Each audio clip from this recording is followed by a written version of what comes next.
Gu Qianqian completed the organization's final mission, intending to retreat into the mountains to lead a mundane life, only to unexpectedly perish in an aviation disaster. Upon opening her eyes once more, she found herself in an unfamiliar dynasty, transformed into a pitiful child dragged along by her grandparents in a desperate bid to exchange her for food.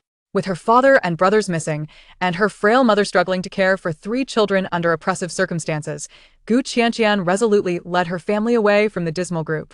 In the biting cold, with scant clothing and insufficient food, the old Gu family awaited the grim fate of either starving or freezing to death. Yet, in the end, they could only watch in disbelief as Gu Qianqian, along with her mother and siblings, thrived against the odds. They built a sturdy house, purchased fertile land and shops, feasted on delicacies, and adorned themselves in fine silks. The entire village followed in Gu Qianqian's footsteps towards prosperity. When her long-lost father and older brother finally returned, they were left utterly astonished at the flourishing life of the 4 women. Moreover, his daughter had even found a son-in-law who had come to their door. Her biological father earnestly advised, "My daughter, handsome men are only after your wealth. Such a pretty boy is unreliable." Her brother presented her with a pen and paper, declaring, "Little sister, I've prepared the divorce papers for you. Hurry and deliver them to that pretty boy." The son-in-law, who had his eyes set on Gu Qianqian's fortune, thought to himself, "Actually, he is quite wealthy too." Chapter 1. Awakening to the grim fate of being exchanged for grain. Such a cursed thing. A dying, sickly child, being able to exchange for 2 pounds of grain is already a stroke of luck for her. Just look at her, stripped bare. Does she even have 2 pounds of flesh left? In the frigid wilderness, enveloped in tattered rags, a frail, elderly woman, her prominent cheekbones and sharp, slanted eyes betraying her malice, tugged forcefully at a weak, unconscious girl, spitting curses as she did. "Don't sell my sister. She's not sick. She's just starving. It's you who hasn't fed her that caused her to fall ill." A tiny, emaciated figure clung to the girl's arm, glaring with wide, innocent eyes, though her childish voice lacked any real authority. "Mother, you can't do this. Qianqian is your granddaughter. How can you sell her? Those people who want to exchange grain for her are planning to eat her." A skeletal woman clung tightly to the girl, crying and pleading. The old woman kicked at her, shrieking, "You wretched being! If we can get some grain to keep our family alive, it's better than the labor of digging a grave when we're dead. And you, little brat, who can afford to eat well in this day and age? What more do you expect from a worthless child?" Nearby, a woman with her arms tucked into her sleeves, shivering in the cold, chimed in disapprovingly, "Sister-in-law, that's 2 pounds of grain. It could feed us for several days. In this harsh winter, without food, we'll all starve." "You can't be so selfish." Kneeling on the ground, desperately holding onto her daughter, Gu Yeshui glared up in fury, shouting, "Nonsense. Why don't you use your own daughter to exchange for grain?" Upon hearing this, Gu Zhaoshi spat disdainfully. "Our precious Jinjia is destined for greatness, a life of luxury bestowed by a wandering master. How can she be compared to this worthless child? Once the disaster passes, we will rely on Jinjia to lead us to prosperity. This unfortunate star, if she can exchange for 2 pounds of grain, has at least repaid the Gu family for raising her." Amidst the commotion, Gu Qianqian awakened from the rough tugging. The cacophony of cries and curses only intensified her throbbing headache. The biting cold seeped into her bones, making her shudder involuntarily. "Grandma, why are you giving my sister away to be eaten? I want meat too. I don't want porridge. It's not enough. Don't sell my sister." The younger sibling, Huzai, screamed, his eyes glistening as he gazed at Gu Qianqian, who hadn't eaten meat in ages. Why should she be given to others? Seeing Gu Qianqian's arm, he was overtaken by hunger, opening his mouth to take a bite. Dao. The pain jolted Gu Qianqian, who had been drifting in and out of consciousness, and she abruptly opened her eyes, lifting her weak leg to kick Huzai, who had no defenses and was merely a few years old. Though Gu Qianqian lacked strength, she managed to send Huzai tumbling backward. "Wah! Grandma, she kicked me. Kill her. Quickly, kill her. Then we can eat her." Huzai wailed, rolling on the ground in a fit. Before Gu Yeshui and Gu Zhaoshi could react, a small, emaciated figure darted forward, launching itself at Huzai, fists flying towards his face. "I'll teach you to bite my sister. I'll roast you and eat you. I'll kill you." Gu Zhaoshi screamed, rushing to grab the child by the collar and delivering sharp slaps to her tender face. "You little wretch! How dare you strike my son? You're asking for death. I'll teach you a lesson." Yeshio Yun, protecting her daughter, was torn between rushing to her son's aid and fearing that her mother-in-law would drag her daughter away to exchange for grain. Caught in despair, she collapsed to the ground, sobbing and pleading, "Stop, please." Her weak voice was drowned out by the chaos. Finally able to move, Qianqian broke free from Ye Xiaoyun's grasp, seized the old woman's hand, and with a swift turn, rose to her feet, using her body weight to topple the old woman. A glinting dagger pressed against her throat. I said, "Stop." The girl's voice, though weak, emanated an undeniable strength that left the old woman momentarily stunned. Realizing the sharp object at her neck, she was instantly gripped by fear. "Yayo, stop." Gu Zhaoshi turned around, and upon seeing her mother pinned to the ground with a knife at her throat, she let out a terrified scream, dropping her hold on the child, who fell to the ground. Qianqian, barely holding on to consciousness, was aware of her precarious situation. She had inexplicably awoken in a dynasty that did not exist in her original world, inhabiting the body of a 12-year-old girl. In the third year of Yongfeng, a severe drought plagued the north, leading to devastating snowstorms in winter, leaving the populace in dire straits, with large numbers of refugees seeking survival. In the depths of winter, even wild vegetables were scarce, making food more precious than life itself, with cannibalism becoming alarmingly common. The original owner's father and elder brother had ventured into the mountains in search of food 5 days prior, never to return, leaving Gu Yeshui to endure the bullying of the old Gu family with 3 children. Now, they intended to exchange the child who had lost her adult laborers for grain. Gu Qianqian's gaze fell, her body weak from hunger, yet she held the dagger firmly, thankful that her most cherished possession had come along with her after her death. Having taken control of this body, she would not allow the original owner's family to suffer under the oppression of the old Gu family any longer. Qianqian. Ye Xiaoyun was terrified at the sight of her daughter wielding a knife, not even considering where it had come from. "You ungrateful child. How dare you point a knife at your own grandmother? This is sheer rebellion. Do you believe I won't kill you? Hurry and put that knife down." The usually silent Gu Laotu stood up, shouting in anger at the scene. Qianqian barely lifted her eyelids, pressing the blade forward, causing the old woman to screech in terror. "The inevitability of death renders the act of dragging someone down with me rather appealing," the girl spoke, her voice fragile, yet imbued with a chilling indifference akin to the frost-laden ground, instilling an icy dread deep within the hearts of those who heard her. No, this cannot be. Qianjia, you mustn't. I was mistaken. I won't exchange you for grain. Please, hasten to put down that knife." Elderly Gu's voice trembled with fear and anger, vowing that once this wretched girl rose, she would surely flay her alive. "Qianjia, this is utterly unacceptable." Ye Xiaoyun gasped in astonishment, perceiving the act as brazenly audacious and scandalously unconventional. Yet in the next moment, her thoughts turned to the treatment Qianjia had endured at the hands of this family, her eyes brimming with tears, leaving her speechless. For the first time, Gu Qianqian experienced the depths of extreme hunger. Her hand, gripping the knife, trembled uncontrollably. She glanced at the tearful Ye Xiaoyun before fixing her gaze upon the gaunt figure of Xiao Ganba, who stood frozen in shock. "Chaitu, bring over the baked potatoes from this morning." Chaitu, taken aback yet inspired by his sister's commanding presence, wasted no time. He dashed forward and seized the opportunity while everyone else was momentarily stunned, retrieving the small potatoes that Uncle had roasted. In the frigid expanse, even firewood was scarce. Having managed to kindle a fire, they baked a considerable number of potatoes. Yet only Grandma, Grandpa, and Uncle with his family of 3 could each claim half of one. For their family of 4, there was but a single small potato, as the eldest sister had surreptitiously given her portion to her younger sister, which was why she had succumbed to hunger. Typically, they subsisted on frozen, rock-hard potato balls, but this bag contained today's baked harvest. Though it had grown cold, it had yet to freeze solid, offering a far more palatable texture. However, before Chaitu could return, he was abruptly seized by Gu Laosi, who grasped him by the nape. "You little wretch, dare you pilfer grain? Have you grown weary of living?" Chapter 2. Breaking away from the fleeing horde, the third daughter-in-law, who had remained silent until now, spoke up with a sarcastic tone. "Sister-in-law, even if you have lost your man and child, you cannot let Qianjia go mad. Quickly, make her release mother, otherwise. Don't say I didn't warn you, neither Kaitu nor Qiaojie will be spared."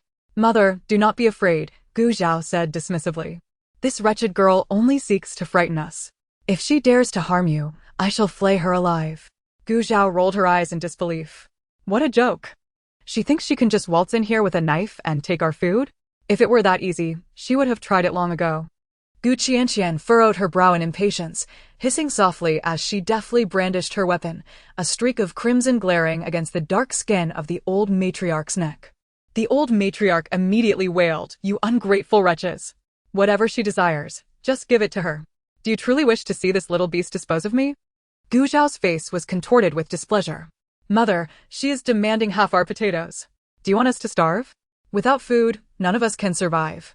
It would be better to leave us some sustenance to cling to life." Her voice dwindled as she realized her words were inappropriate, falling silent in shame. "You little harlot.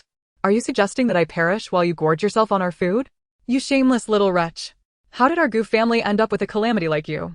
Old man, hurry and give her the potatoes." Gu Laodu maintained a stern expression, embodying the authority of the family patriarch. "You insolent child. How dare you raise your hand against your own grandmother? This is an affront to the heavens. Release your grandmother immediately. If you are hungry, let your second uncle give you a couple of potatoes to fill your belly. If you continue this nonsense, you may as well go fend for yourself." Gu Laodu, the steadfast backbone of the Gu family, would not tolerate threats from the younger generation, especially over a bag of food. In these times, even a single potato could instigate deadly conflict.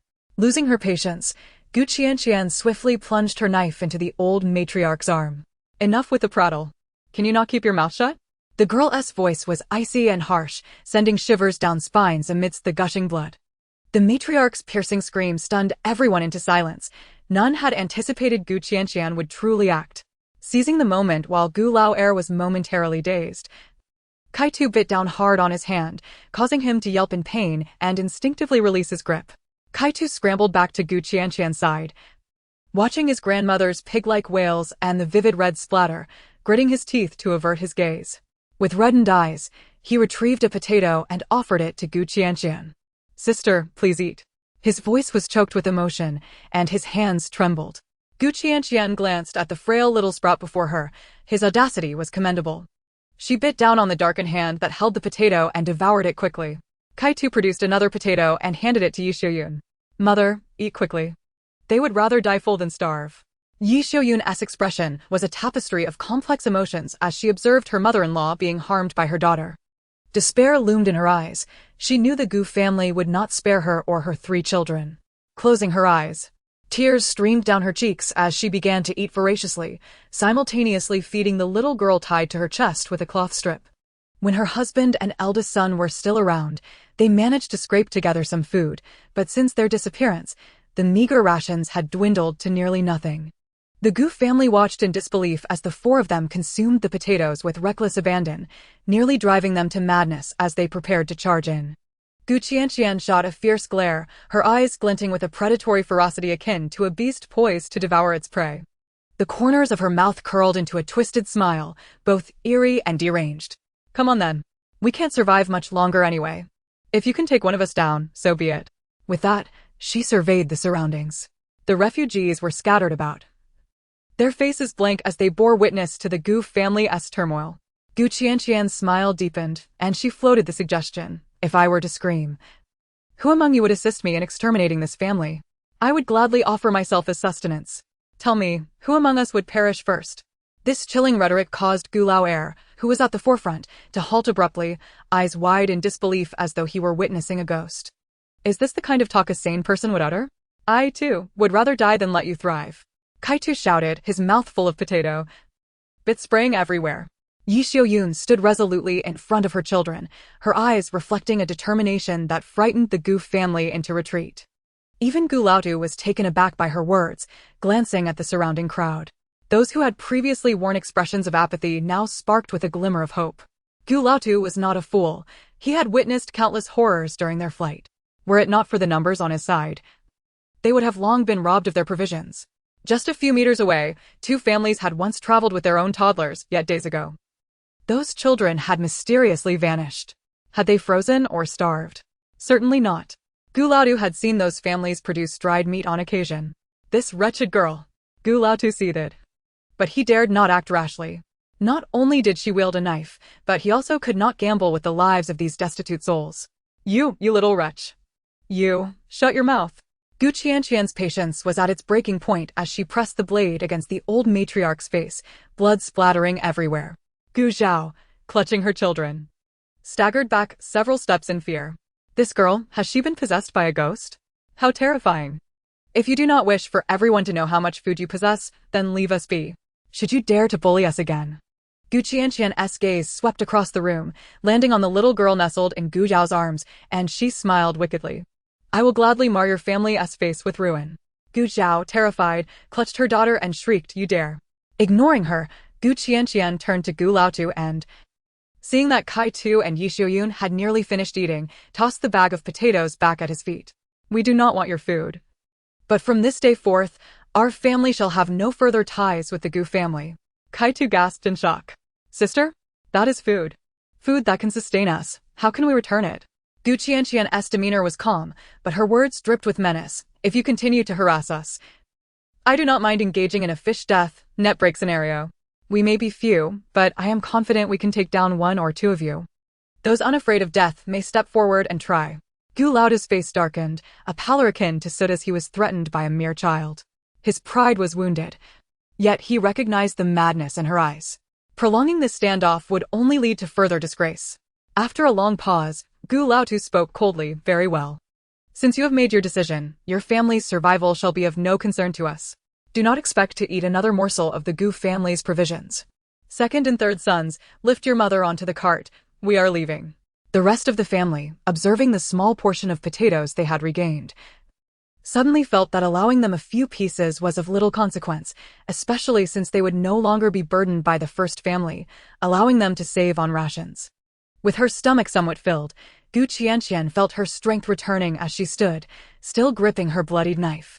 She turned to Yi Xiuyun, her mouth opening as if to speak, but the words remained unvoiced. Instead, she looked at the little sprout beside her. Kai Tu, tidy up, we are leaving. Kai Tu picked up the tattered bundle that had been carelessly discarded by the Gu family from the cart and followed Qianqian, leaving the line of refugees under the searing gazes of many. Yi Xiuyun was overwhelmed with despair as she departed from the Gu family. Could she truly protect her children? A group filled with women and children like theirs was the most vulnerable to being targeted. Qianqian, I'm so sorry, my dear. Yi Xiuyun choked back tears. Then gritted her teeth, rest assured, even if it costs me my life, I will protect you all. Her gaze was resolute. With her husband and eldest son's fates unknown, she was determined to safeguard her remaining 3 children at all costs. Qianqian cast a surprised glance at this evidently timid woman. She had already prepared herself to bear the burden, willing to care for the family as long as they didn't act foolishly and invite trouble. It seemed they might not be a liability after all. After a moment of contemplation, she declared, we are not suited to continue with this group. Let us find a village to rest for the night. Though they were all refugees heading to the same destination, they were merely traveling together without any real cohesion. At this moment, Yi Xiuyun had no clear plan and chose to follow her daughter's lead, perhaps instinctively believing that Qianqian had a direction in mind due to her previous actions. Her thoughts were muddled, compounded by fear, and she hadn't yet processed the changes in Qianqian. After all, her daughter had always been quiet, but was undeniably clever. Qianqian, too, was contemplating her situation. It seemed she needed to find a suitable opportunity to rationalize her transformation. The 4 of them entered a village which, due to its mountainous location and deviation from the main route, had not attracted any refugees seeking shelter. The village was already desolate, and they casually chose a house at the village's edge to settle in. You all find a way to make a fire. I will look for anything useful or edible. Qianqian instructed. Yi Xiuyun promptly objected, no, let me go. Qianqian, you lie down and rest. Kai Tu, take good care of your sister. Although the village was empty, she was still uneasy about letting her daughter venture out alone. Elder sister, you need not go, I still have food. Kai Tu exclaimed with a bright smile, pulling out 2 small handfuls of coarse rice, mixed with sand from his pocket. I grabbed these while helping second aunt cook. We have something to eat. And tomorrow I will keep looking for more to ensure mother and my sisters have enough. The small, thin Kai Tu held the rice with determined eyes. With his father and elder brother absent, he felt it was his duty to be the family's pillar, ensuring the safety of his mother and sisters. Kai Tu, you clever boy. I will go fetch some snow to boil water. We'll have food tonight. Yi Xiuyun responded, her face lighting up with joy as she prepared to boil water. Hearing this, Kai Tu tucked 1 handful of rice back into his pocket while keeping a few grains in his other hand. Mother, I am quite full from the potatoes. You can cook this for little sister to drink. Kaitu gazed softly at the little girl nestled against Yi Xiuyun's chest. Qianqian observed the seemingly moldy rice, indistinguishable from its original color and laden with sand, feeling a pang of discomfort. To her, such a thing was hardly edible, but to Kaitu and Yi Xiuyun, it was a life-saving sustenance, more precious than gold. Chapter 3. Targeted. Taking a deep breath, Qianqian refrained from suggesting they discard the moldy rice. Mother, please help Kaitu with the fire to warm Qiaojia. I will go out to see if there is anything edible. Stepping outside, she shivered from the cold wind. Glancing at the darkening sky, the evening chill was even more biting. She quickly made her way to a house just 2 courtyards away. Not too far to keep an eye on the commotion. Upon entering, even though she knew it was empty, Qianqian immediately closed the door and stood in a hidden corner, spreading her hands to reveal a warm, fragrant burger that had been partially eaten. A smile crept onto her lips. Indeed, her space had come along with her. As she munched on the burger she had been too rushed to finish earlier, Qianqian reflected on her past life. After completing her organization's last mission and planning to return to a normal life, she had experienced a plane crash on her flight home. Now, she could not delve into whether that accident was intentional. Deep down, she anticipated the outcome. Once ensnared in such a place, escaping was hardly easy, even after accomplishing numerous S-grade missions. Now, inexplicably transported to this harsh world of famine, she believed that once the famine passed, she could lead the ordinary life she longed for. Squatting down, oblivious to her appearance, she finished the last bite of the burger and quickly drank a bag of milk, her eyes filled with a light-hearted smile. Having eaten, Qianqian did not rush back, but instead pondered her circumstances. Having spent years on missions, she had become accustomed to stockpiling supplies in her space, tossing various items inside. In this time of famine, she would not starve, but she could not openly produce food. Moreover, the harsh weather posed a threat. The number of people freezing to death was as high as those dying of hunger. Kaitu's hands were covered in frostbite, and both Yi Xiuyun and she herself bore the marks of the cold, their faces tinged with blue and purple. If this continued, another bout of heavy snow could leave them as lifeless corpses in the storm. Qianqian raised an eyebrow as an idea struck her. With a wave of her hand, 2 heavy green military coats appeared in her arms, their weight dragging down her slender arms. She frowned. This body was still too frail. Technological fabrics like cotton and down were overly conspicuous in this era. If she took them out carelessly, it could lead to trouble. Not to mention how difficult it would be to explain to Yi Xiuyun. The military coats, lined with cotton, while heavy, provided excellent warmth. They would appear less conspicuous if she had Yi Xiuyun modify them. Qianqian removed the metal buttons and tags from the coats, then hesitated, frowning as she rubbed them against the dusty ground. She retrieved some rice from her space, staring at the pristine white grains, lost in thought. Even without a famine, such white rice seemed unsuitable for this time. She dug out a bag of black sesame paste and poured some in, mixing it thoroughly. That looks much better. With the items gathered, just as she was about to return, she suddenly heard a low, woeful whimper, reminiscent of a small beast issuing a non-threatening warning when in danger. Qianqian halted, turning toward the source of the sound. Before she could ponder further, she heard a plaintive cry followed by a man's hushed voice. "We've really struck gold this time. We've come across a puppy. We can feed it bones and fatten it up before slaughtering it. Hey, this is an unexpected gain. What famine? The ones dying are nothing but useless trash. If you ask me, aside from the cold, this year is practically a paradise. Before the famine, we were starving on that rough rice, but now we can eat meat almost every meal." Qianqian's eyes narrowed, instantly seizing upon a key word, meat. In this time of gnawing on tree bark, what meat could they possibly be eating? It was almost self-evident. "Li Go. I noticed that woman possesses a rather appealing figure. Perhaps we should keep her around for a while, allowing her to serve us well until the little ones have finished their meal, and then we can indulge." Haha, that sound notion. Though she is somewhat past her prime, such women are often more adept at catering to a man's needs. Hearing their crude remarks, Qianqian's eyes narrowed slightly, a flicker of fierce, murderous intent passing through her gaze. The reason for not taking the old Gu family's provisions was that, in broad daylight, a half bag of grain would only invite trouble. Even without a morsel of food in their possession, they would still attract unwanted attention. Qianqian had anticipated this. Yet hearing their vile words ignited her rage. She swiftly returned the items she held back to her spatial storage, nimbly leveraging a nearby wooden stack to scale the wall. The two men, wary of alarming anyone, settled a few households away, planning to wait until later to approach. Although they faced merely women and children, the little girl wielded a knife, and an accidental injury could lead to dire consequences in the frigid cold. Perched upon the wall, Qianqian observed as the two men bound a dusty puppy, tightening the rope around its mouth until blood seeped through. One of the men kicked the struggling pup as it writhed on the ground. "Let's get inside. This cursed weather is unbearably cold." "We must have a good meal tonight to warm ourselves," one man suggested. "Li Ge, it's too cold tonight. Without a fire, this place feels like an ice cellar. Why don't we just head over there?" The other man replied, shivering and stamping his feet in place. Li Ge, also trembling from the chill, cast a glance toward the direction of the house, spat in disdain, and was about to speak when a frail figure appeared, shivering at the doorway. Chapter 4. The grain sent by Heavenly Gu approached and yanked the tiny child out, tossing her aside. "Go, fetch some firewood and get a fire going for me. Don't make a sound. If you can't even handle this little task, I'll stew you tonight." With that, the two men entered the house, leaving the child standing dazed and then wobbling off to gather firewood. Qianqian narrowed her eyes, surprised to discover that they had brought a child along.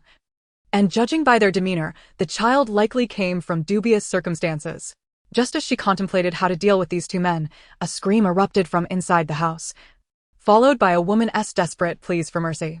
"I beg you, spare me. I will be your servant and do anything you ask. Please, just let me go." "Shut your mouth, you wretched woman. If you utter another word and scare off our new prey, I'll flay you and your daughter alive tonight. Li Ge, let us not make a racket and risk alerting anyone. We can wait until after dinner to have our fun. Get lost if you don't want to join in. I can enjoy myself just fine without you." Li Ge cursed, followed by the sharp sound of a slap. "If you don't want me to drag your daughter in here to join our entertainment, then keep your mouth shut." The woman's heart-wrenching sobs were stifled, while the little girl stood outside, listening to the commotion, bewildered and frightened, opening her mouth but unable to cry out. Qianqian felt a surge of bloodthirsty rage. In this unfamiliar world and environment, she had no desire to meddle and invite trouble. Who could afford to concern themselves with others in these times? Yet, witnessing such vile acts unfold beneath her very eyes was intolerable. The humiliation of women and the harm of children crossed Qianqian's boundaries. Moreover, it was evident that these two men targeted their family of 4, and she could hardly consider herself an outsider. Sooner or later, they would have to be dealt with. Why allow them to victimize another woman? A cold glint flickered in Qianqian's eyes as she stealthily descended from the wall. Noticing the little girl glancing in her direction, she smiled softly, placing a finger to her lips in a gesture for silence. In the girl's dazed gaze, she slipped into the house. Inside, the woman lay pinned on the bed, her scant winter clothing torn and barely sufficient for warmth, her pale face streaked with tears, filled with humiliation and despair. Yet she suppressed her cries to avoid alarming her daughter outside. The biting cold wind pierced her skin like countless needles, numbing her. But nothing compared to the dread of impending violation. As she gazed upon the man's grotesque face and his advancing movement, her eyes clouded with despair, her lips losing all color. In the next moment, the man's wicked grin froze, a crimson mark appearing on his neck, signaling the end of a life. Her terrified scream became lodged in her throat as she met the gaze of cold indifference from Qianqian. Qianqian sheathed her dagger, observing the woman, who was now pale and frantically pushing away the corpse. She did not rush to leave. The woman, in a state of panic, glanced at the man lying in a pool of blood at the door and then at the frail girl before her, her eyes welling with tears as she fell to her knees. Thank you for saving me from those two scoundrels." Qianqian smiled faintly, her eyes devoid of warmth. "I did not slay those men. When I entered, they were already dead. Perhaps it was your sister-in-law who acted in self-defense. Do you require any assistance?" The woman appeared bewildered, struggling to comprehend her words. "It seems you have no need for help. Your daughter is still outside. Be wary of the cold. Farewell." With that, Qianqian strode towards the exit. Having resolved these two nuisances, they could sleep soundly tonight. As for the mother and daughter, as long as they were not foolish, they would not speak of the recent events. Even if they did, who would believe them? As Qianqian neared the courtyard entrance, she heard a faint whimper. Turning her head, she saw the tightly bound puppy watching her with pitiful eyes. She made a soft sound, blinked, and then approached to untie the ropes binding it. Once freed, the puppy threw back its head and howled. Qianqian smiled lightly, feeling a sense of accomplishment. It could serve as her reward. I think I just heard a beast howl. We are at the foot of the mountain. There must be wild animals descending. You must be cautious, dear sister. The innocent voice of a child echoed from a distance. As they passed by a tightly shut door, a dull noise from within startled Chaitu, causing him to halt in surprise and rush towards the yard. Sister! He shouted in panic. Just as he reached the door, it swung open from the inside. Qianqian emerged, cradling a pile of items, her expression calm as she surveyed the anxious pair. Weren't you tasked with starting a fire? Why are you out here in this frigid weather? Chaitu, frantic, replied, Sister, I think I heard a beast howl. Is there a savage beast descending upon the village? It's too dangerous. We should leave. At his words, Qianqian blinked, and from within her thick military coat, a small head suddenly popped out, facing Chaitu. Whoa! Chaitu, Yi Xiuyun. A dusty little head emerged from Qianqian's embrace, letting out a soft "awo," devoid of any ferocity. Qianqian tugged playfully at the little creature's ear. A savage beast? Chaitu, slightly embarrassed, then his eyes brightened. Sister, you really found food.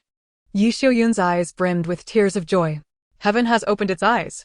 Just when our family was at its wit's end, we were blessed with a puppy. Qianqian, Chapter 5, Mother. Little sister is so hungry she has been gnawing on mud. The puppies seemed to sense the danger in their gazes, swiftly burrowing back into Qianqian's coat. Qianqian cleared her throat softly and suggested, let us return home first and discuss it there. Upon entering the modest abode where they had taken refuge, her thoughts drifted to the mother and child she had encountered. She deliberately secured the front door with a wooden bolt, then casually picked up some tiles lying nearby and placed them atop the bolt as a makeshift precaution. Inside, Chaitu had already stoked the fire, and a battered iron pot, pockmarked and misshapen, was filled to the brim with snow that had yet to fully melt. Casting a glance at the grains of rice she had painstakingly sifted from the sand, she coughed lightly and announced, I just found some rice. Let us cook it together. As she spoke, she seized the moldy rice, appearing to place it into the rice bag, but in reality, she intended to dispose of it in her secret space. When Yi Xiuyun and Chaitu saw the bag of rice Qianqian brought back, their eyes widened in disbelief. Really, you found rice? Sister, you're incredible. Chaitu gazed at Qianqian with growing admiration. His sister was truly capable. Yi Xiuyun looked at the half bag of rice, her hands trembling with excitement, tears welling in her eyes. She had thought that after leaving the Gu family, survival would become even more arduous in these dire times, perhaps even putting the children at risk. Yet now, it seemed they had not reached their end. She rushed forward to embrace Qianqian, her emotions, which she had suppressed all day, finally erupted, and she could not hold back her sobs. Our Qianqian is not a harbinger of disaster, she is a beacon of fortune, imbued with blessings, destined to thrive. Those of the Gu family are merely spouting nonsense. My children are all blessed, they will be safe and sound, oh dear. Suddenly enveloped in the embrace, Qianqian stiffened, discomfort coursing through her. Listening to the woman's cries, an inexplicable pang of sorrow tugged at her heart. She understood that Yi Xiuyun wept not only for their uncertain future, but also for her husband and eldest son, whose fates remained unknown. Yi Xiuyun gasped for breath, her sorrowful atmosphere permeating the room. Chaitu could not help but wipe his eyes with his dirty sleeve, while Qiaojie, oblivious to it all, pouted her little lips, on the verge of tears upon hearing her mother's cries. Qianqian felt overwhelmed. She had never encountered such a scene before. Gently, she patted Yi Xiuyun's back, saying, Mother, please stop crying. Let us cook the rice and have something warm to eat before resting. We need to continue our journey tomorrow. Upon hearing this, Yi Xiuyun hastily released her, wiping her tears while nodding in agreement, both laughing and crying. All right, I'll go right away. In this village, where everyone had fled from the famine, to find so much rice felt like a stroke of good fortune. Yi Xiuyun gazed at the dusty rice, dismissing it as last year's moldy grain, not minding it. In these times, having any food was a blessing. Qianqian touched her nose, recalling, just now, I came across an elderly couple who had passed away in their home. They likely succumbed to age and could not endure. Their food was hidden in the stove pit.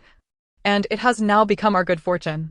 As she spoke, she retrieved a military coat. Mother, I also found 2 heavy winter garments beneath the cabinet. Perhaps they can be tailored into a proper outfit for Kaitu? Upon hearing about the winter clothing, Yi Xiuyun, thinking of her children's thin attire, momentarily forgot about cooking the rice and rushed over, squinting at the firelight to examine it closely. Isn't this made of reed and willow fluff? Could it be the cotton fabric that only the wealthy in town can afford? My heavens, Qianqian, you've struck gold. This must be cotton clothing. I've heard it's exceptionally warm. We won't freeze to death.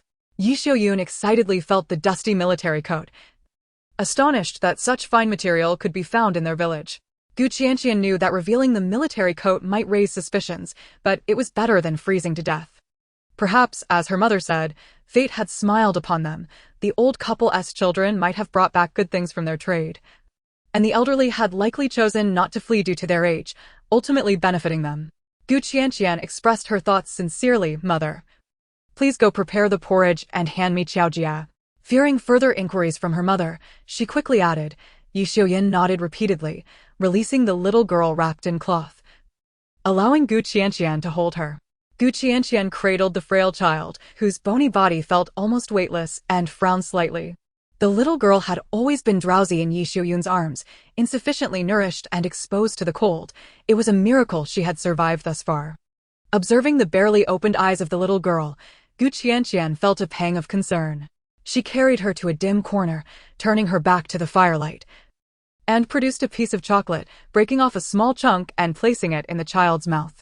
The sweet flavor instantly caused Qiaojia to close her mouth tightly, her eyelids fluttering as she smacked her lips eagerly. The sight of the dirty, thin child reaching out her tiny hands and smacking her lips amused Qianqian, prompting her to break off another piece and offer it to her. This time, the little girl opened her mouth willingly, enjoying the treat. Kaitu, having listened intently, approached. Sister, do you hear that sound? His voice suddenly broke through from behind, causing Qianqian to sit up straight, shielding Qiaojia.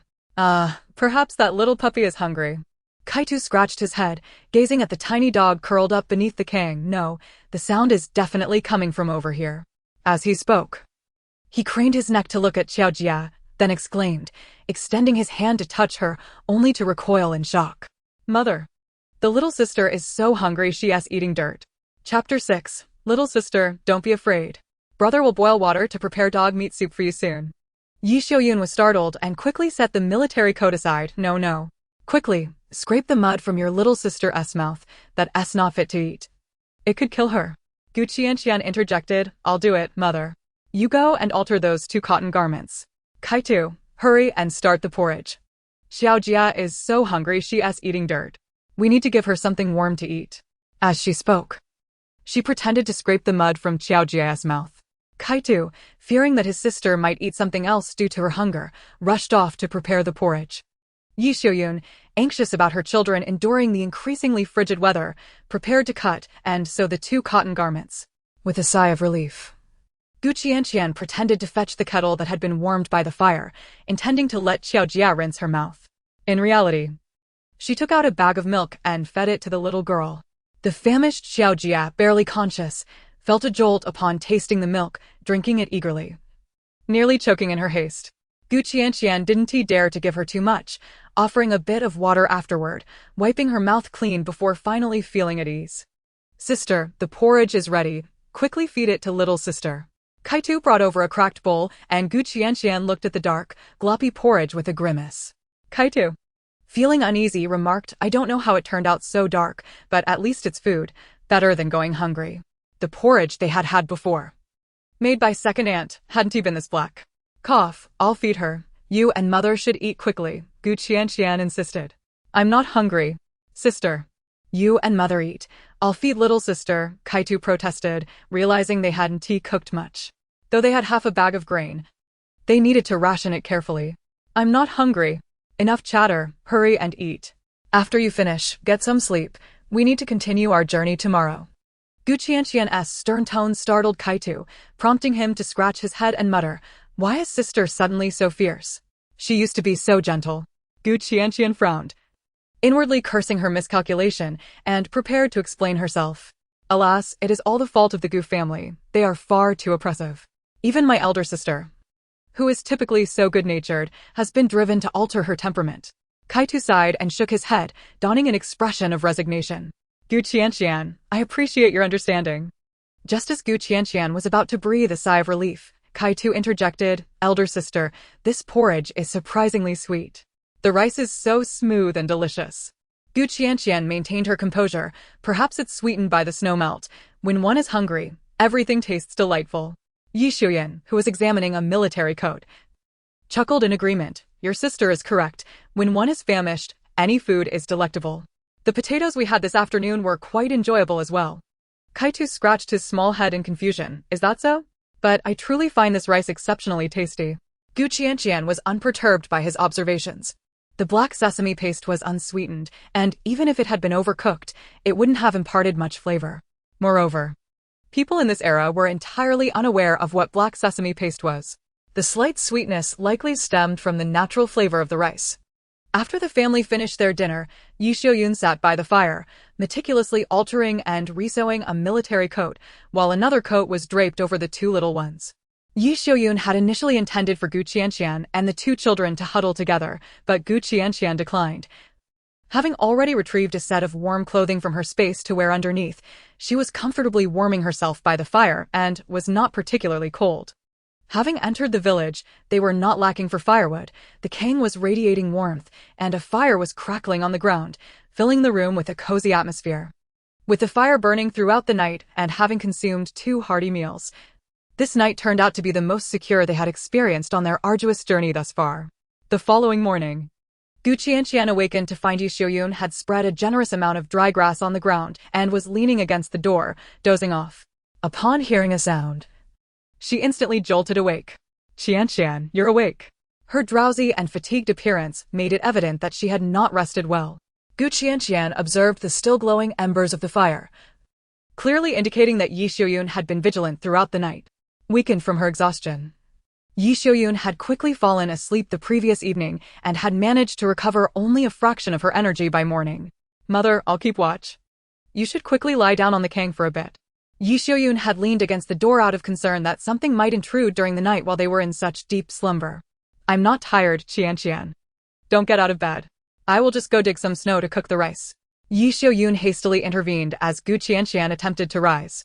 Qianqian had scarcely had the chance to eat any grain during this period, although she had consumed some potatoes yesterday. She had not drunk the rice soup they had for dinner, leaving her body quite frail and in need of ample rest. Observing Yishuyan's dark circles and haggard complexion, Qianqian felt a warmth swell in her heart, and her lips involuntarily curved into a gentle smile. You should lie down for a while, I will cook. Without allowing any objections, Qianqian gently pushed Yishuyan onto the kang and took the small pot, stepping outside. The heavy snowfall had ceased over the past 2 days, and the snow on the ground crunched beneath her feet. She glanced at the tile that remained undisturbed on the door latch and the intact snow on the surrounding walls, then turned her gaze towards the direction where the mother and children were situated, her eyes softening. Qianqian filled the small pot with clean snow. In this era, there was no such thing as pollution, and water from untainted sources was safe to drink. This snow was particularly pure, devoid of any impurities. She looked at the trio sleeping soundly, poured in an ample amount of rice, and noted that this porridge was significantly thicker than what Kaitu had prepared yesterday. In this dreadful weather, if they couldn't fill their stomachs, they would likely not endure for many more days. As she watched the bubbling, thick porridge, she pondered how to concoct something high in calories and nutrition for the others, as their bodies could not afford to suffer too much depletion. She approached to rouse Kaitu, who stirred, prompting Qiaojia to mumble sleepily and burrow deeper into the blankets. Noticing the sizable lump under the covers, Qianqian felt something was amiss and quickly stepped forward to pull back the blankets. In an instant, she beheld a small figure, limbs akimbo, snuggled against a gray puppy, completely nestled in its thick fur. Oh dear, how did this dog end up on the kang, burrowing under the covers? Kaitu gasped in shock, realizing he had spent the night sharing a bed with a dog. Qianqian's lips twitched in surprise at the dog's audacity. Qiaojia, disturbed by the commotion, opened her eyes to see the large, gray head, letting out a startled cry. Kaitu, alarmed, rushed to protect his sister, intending to kick the puppy away. Don't be afraid, little sister. I'll boil water to remove the fur and make you dog meat soup. Chapter 7. drinking dog meat soup for extra warmth. Before Kai-Tu could capture the puppy, little Qiaojia suddenly stretched out her arms, tightly clutching the puppy's neck. Wow, it's so warm and cozy. Oh whoa. The puppy, caught in a chokehold, immediately began to whine. Kai-Tu's outstretched hand froze midair, while Qianqian, equally taken aback by the scene, exclaimed, "Cough, cough, little sister. Loosen your grip, quick." Kai-Tu hurried over to rescue the puppy, fearing it might bite Qiaojia in its panic. The little girl, who had been lethargic and sleepy the previous day, had eaten a hearty meal and enjoyed a warm night's sleep, and today she was in much better spirits. Her bright, watery eyes blinked rapidly as she cheerfully exclaimed, "Brother, it's so warm, come here." As she spoke, she wriggled eagerly beneath the puppy's belly. The little girl had been so cold that her limbs were nearly numb. Last night, she had gradually warmed up, and upon waking this morning to the heat source, she was determined to squeeze closer.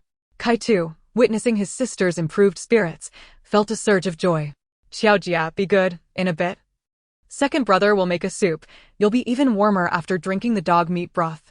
Yet he felt a pang of uncertainty as he gazed at the fluffy little creature, unsure of the steps involved in preparing dog meat soup. In the past, Kai-Tu would have never considered consuming dog meat, but now he felt compelled to ensure his sister grew strong enough to endure the harsh winter and famine. The puppy, sensing the rising tension, let out a fearful yelp and darted into Kai-Tu's coat. Qiaojia, alarmed, defended the puppy, protesting, "No soup, no soup." Kai-Tu found himself in a quandary. The dog was meant to guard their home, and he was reluctant to cook it, yet they were quickly running out of food. Qianqian found the situation amusing. She had not brought this little creature back merely as a food reserve. Her eyes narrowed as she observed the puppy, whose rear was sticking out as it hid within the coat. Most dogs in the village were large breeds, and while this one was referred to as a puppy, it was nearly the size of a small adult dog. Most importantly, this little creature was not purely a dog. If she wasn't mistaken, it bore wolf lineage. "No soup. Let's keep it for Qiaojia to play with," she declared with a smile. Upon hearing his elder sister's decree, Kai-Tu felt a wave of relief wash over him. Truth be told, he could not bear to do it either. Since his sister had said not to cook it, they would hold off for now. "All right. Let us hurry and have breakfast," Qianqian urged. Kai-Tu nodded in agreement and prepared to ladle rice soup for his sister.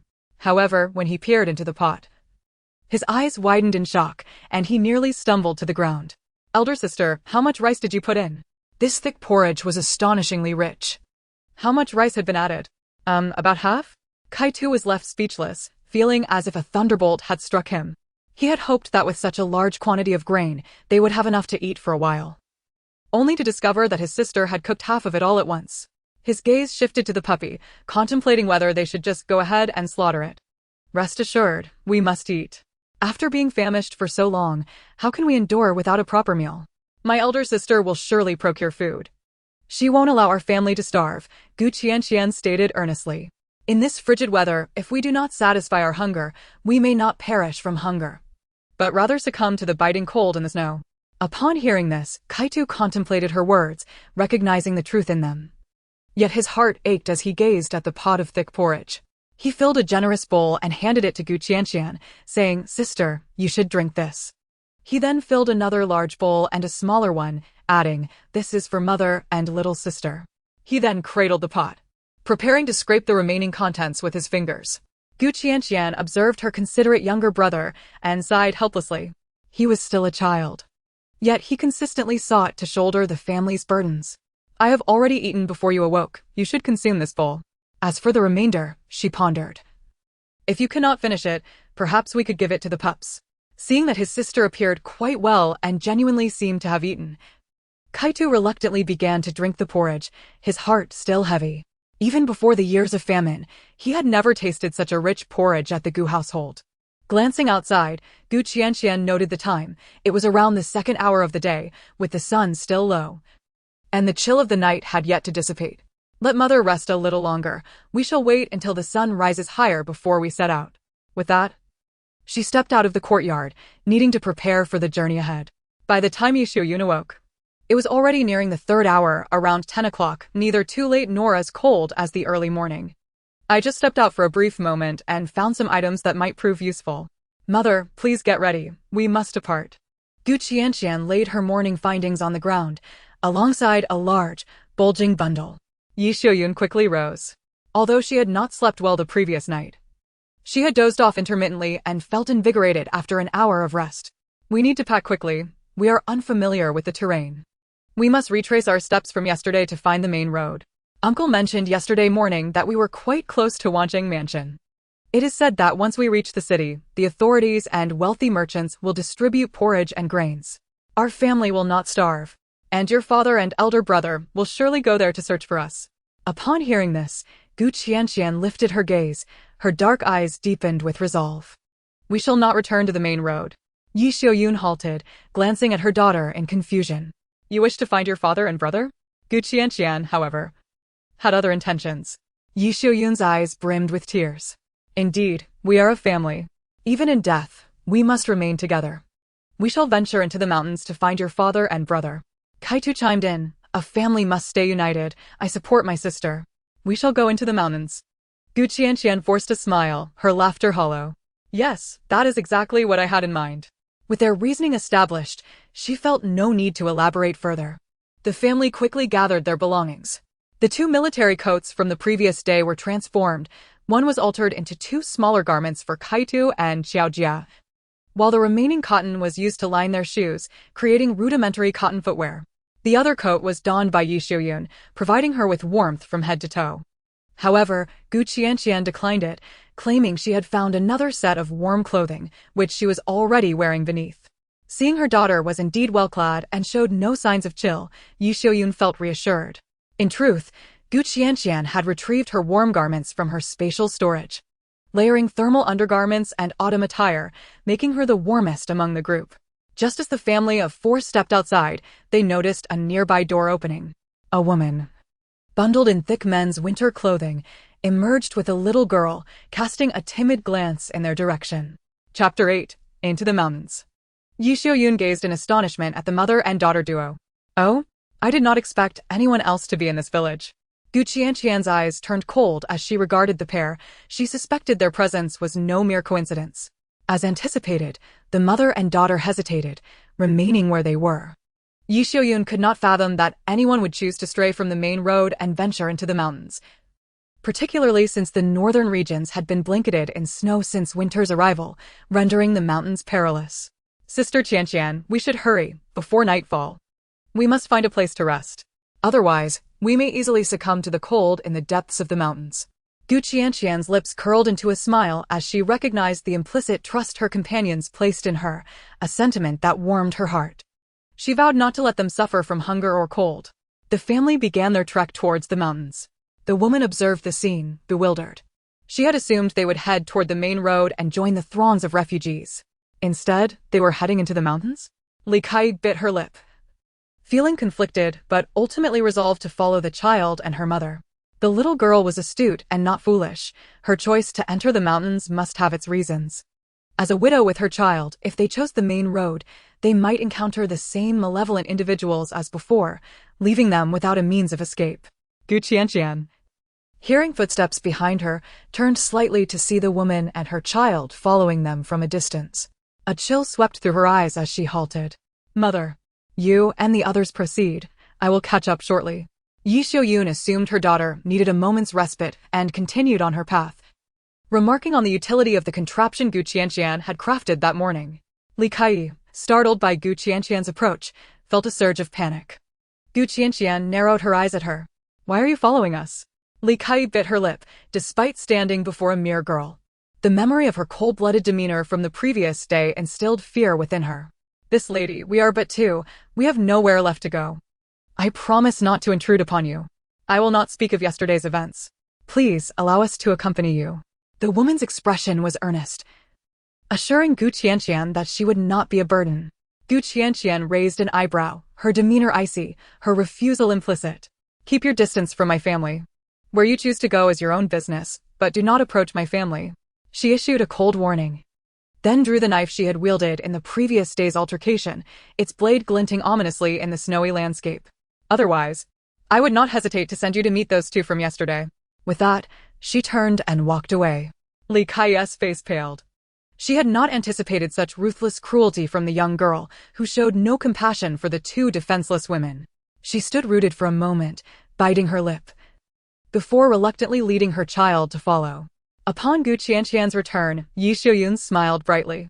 Sister Qianqian, what you fashioned is truly effective. Pulling it is effortless. Qianqian glanced at the other end of the rope, which was connected to a makeshift contraption resembling an inverted stool, its legs wrapped in tattered cloth, appearing like a small square box that shielded them from the wind and kept Xiaojia secure. At the base, she ingeniously affixed two slender wooden strips according to the principles of a sled. On the seemingly firm snow surface, they would not sink, allowing her to glide effortlessly by pulling it with a rope. Yi Xiuyun placed a tattered bundle beneath, cradling Qiaojia and the puppy within. The puppy, enveloped in its warm fur, radiated heat, and Qiaojia, snugly nestled, peered over the edge of the ragged cloth, relishing the sensation akin to riding in a carriage.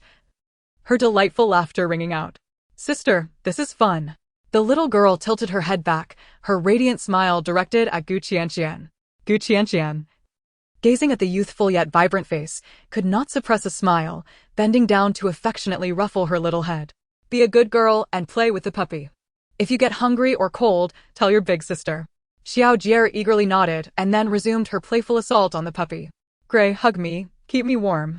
Kaitu, trailing alongside, cast a longing glance at his sister seated in the sled. He was not unable to walk, but simply believed that sitting inside must be immensely enjoyable. Qianqian wrapped her arm around his shoulder. When we return, I shall make one for you as well. Upon hearing this, Kaidu promptly shook his head. That is for little children. I am a boy, and I shall not sit in it. As the sole male in the family, he felt a sense of duty to be the pillar of support. How could he allow his mother and sisters to pull him along? He contemplated, suddenly looking up. Sister, wait until I grow taller. I shall make a larger one so that mother, you, and little sister can sit inside, and I will pull you. Qianqian couldn't help but soften her expression, smiling genuinely. All right, if you wish to grow taller, you must eat well. Without a full belly, you cannot grow. Keitu's face immediately fell. In these times, how could one possibly eat to satiety? Would he be destined to remain short? Amidst Keitu's distress and anxiety, the family had already entered the mountains. The range of mountains was not high, but deep enough to prevent avalanches, rendering it relatively safe as long as they were cautious not to step off the edge. Qianqian led the way, wielding a sturdy stick to probe the path while her eyes scanned the surroundings in search of a cave for shelter. Even if they failed to find one, she possessed strategies to make their night less arduous, though a cave would undoubtedly be more convenient and secure. As the sun began its descent, with time still before dusk, Qianqian sought to prepare in advance. Beneath a robust tree, the snow on the ground was not thick, shielded by layers of branches above. Mother, please wait here. I will scout for a suitable place nearby. Yi Xiuyun wiped her slightly damp forehead. Qianqian, you stay here with your brother and sister. I shall go search. Qianqian quickly interjected, offering a few words of instruction before venturing out to explore. She specifically sought out low rock faces, discovering several small indentations barely large enough for an adult to fit. Qianqian remained unhurried, continuing her search. Even if she could not find a cave, she had backup plans. After a while, she noticed a heap of snow and tangled branches not far off, with a dark opening faintly visible above. Her eyes brightened, and she hastened toward it. Clearing away the dead branches and leaves, she indeed uncovered a cave approximately 2 meters wide and 3 to 4 meters deep. A smile graced her lips as she covered the entrance once more and turned back to the large tree where her family awaited. Before she could step closer, she saw Yi Xiuyun smiling and conversing with a woman, while a girl slightly older than Xiaojia stood by the sled, curiously observing the duo inside. Chapter 9. Be good, we cannot eat human flesh.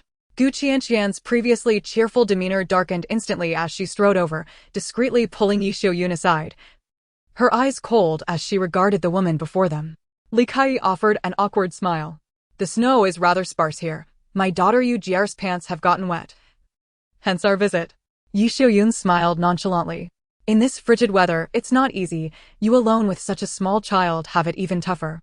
Upon hearing her mother's words, Qianqian's expression soured entirely, her gaze toward Li Kai growing increasingly frigid. She had not anticipated that this woman would approach her mother in her brief absence. Li Kai, hearing the comment, promptly laughed, casting a grateful look at Yu Xiuyun. Sister-in-law is right. In these times, merely surviving is a challenge, especially for those of us without adult males in our group. It is even harder. As this topic arose, Yu Xiuyun couldn't help but sigh deeply. Indeed, in these years, women and children have it the hardest. We ought to support one another. Qianqian interjected. Li Kai seized the opportunity to continue. Sister-in-law is correct. For us women who have lost our men, it is exceedingly difficult, raising children alone. If we do not support each other, how will we endure this year of calamity? Seeing Yu Xiuyun resonate with her sentiment, she attempted to prolong the conversation. But Qianqian interrupted. The sky is about to darken. Mother, we should leave. Yu Xiuyun paused, taken aback. Qianqian, have you found a suitable place? Not yet. I am looking as we go, Qianqian replied. Having grown accustomed to following her daughter's lead, Yu Xiuyun prepared to depart. Li Kai, in a sudden panic, was about to suggest they search for a resting place together. Qianqian turned her back to Yu Xiuyun and the others, fixing her gaze on Li Kai. A fleeting smile gracing her lips, one that sent a shiver down Li Kai's spine. This smile was all too familiar. Just yesterday, this girl had worn a similar expression after a kill. Recalling her previous threats, a chill ran through Li Kai, igniting a sense of dread within her as she watched the family of four depart. Gazing at the cave before her, which was 3 to 4 meters deep, Yu Xiuyun's eyes sparkled with delight. Qianqian, this place is splendid. I knew my Qianqian was a lucky star. She found such a wonderful spot at once. Kai too was equally ecstatic. He had feared they would have to spend the night amidst the snow after entering the mountains. Yet they had found such a splendid cave on their first night. Qiaojier, oblivious to the intricacies, clapped her small hands in delight at seeing her mother and brother so happy, her laughter chiming like bells. The trio's simple joy prompted a smile from Qianqian, who contemplated how to elevate their happiness further. I will go gather firewood. Mother, you look for some dry grass at the cave entrance to lay down for sleeping. Kai too, assist your mother. Assigning them tasks would ensure they wouldn't be content with her for firewood. Before departing, Qianqian's eyes flickered as she called out to the lazily lounging puppy beside Qiaojier, Little Gray, come. Throughout the journey, Qiaojier had held the puppy, affectionately named Gray, as the family accepted the name without question. Little Gray. The lethargic puppy lifted its head, recognizing its savior. Though reluctant to move, it eventually rose, ambling over slowly. Qianqian, growing anxious, seized it by the scruff of its neck as it reached her feet and briskly carried it outside. Yip yip yip. The sudden action startled Little Gray, causing it to emit a yelp. Qianqian did not venture far, ensuring she could still hear the commotion from within and remain undetected. She then set the puppy down. With a swift motion, a large bundle of twigs appeared before her. Earlier that morning, she had scoured the village, collecting nearly all the stray branches and firewood left behind. Now that they were in the mountains, finding dry kindling would be more challenging, as wetwood was difficult to ignite and produced a great deal of smoke. Qianqian cast a sweeping glance around her surroundings and then raised her hand once more, gripping a plucked and neatly prepared chicken. At that moment, Xiao Hui's eyes sparkled with delight, its tongue lolling out as drool dripped from its mouth. Qianqian playfully tapped its head, admonishing, You mustn't eat this. Xiao Hui let out a pitiful whine, laying down nearby, drooling in disappointment. Amused, Qianqian marveled at how this little creature possessed such sensitivity. She was quite the gourmand herself. During past missions, even in the wilderness, she never compromised her palate, preparing more than just instant meals. Besides ingredients, she carried an array of tools and condiments, though it was evident that those items were not suitable for use at present. Not in a hurry to return, Qianqian sought out a sturdy tree, nimbly climbing its trunk. Xiao Hui, left behind, barked anxiously, attempting to follow suit. Perched on a branch, Qianqian surveyed the endless white expanse before her. Suddenly, her eyes narrowed as she spotted a staggering figure slowly approaching. Typically, those fleeing from famine would travel southward, yet this individual was moving in the opposite direction. It seemed the person was struggling to remain upright, stumbling several times before collapsing into the snow. A sound, neither too loud nor too soft, caught Xiao Hui's attention, causing its ears to perk up. With an enthusiastic leap, it tumbled down from the half-meter-high branch. After rolling over, it stood upright, fixated on the source of the noise, sniffing the air. Moments later, Xiao Hui let out a sudden howl and sprinted toward the figure. Qianqian, taken aback by the dog's reckless behavior, cursed under her breath and quickly descended the tree to pursue it. As she approached, she found Xiao Hui circling the person in a frenzy, nudging its head against the individual. This sight made Qianqian frown. Xiao Hui, come back. Upon seeing her, Xiao Hui dashed over, barking excitedly while nuzzling against her leg and tugging at her pants. Qianqian was momentarily stunned, then gently patted its head, saying, "Good boy, you can't eat people." Xiao Hui, unable to comprehend her words, frantically clawed at the ground, sending snow flying, and Qianqian felt as though her pants might tear from its tugging. With a scowl, Qianqian warned, "If you bite again, I'll break your teeth." Xiao Hui immediately released its grip, circling anxiously before returning to the person, licking their face in a flurry. It was then that Qianqian realized this might indeed be Xiao Hui's owner. She rushed over, flipping the person onto their back, revealing a youthful, strikingly handsome face. Chapter 10, Wasted a baked flatbread. Had I known, I would have let him starve. Qianqian raised an eyebrow, noting that the unconscious individual on the ground appeared to be a lad of 17 or 18. Xiao Hui was pacing anxiously beside him, nudging her hand with its nose, seemingly imploring her to help. With a soft click of her tongue, Qianqian raised her hand and delivered several firm slaps to the boy's face. His porcelain-like cheeks quickly flushed a shade of crimson, the distinct marks of her fingers visible. See? No reaction. He must be frozen to death. Should I dig a hole to bury him? Qianqian conversed earnestly with Xiao Hui. The dog, tilting its head in a melodramatic manner, whimpered. Its mixture of exasperation and affection left Qianqian feeling somewhat perplexed. Perhaps this creature was a cross between a wolf and a husky. Qianqian raised an eyebrow, a mischievous grin playing on her lips as she playfully slapped the boy's cheek again, saying, "Truly dead, or should I roast you up for dinner?" Shall we? Both agitated and anxious, jumped around, barking incessantly. Its antics amused Qianqian, who decided not to tease it further. "All right, be quiet. If you keep howling, you'll attract real wolves." She then turned her attention back to the boy on the ground, contemplating that this individual might indeed be Xiao Hui's previous owner. If she did not intervene, Xiao Hui might refuse to return with her. While she personally didn't mind, she worried about how upset Xiao Jia would be if she returned without Xiao Hui. Qianqian patted Xiao Hui's head, her smile softening. "All right, if I save him, you'll be my dog from now on. You mustn't betray me, or I might just skin you and stew you." Xiao Hui seemed oblivious to her words, adopting a submissive position with its front legs on the ground, its head nuzzling against her feet, its fluffy tail wagging furiously. With a hint of disdain, Qianqian pushed the dog's head away and examined the boy. She pinched his chin, checking his pulse. His breathing was weak, but he was still alive. There were no visible injuries, suggesting he was likely just starving. Casting a glance around, despite the desolation, she decided against taking out anything too conspicuous, opting instead to produce a large piece of plastic wrap to place under the boy, making it easier to transport him. Qianqian dragged him a distance away from their landing spot, finding a substantial indentation in a rocky outcrop, not quite a cave, but large enough to shelter a person. She propped him against the stone wall and, after a moment of contemplation, retrieved a piece of baked flatbread, one she had previously discarded for being unappetizing. Breaking off a chunk, she began to feed it to the boy while muttering, "If you truly are this foolish dog's owner, consider this flatbread as payment for your canine. If you remain silent, I'll assume you consent." After feeding him several pieces, noticing he wasn't chewing, she furrowed her brow and produced a bottle of water, prying his mouth open to pour some inside. Coughing, the boy nearly choked on the water, but it finally roused him from his stupor. Seeing him awake, Qianqian maintained a stoic expression while continuing to feed him the flatbread. The boy, still disoriented, was met with the sight of a frail young girl forcefully shoving food into his mouth. Lacking strength, he could only passively accept her rough treatment. The rich aroma of the bread momentarily stunned Qianqian, who looked up at the girl in bewilderment.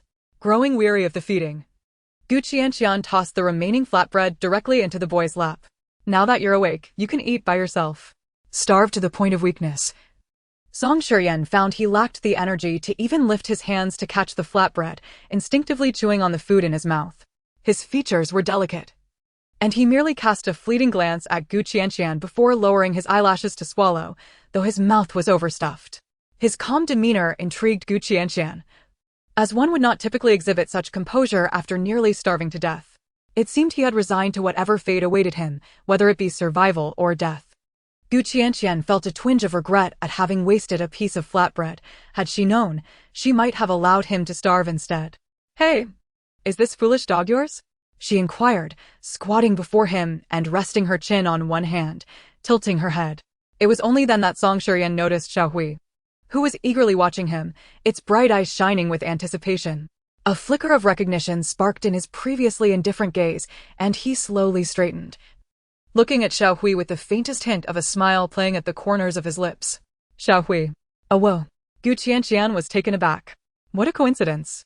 Clearing her throat, she continued, "Xiaohui is a dog I rescued from the hands of a villain, otherwise, it would have been turned into soup by now. By all accounts, it belongs to us now. However, I am quite reasonable and not one to seize others' dogs.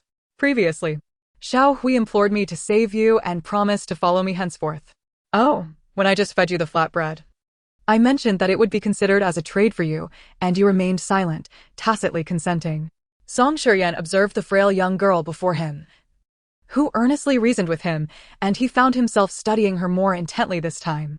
Leaning weakly against the wall with a piece of baked flatbread in hand, he replied, "Very well, it shall follow you from now on." Qianqian raised an eyebrow, suddenly amused, as if performing a magic trick, producing another baked flatbread from behind her back, one she had bought too many of and did not care for. She then handed him a water bottle, pressing it into his arms. "You two are now companions. Consider this my farewell gift to you from Xiaohui. Do not come asking me for a dog again." Qianqian glanced at the flatbread in his arms, which was almost as large as an adult's head, feeling somewhat taken aback. In these times, food was more precious than life itself. This little girl had generously bestowed upon him two such substantial flatbreads. Was it not a tad overly generous? He narrowed his eyes, a chill creeping into their otherwise gentle hue. "Are you planning to treat Xiaohui as food?" In this era, those willing to trade food would only seek more food. Qianqian retorted with a forced smile, "If I intended to use it as food, it would be nothing but bones by now. Why would I bother with you? The master who might starve to death somewhere?" Realizing his misinterpretation, Qianqian pressed his lips together. "I apologize." Seeing that he was not on the brink of death, Qianqian stood up, brushing the crumbs from her hands. "Xiaohui, we are leaving." Xiaohui glanced between Qianqian and Qianqian, letting out a conflicted whine. Qianqian gently patted Xiaohui's head. "Go on, you need not seek me out again." He was not Xiaohui's master, but merely a companion on their journey. Previously, Xiaohui had ventured out to find food for him and had not returned, prompting him to backtrack. Now, following this young girl before him was certainly preferable to remaining with him. Qianqian watched the slender figure of the girl as she departed, his previously gentle gaze deepening with contemplation. Chapter 11. Fortunately, I did not stew Xiaohui for soup yesterday. We have fortuitously discovered a divine hound. When Qianqian returned to the cave with Xiaohui, Qianqian had already laid down straw in the innermost part of the cave and built a fire at the entrance. Kaitu was outside, stamping his feet to keep warm, anxiously scanning his surroundings. Upon seeing Qianqian's return, he immediately shouted, "Mother, elder sister has returned," and rushed toward her. "Elder sister, you are finally back. If you hadn't returned soon, I would have gone out to find you." Kaitu breathed a sigh of relief upon seeing his sister intact. Qianqian smiled lightly, shouldering a bundle of branches while tossing a plump, molting chicken into his arms. "Quickly, start the fire. We shall feast on chicken tonight." Kaitu was puzzled about where his sister had found so many dry branches, especially since he had only managed to gather a few withered leaves after a long search. But the next moment, his eyes nearly bulged out upon seeing the fat chicken in his embrace, his mouth opening and closing in shock, struggling to form a complete sentence. "BBBB big sister, CCC chicken." As Qianqian prepared to make rice soup, she noticed her son standing there in a daze, babbling incoherently, and walked over to give him a light smack on the back. "What are you babbling about, child?" In the next moment, Qianqian spotted the molting fat chicken in Kaitu's arms, her pupils dilating in surprise. After a moment, she slapped her thigh. "My heavens, this is a chicken." Qiao, hearing the commotion from her little sled, poked her head out and chimed in, "Chicken. Chicken." Watching the two of them excitedly gather around the chicken, nearly in tears from joy, Qianqian couldn't help but smile faintly. Just as she was about to concoct an explanation before they could react, Kaitu suddenly turned to her, eyes gleaming with admiration and excitement. Elder sister, no wonder you brought Xiaohui with you. You must have known that Xiaohui could hunt, right? You are simply brilliant. Qianqian swallowed her words, offering a slight, inscrutable smile and nodding. I too did not expect Xiaohui to be so capable. Kaitu, upon hearing this, looked at Xiaohui with fiery eyes, his heart racing. Fortunately, I did not stew Xiaohui for soup yesterday. We have found ourselves a divine hound. Yi Xiaoyun laughed heartily. Xiaohui is splendid. All the bones will be for Xiaohui. Qiao waved her arms in delight. Wonderful. Wonderful. Qianqian glanced at Xiaohui, who appeared bewildered, and couldn't help but stifle a laugh. Kaitu, drooling at the sight of the chicken, then looked at Xiaohui. I never imagined Xiaohui would be so small yet so formidable. The formidable Xiaohui raised its head, letting out a soft howl. Qianqian, watching Xiaohui sway its head, feared it might become overly proud. That chicken probably had an injured wing and could not flee, which is why this pup managed to catch it. Yi Xiaoyun, cheerfully holding the chicken, prepared to chop off a leg, eager to treat the children and nourish them, while the rest would be cut into small pieces for easier storage to avoid difficulties when frozen next time. Seeing this, Qianqian quickly intervened. Mother, allow me to prepare the chicken. Oh dear, you should rest and warm yourself by the fire. I will handle it. She could not bear to let her daughter exert herself further after just returning. No need. Kaitu, gather another pile of firewood. I will roast the chicken for you. Upon hearing roast chicken, Kaitu's eyes sparkled, and he quickly hurried to gather dry wood for the fire. He had never eaten roasted chicken before, and roasting a chicken leg to share with his mother and elder sister would be a delight. Qianqian took the chicken, fetched several relatively thick sticks, sharpened their ends with her knife, and skewered the fat chicken. This action startled Yi Xiaoyun, but upon reflection, she considered that roasting it would suffice. After all, in this weather, cooked food could be stored without worry, making it easier to reheat later or simply gnaw on when cold. Thus, she decided not to interfere with Qianqian any further. Qianqian skillfully placed the chicken over the fire, expertly managing the cooking process. Having often prepared meals outdoors, her skills had improved considerably, especially when it came to roasting meat, which she could do with ease. It was a pity that the delectable seasonings and marinades from her space could not be utilized here. Roasting without them would lack flavor. But it was still preferable to throwing it into porridge. Without seasonings to mask the smell, the chicken would only taint the entire pot of porridge. Before long, the fat chicken began to sizzle and drip grease, the sound resonating delightfully in the air. Qianqian inhaled the enticing aroma, feeling that something was still missing. Perhaps she could sprinkle some salt on it while avoiding Kaitu and Yi Xiaoyun. Stealthily turning her head, she noticed 3 little heads and 1 dog head staring intently at the golden roasted chicken, their expressions filled with longing and desire, remarkably synchronized. Qianqian's lips twitched. This all-encompassing gaze made her a bit uneasy. She raised a hand to scratch her nose, pondering what to say. Then, the 3 little heads and the dog head simultaneously turned to her. Kaitu asked, Elder sister, is it ready? Can we eat it now? Yi Xiaoyun chimed in. Sister Qianqian, your cooking is exceptional. It smells divine. Xiao added, it smells so good. Xiaohui barked Dawu. Qianqian, she rose to her feet, straightened her back, cleared her throat softly, and then retrieved her bulging bag. She rummaged through it and finally produced a small cloth pouch. It dawned on her that during her stroll in the village earlier, she had collected some spices. Qianqian mentally applauded her own cleverness. Kaitu's eyes sparkled with admiration. Sister, you're truly remarkable. Yi Xiaoyun smiled with maternal warmth. Qianqian, you're simply wonderful. Xiao Jia raised her hands in excitement. Awesome. Xiaohui tilted his head back, letting out a delighted howl. Whoa. Observing the camaraderie among the 3 and the dog, Qianqian felt a wave of joy wash over her and couldn't help but join in their laughter as she began to sprinkle salt over the roasted chicken. She occasionally reached into her bag to retrieve more seasonings, continuing to enhance the aromatic fragrance that filled the air. Soon, the sound of rumbling stomachs echoed nearby. Qianqian looked at her culinary creation with satisfaction.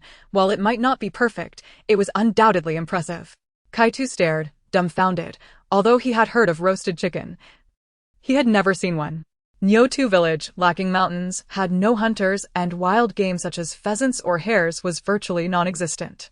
Only old Madame Gu had kept 2 hens, reserved strictly for laying eggs, and they were forbidden to be touched.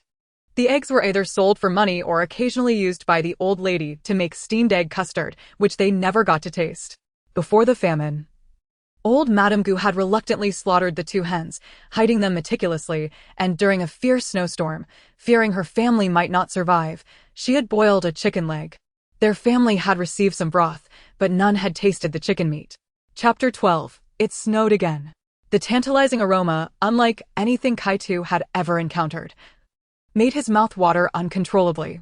He wanted to ask his sister when they could eat the chicken, but he feared that speaking would only cause drool to spill. Yi Xiaoyun stared in awe. Despite being a mother of 4, she had only ever had chicken soup once when Gu Yuanqiao secretly bought her a chicken leg. Occasionally, during festivals, they would receive a bit of pork fat from the old house, but chicken was a luxury they could never afford. After all, the hens were meant for laying eggs and were too precious to slaughter. People preferred to buy a small piece of fatty pork, using just a nail-sized amount in their stir-fries, rather than purchase chicken legs. Moreover, the chicken roasted by her daughter was far more enticing than anything she had seen sold in town. She never imagined she would get to savor such a delicacy, especially during a year of famine. Swallowing hard, she nervously fidgeted with the hem of her clothes, unsure how to proceed when the time came to eat. Gu Qianqian examined the chicken, determining it was ready, and carefully placed it in their meager, battered bowl, proceeding to disassemble it with clean twigs. She handed one leg to Kai-Tu, the other to Yi Xiaoyun, tossed the chicken head and tail to Xiaohui, and prepared a wing for Qiao Jia. Yi Xiaoyun gazed dumbfounded at the chicken leg in her hand, suddenly realizing, oh my, how has it been split so perfectly? Such a sizable chicken leg. Gu Qianqian understood her meaning and smiled reassuringly. Mother, don't worry, there's plenty of game in the mountains. Once we finish this, I'll take Xiaohui to find more. Food is abundant in the hills. Yi Xiaoyun suppressed her longing and averted her gaze. You're being ridiculous. In these times, where's there an abundance of food? Today is just our lucky day. It's not as if we can expect to find wild chickens every day. Looking at her emaciated children, she couldn't bring herself to insist they save the food. Mother want to eat, you all should. I'll have porridge, Qianqian. You need to eat the chicken leg. In this year of famine, with each day uncertain, why should she deny her children the chance to enjoy a rare treat? She could always tighten her belt later to save some rations for them. Gu Qianqian pushed the chicken leg back towards her. Mother, you eat. There's still more here. Kai-Tu swallowed hard, his eyes fixed intently on the chicken leg, and after a moment, he handed the leg back. Sister, you eat. I'm full just looking at it. I love chicken feet. Gu Qianqian chuckled at her brother's rambling. All right then, enough talking. Let us eat. Finish up quickly so we can rest. We have a journey ahead tomorrow. Whoever eats more today will have to work harder tomorrow. Under Gu Qianqian's firm demeanor, they fell silent and prepared to eat. However, after several attempts to take a bite, neither could bring themselves to do so, exchanging glances. Mother, you go first. Kai-Tu, you eat. Gu Qianqian felt overwhelmed and decided to ignore them. Here, Qiao Jia, you eat. Qiao Jia, unburdened by such concerns, saw the roasted chicken being offered by her sister, her eyes sparkling with delight as she opened her mouth wide and took a big bite. Almost instantly, her gaunt face lit up with joy, and she began to clamber out of the little sled with enthusiasm. Sister, eat more. Gu Qianqian hurriedly continued to feed her. The little girl's cheeks puffed out as she devoured the chicken wing, taking several bites before realizing it was almost devoid of meat. She let out a little yelp and stubbornly pushed it towards Gu Qianqian's mouth. Eat, big sister, eat. The little girl, suppressing her own cravings, insisted with her shining eyes that Gu Qianqian also partake. A warm wave enveloped Gu Qianqian's heart, igniting a fervent tenderness within her as she smiled gently. Big sister will eat later. Qiao Jia, you eat first. Having seldom tasted meat, the little girl was experiencing such a delicious treat for the first time, astonishingly managing to restrain her appetite, leaving some for Gu Qianqian. It was a sight that truly moved her. She even wished to provide them with more, endlessly more. As for Kai-Tu, when he cautiously took his first bite, the tender juiciness burst in his mouth, leaving him momentarily stunned, his eyes widening in disbelief as he gazed at the chicken leg in his hand. Is this the taste of meat? It's so incredibly delicious. Kai-Tu grinned widely, unable to swallow before he broke into a silly laugh. Yet, amidst his joy, An inexplicable heaviness settled in his chest, and the more he laughed, the more constrained he felt, until he finally burst into tears. He couldn't fathom why he was crying. After all, he was eating something he had never experienced even before the famine, something so good, why the tears? Yi Xiaoyun couldn't help but wipe her own tears. Pulling her son tightly into her embrace, Kai Tu, dear, don't cry, hurry and eat. We need to be well fed to survive and find your father and elder brother. Kai Tu nodded vigorously, wiping his tears as he devoured the chicken leg eagerly. Qianqian lowered her head, feeding the little girl in her arms, her eyes glistening with unshed tears in the shadows. After they had eaten their fill, the mother and her 4 children settled down on the straw inside the cave for a much-needed sleep. Xiao Hui lay at the entrance, a thick layer of straw beneath him, covered with a tattered piece of clothing. The fire continued to burn, warming the small cave against the biting cold of the deep mountains. In the desolate wilderness, with Xiao Hui keeping watch at the entrance, the family enjoyed a rare peaceful slumber. They remained oblivious to the fact that, after several days of stillness, the snow had begun to fall again, drifting gently in the night. The following morning, when Yi Xiaoyun awoke, she was taken aback to find that the snow outside had accumulated nearly half a foot higher. What on earth? It's snowing again. Her heart raced with anxiety. The last snowfall had buried many in the fleeing crowd, who had never awakened again. Qianqian opened her eyes, feeling the temperature had dropped a few more degrees. She tightened her clothing, her expression growing serious. Rising to the cave entrance, she gazed out at the heavy snowfall, which showed no signs of abating. The darkened sky cast a shadow over her heart, leaving her in a state of despondency. We shall not embark on our journey today. Let us wait until the snow ceases, she proclaimed. Battling against the fierce wind and snow, she could not assure that they would be fortunate enough to discover a suitable cave for the night. Little Gray, already overcome by the cold, darted into the innermost part of the cave at the sight of them waking, burrowing into Qiaojie's warm bedding. Qiaojie nestled beside the fluffy canine, tucking her hands and feet into its cozy belly, and resumed her slumber. Yi Xiaoyun gazed anxiously outside, her expression fraught with worry. In such weather, I wonder if your father and elder brother have found shelter, food, or firewood. Tears of concern nearly brimmed in her eyes. Qianqian gently patted her back, assuring, Father and elder brother are quite capable. They will surely be fine. She herself harbored little anxiety, even if the heavy snow sealed the mountains. As long as they remained in this cave, she would ensure that her mother and the others would not perish from hunger or cold. Yet, such actions would undoubtedly reveal her secret, a revelation she wished to avoid unless absolutely necessary. Chapter 13. Is this person still alive? The 4 women heated the leftover chicken from the previous night and prepared rice soup.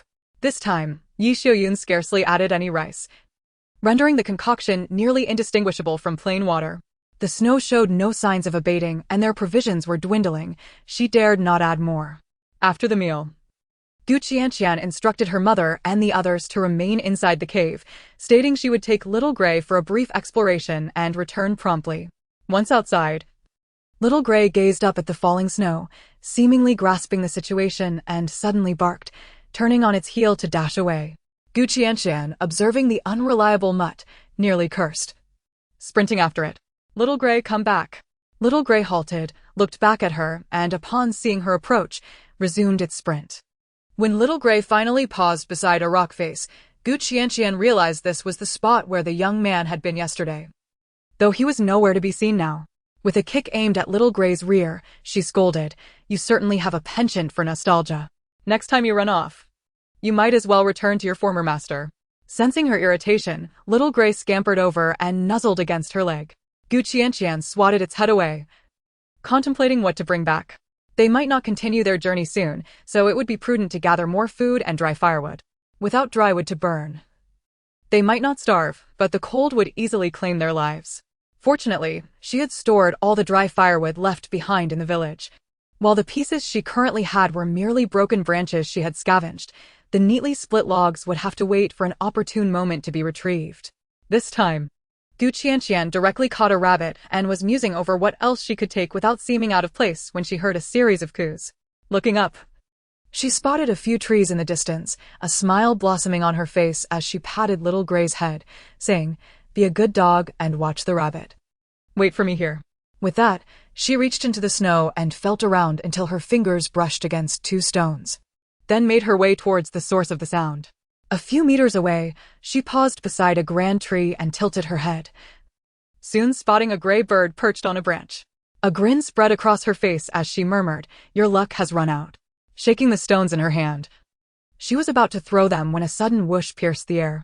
In the next instant, the bird fell from its perch, a long wooden arrow embedded in its body. Qianqian's brow furrowed, and she turned her gaze in another direction. A tall, slender figure approached, bow in hand, gracefully walking towards her. Delicate fingers grasped the arrow's end, lifting the fallen bird from the ground. Raising his eyes, his indifferent gaze fell upon Qianqian without surprise. She, too, was momentarily taken aback. Was this person still alive? Song Shiyan had not anticipated encountering this young girl again.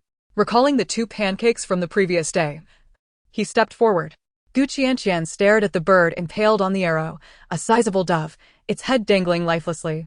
In the next moment, the young man tossed the arrow and the bird at her feet. "Is this for me?" Qianqian raised an eyebrow. The reason this person had nearly starved was not due to a lack of food, but rather his extravagant ways. "A token of gratitude," he replied, his voice pleasant yet devoid of emotion, as frigid as the snowflakes swirling around them. Qianqian blinked, pointing towards the distance where Little Gray's furry ears were barely visible. "Your token of gratitude is over there. Keep this for yourself.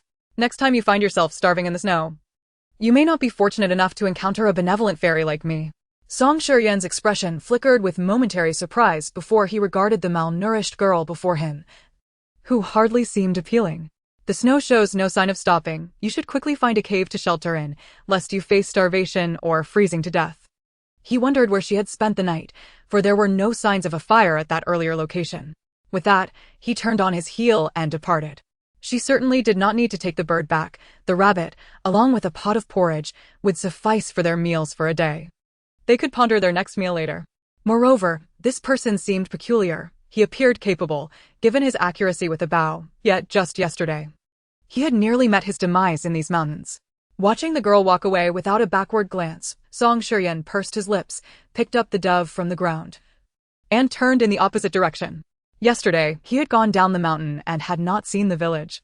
But he encountered a makeshift shelter built by a hunter where he spent the night.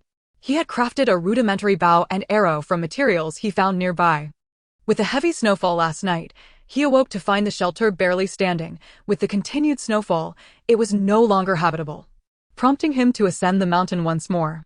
The mountains were more conducive to foraging for food than the main roads. After walking a few meters, he retrieved a small bundle he had left on the ground, preparing to search for a larger cave along the rock face. Unbeknownst to him, Qianqian was lugging firewood and carrying the rabbit as she made her way back. Remembering the dove from earlier, she pondered for a moment before retrieving a pigeon from her space. For a time, she had been quite enamored with roasted pigeon. Spending an extended period outdoors necessitated some variety in her diet. She even had a considerable stock of beef and mutton. With a leisurely gait, Qianqian returned to the cave, only to find the entrance barricaded with dry grass and branches, likely arranged by Yi Xiuyun. She approached, cleared away the debris, and entered the cave, setting down the firewood just as her expression shifted dramatically. "Where is mother?" Inside the cave, only the 2 younger ones remained. Yi Xiuyun was nowhere to be found. Kaitu was soothing the just-awakened Qiaojier, and upon seeing Qianqian return, he seemed to find his anchor, exhaling heavily. He rushed over, urgency in his voice. "Elder sister, just now, there were voices outside, and I heard a girl crying. Mother was worried you were in danger, so she took a sickle to block the entrance and told us not to go out while she went to find you." Qianqian's expression darkened. She had anticipated many scenarios, but had not considered that someone might be active in the mountains during such heavy snowfall, thus lowering her guard. "Kaitu, keep an eye on Qiaojier. Do not go outside. I will find mother. Little Gray, watch the entrance. If anyone approaches, bark loudly. If you fail to do your job, you shall be of no use to me." Little Gray recoiled at Qianqian's ominous gaze, sensing the danger, and let out a timid whimper. Qianqian ceased her idle chatter, venturing out to secure the cave entrance before following the direction indicated by Kaitu. However, with the 2 children still inside the cave, she dared not stray too far. After taking just a few steps outside, she spotted two figures slowly approaching. To her astonishment, the one being carried on someone's back was none other than Yi Xiuyun. Chapter 14. Sharing the same cave without a moment's hesitation, Qianqian hastened towards them. Her tone laced with urgency. "Mother, what has happened?" Upon hearing her daughter's voice, Yi Xiuyun, who had been engaged in conversation, lifted her head, her eyes alight with joy. "Qianqian, you're unharmed. How wonderful." Qianqian nodded reassuringly. "I am fine. I encountered no danger." Her gaze then shifted to the person carrying Yi Xiuyun, her brow barely twitching as she finally noticed the diminutive figure trailing behind, a child even shorter than Kaitu, dragging a large bundle and timidly hiding behind the woman. Upon seeing her, Qianqian pressed her lips together, stepping forward to offer assistance. "Mother, allow me to carry you." Li Shi, who had remained silent since Qianqian's arrival, quickly interjected. "No, I shall carry her. You cannot manage it. I will ensure your mother reaches safety and then take my leave without causing any disturbance." Seemingly anxious to dispel any misunderstandings, she hastily explained herself. Yi Xiuyun sighed. "I owe you a great debt this time. Otherwise, I might have perished in this snowy mountain. The place where you previously resided has been completely buried in snow, and there was nowhere for the children to go. We should take refuge in the cave where we have settled."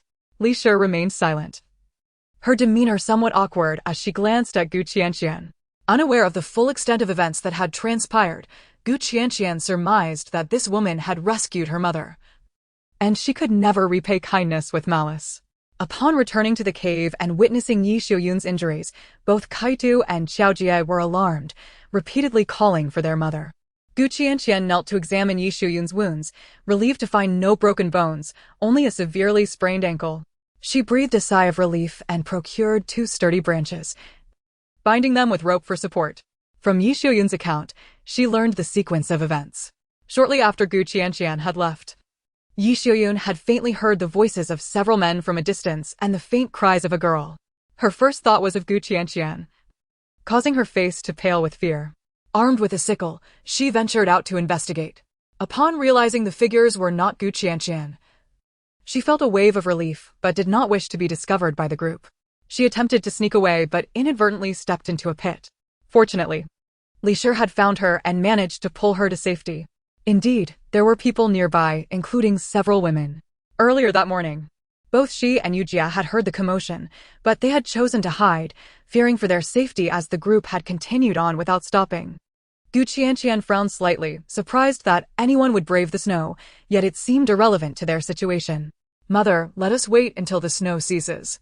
We shouldn't venture out these next few days. We must secure the cave entrance tightly."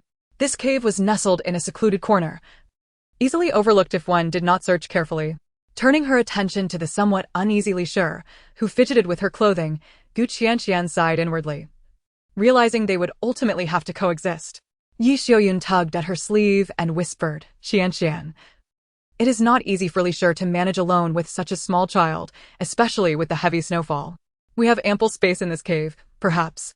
Regardless of the circumstances, she could not bear to witness a small child perish in the frigid wilderness. She was not a heartless person, after all. Qianqian pressed her lips together and smiled, nodding in agreement. "I shall heed Mother's counsel." Hearing this, Yi Xiuyun sighed, patting Qianqian's hand, then turned to Li Shi, saying, "Sister, you and the child can settle here. We can look out for one another."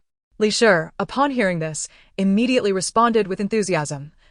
Yes, you can rest assured. We have provisions and will not be a bother to you." Seeing her composure, Qianqian's expression softened. It was not that she was devoid of compassion. Rather, in this world, trust in others had become a rare commodity. It was not that Li Shi was inherently untrustworthy, but the lines between good and evil had blurred over time. Having previously saved Li Shi from exploitation, Qianqian had left them provisions and winter clothing, believing she had done her part. Moreover, her reluctance to travel with others stemmed not from fear of betrayal, but from a desire to avoid drawing unnecessary attention and exposing their secrets. Yi Xiuyun, Kaitu, and Xiaojie were her kin, who would unconditionally trust her and never doubt her intentions, allowing her to act without hesitation. However, with Li Shi now in the mix, she would need to exercise caution. "Mother, Xiaohui caught a rabbit today. I will ask sister to roast a rabbit leg for you and you will recover swiftly." Kaito exclaimed, his eyes glistening with concern as he looked at Yi Xiaoyun's injured ankle. Yi Xiaoyun had not even registered the mention of a rabbit. But upon hearing Kaito's words, she exclaimed, Xiao Hui has found food again. She had thought Xiao Hui had merely stumbled upon a stroke of luck when it had caught a chicken the day before, and she was still lamenting that they had consumed it within 2 meals. Now, to her astonishment, they had found a rabbit. Her eyes scanned the area and soon spotted the rabbit Qianqian had carelessly discarded by the firewood pile. What a remarkable find! Even larger than the chicken from the previous day. Kaito beamed, our Xiao Hui is truly formidable. With Xiao Hui around, we shall have no worries surviving the winter in this cave. Yi Xiaoyun playfully scolded him, stop exaggerating. Do you think this mountain is teeming with wild rabbits and chickens? Catching 2 was merely a stroke of luck. The mother and son lowered their voices, yet the cave was small enough for Li Shi, seated on the other side with her daughter, to catch snippets of their conversation. Connecting the dots with the dead rabbit nearby, she felt a surge of disbelief. She cast a stunned glance at the little dog nestled in the girl's arms, which she remembered had been captured by the 2 men when they first arrived at the village, intended to be kept as a food reserve. After the men were killed, she had only seen the ropes untied in the courtyard, realizing the dog had been taken by Gu Qianqian. She had not thought much of it, considering Gu Qianqian had killed the men, and it was only natural for her to take the dog. Moreover, even if the dog had been left for her, she wouldn't dare to kill it, as they had no food to spare for such a creature. The provisions scavenged from the 2 men were already sufficient for the duo for quite some time. Yet, she never anticipated that the seemingly insignificant pup would prove to be so resourceful in the mountains. Chapter 15. There are people outside, many people. Gu Qianqian paid little heed to Li Shi's thoughts, they were merely her musings. Due to the presence of others nearby, Yi Xiaoyun adamantly forbade Gu Qianqian from venturing out again. The family remained in the cave, gathering dry twigs and leaves from the vicinity to block the entrance. Gu Qianqian ventured out once more, covering the makeshift barrier with a layer of snow before squeezing through the adjacent gap. The snow continues to fall, likely covering another gap in a short while. Consequently, the entrance to the cave will be completely obscured, rendering it invisible from the outside. However, this well-concealed cave is considerably warmer. After enduring the bitter cold for so long on this arduous journey, one could say their physical resilience against the frost has been remarkably fortified. As the sun began its descent, it became apparent that no one would be continuing their travels at this hour. Gu Qianqian kindled a fire, and Li Shi cast an embarrassed glance in her direction, saying, I didn't bring the firewood I collected earlier. May I use your fire to cook some rice soup? Yi Xiaoyun smiled and replied, of course, there's no problem. If it weren't for carrying me, you wouldn't have come empty-handed. We need to light a fire anyway, so please do use it. Gu Qianqian thought it of little consequence, as they all needed to start a fire. Adding a pot wouldn't be an issue. Yi Xiaoyun took the rabbit to prepare its fur, while Gu Qianqian noticed that Li Shi was very sparingly pouring a small amount of rice into the pot. Nearby, a thin little girl huddled into a ball, gazing longingly at the rabbit in Yi Xiaoyun's hands. Lowering her gaze, Gu Qianqian picked up the pigeon she had previously taken out and approached Li Shi, placing it on the ground. Today, thanks to you saving my mother. Consider this a token of gratitude. Li Shi, who had not noticed the pigeon before, looked at the sizable bird on the ground with eyes wide in excitement. Thank you. Thank you so much, she exclaimed, quickly picking up the pigeon with great care. She had lost track of how long it had been since they last tasted meat. She hurriedly began to pluck the feathers, preparing to cook it alongside the porridge. Overcome with joy, Li Shi moved with remarkable speed, even retaining some of the innards, discarding only the inedible parts and placing everything else into the pot. Zhang Xiaoya also leaned closer, fixated on the pigeon in the pot, her eyes glimmering with hunger. Gu Qianqian, however, would not feel slighted by the presence of more people in the cave. She continued to cook the entire rabbit. This time, Yi Xiaoyun cautioned them for a while, saying, we need to be frugal with our food today. We don't know when this snow will stop. And we must not indulge as we did before. We already had a chicken yesterday, so we can't overeat again today. Gu Qianqian obediently listened, nodding at whatever Yi Xiaoyun said, while continuing to roast the rabbit. Once the rabbit was ready, the cave resonated with the sounds of several people swallowing in anticipation. Gu Qianqian had also cooked some meat in the pot, seasoned it, and the broth tasted quite delightful, providing warmth on this frigid day. Just as Li Shi and her daughter prepared to eat, they were enticed by the alluring aroma wafting from Gu Qianqian's side. Zhang Xiaoya pouted. her eyes brimming with tears as she looked at Li Shi. "Mother, I want to eat meat." Li Shi quickly shielded her view, saying, "We have meat too, come now." "Yu Jia, open your mouth." Yu Jia complied, sipping a mouthful of pigeon soup, but found it bland and tasteless compared to the roasted rabbit. The little girl pouted, refusing to eat, and shifted her gaze longingly toward the roasted meat in Qianqian's hands. Li Shi pulled her back, scolding, "How can you be like this? The older sister brought us a pigeon and made you soup. What more do you want?" Zhang Xiaoya, already craving, was startled by Li Shi's scolding and immediately burst into tears. The child's cries echoed throughout the cramped cave, drawing the attention of 5 pairs of eyes from the Gu family. Li Shi, feeling somewhat apologetic, chuckled lightly. "Children can be quite unreasonable. I'm sorry for disturbing you." Yi Xiuyun, being a mother herself, noticed how small and emaciated the child was, her head disproportionately large, evoking sympathy in anyone who looked upon her. Yet, her own children were not in a much better state. The rabbit, while not large, needed to feed 3 children, and in this harsh winter, where meals were scarce, her primary concern would naturally be for her own children. Moreover, since Li Shi had stewed the pigeon they provided with porridge, the child was not truly hungry but merely craving.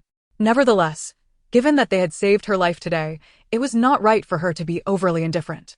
Yi Xiuyun selected a piece from the rabbit's ribcage, which had little meat left but was still flavored from the cooking oil. It could at least satisfy the child's craving somewhat. She handed the piece to Kai-Tu, saying, "Here, this child is quite hungry. Kai-Tu, quickly take this to your sister." Kai-Tu, though feeling the pangs of hunger for his own mother and siblings, understood that without Li Shi, his mother might not have returned at all. Despite the twinge of sympathy, he willingly delivered the piece to Li Shi. Qianqian had no objections. 1 piece of meat would not cause any trouble, and as long as her actions didn't lead to complications, she would not interfere with Yi Xiuyun's decisions. After all, this year of calamity would eventually pass, and she did not intend to turn her family into excessively cold and detached individuals. Being human entails possessing emotions, not merely functioning like a machine governed by logic. As Qianqian pondered this, her expression softened, and after a moment, she lowered her gaze, pursing her lips in silence as she continued her work. Zhang Xiaoya, thrilled to finally taste meat, savored it joyfully, gnawing until she even devoured the bones, keeping them in her mouth without spitting them out. On Gu's side, under Yi Xiuyun's guidance, a significant portion of the rabbit remained, and there was still plenty of rabbit soup in the pot. The broth, seasoned with a bit of salt and water, could be made in ample quantity. That night, Qianqian found it difficult to sleep as soundly as the previous night.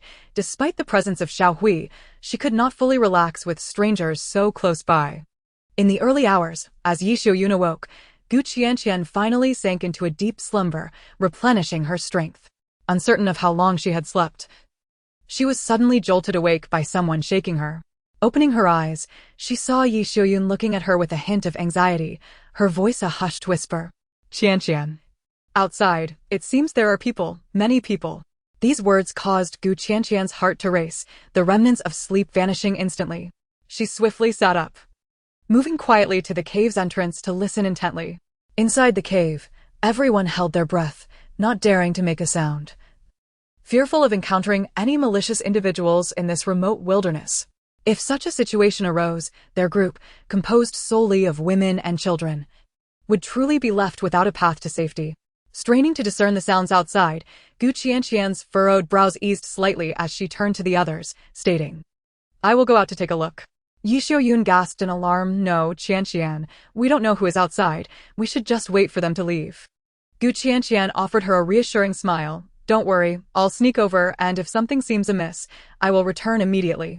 Li Shi, hearing this, bit her lip and quietly urged, "It's best not to go.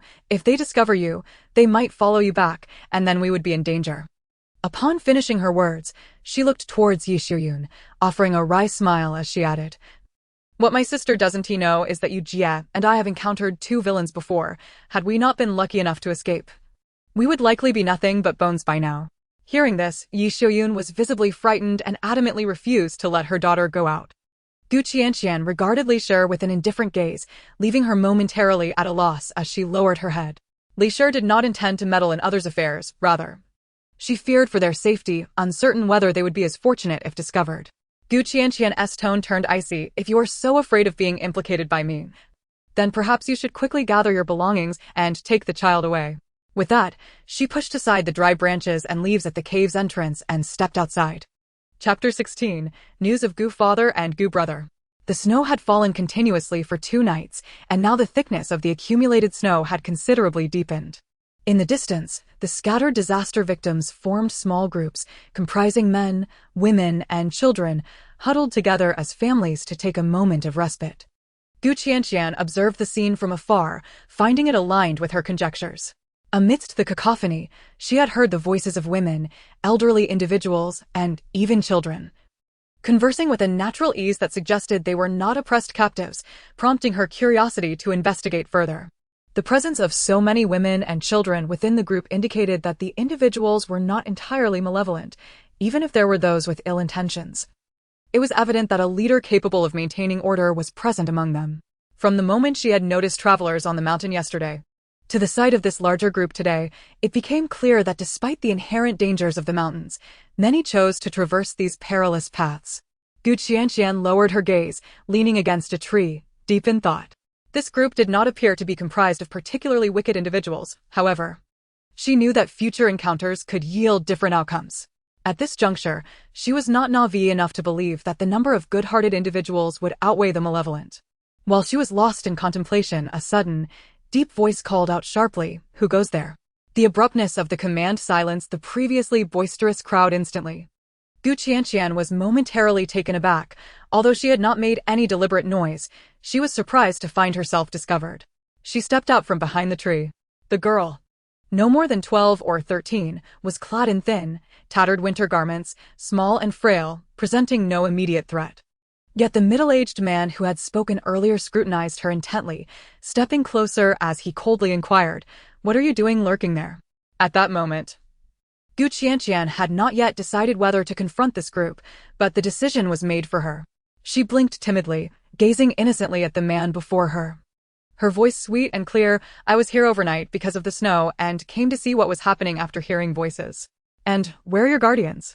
The man continued, doubting that such a small child would be alone. Gu Qianqian bit her lip, opting not to answer directly.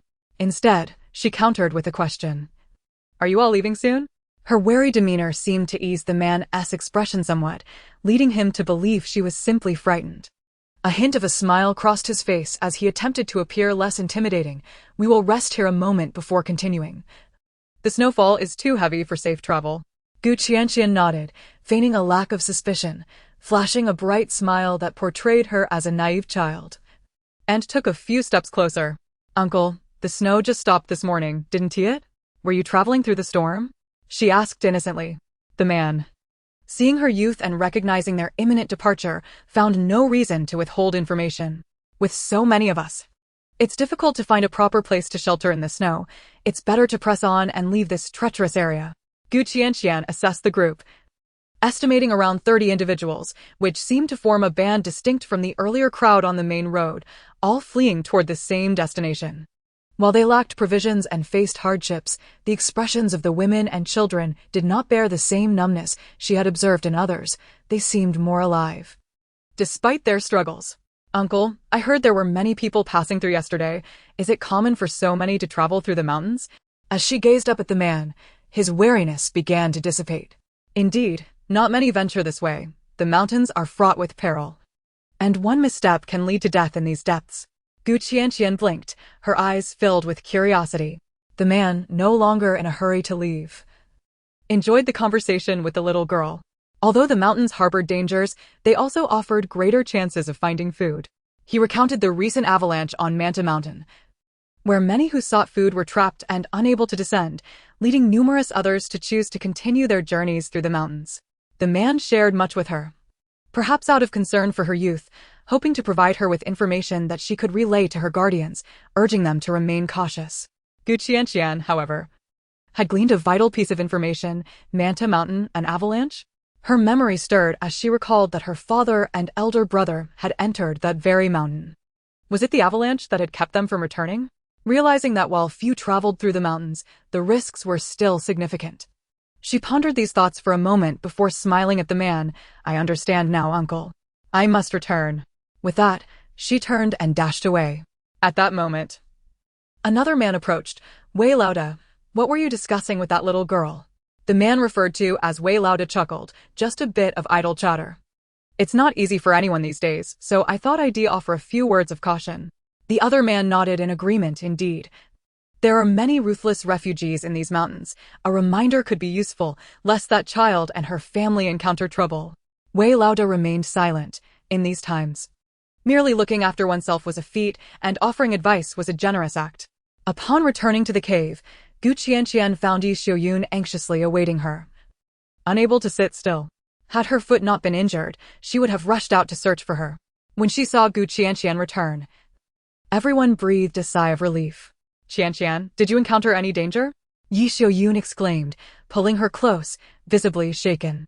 Qianqian smiled reassuringly, Mother, I am fine. However, seeing the lingering fear on Yi Xiaoyun's face, Qianqian's eyes sparkled as she suddenly declared, Mother, I have news about father and brother. Upon hearing this, Yi Xiaoyun's eyes widened in shock, her entire being trembling with excitement as she grasped Qianqian's hand tightly. What did you say? You have news of your father and brother? Did those people outside recognize them? Kaitu leaned in eagerly, his eyes brimming with anticipation. Sister, where are father and brother? I knew they must still be alive. This is wonderful news. Xiao Jia, though still innocent and unaware of the full gravity, recognized her father and brother's names. Having not seen them for a long time, her little face scrunched up in sadness upon hearing the conversation, and she climbed into Yi Xiaoyun's embrace, crying, Mother. I want father. I want brother. Chapter 17, Qianqian's Plan. I just met a kind uncle who told me that there was an avalanche on Manta Mountain. Many who ventured into the mountains for food did not perish, but the avalanche blocked their way down, forcing many to continue traveling through the mountains. Mother. Father and brother must be among those traveling in the mountains as well. Upon hearing this, Yi Xiaoyun raised a hand to cover her mouth. Her eyes reddening with tears that streamed down her cheeks, her body trembling violently. Despite her constant reassurances that her husband and son were alive, her heart had not been entirely convinced. Yet, she had 3 children to care for, she could not falter. She needed to lead her children out of this perilous place and endure the famine and snow disaster. But in this moment, learning that her husband and son were alive and in the mountains ignited the long-suppressed emotions within her, finally allowing them to break free. Weeping and laughing, she grasped Qianqian's hand, her eyes shining with a brilliance never before seen. Yes, yes. Our Qianqian is truly a blessing. Had it not been for her desire to enter the mountains, we might have missed the news about your father. Kaitu, filled with excitement, wiped his eyes fervently. It must be that my sister has a telepathic connection, knowing that our father and elder brother are in the mountains. Which is why she wants to venture in. Qianqian, feeling somewhat embarrassed by their words, tugged at the corners of her mouth. In truth, she had no idea.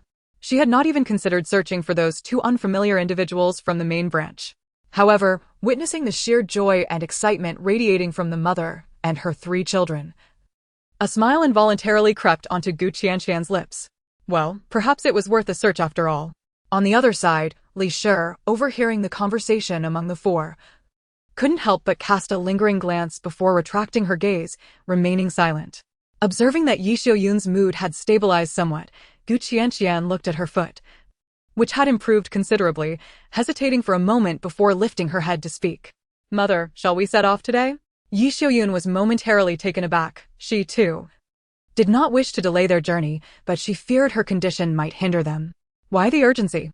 She queried, surprised at the thought of traveling alongside the group outside. For the past 2 days, the family had traveled safely and comfortably. She thought it was quite pleasant. After all, if the old Gu family could treat them that way, how much more inscrutable would be the intentions of outsiders? Li Shi also cast a glance their way. Unable to restrain her curiosity, are we sure that the people outside are good? Is it safe to travel with them? Qianqian shot her a glance. Aunt, you may consider it for yourself. She then turned to Yi Xiaoyun. I heard from that uncle that there are many vagrants in these mountains. We have been fortunate not to encounter any so far. If we do, we could be in danger. I observed that among those people, there are quite a few women and children, so they likely aren't bad. Since parting ways with the old Gu family, every suggestion made by Qianqian had proven sound. And Yi Xiaoyun had grown accustomed to heeding her daughter's counsel, especially now that there was news of her husband and son. Naturally, she agreed. All right. Then we shall set off with them.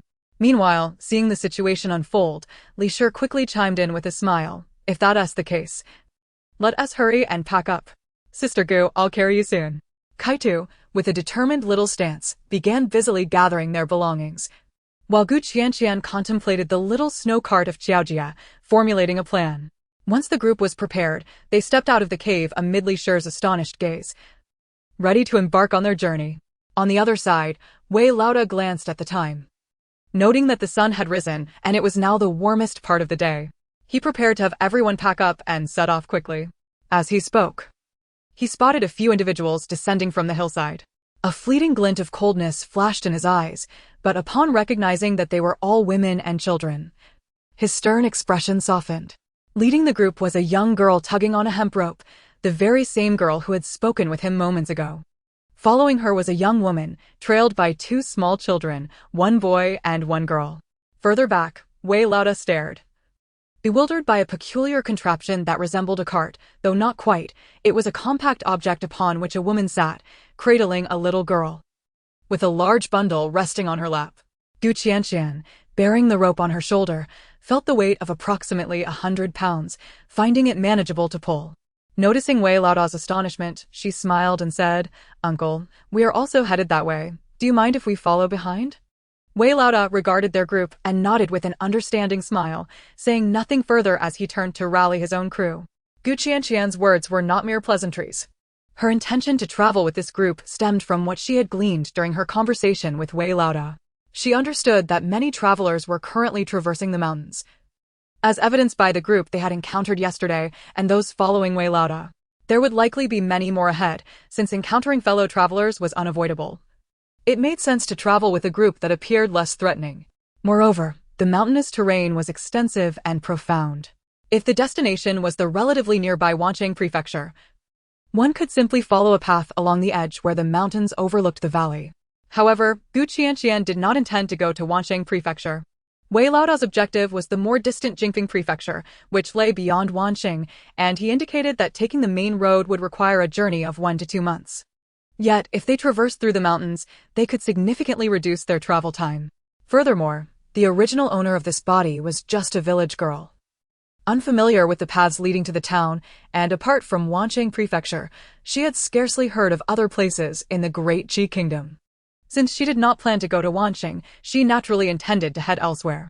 Having fortuitously encountered a suitable group, Gu Qianqian resolved to join them on their journey for the time being. Meanwhile, Wei Laoda remained blissfully unaware of her ulterior motives, believing she simply wished to accompany him to Wancheng. Chapter 18. The eye-catching little snow cart. At this very moment, Yi Xiaoyun was seated in Qiaojia's improved version of the little snow cart. The original design had been insufficient for her needs, prompting Gu Qianqian to replace 2 of the wooden slats with longer, flatter pieces, and to extend the front with shorter ones, allowing Yi Xiaoyun to recline comfortably. She even affixed a row of wooden slats to the back of the 2 chair legs, creating a backrest for Yi Xiaoyun, making it extraordinarily comfortable. Yi Xiaoyun marveled at her daughter's ingenuity, astonished that she could conceive such a peculiar invention. Gu Qianqian had never anticipated that one day she would adapt the principles of skiing to create an escape tool for fleeing through the snow, but it proved quite effective. "Qianqian, if you grow weary, do let your mother know. I can walk too," Yi Xiaoyun said tenderly, gazing at her daughter with concern. Had it not been for Gu Qianqian's insistence that they set off, she would have preferred not to burden her daughter. Gu Qianqian squatted beside Yi Xiaoyun, gently patting the squirming little gray creature packed in the bundle, offering a few soft warnings before turning her attention back to her mother. "Mother, I just tried pulling this. It's very light and not tiring at all. You can rest easy and wait until your foot is healed." Yi Xiaoyun, hearing this, felt a wave of frustration wash over her, lamenting her own helplessness and the burden she placed on her eldest daughter. Gu Qianqian, noticing her distress, chuckled softly, "Mother, I'm not deceiving you. Once your foot is better, I'll sit while you pull me." Yi Xiaoyun couldn't help but laugh at her daughter's playful demeanor and nodded in agreement. "All right, from now on, all 3 of you siblings will sit up front, and I'll pull you along." Kaitu immediately chimed in, "I want to sit. When I grow taller and stronger, you all can ride on it. And I'll pull you." After a moment's thought, he added, "But Little Gray must get down. It's enough to pull you all. Little Gray is too heavy and should run on its own." The family shared laughter, creating a harmonious atmosphere, while Li Shi observed the surroundings, taking a long look before finally exhaling in relief. Meanwhile, ahead, Wei Laodao's team had prepared to move onward, the sparse group behind them also ready to follow, and Qianqian grasped the hemp rope, joining the procession. In the lengthy line of refugees, their addition went unnoticed, being merely women and children with little strength, hardly deserving of scrutiny. Yet soon, others began to take notice, not for any particular reason, but rather due to the eye-catching little snow cart that had initially drawn many gazes. It appeared small, yet it bore both passengers and cargo, all being pulled by a mere teenage girl. Was it the cart that was light, or was the girl an extraordinary powerhouse? In the snowy expanse, initially, one could still witness the draft animals pulling carts, but eventually, those creatures became mere sustenance, rendering even the heaviest carts beyond human capability to haul. Small hand-pulled carts struggled through the deep snow, their wheels laboriously turning, finding some ease only upon the well-trodden paths of the main road. The mountain trails were utterly impractical. Within the ranks of Wei Laoda's group, an elderly woman, lagging behind, frequently glanced back. Eventually, she fell a few steps behind and approached Qianqian, carrying a small child on her back. "Child, what is this contraption you have? You're pulling 2 people and all this baggage, isn't it exhausting?" The elderly woman observed the young girl's dark, thin face, which bore no signs of perspiration, seemingly unfazed by the burden. Qianqian, with an innocent and naive smile, replied, "I just pieced it together from wood. I have great strength, it's not tiring at all." The old woman responded with an "oh" and continued to observe for a while before chuckling. "This is quite interesting. If only there were tools available in these mountains. Crafting something like this would be much simpler. If my 2 children had something like this, it would save them from carrying and cradling." As these thoughts lingered, a loud, impatient voice rang out from ahead. "I said, where do you think you're running off to? Hurry up and keep up. If you get lost, don't expect anyone to come back for you." The elderly woman, startled, hurried her pace forward, assuring, "I was just checking what they were pulling. I haven't fallen behind." The irritable woman shot her a glare. "What are you looking at? Always wanting to see everything. Be careful someone doesn't grab you and stew you for soup." The elderly woman, with the child on her back, remained silent as the woman continued her scolding, even turning to cast a fierce look at Qianqian, who felt inexplicably targeted by the glare. Beside them, Li Shi sighed softly. "That woman is exceedingly fierce. It's tough for the elderly." Yi Xiuyun, sitting low and unable to see clearly ahead, inquired, "What's going on?" The elderly woman, just moments ago conversing with Qianqian, was now being chastised like a child by her daughter or daughter-in-law. With a child on her back and a heavy bundle by her side, the accusing woman was empty-handed. Yi Xiuyun furrowed her brow. "How can there be such people?" Li Shi shook her head. "It's said that the world has gone awry. The elderly and children are seen as burdens. It's no surprise they are looked down upon. If they weren't still capable of some work, they might not even be brought along." Yi Xiuyun felt a pang of sympathy, reflecting on how her own family had been abandoned by the Gu family. Qianqian quietly pulled her small sled, her mind racing. Ahead, Wei Laodao led about 10 individuals, 5 or 6 middle-aged men and young adults, a boy of tender years, and the rest were either women or elderly. Behind them trailed scattered groups, with the presence of women and children notably sparse. Qianqian lowered her gaze, her understanding deepening. The group continued until the sun began its descent, finally finding a suitable place to rest for the night. Upon surveying the area, Qianqian noted the absence of caves and, with so many people, even if there were, distribution would be impossible. It seemed they would have to sleep on the ground tonight. Yi Xiuyun began to limp as she gathered their belongings in preparation for the night. Xiao Jia, seated in the sled, cradled the little gray dog, trying to keep it calm, though it proved quite spirited. Frustrated, Xiao Jia huffed, hands on her hips. "You naughty little gray, stop being so disobedient." Qianqian found the scene amusing while Yi Xiuyun, filled with trepidation, hurried over to block the view. "Oh dear, stop fidgeting. If you keep this up, someone might take you away and stew you for dog soup." Yi Xiuyun scolded as she playfully swatted the dog's rear. For the past few days, Little Gray had accompanied them, standing watch and helping them catch wild chickens and rabbits. It had become their esteemed companion. As Qianqian grew fond of it, they had all developed an attachment to the seemingly simple-minded creature. Now, traveling with others, Yi Xiuyun felt anxious, fearing someone might discover them and snatch away their prize for a meal. Kai too, equally serious and alert, gathered firewood while scanning the surroundings for any sign of danger. To keep Little Gray concealed, they deliberately chose a secluded spot to rest. Qianqian found herself unable to carry a bundle of dry firewood today and planned to start the fire herself, occasionally tossing in some dry wood when no one was watching. Otherwise, the smoke from the wet wood would surely be suffocating. Kai too, worried about Little Gray being discovered, hurried back with firewood, joining Yi Xiuyun in coaxing the dog to remain quiet. Qianqian, however, was unconcerned. How could such a large living creature remain hidden? But since Little Gray was with her, she felt compelled to protect it. She began to ignite the fire, mixing dry and wet wood, preparing to cook porridge. Given the circumstances, it was not suitable to bring out any game. They would have to settle for boiling rice. Moreover, it was her first night observing the group, and she needed to gauge their dynamics. As Qianqian glanced at the bubbling porridge, she pondered if she could discreetly add something to it. Suddenly, a low gasp pulled her from her thoughts, and she recognized the elderly woman from earlier that day. Qianqian felt a wave of exasperation. In such dire times, did the old woman not fear encountering ill-intentioned individuals? Why was she wandering about, in a situation where everyone was on high alert, hoping not to be targeted? This woman appeared unperturbed. Then it dawned on her, among their group of women and children who would pose a threat, they were hardly worth eyeing as prey. "Oh, we have plenty. We'll need to add water later," Qianqian innocently remarked. "It looks like a lot, but the pot is shallow." The elderly woman surveyed the group, mistaking them for a unified lot, and nodded in understanding. That makes sense. I thought so. But you're cooking far too much. It's late at night, and we're about to sleep. What use is so much food?" Qianqian twitched her lips. "Grandma, do you need something?" The elderly woman, now embarrassed, rubbed her hands together. "Child, I do have a little matter to discuss with you."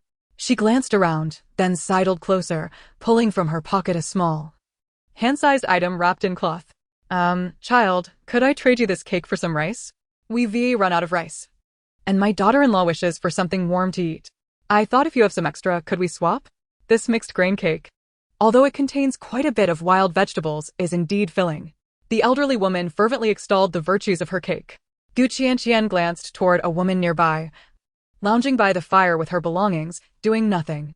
She frowned slightly, yet she felt it was not her place to meddle in others' affairs. Moreover, she sensed the timing of the elderly woman's request was fortuitous. Swiftly, Qianqian snatched the cake from the elderly woman's hand and tucked it into her clothing, smiling brightly. "Of course. I'll get you some rice right away." With that, she retrieved a handful of dark grains and handed them to the elderly woman, who grimaced at the sight of the blackened rice. "Child, why is your rice so moldy?" Yet, she hastily accepted it, wrapping it in the small piece of cloth, astonished by the quantity. "Child, why have you given so much?" Qianqian couldn't help but smile at the old lady. This elderly woman, having received her share of provisions, still expressed her discontent, seemingly unafraid that she might be asked to return it. "My dear, you and your family are not having it easy either. You mustn't be so extravagant. We don't know when this famine will end. If you continue to squander, you may find yourselves without food to survive." Qianqian found the old lady quite amusing, but chose not to engage further. "Yes, I understand," she replied. The old lady, still earnest in her advice, was interrupted by a loud voice from the other side. "If you're not cooking, what are you doing? Is this family of yours not in need of food? You wander about all day, and with all that energy, you should be saving the grain for the little ones. It's a waste to feed you." Immediately, the old lady turned her head and called out, I'm back. Time to cook." Qianqian cast a glance at the fierce woman nearby. This family was the only one in Wei Laodao's group consisting entirely of women and children.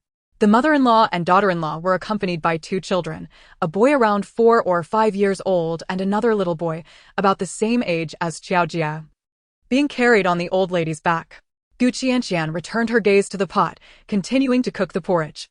In a corner where no one was paying attention, she pulled out a baked flatbread, broke it into pieces, and placed it in a small, battered basin, covering it with a clean cloth. As for the flatbreads she had exchanged for rice with the old lady, they were naturally stored away in her space. Time to eat. In Chapter 20. Yi Xiaoyun's concerns arose as Gu Qianqian finished cooking the porridge and called her family to the table. Meanwhile, several men were returning from a distance, some appearing cheerful, others with downcast expressions, and still others muttering curses. Gu Qianqian merely glanced at them before averting her gaze. Just as everyone was settling down, many men ventured into the nearby mountains, hoping to test their luck and see if they could catch some game to supplement their family's food supply. At this moment, Wei Lauda and another man walked back, laughing heartily, carrying a wild rabbit in hand, indicating that tonight's meal would be a feast. Only a few had been fortunate enough to find anything, aside from Wei Lauda.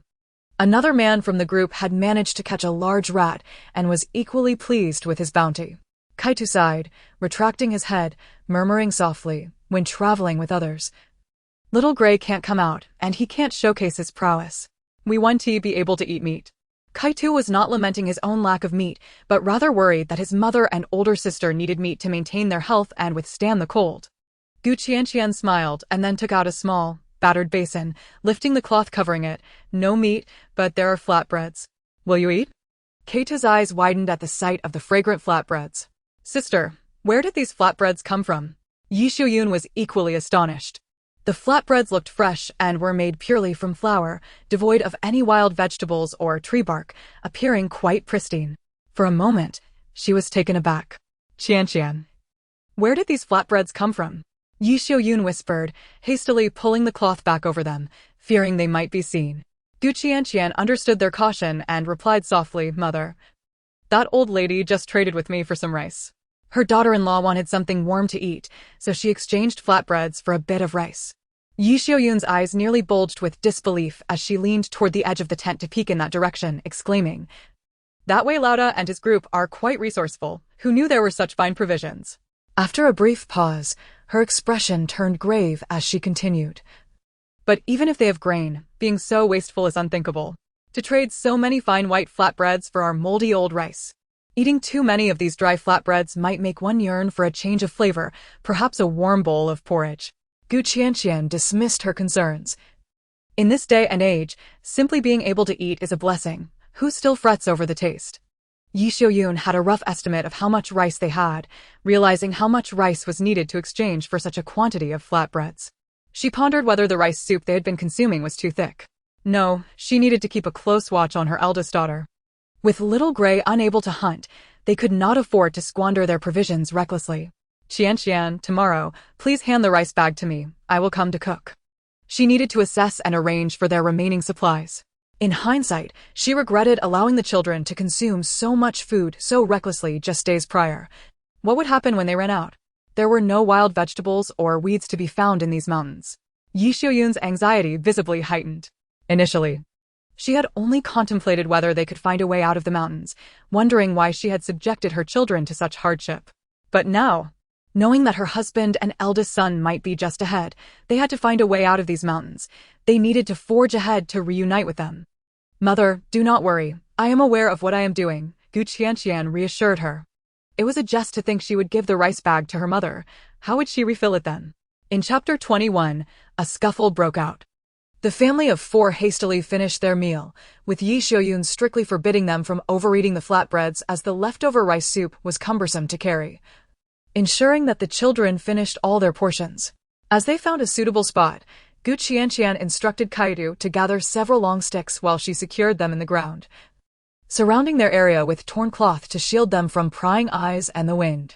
Their setup was rather modest, akin to other tents around them. Gu Qianqian had her mother and siblings remain inside the tent while she discreetly took Little Gray into the woods, as the dog had been cooped up all day and needed to relieve himself. After walking a little further, Gu Qianqian let Little Gray off the leash and the dog, having been restrained all day, bounded with glee, tail wagging furiously. He nudged Gu Qianqian's foot, expressing his distress.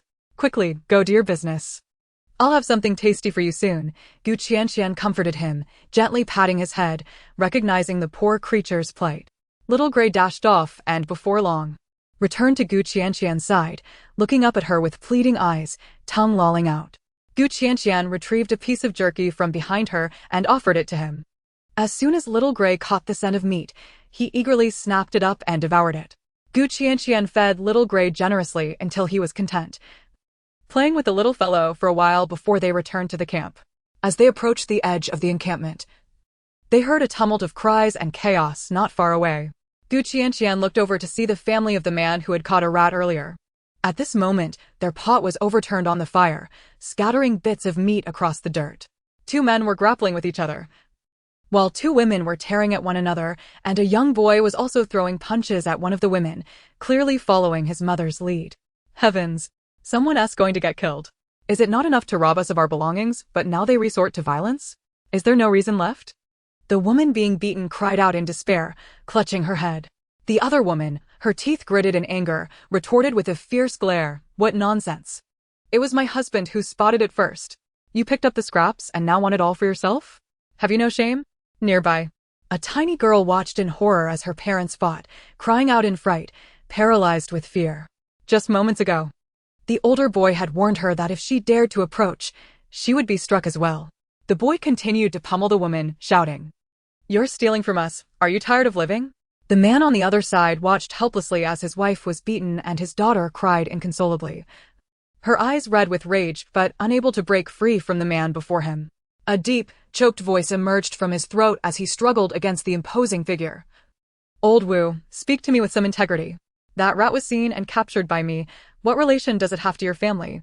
Your current assault on us is no different from the previous bandits. If your son and wife dare to strike my wife again, believe me, I will fight to the bitter end, and we shall all perish together. You're talking nonsense. That rat was first spotted by my son, and you rushed in to claim it. Now you want to hoard it all for yourself. What do you think you are from the Zhao family?" Wu Lar's wife spat contemptuously, her face twisted in malice. "You think we're afraid of you? If you keep yapping, I'll make sure to take care of your little brat."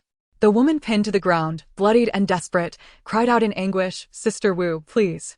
This is too much. The girl is just a child. We were wrong. We don't want the rat anymore. Take it all. We don't want it, please."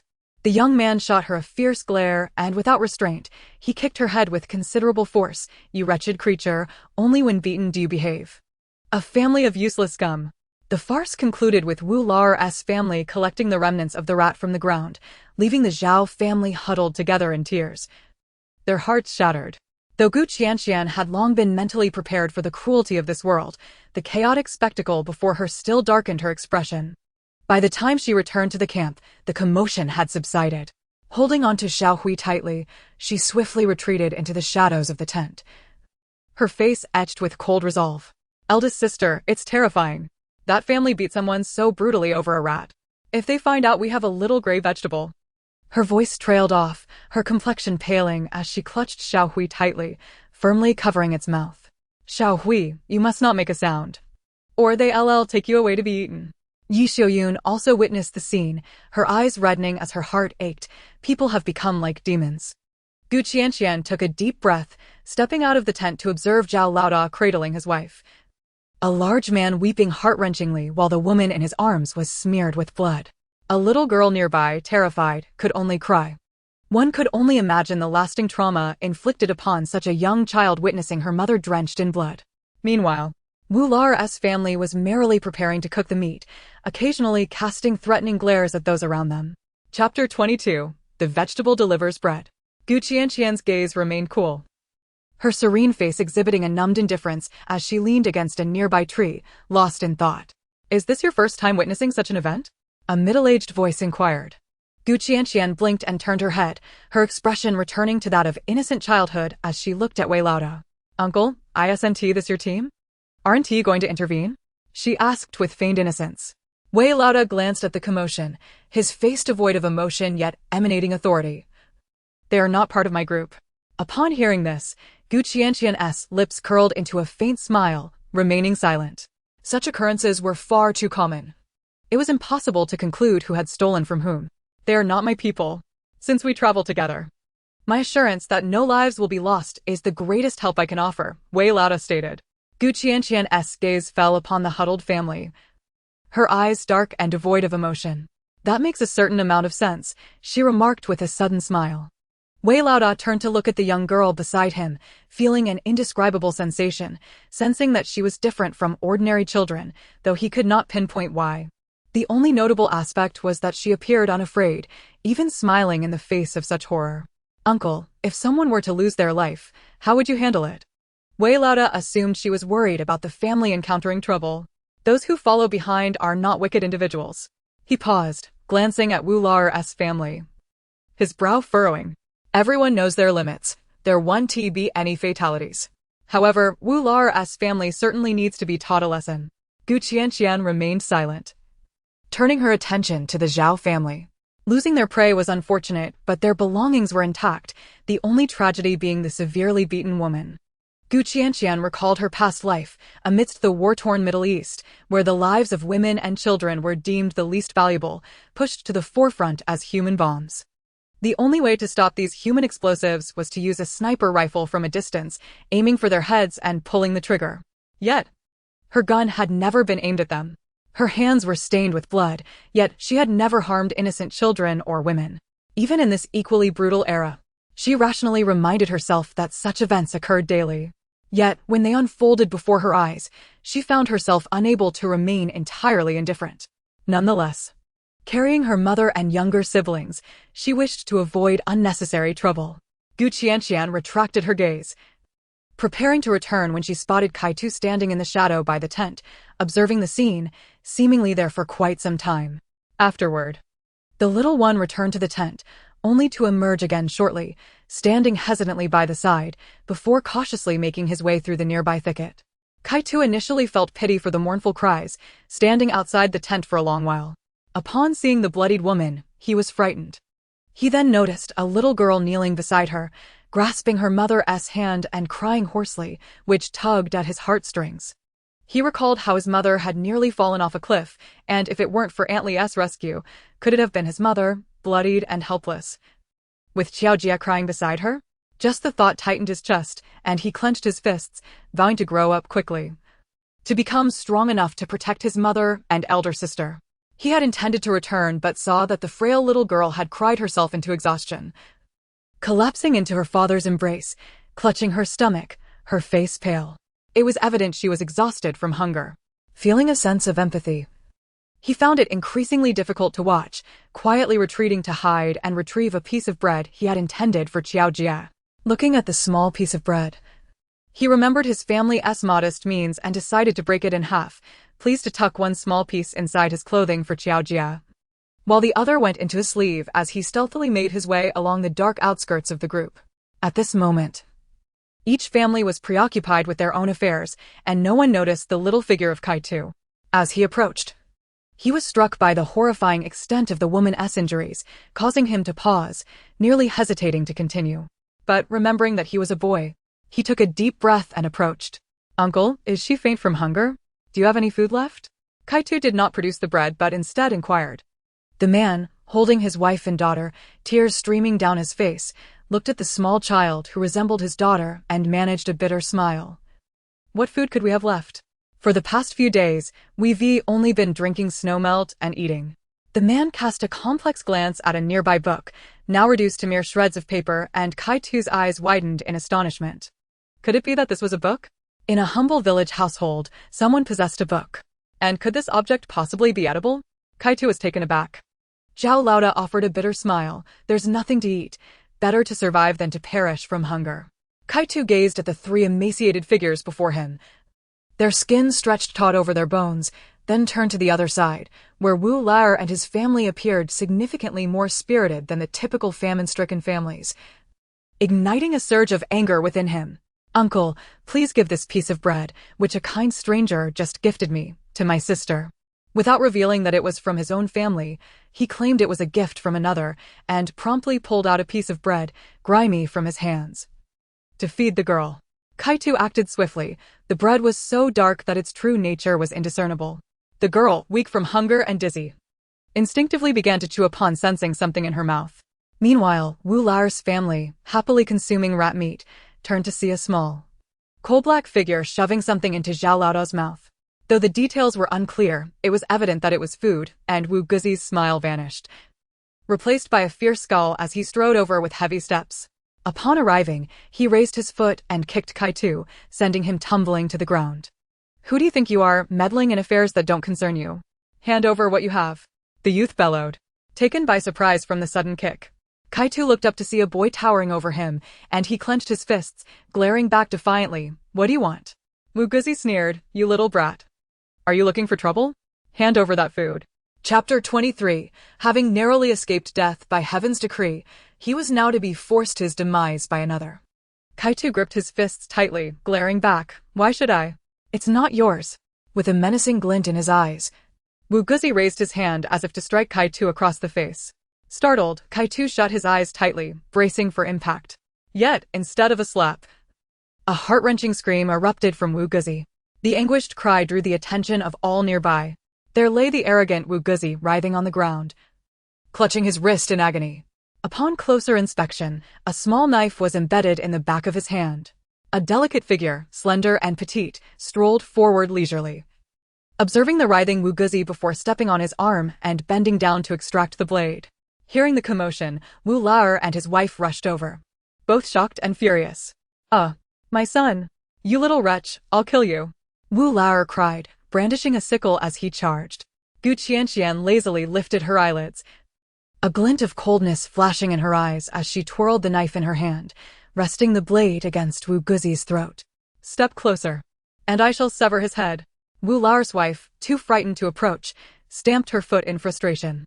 You little wretch, release my son this instant. Qianqian paid her no mind, turning to Kaitu to inquire, are you all right? Kaitu was equally astonished by the unfolding events. Shaking his head, he suddenly realized he had entangled himself in a grave predicament, regret and self-reproach reddening his eyes. He hastily seized Zhao Laoda's broken sickle nearby and charged forward, positioning himself protectively in front of his sister. Do not bully my sister, Kaitu shouted. Wu Lao's face contorted with rage. Damn it. Whose little beast are you? Tired of living, are you?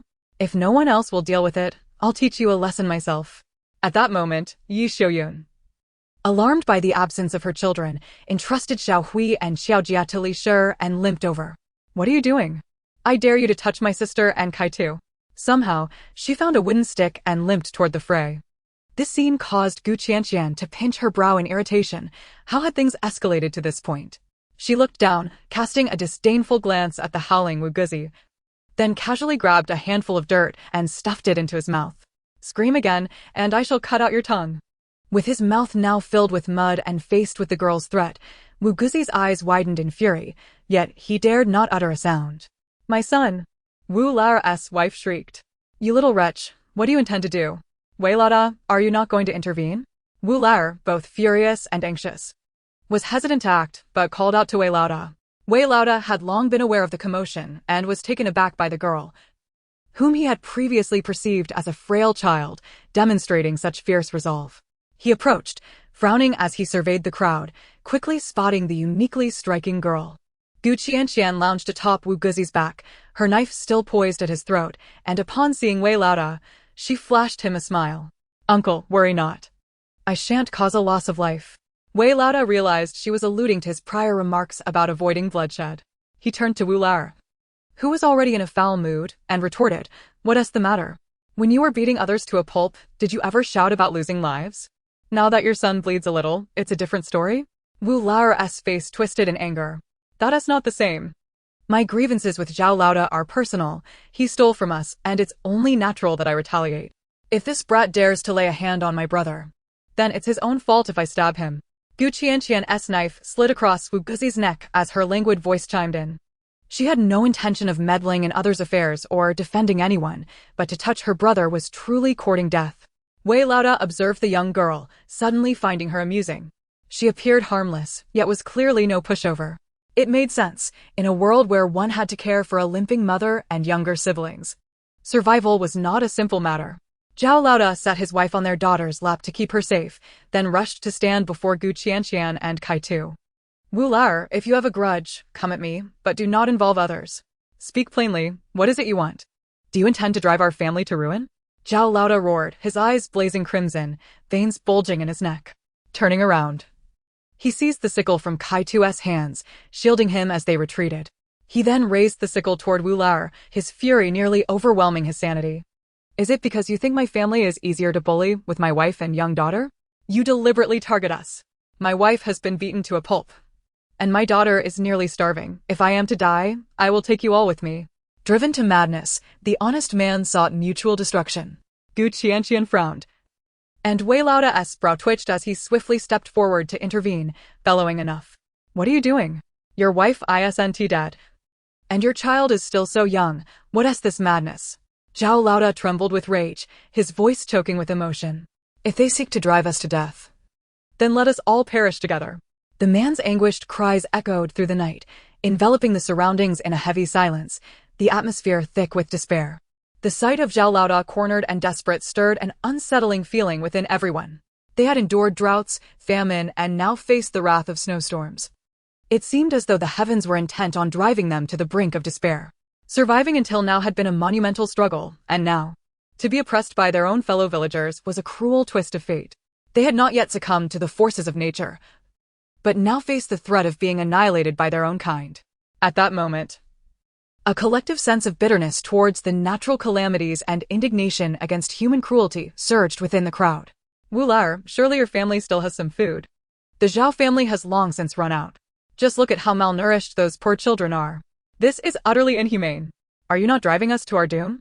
The rat was clearly caught by Zhao Laoda alone, yet you all have the audacity to return and seize it. When he refuses, you resort to violence, showing no distinction from bandits or marauders. Chapter 24, Expelling the Wu Family. As one voice rose, others joined in, and soon the clamor grew louder within the crowd. What kind of world is this? Will we ever reach Qianqian Mansion alive? Oh heavens, open your eyes. An elderly woman suddenly slapped her thigh and cried out to the night sky. Throughout their arduous journey, they had witnessed countless lives lost. And though they had become numb to the suffering, this farce seemed to awaken a deep-seated anxiety within them all. They were left in a haze of uncertainty. Could they truly survive long enough to reach Qianqian Mansion? In an instant, the atmosphere in the camp turned somber and oppressive. As if everyone were desperately seeking an outlet for their frustration, and all eyes turned towards the Wu family. We joined Wei Laoda's group to avoid those murderous, food-stealing refugees, believing that our numbers would deter any threats. But now, those who travel with us have become a menace themselves. We don't even need the bandits. We may end up perishing at the hands of our own people. Expel the Wu family. Get rid of them. Who knows whose food they steal next? The cries of outrage intensified. Many had already run out of supplies, surviving only on boiled snow and tree bark. If they were to stumble upon a morsel of life-sustaining food, only to have it snatched away, it would surely be a death sentence. Today it was Zhao Laoda, tomorrow. Who might it be? Before long, the calls for the Wu family to leave the group grew louder. Initially indifferent, the Wu family was suddenly struck with panic. Bewildered by the crowd's abrupt hostility. What are you all getting so worked up about? This has nothing to do with you. We haven't wronged you. Wu Er's wife exclaimed, exasperated. How can it not concern us? I bear no grudge against your family, yet you come here, ready to assault and rob me. Is it because I am a child? Does weakness make it acceptable for you to demand tribute from us? Must we all support your family? Kaitu shouted from the back. Wu Lar and his wife turned ashen. Facing the wrath of the crowd, they had no choice but to relent. We are not like that. It was Zhao Laoda who took our rat. My son acted impulsively out of frustration, and that girl injured him. How can you blame us for bullying? Wu Er's wife hastily defended. Qianqian suddenly laughed, her hands gripping a bloodied knife. Her innocence juxtaposed with the chilling aura she exuded. Oh, so you acted out of impulse? How interesting. Her smile deepened. Her eyes sparkling with mischief as she surveyed the crowd, her voice ringing clear yet laced with an unsettling chill. But what can we do? I too can be impulsive. And when that happens, I find it difficult to control my knife. The crowd felt a shiver run down their spines at her words, realizing they were not merely directed at the Wu family, but served as a warning to them all. Wei Laoda could not help but cast a few more glances at Qianqian. His earlier thoughts had been overly cautious. This young girl was indeed far more formidable than he had initially perceived. Clearing his throat, he commanded, enough. Silence. His gaze turned cold as it landed on Wu Lar. Regardless of who stole from whom, your son's assault was unjustifiable. You are not part of my group, and ordinarily, your affairs would not concern me. However, since you called for my attention, I must intervene. The consensus is clear. Everyone wants you to leave. What is your response? The uproar from the crowd demanding Wu Lar's expulsion was a mere release of pent-up frustration, yet forcing him out would not be an easy task. Additionally, many present had ties to Wu Lar, and should they succeed in expelling him, it might lead to complications. The decision was not one he could make unilaterally. Wu Lar was now thoroughly panicked. In this desolate wilderness, being cast out would spell doom for his family. He quickly replied, "This is a misunderstanding. Today's events were all a mistake. Zhao Laoda, I apologize. Please don't hold it against us. That pot of soup we just made is still warm. We haven't eaten much. Let us consider it a shared meal, and we'll give you the rest, all right?" Zhao Laoda, gazing at his frail wife and children, felt his anger dissipate. There were 2 or 3 families in the group who hailed from the same village as Wu Lar, and as an outsider, he knew he could not overpower them. What mattered most was survival, not dignity. Fine. But what about my son who is injured? He has lost so much blood. And without a doctor or medicine, if anything were to happen to him, I will hold you accountable. Wu Er's wife glared at her son's pitiful state, unable to swallow her rage. Qianqian's gaze was icy as she looked over, her lips curling into a cold smile. My brother is merely a child. Your son is robust. With a single kick, he could inflict serious harm on my brother. Should anything happen to him, I will demand your family's lives. With that, she stepped forward, deliberately stomping down on Wu Guzi's bleeding hand, causing him to cry out in pain, his forehead beating with sweat. Kaitu, inspired by his sister's words, suddenly clutched his chest, gasping dramatically, "Oh no, mother, sister. I feel a searing pain in my insides. Have my intestines been crushed? Am I going to die?" Yu Xiuyun, hearing her son's dire proclamations, immediately scolded him, "Don't speak such nonsense." Yet, realizing her son had indeed been hurt, she became flustered. Rushing to check on him. "Kaitu, don't frighten your mother. What if you really are injured?" Wei Laoda observed Kaitu's theatrical display, his lips twitching. It was becoming clear that this family was anything but ordinary. Your son has injured another, and now that they've come seeking retribution, consider the extent of Zhao Laoda's wife's injuries. How will you compensate? As he concluded, Wei Laoda's tone turned icy, and his fierce demeanor was undeniably intimidating. Though Wu Lar was reluctant to accept his son's injuries, he had no choice but to swallow his pride, turning to his wife and barking, "Enough with the tears. Find something to bandage Dogsy's hand. We're leaving. Are you trying to embarrass us further?" With their tails between their legs, the Wu family retreated to their tent, handing over the rat soup to Zhao Laoda, and thereafter, they did not emerge again. Qianqian plunged her knife into the snow, cleaning off the blood before stowing it away. Beside her, the once pained Kaitu, now gripping his shirt hem, gazed at her with a countenance filled with guilt and helplessness. Qianqian, preoccupied, merely uttered, "Let's head back." Upon finishing her words, her gaze shifted to the blood-soaked woman cradled in Zhao Laoda's arms, while the frail little girl, tears streaming down her cheeks, attempted to feed her mother soup, despite her own hunger causing her to swallow hard without offering herself a single spoonful. "Child, you should drink as well," Zhao Laoda said, his heart aching for his daughter. Zhao Xiuya, however, shook her head, her soft voice tinged with sorrow. "I'm not hungry. Mother should eat." Qianqian glanced at the bloodied woman, her brow furrowing. In this biting cold, such grievous injuries would likely prove fatal for the woman. Given her capacity to provide aid, there was no harm in ensuring the preservation of this life, so long as it did not jeopardize her own. Lost in thought, she observed Kaitu crouching beside the little girl, retrieving something from his sleeve and offering it toward her lips. Zhao Xiuya shyly recoiled, fear evident in her demeanor. Yet her gaze remained fixated on the small piece of flatbread, her throat constricting with desire. Noting her overwhelming hunger and reluctance to accept the food, Kaitu felt exasperated and unceremoniously thrust the bread into her embrace. Startled, Zhao Xiuya glanced between Kaitu and the bread, then at her mother, her eyes glistening with tears. Ultimately, she submerged the bread into the soup, dissolving it, and began to feed her mother. Chapter 25. Do you think that Gu family's girl is so virtuous as to provide you with meat? Kaitu felt a pang of urgency. Was this person foolish? He had already fainted from hunger once and yet still did not prioritize feeding himself. With a sigh, he conceded that if he had provisions, they should be reserved for his mother and sisters. Qianqian, observing the little girl's trembling hands as she held the food yet refrained from eating, instead focusing on her mother, could not help but exhale in exasperation. Yi Xiuyun, too, felt a tightening in her heart. What a wonderful child. Yet how cruelly fate had dealt with her. Simultaneously, she worried that the woman might not survive. Approaching Qianqian, she murmured, Sister Qianqian, they cannot stay here. We have space on our side. Perhaps we should let them set up camp there. Gu Qianqian surveyed the chaos surrounding them, noting the lack of suitable shelter. Considering the secluded area she had deliberately chosen, with ample open space around it, she nodded in agreement. Yi Xiuyun promptly limped over to speak with Zhao Laoda, who responded with a series of grateful nods. Zhao Laoda first carried his wife to safety, then returned to gather their scant belongings. They hastily constructed a makeshift tent from torn cloth and placed his wife inside. Upon returning, Li Shi cradled her daughter as they made their way back to their small tent.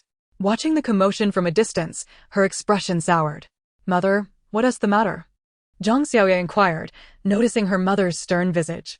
Li Shi, glancing at Gu Qianqian entering Zhao Laoda's tent, lengthened her face further and pulled her daughter inside, snapping. "What is the matter? Go to sleep." Zhang Xiaoye pouted. "Mother, I want to eat meat." Li Shi shot her a glare. "Eat, eat, eat. All you think about is eating. Do you believe that Gu family escurl is so kind as to provide you with meat?" Reflecting on her earlier reluctance to accompany them on their journey, Gu Qianqian felt discontent as she found herself intervening in another family's affairs, realizing that perhaps she held no fondness for them. On the other hand, Gu Qianqian offered to tend to Zhao Feng's wounds, instructing Zhao Laoda to fetch some water before entering the tent. Observing Zhao Feng lying there, her blood had been wiped clean, yet the stain remained on her body congealed. When Gu Qianqian reached out to touch her forehead, she noted a rising fever. Casting a glance at Zhao Xiuya, who was diligently wiping her mother's blood, she asked, "Is your name Xiuya?" The little girl nodded obediently, recalling how this sister had previously aided her family. "Could you please go to my tent and fetch me some water?" Zhao Xiuya promptly stood and scampered out. Inside the tent, only Gu Qianqian and Zhao Feng remained. Seeing the woman in a daze, Gu Qianqian swiftly retrieved anti-inflammatory and antipyretic medications from her supplies and administered them. After washing the wound on her forehead with hydrogen peroxide, she found a clean cloth and, taking advantage of Zhao Feng's momentary distraction, applied iodine and bandaged it. When Zhao Xiuya returned, she offered her mother a sip of water before retreating to her own tent. Kai Tu, still waiting for his elder sister, stood tall upon her return, casting her a glance before lowering his head in guilt and remorse, his voice low. "Sister, I'm sorry. I meddled unnecessarily and caused you trouble." Gu Qianqian regarded him with a stoic expression for a long moment before releasing a barely audible sigh. She took his hand and led him into the tent to sit. Kai Tu, her tone bore a hint of severity, causing him to shudder as his posture straightened and his head bowed lower. "Sister does not wish to say that you are meddlesome. The essence of humanity lies in our capacity for emotion, our understanding of good and evil, and our ability to discern right from wrong. You're still young, and I hope you can nurture a heart of innocence." Kai Tu, upon hearing this, abruptly lifted his head, his eyes shimmering with brightness. Although he could not fully comprehend, he felt that his sister was praising him, leading him to believe that she approved of his actions. Just as he was about to smile, Gu Qianqian interjected again, her tone growing colder. "However, this does not imply that your actions today were correct. Have you considered, before hastily offering help without careful thought, what if the other party harbored ill intentions? What would you do then?" Kai Tu fell silent, scratching his head, his mind struggling to keep pace. "But I believe they are not bad people, and they are so pitiful. Do you believe you can discern a person's character at a glance? Have you not noticed that the members of the Gu family would willingly trade me for grain, casting us out without a crumb to spare?" Kai Tu found himself at a loss for words. Even if their family was good, he had unwittingly exposed his actions to others, placing himself in peril. Had Gu Qianqian not arrived, or if she had been unable to contend with that Wuguzi, what would have happened to them? Kai Tu stared blankly. Having never contemplated these scenarios, he had only focused on giving that small piece of bread to Zhao Xiuya, who was truly on the brink of starvation. Gu Qianqian refrained from further commentary, observing the distress etched across his face. After a while, Kai Tu finally met her gaze again, his eyes remarkably bright in the night. "Sister, you are not forbidding me from helping others. Rather, you are teaching me to consider my own circumstances and the method of assistance, as well as the potential dangers surrounding me. Only when I ensure my own safety can I extend help to others." Chapter 26, Living Worse Than a Dog. Gu Qianqian regarded Kai Tu with mixed emotions. She was uncertain whether this approach to educating him was right or wrong. While harboring goodwill is commendable, it can often become a blade that cuts one's own flesh. Yet, If a person's heart is devoid of kindness, can they still be deemed human? Qianqian believed that she had become numb to life and death over the years, yet deep within her, she still held a reverence for life. Thus, she had never pointed her weapon at children or women, nor had she ever sullied her hands with innocent blood. She did not wish to extinguish the precious innocence that Kai-Tu possessed amidst this life-threatening calamity. Sooner or later, they would put an end to this disaster and return to a semblance of normalcy. Indeed, you are still young, and at times, you may err in judgment. In the future, be sure to discuss your aspirations with your elder sister, understood? At that moment, Kai-Tu held immense admiration for his sister, naturally believing that whatever she said was imbued with wisdom. Yes, rest assured, elder sister. From now on, I will consult you about everything and will no longer act rashly. Qianqian smiled gently, ruffling his little head. All right, now go prepare for bed. As Qianqian gazed at the three individuals and one dog huddled together, ready to sleep, she too laid down. However, once they had succumbed to slumber, she quietly retrieved a solar-powered heater, an advanced technology she had previously acquired from a research institute. It was silent while in use and charged by solar power. She had never deprived herself of comfort during her nights spent outdoors. Now that they were here, she could not let her companions suffer either. Having grown accustomed to the harshness of the wild, both Yi Xiuyun and Kai-Tu initially feared the night would be unbearable. Yet, as they drifted into a drowsy state, they discovered that it was not as cold as anticipated. A warm current enveloped them, lulling them into a cozy slumber. The following morning, while the others were still asleep, Qianqian tucked away the heater and took Little Gray for a brief outing before returning to stow it in her pack. Elder sister, Little Gray is cramped in that bundle every day. It must be quite uncomfortable for him, Kai-Tu remarked, feeling a twinge of sympathy for the dog stuffed into the large bag. Yi Xiuyun gave him a light pat. He has food and drink without the burden of walking. What does he have to complain about? He enjoys a life of luxury compared to us. If we let him out, he would undoubtedly be snatched away for rations. Kai-Tu pondered his mother's words and soon found himself empathizing with Little Gray less, realizing instead that he felt the true discomfort, lamenting that his existence was less pleasant than that of a dog. Deep in thought, he wandered off to gather firewood, his face clouded with melancholy. Yi Xiuyun insisted on preparing breakfast herself, fearing that Qianqian might be extravagant with the supplies. However, upon opening the rice bag, her eyes widened in disbelief. Good heavens! She exclaimed, hastily concealing the bag and summoning Qianqian to inquire in a hushed tone. Sister Qianqian, how is it that we still have so much rice? I feel like we've been eating quite a bit lately. Qianqian looked puzzled. Is it too much? There's hardly any left. It was such a large bag before. Perhaps you didn't notice since it's been with me. Besides, the last couple of days, we've mainly been feasting on roasted chicken and rabbit. So I've cooked less rice. Seeing her daughter's earnest demeanor, Yi Xiuyun suddenly questioned her own memory. Is that so? But something feels amiss. Fearing further inquiry from her mother, Qianqian quickly clutched her stomach and exclaimed, Mother, I need to step away for a moment. Without waiting for a response, she dashed off, leaving Yi Xiuyun to ponder, glancing at the rice bag, muttering to herself that surely she mustn't be mistaken.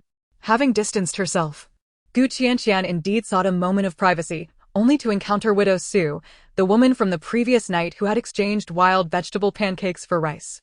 Widow Su was a gaunt figure, her face devoid of flesh, and her expression appeared both sour and harsh. Initially, Qianqian intended to ignore her, but Widow Su sneered derisively. All of you are just mud-legged refugees, pretending to be something grand. Do you really think you're a landowner? Watch yourself, or one day you'll find out how you meet your end. Qianqian halted, regarding Widow Su, who after delivering her scornful remark, merely cast a disdainful glance before turning away.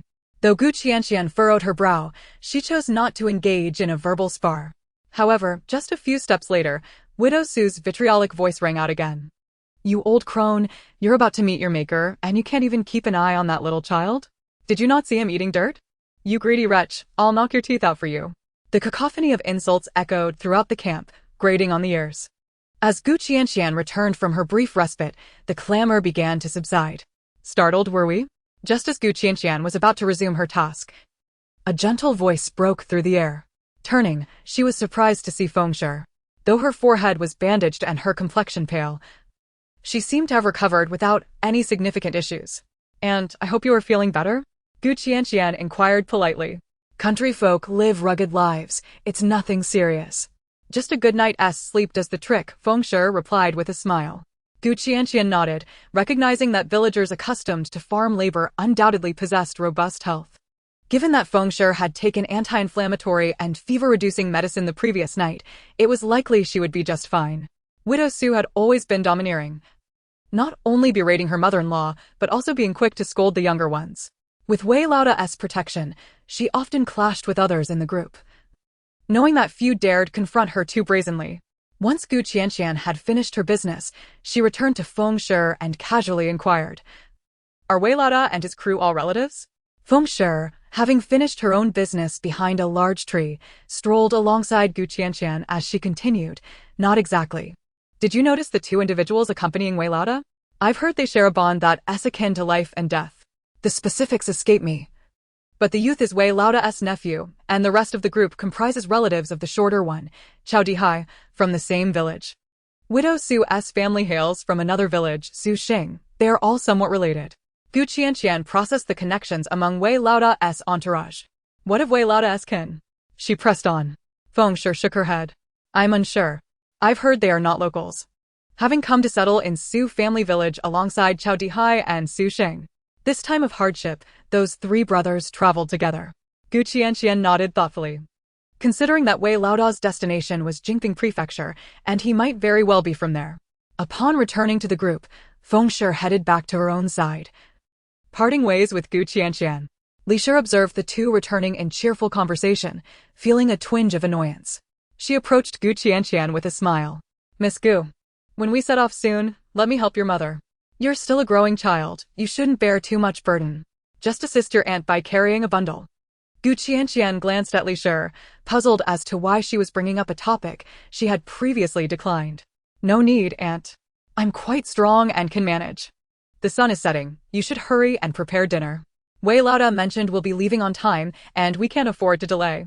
With that, she walked directly to her family's tent. Li Shi bit her lip, returning to her own tent with a dejected demeanor, beginning to prepare a thin rice porridge. Gu Qianqian looked at her mother, who had indeed measured out a meager portion of rice. The watery concoction made her head spin. "Sister Qianqian is back. Quickly wash your hands in the snow, it's time for dinner." Gu Qianqian rinsed her hands in the snow and returned to see the pot of rice porridge. "Mother, why did you only make such a small amount? We still have plenty of rice, and there's some left in my pack." She was desperately trying to advocate for more food. Yi Xiuyun shot her an exasperated glare. "Why must you be so wasteful? We're not even at Wancheng Prefecture yet. And you're already thinking of eating lavishly. I've planned it all out. You and Kai Tu will eat, while your mother and Xiao Jia want need to walk, so they want to expend much energy. Xiao Jia can manage with just a few sips of porridge. I don't need any." Gu Qianqian felt overwhelmed. "But how can that be? Even if we're not walking, we still need to eat. Otherwise, in this bitter cold, we want to survive. What are you waiting for? You cooked so much rice yesterday, and it's still sitting heavy in your stomach. Enough of the dawdling, let's eat." Gu Qianqian was quite assertive, dividing the small amount of porridge into 4 portions, insisting that everyone partake. While she claimed there were 4 servings, most of the rice found its way into the bowls of Yi Xiuyun and the other 2, leaving only a bowl of water for herself. She planned to seize an opportunity later to discreetly prepare a little something for herself. After all, she would not go hungry. Oh, and she needed to give some provisions to Kai Tu for the journey ahead. Under Gu Qianqian's insistence, the 3 of them consumed their meals. Yi Xiuyun couldn't help but feel a pang of discomfort seeing her daughter eat so little. "Next time, I should cook more rice," she mused. It became evident to her that if she prepared less, her eldest daughter would refuse to consume a larger portion.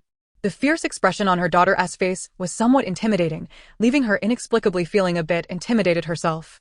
Meanwhile, Wei Laoda had begun to rally everyone to prepare for the journey. Gu Qianqian had already packed her belongings, while Kai Tu was still busy organizing his small bundle. Seizing a moment of privacy, Gu Qianqian stealthily stuffed a piece of baked flatbread into Kai Tu's arms, urging him to eat quickly. Kai Tu, oblivious to where his sister had procured the bread, was too anxious about being seen and stuffed it all into his mouth, cheeks bulging as he chewed vigorously, causing his jaws to ache. "Sister, this bread is truly substantial," he mumbled through a mouthful. Qianqian quickly covered his mouth with her hand. Don't talk, just eat. You'll spit crumbs everywhere. With a frown, she withdrew her hand, lightly brushing against him.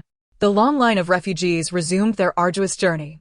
The commotion from the previous night had made the entire group aware of the Gu family, resulting in occasional glances thrown their way as they traveled. In contrast, Wu Laodi and his family found themselves at the back of the line, ostracized by many due to the uproar they had caused, leading to their isolation at the rear. Wu Guzi's hand had been bandaged, yet the pain lingered, his eyes bloodshot as he glared menacingly at Qianqian in front of him. Wu Laodi's expression was equally dark, unable to swallow his anger from the previous day's events. However, after the ruckus, he was now cautious about making any impulsive moves. For the time being, the Wu family was surprisingly silent, not causing any disturbances along the way. The weather that day was overcast, accompanied by a biting wind that made progress exceedingly difficult. Wei Laoda had no choice but to wait until a suitable spot was found for the group to take a brief respite. Qianqian observed Yi Xiuyun's reddened face from the cold and glanced at the small snow cart, contemplating improvements. While she and Kaitu had been walking, providing some warmth, Yi Xiuyun remained seated, braving the frigid gusts, nearly numb from the cold. Were it not for her injured foot, she would have preferred to walk. Qianqian, let us start a fire to boil some water, Yi Xiuyun suggested, her teeth chattering from the cold. It was indeed just her family with that thought. Many others had begun to ignite fires for warmth. Fortunately, Wei Laoda had chosen a relatively sheltered area to rest, making it feasible, albeit challenging, to kindle a few flames. However, finding firewood was difficult, with only a scant amount of buried twigs and dead branches available for burning. Consequently, not every family could start a fire, prompting Wei Laoda to suggest that several families share a single flame for warmth. Zhao Laoda, carrying his wife Feng, had been helping her walk, fearing she might tire. Now, he set her down to embrace their daughter for warmth while he searched for firewood. Upon finding a few twigs, he approached Qianqian's family, somewhat shyly saying, "Sister-in-law, I've gathered some wood, let us combine our firewood to make the flames larger." Yi Xiuyun eagerly nodded, yes, place it down quickly. And have your wife and daughter come closer for warmth. Early that morning, Zhao Daiyuan and his family had come to express their gratitude to Yi Xiuyun, claiming that without the aid of Kaitu and Qianqian, they would not have survived. Overwhelmed with gratitude, they nearly knelt before her, prompting Yi Xiuyun to wave her hands in alarm, wanting to flee despite her limp. Now that they were somewhat familiar, the atmosphere felt less foreign. Kaitu and Qianqian also gathered some branches, while Li Shi and her daughter brought over some firewood, and the three families huddled around the fire with a pot of water heating above it. Qianqian took stock of the drafty little snow cart and realized it needed enhancements for the journey ahead, given the likelihood of enduring more harsh weather. Without hesitation, Qianqian retrieved her large pack, rummaging through it, and requested 2 unburned long sticks from Zhao Daiyuan, which were about the thickness of her wrist and perfectly straight. Yi Xiuyun, holding Qiaojie while warming herself, kept glancing back, curious about her eldest daughter's latest scheme. Chapter 28. Warm baby patches and solar electric blankets. Qianqian pulled out a thin, lightweight blanket from her pack, stained and barely recognizable in terms of color or fabric. Using her rough and bold sewing skills, she attached the corners of the blanket to the wooden sticks, propping it up like a small tent. Many in the resting group turned their attention toward her. Not only were Qianqian's family's recent exploits well known, but their little snow cart had also attracted considerable interest.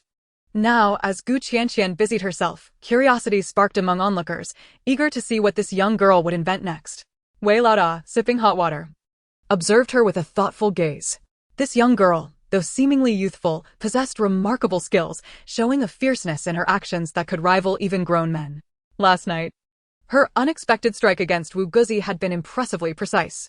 Her little snow cart was undeniably innovative, even if its design was simple. It was a method no one had dared to try before.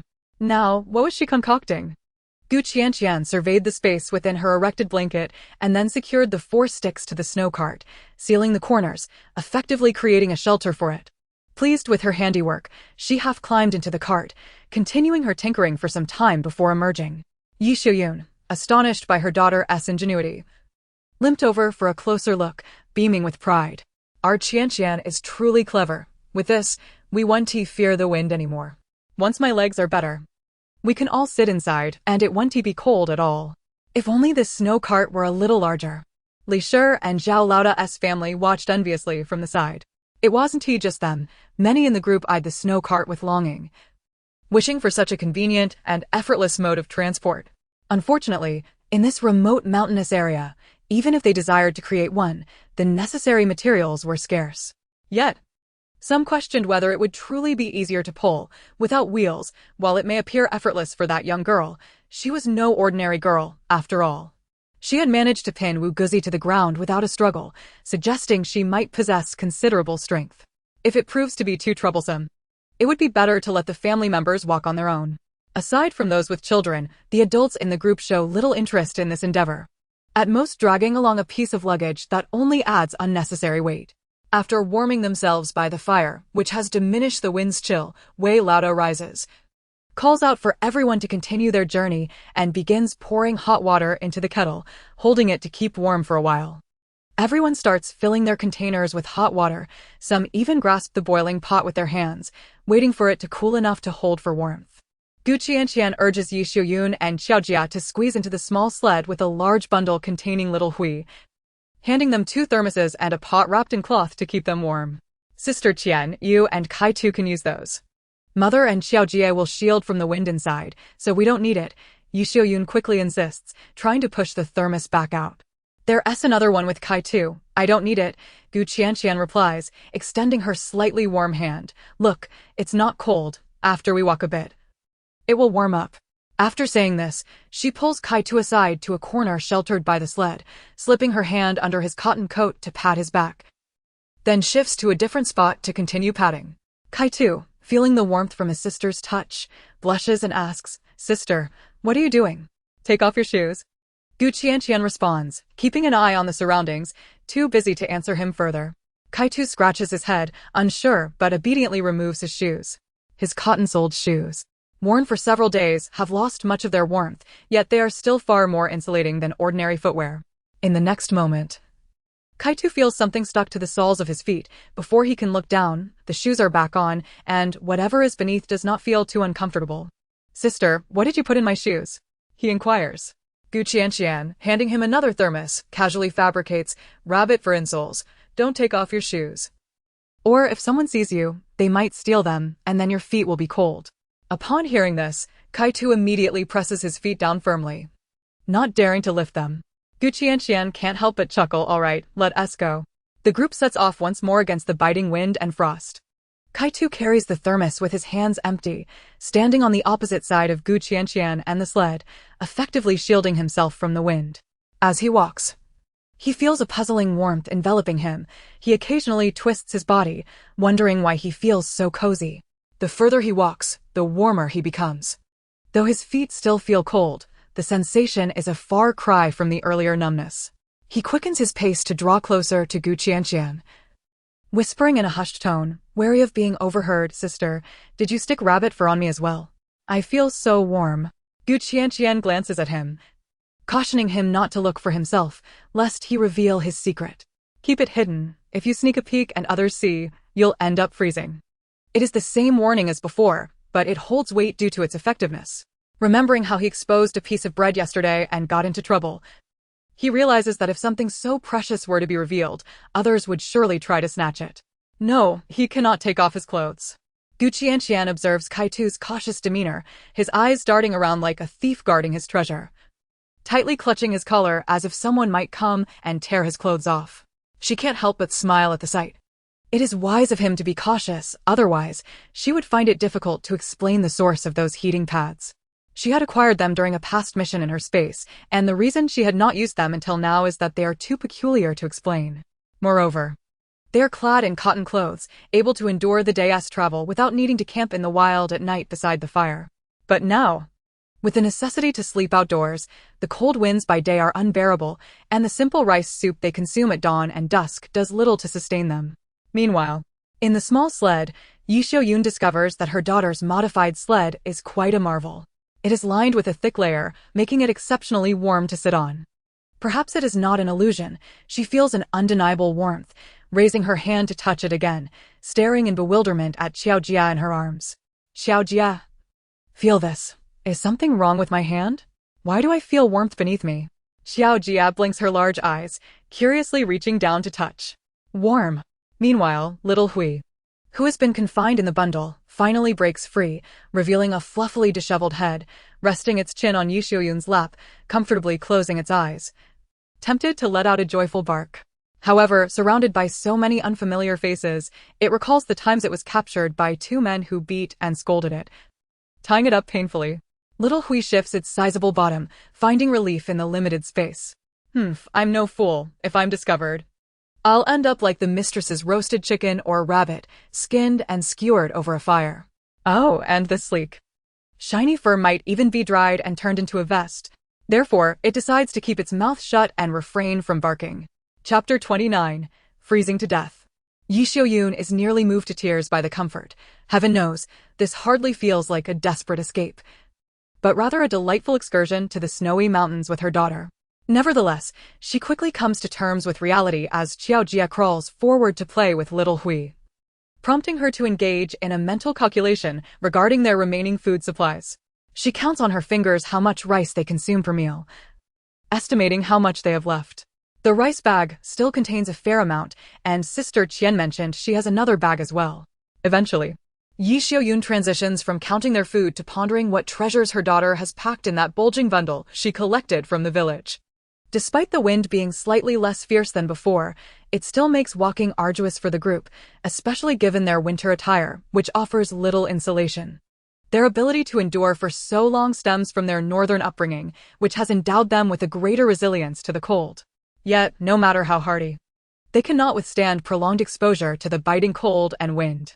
Many have already become so frozen that their bodies are stiffening, their expressions dulled and rigid, moving only on instinct. The Gu family, equipped with heating pads and solar electric blankets, also finds themselves nearing their limit in the cold, not to mention those clad in merely thin winter garments. Suddenly, a heavy thud resonates as someone collapses to the ground, bringing the entire procession to a halt. Qianqian stiffly raises her head to see that it is the widow Su from Wei Laodao's group, who lies motionless on the ground, her face pale as death. Old lady, wake up!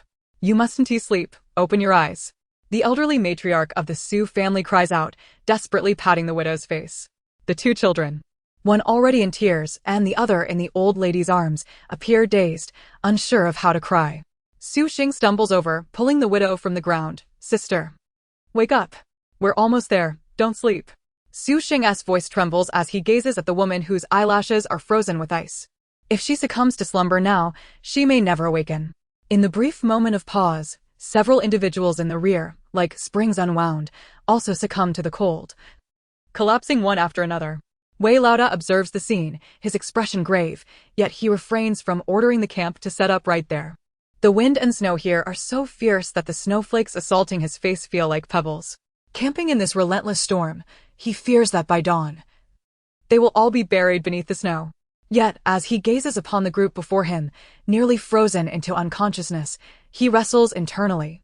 These individuals have journeyed with him to this desolate place.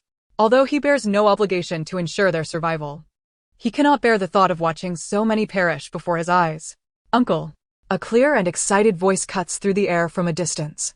Wei Laoda turns, recognizing his nephew, whom he had sent to scout ahead. He strides forward eagerly and inquires, what news?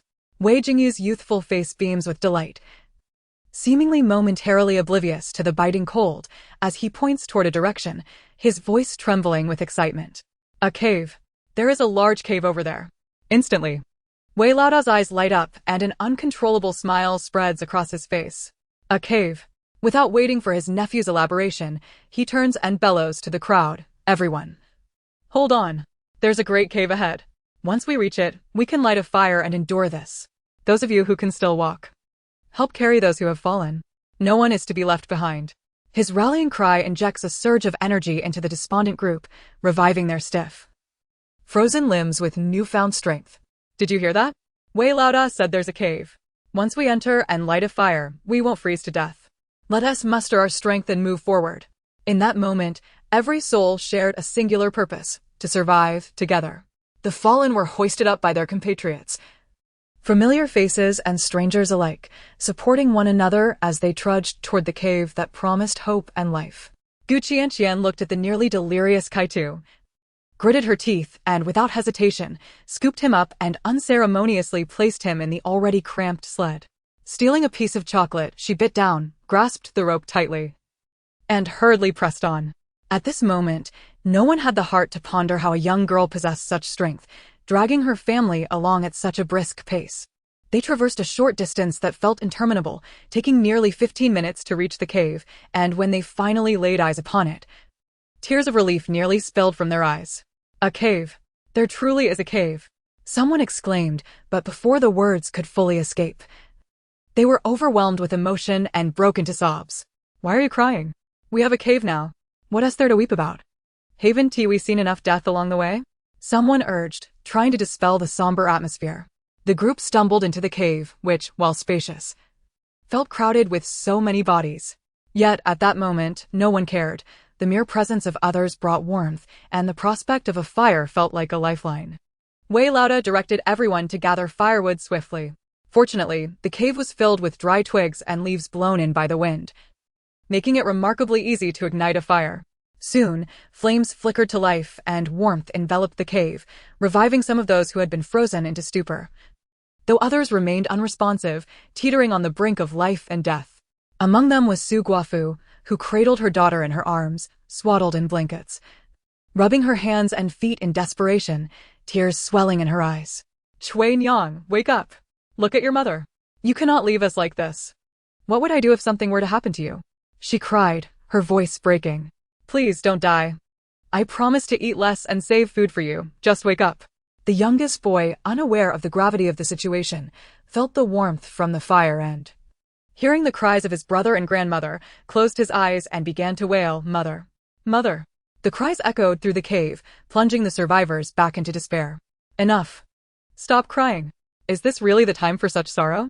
We found the cave. There's no reason to weep. Haven't we become accustomed to death by now? Someone shouted, unable to tolerate the mournful atmosphere.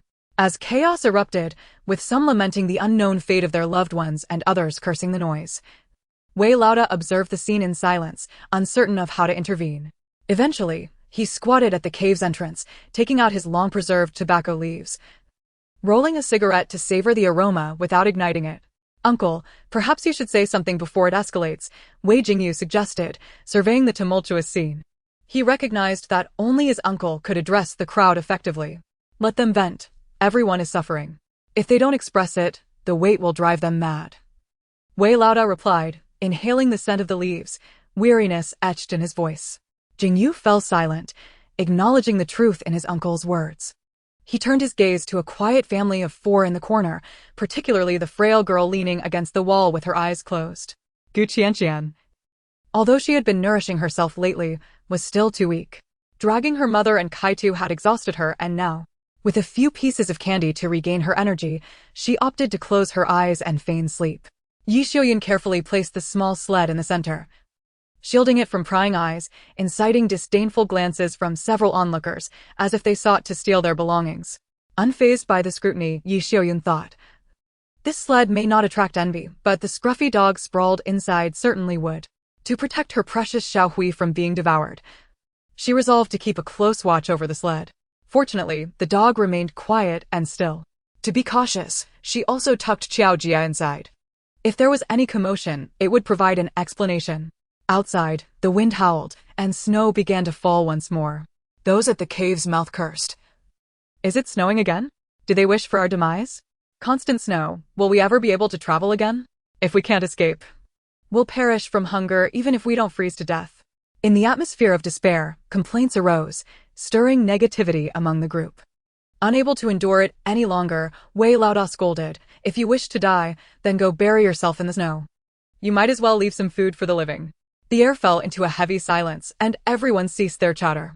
Glancing at the dimming light outside, Wei Lauda, a cigarette dangling unlit from his mouth, declared, we will rest here for tonight. While the snow is still manageable, we must send a few individuals to gather firewood.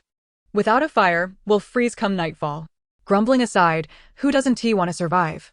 Each family dispatched 1 or 2 members to search for wood. Without a fire, they would surely perish from the cold. Qianqian finally opened her eyes, surveying the cramped cave and frowning. It was far too small. They would have to sleep pressed against one another, leaving no room for privacy. Just as she was about to take Kaitu out to gather firewood, her sleeve was tugged. Turning, she found the tearful Su Laodai. "Dear girl, may I ask a favor of you?" Qianqian observed as the elderly woman squeezed beside her, lowering her voice and turning her back to the crowd to retrieve a small cloth pouch from her bosom. "Could you possibly exchange some rice for me? My daughter-in-law is on the brink of death, and she cannot consume this dry food. I wish to prepare some rice soup for her," the old lady implored, her voice tinged with the quiver of suppressed tears. Nearby, Li Shi, who was gathering kindling, frowned upon hearing this and could not help but interject, "Aunt, your daughter-in-law is lazy and does nothing. She treats you poorly, and you are left to raise her 2 children alone. Why do you still concern yourself with her? It's fate if she dies." This sentiment was echoed by those who overheard, with many agreeing. Indeed, the widow Su was perceived as heartless, her demeanor harsh and domineering, showing little regard for the elderly and children left in her care, often resorting to harsh words. They believed it would be better if she were gone. Even Zhao Fengzhi, who typically refrained from gossip, felt compelled to speak, saying, "Aunt, the road ahead is uncertain, and you have 2 children to think of. You must take care of them." Su Laotai's tears flowed as she stubbornly clutched Gu Qianqian's sleeve, whispering, "My dear, I beg you, just a little exchange would suffice. My Cui Niang must survive." Gu Qianqian furrowed her brow, glancing at the pleading face of the old woman and then at the widow Su, who lay weakly in her son's embrace. Deep down, she questioned whether Su Laotai's devotion to such a daughter-in-law was truly warranted. But it was not her place to intervene. She took the offered item, avoiding the gazes of onlookers, quickly stashing it in her sleeve and just as swiftly placing something into the old lady's sleeve. With a heavy heart and a soft voice, she murmured, "I am sorry, Grandma, but we have run out of food as well and cannot assist you." Su Laodai paused, comprehension dawning, her expression a mixture of suppressed emotion and a readiness to weep as she turned away with a sigh. Gu Qianqian, feeling the weight of many eyes upon her, discreetly averted her gaze. The night prior, everyone had kept their distance, unaware of what others were cooking, but now, in close quarters, no one wished to reveal the extent of their provisions. That evening, Gu Qianqian resolved not to cook rice, opting instead for her family to make do with some dry rations. After exchanging a few words with Yu Shuyun, she took her younger brother, Chaitu, to seek firewood. As they moved away from the cave, Chaitu hesitated, "Sister, let us not wander too far. What if we lose our way?" The vast expanse of white snow made him anxious about returning. Gu Qianqian scanned the area. There must be more than one cave along this mountain wall. If we find another, we can relocate. She preferred not to share a large cave with the others, not out of fear, but rather to avoid any disturbances that might arise from Xiaohui during the night. "Why must we go alone?" Chaitu inquired nervously. Though traveling with the group was inconvenient, he felt a sense of safety in numbers. Just as Gu Qianqian was about to explain, her gaze caught a glimpse of crimson stains on the ground and a trail of footprints. Her eyes narrowed, and she swiftly pulled Chaitu behind her, glancing towards a nearby large tree. "Come out." Chapter 31. Last night, they had run out of food and had to stew Xiaohui. Chaitu stumbled, bewildered, wanting to ask his sister what she was doing, only to be startled by her commanding voice. "Not good, there's an ambush." From behind the tree, a tall figure emerged, holding a rabbit that was still dripping with blood in one hand and an arrow in the other. His brow furrowed. He regarded the 2 siblings with a cold demeanor. As Gu Qianqian recognized the face before her, she was momentarily taken aback, about to remark on the coincidence when a cacophony of flapping wings drew her attention. Turning, she saw a plump wild chicken take flight from the hillside, gliding to another peak. Gu Qianqian's lips twitched, feeling somewhat awkward. "What a coincidence, you're hunting wild chickens." Song Shiyan gave her a knowing look. "Thanks to you. I shall not pursue it further." Gu Qianqian. Song Shiyan observed the young girl, sensing, perhaps mistakenly, that her once gaunt visage had gained a hint of flesh. Remembering the half-eaten flatbread in his possession, he pursed his lips and turned his gaze to the scrawny boy beside her, prompting him to ask, "Where is Xiaohui?" Gu Qianqian, interpreting his concern as doubt about her intentions towards Xiaohui, smiled mischievously. "Oh, we ran out of food last night, so I stewed him." Song Shiyan's expression tightened. Chaitu looked up, unabashedly exposing his sister's jest. "Sister, what nonsense are you spouting? Xiaohui is sleeping in our sled, isn't he?" Gu Qianqian's smile faltered as she raised a finger to reprimand her younger brother. You little rascal, do not lie. If I say I stewed him, then I did. Chaidu rubbed the back of his head, feeling wronged. Who is lying here? Song Shiyan, amused by the girl's pouting expression, took a step forward and offered the rabbit he held. Gu Qianqian raised an eyebrow, questioning his intent. Was he offering a trade to ensure she wouldn't stew Xiaohui? His calculation was rather astute. I must say, this rabbit cannot compare in value to Xiaohui's meat. As her sister continued, Chaidu grew increasingly distressed. Sister, are you really going to eat Xiaohui? You mean to say your previous claims about not stewing him were mere fabrications to keep him as an emergency food supply? Gu Qianqian felt her frustration rise as the situation unfolded. Song Shiyan chuckled softly, following Shada's lead. Then let us consume the rabbit first. Feeling deflated, Gu Qianqian turned her gaze around, asking, where do you reside? Song Shiyan raised an eyebrow but offered no reply. Are there other caves nearby? Gu Qianqian rephrased her inquiry. He gestured with his chin towards a direction over there. This area has several caves of varying sizes. You should be able to find a suitable place to settle, he added. Gu Qianqian's eyes brightened. There truly were. Chaitu, let us go back. Without further ado, she started heading back, with Chaitu hastily following, glancing back at Song Shiyan occasionally. When had his sister befriended such a capable hunter? He had never seen or heard of him before. Gu Qianqian explained briefly, mentioning their previous encounter and that Song Shiyan was Xiaohui's former owner who could not afford to keep him. Chaitu nodded. That older brother is really nice. Gu Qianqian remained silent, surveying the caves. He was right. Numerous caves scattered the vicinity. However, some were barely more than hollows. After some deliberation, she chose a smaller, more secluded cave, nodding in satisfaction before leading Chaidu back to the larger cave. By the time they returned, a fire had been lit inside. And although it was little more than a few smoldering logs, the warmth of the flames greatly improved the atmosphere within the cave. Gu Qianqian had no time to concern herself with anything else. She approached Yi Xiuyun and whispered, Mother, pack your things. I've found a small cave. Let us move there. Startled, Yi Xiuyun replied, Why must we leave? Aren't we traveling with Wei Laoda and the others? Gu Qianqian reassured her. Wei Laoda and his group will not depart today. We can meet up with them later. Yi Xiuyun hesitated, but there are many people here. It feels safer. Gu Qianqian understood this sentiment well. Most individuals believed that being among a crowd offered more security than being alone, especially in the depths of the wilderness. Mother, consider the plight of Zhao Laoda's family last night. Is this really a safe place? With so much rice at home, if someone discovers it, they will swarm us. And even Wei Laoda would be unable to help, particularly with Xiaohui around. At the mention of their provisions and Xiaohui, Yi Xiuyun shivered. Realizing the gravity of the situation without needing further persuasion, she began to gather their belongings, albeit with a slight limp. Li Shi, noticing this, hurriedly inquired, Sister-in-law, where are you going? With a forced laugh, Yi Xiuyun replied, It's nothing. My Qianqian said it's too cramped here, so we're going to see if there's south another place to stay. Li Shi contemplated this.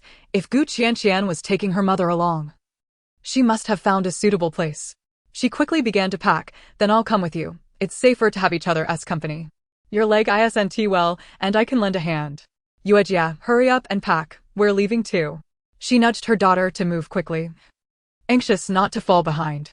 Gu Qianqian gently pulled her mother aside, smiling at Li Shi. There's really no need, Aunt. It's crowded here, but it's safe. You should stay with the children and avoid unnecessary trouble. If we can't find another place, we will return. Li Shi felt a lingering apprehension towards Gu Qianqian. After all, this young girl was capable of lethal charm even while smiling. She chuckled awkwardly. Oh, I see.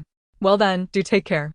With Gu Qianqian's assistance, Yi Xiuyun settled into a small cart, ensuring Xiaohui remained quiet, while Gu Qianqian maneuvered the cart through the crowd toward the cave's entrance.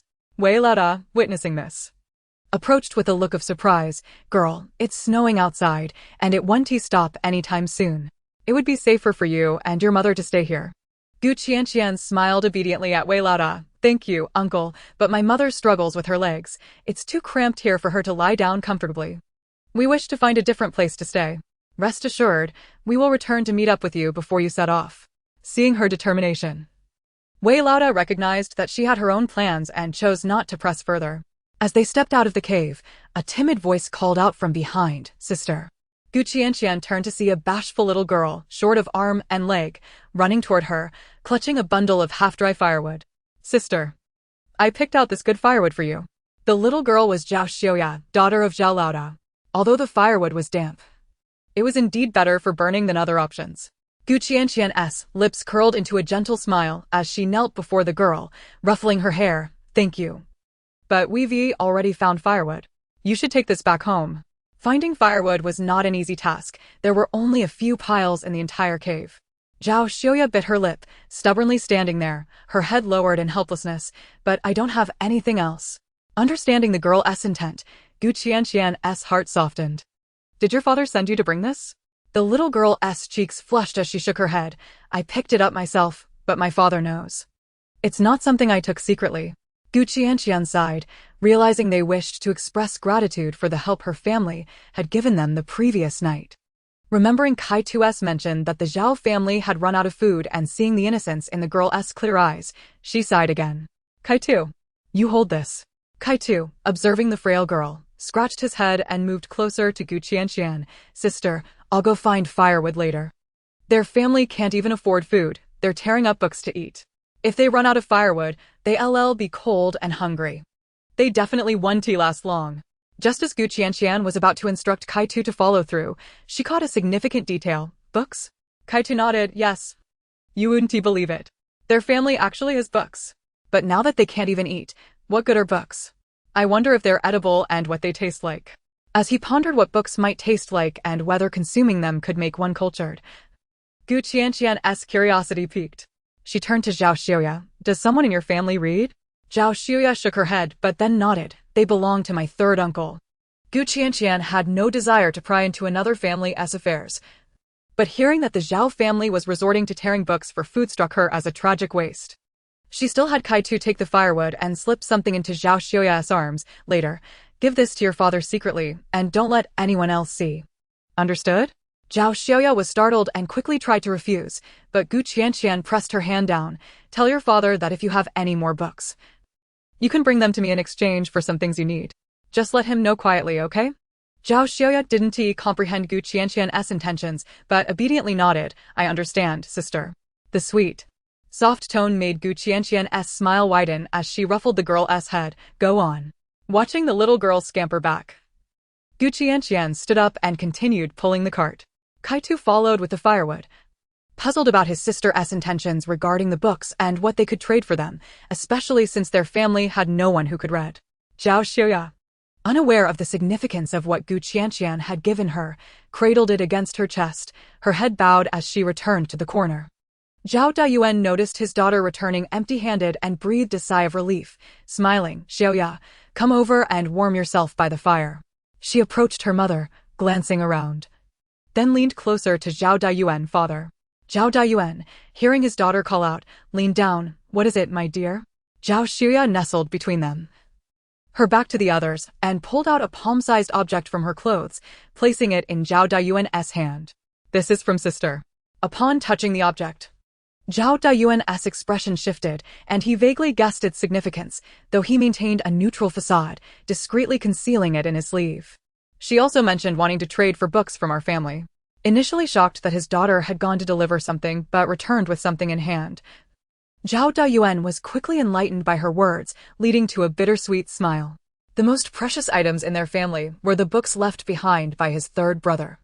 They had intended to bring those invaluable treasures while fleeing, never imagining they would ultimately serve as sustenance for survival. Feng Shi, overhearing her daughter, felt her eyes welling with tears, softly saying, "We've encountered kind-hearted people. Xiaoya, you must remember to repay your goose sister's family, understand?" Zhao Xiaoya nodded firmly, determined to do so. In the distance, Li observed the commotion with keen interest. Her gaze flickered slightly. She had just witnessed the young girl delivering firewood to the Gu family, yet the nature of their animated conversation eluded her.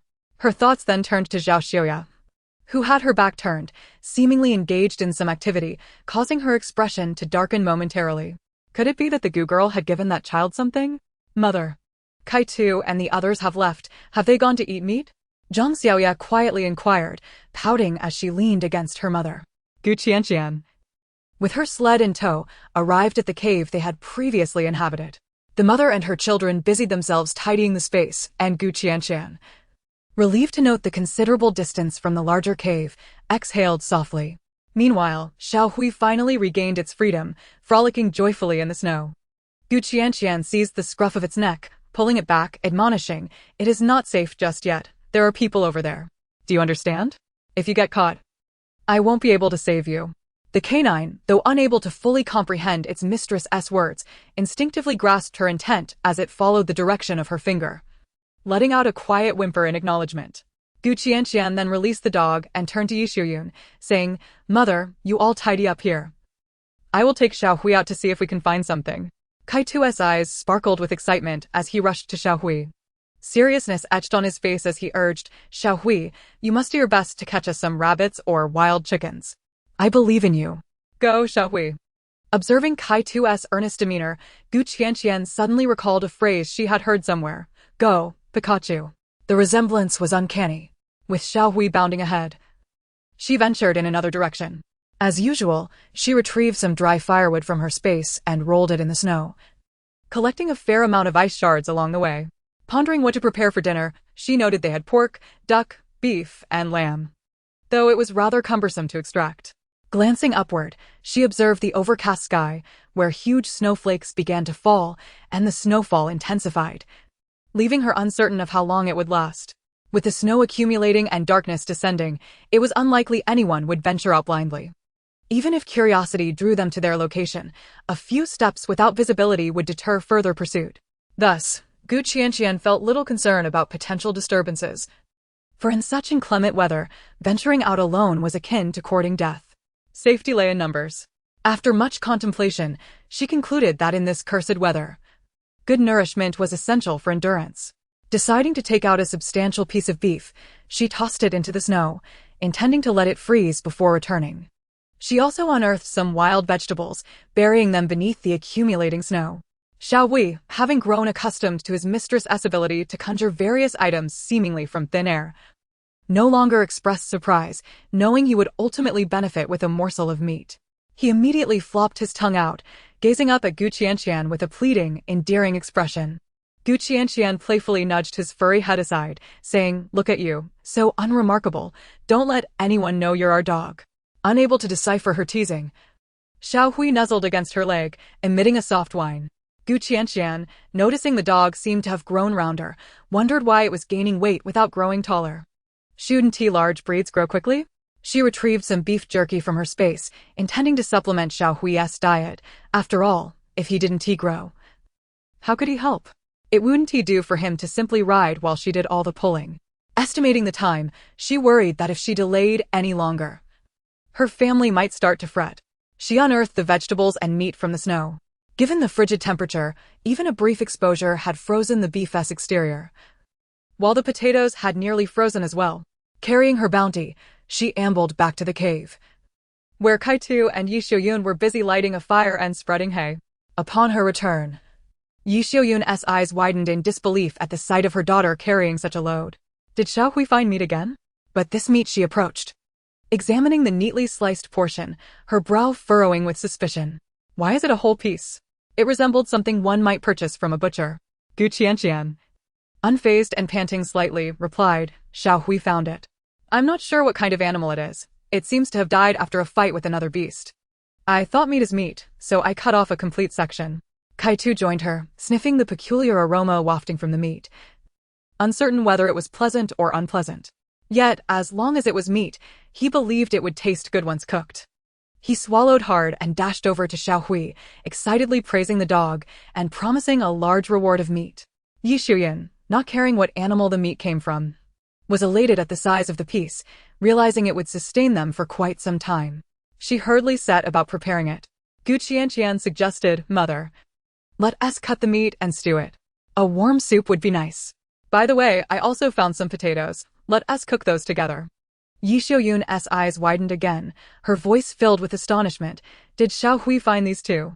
Qianqian, momentarily taken aback by her mother's outburst, felt a twinge of guilt and rubbed her nose, reluctant to let Xiaohui take the blame. "Oh, these were found near the snow pile where I discovered the beast. They looked different from ordinary potatoes, and I wasn't sure if they were edible. Still, I thought they might be food, so I brought them back.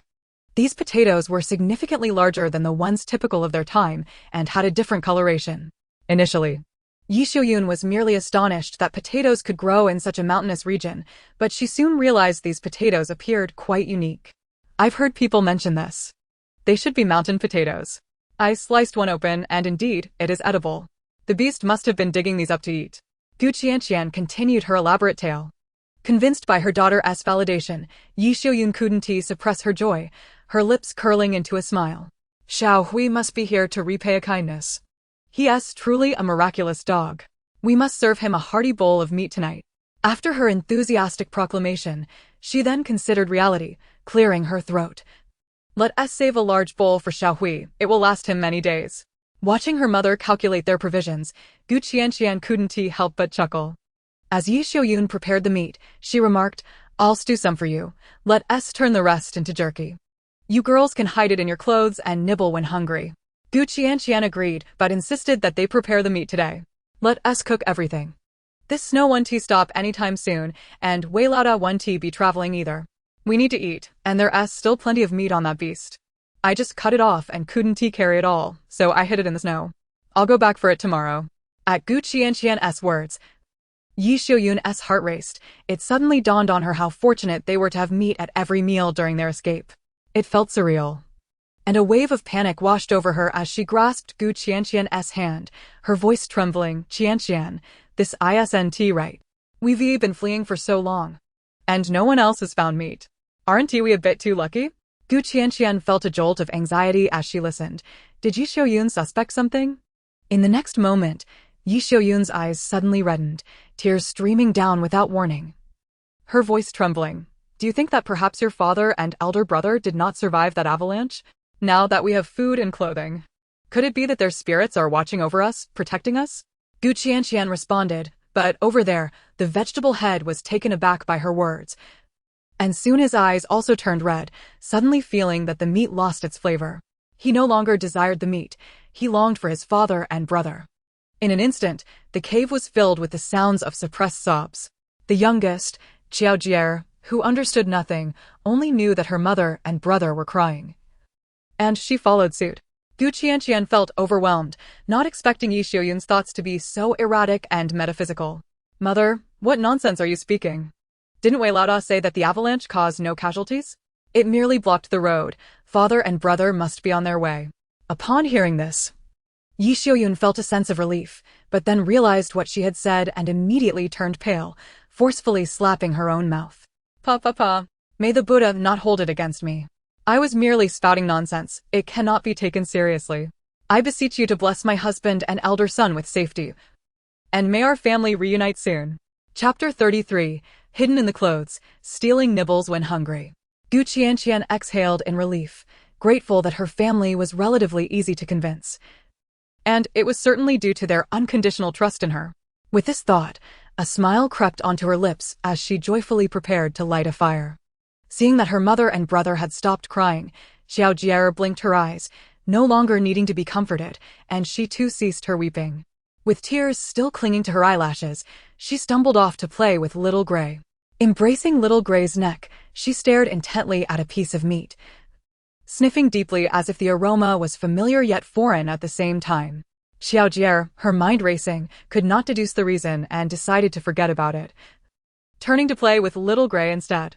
Qianqian observed the little girl, resting her chin on her hand in contemplation. At 2 years old, Qiaojier appeared much smaller than other children her age, who would normally be able to run about with ease. Yet, she stumbled in her steps, as if she had only just learned to walk. Perhaps it was due to her early deprivation of nourishment, having not consumed milk in her infancy and little food as she grew, compounded by the famine that left them hungry for days on end. It was likely that malnutrition had hindered her development. It seemed she would need to make an effort to provide special nourishment for the little girl, milk and eggs indeed. She must find an opportunity to feed the girl well. Today, Qianqian took charge of the cooking, stewing beef while occasionally reaching into the bundle for seasonings, sprinkling this and tossing in that. Yi Xiuyun and the others hardly noticed anything else, only aware of how incredibly fragrant the pot of meat was. What meat is this? It smells even better than pork.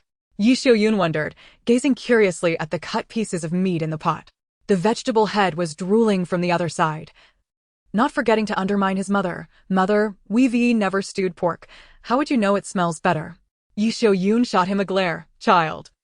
Doesn't your grandmother always put pork in the radish stew every New Year?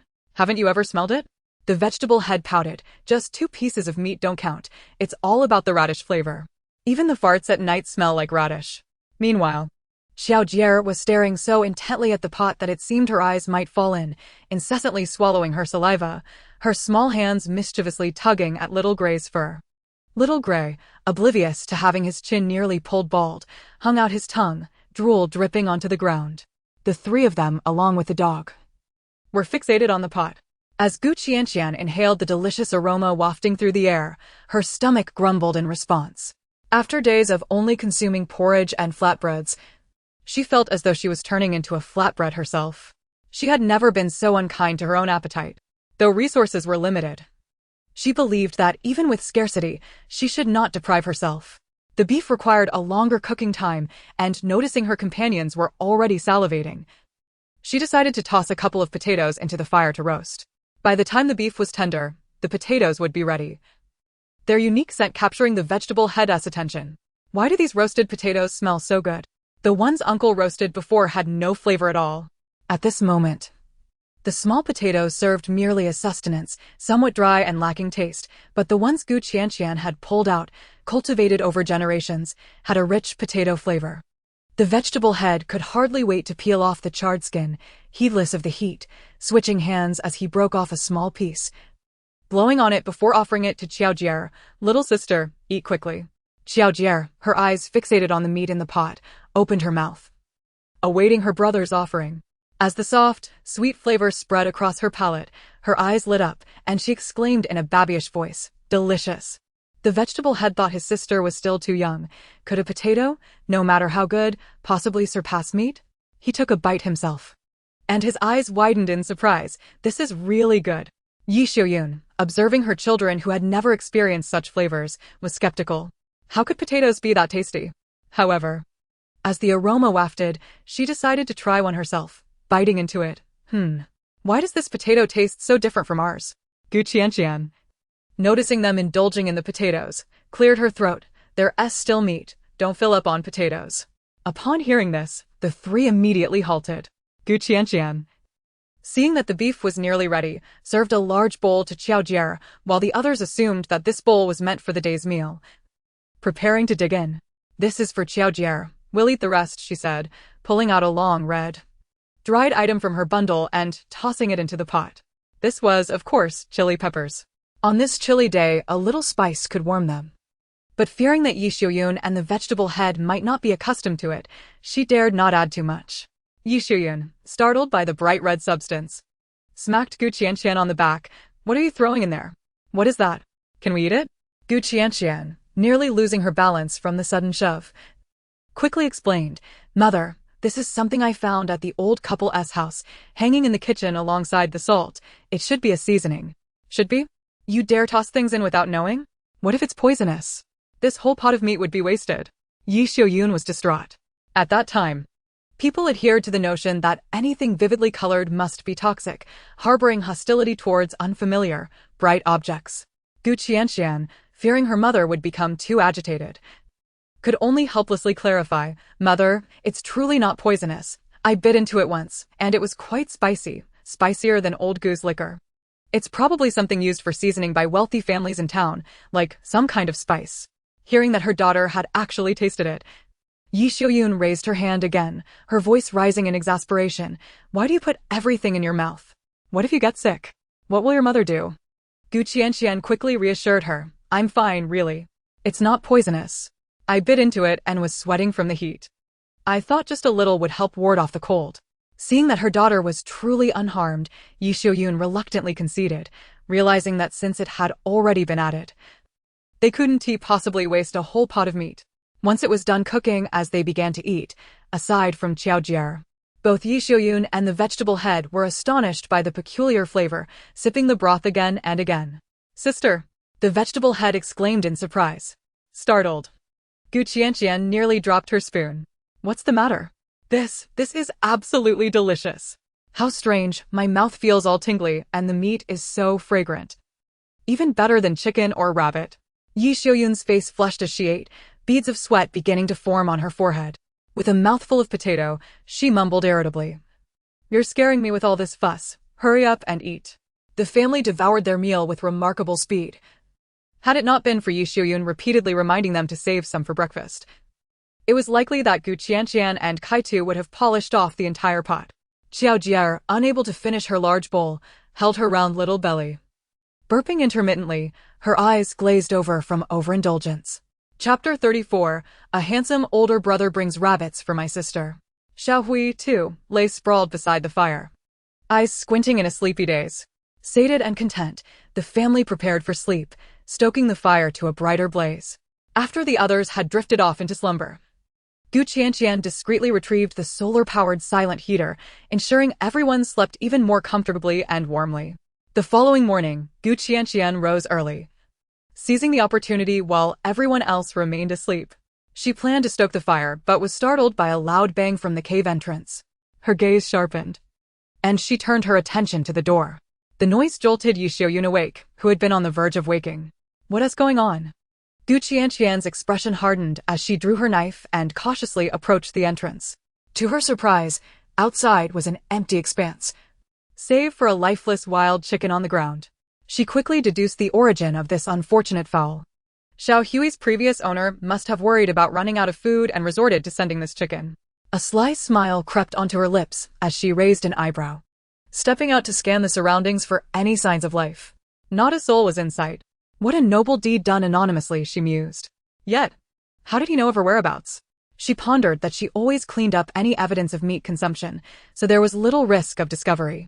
Since he was so intent on delivering game to her, it would be rather ungrateful to refuse it. With that thought, she carried the wild chicken back into the cave. Yi Xiuyun had also risen and was astonished to see the wild chicken in Qianqian's hands. Where did this wild chicken come from? Did Xiao Hui go hunting this morning?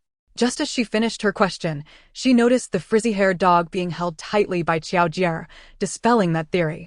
Meanwhile, Kaitu, rubbing his sleepy eyes, glanced at the wild chicken and, still half asleep, mumbled, Sister, did that handsome older brother bring this?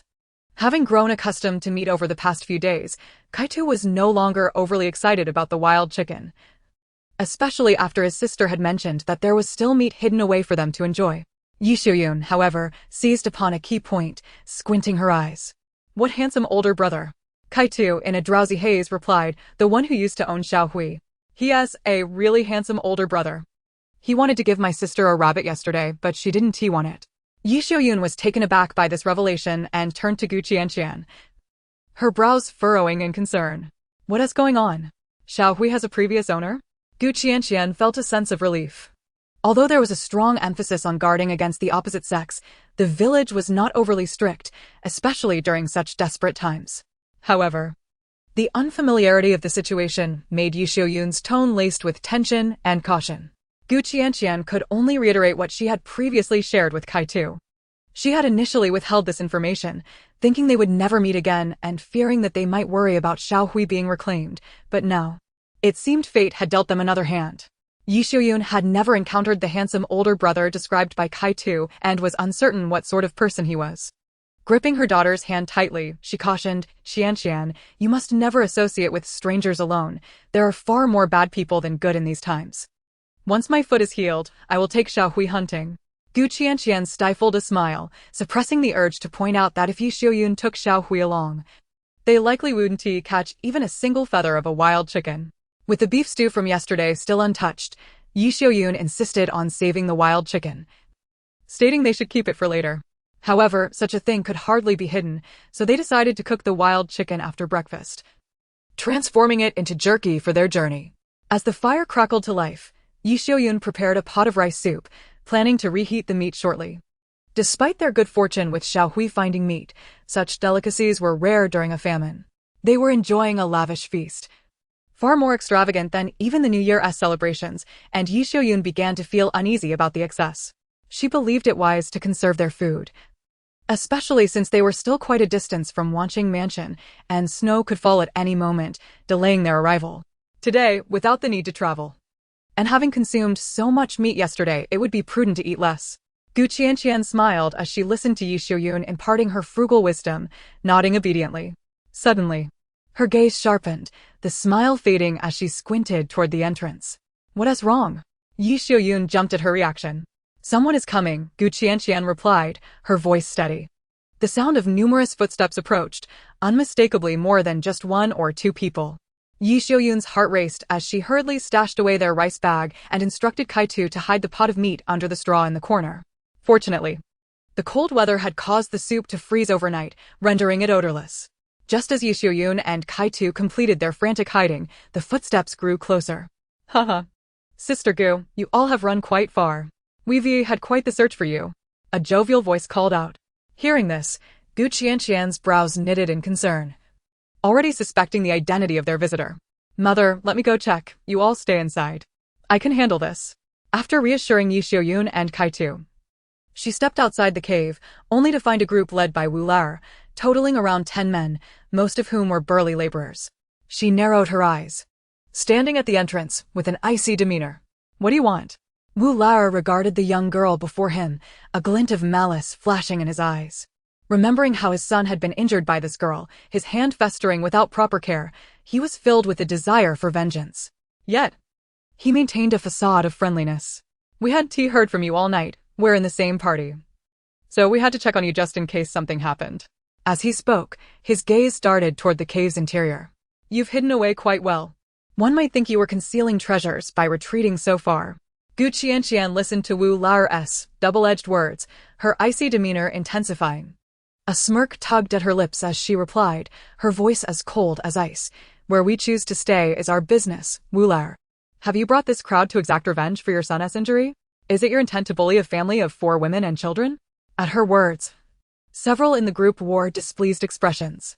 The Gu family consisted of only 4 individuals, women and children, while they were a dozen strong men. How shameful it would be to intimidate such a small group. Wu Lao, stop dilly-dallying and get to the point, someone urged impatiently.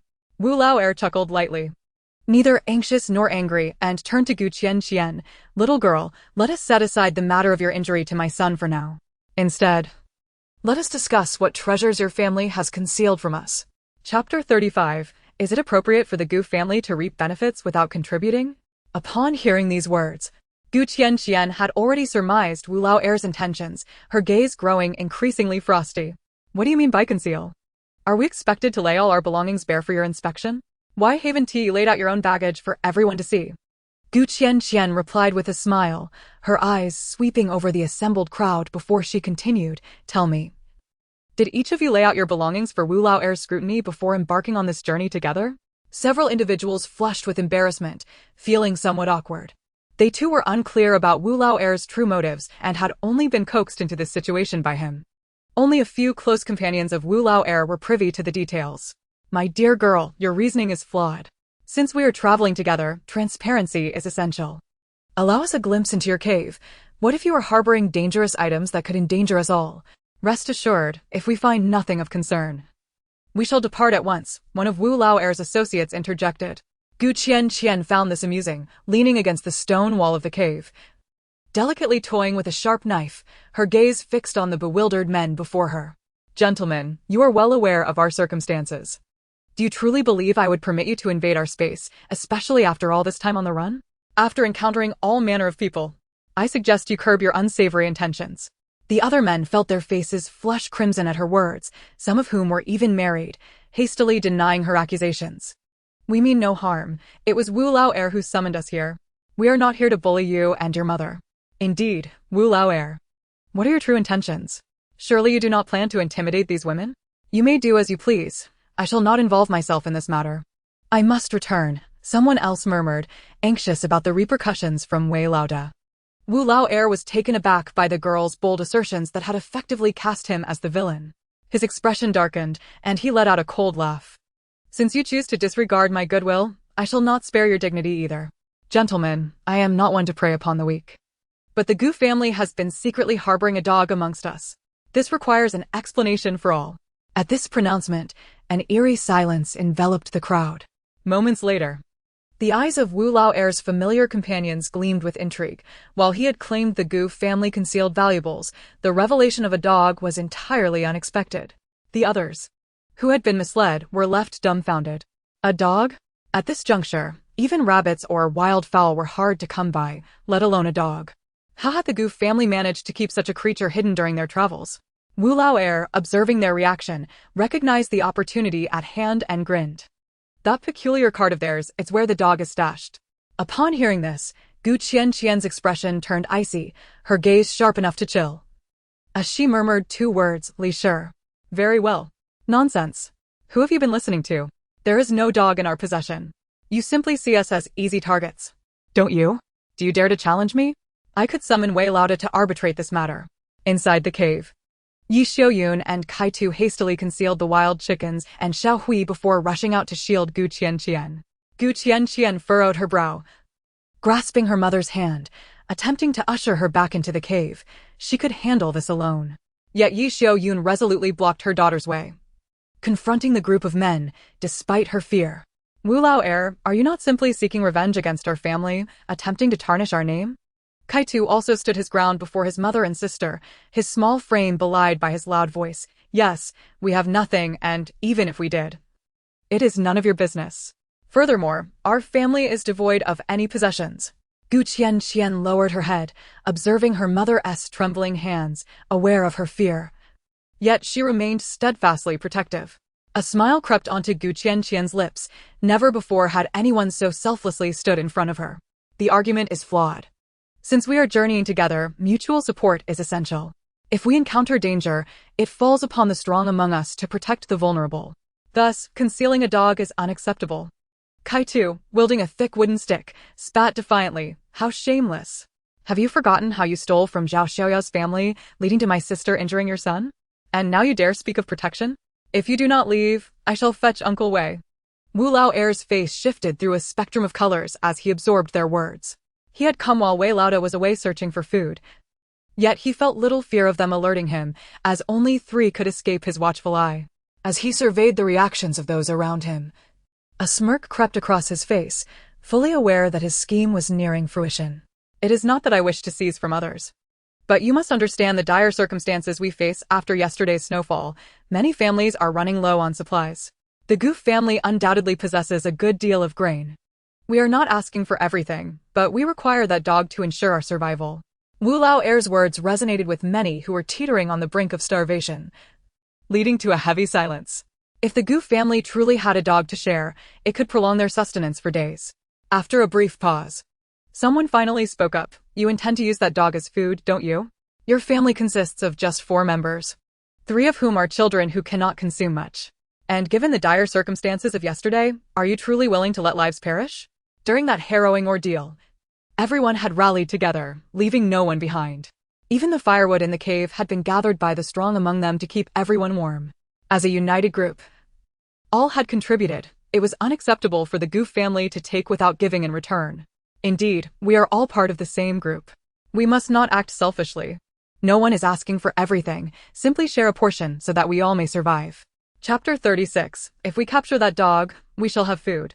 Yi Xiaoyun's face flushed crimson with indignation. She could scarcely believe the audacity of these men, who now deemed the Gu family ungrateful if they did not relinquish Xiao Hui. Kai Tu remained undeterred. Lies. Our family has not relied on your aid. It was my sister who pulled us here, and we did not shelter in your cave or utilize your fire. Wu Lao-er, observing the crowd's reaction, expressed a knowing smile, recognizing that victory was within his grasp, his gaze arrogant and triumphant as it fell upon the mother and daughters. Rest assured, as long as you bring forth the dog, everyone will remember your kindness. In the future, should any matters arise, assistance will undoubtedly be directed towards your family first. We are all individuals who value gratitude and reciprocity. Is it not our shared desire to ensure that everyone can safely emerge from this accursed snow-capped mountain? Consider the 2 children of Widow Su, the maid from Zhao Dayuan's household, and the child of the woman traveling with you. Your selfish refusal to surrender the dog, are you truly willing to watch those innocent children perish from hunger? Yi Xiaoyun's eyes brimmed with tears. Had they attacked her directly, she could have fought back with all her might. Yet, at this moment, they burdened her with the lives of so many. If she did not hand over Xiaohui, it would feel as though the deaths that ensued would rest solely upon her shoulders. However, Xiaohui was not mere sustenance, he was a cherished member of their family. Moreover, Xiaohui had contributed so much to them. Even if he could no longer hunt, they would forever keep him by their side. They would never allow him to become mere provisions. As Yi Xiaoyun grappled with these moral extortions from the ruffians, Qianqian stepped forward, pulling her and Kai Tu behind her, a cold smile gracing her lips. The fates of others are of no concern to us. How many have starved or frozen to death in this year of famine? Must we shoulder the burden of everyone's plight? If a day comes when all are devoid of food, would you offer your son to be shared among the masses? Upon hearing these words, Wu Er's brows furrowed in indignation, and he bellowed, "Nonsense! You dare equate my son with a dog! Is there any distinction?" Qianqian retorted with a smirk. "In my eyes, your entire family is worth less than a single dog." Wu Er's facial muscles twitched with rage, and he was poised to charge forward with his companions. Should these fools dare to obstruct him, he would not hesitate to add to the carnage. You all heard that, right? They disregard our survival, and thus we must take matters into our own hands. Brothers, rush in and seize that dog, then we shall have our provisions. Wu Er raised his arm in rallying call, ready to lead the charge. A flicker of malice crossed Qianqian's eyes as she gripped her knife tightly, her left hand stealthily retrieving an object from her sleeve. "Whoa, don't hit mother and big sister, don't hit brother, meat, give meat." A small figure stumbled out from the cave, crying, desperately dragging something behind her. Wu Er squinted to see, his eyes widening in shock. Not just him, but all present stared at the object being dragged on the ground, their eyes gleaming with greed. Initially, they had merely been stirred by the mention of a dog. Now, witnessing the actual meat, their excitement surged to the point of wanting to rush forward and devour it raw. Many families had resorted to gnawing on frozen tree bark to stave off hunger, even those with grain had little left. It was only a matter of time before they faced starvation. Now that real meat was visible, their reason and conscience crumbled in an instant. Yi Xiaoyun gasped in horror, rushing to embrace Xiaojier, her heart aflame with both anger and urgency. "Didn't I tell you to stay safe inside? Why did you come out with that wild chicken?" "This is truly..." Xiaojier, clutching the wild chicken's foot, her little face streaked with tears, cried, "Mother! Don't hit mother, give meat." Children possess none of the convoluted scheming of adults. She simply understood that there were so many people, and her mother, sister, and brother could not fend off the crowd. She had witnessed a family brutally beaten to death over food during a previous encounter with desperate refugees. She would rather forego meat than see her loved ones harmed.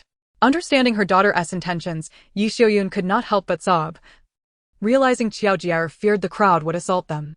Xiaojier knew they stood no chance and wanted to present the meat to prevent their family from being beaten. Kai Tu stood protectively in front of the mother and daughter, gritting his teeth, his eyes ablaze with rage. "We have no dog. This wild chicken is yours. Leave quickly, or I swear I will fight you." The small child's fierce protests held no weight against the burly men. "Old heir, are you mistaken? How could there be a dog at this point? Even if there were, what could they possibly feed it? There has been no sign of any dog these past days. This wild chicken is substantial. If we take it back and share, it may suffice for many. Indeed, if this escalates too far and Old Wei learns of it, we'll be in a precarious situation. Just take the wild chicken." In truth, many thought it impossible for a dog to exist. If it did, it would certainly have made noise. The Goof family had been traveling alongside them for 2 days, and no one had heard a bark.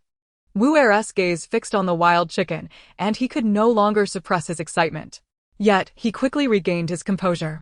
He had extracted information from that little girl of the Li family, who mentioned that the Goof family kept a dog, hiding it away to feast on meat. Children are easily deceived, they are too young to weave lies, and he had indeed seen the Goof family's unattended sled move slightly the previous day. Contemplating the wild chicken before him, he fell into deep thought. Moments later, he smiled, adopting a seemingly friendly tone as he addressed Qianqian.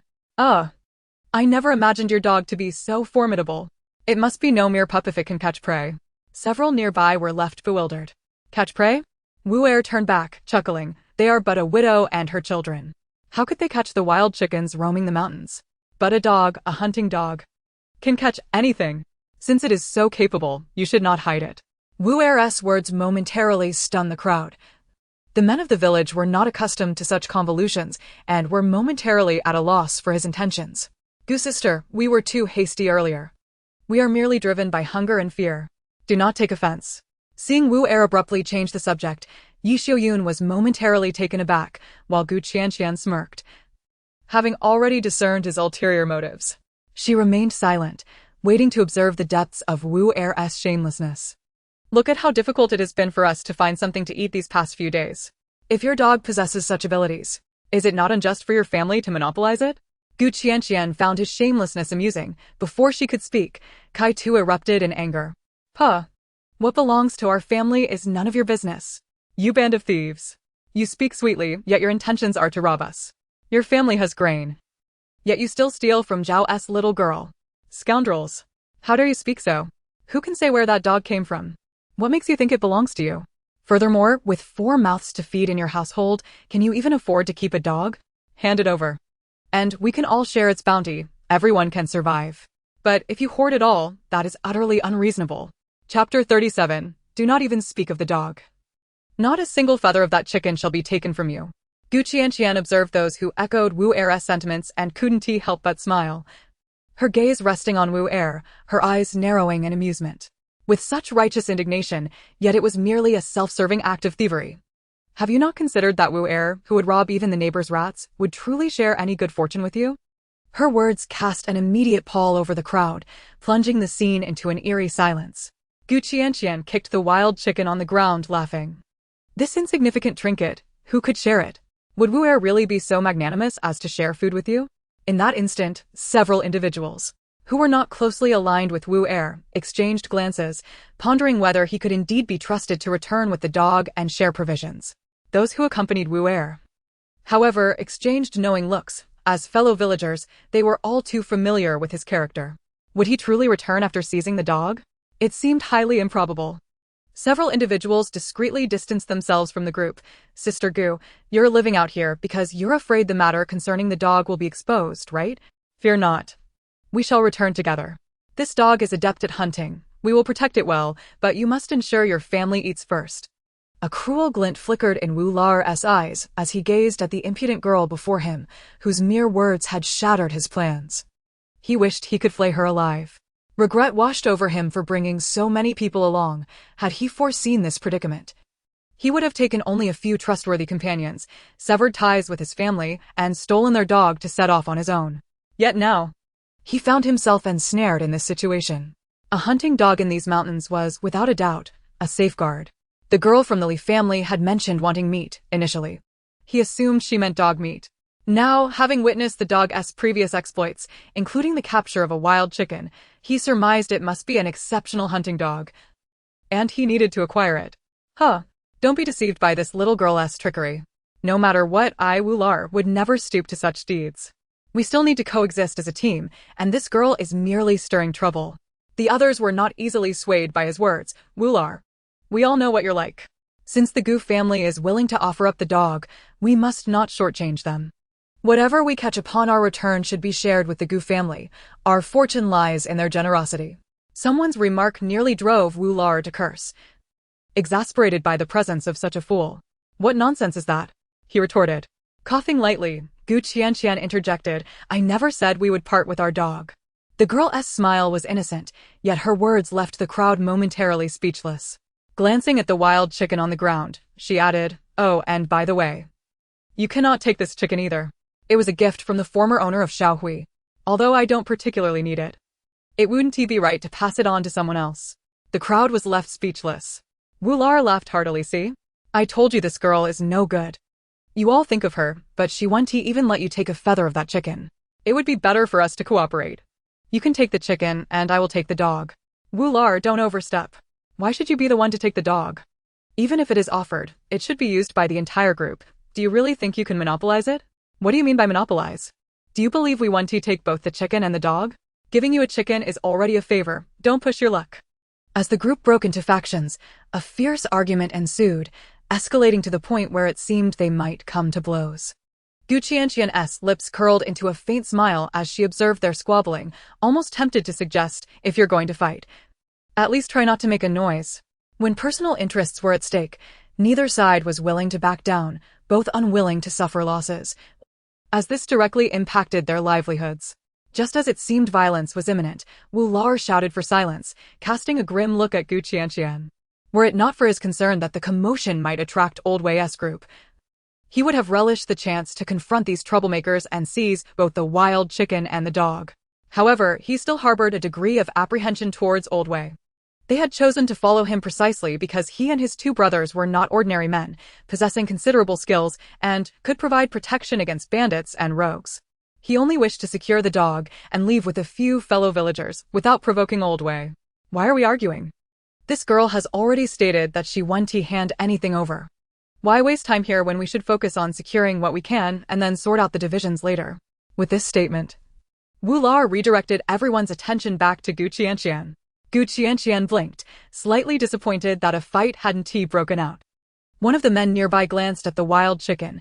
He had been subsisting on tree bark mush for days, his stomach in turmoil. Now, seeing the plump chicken, his eyes sparkled with desire.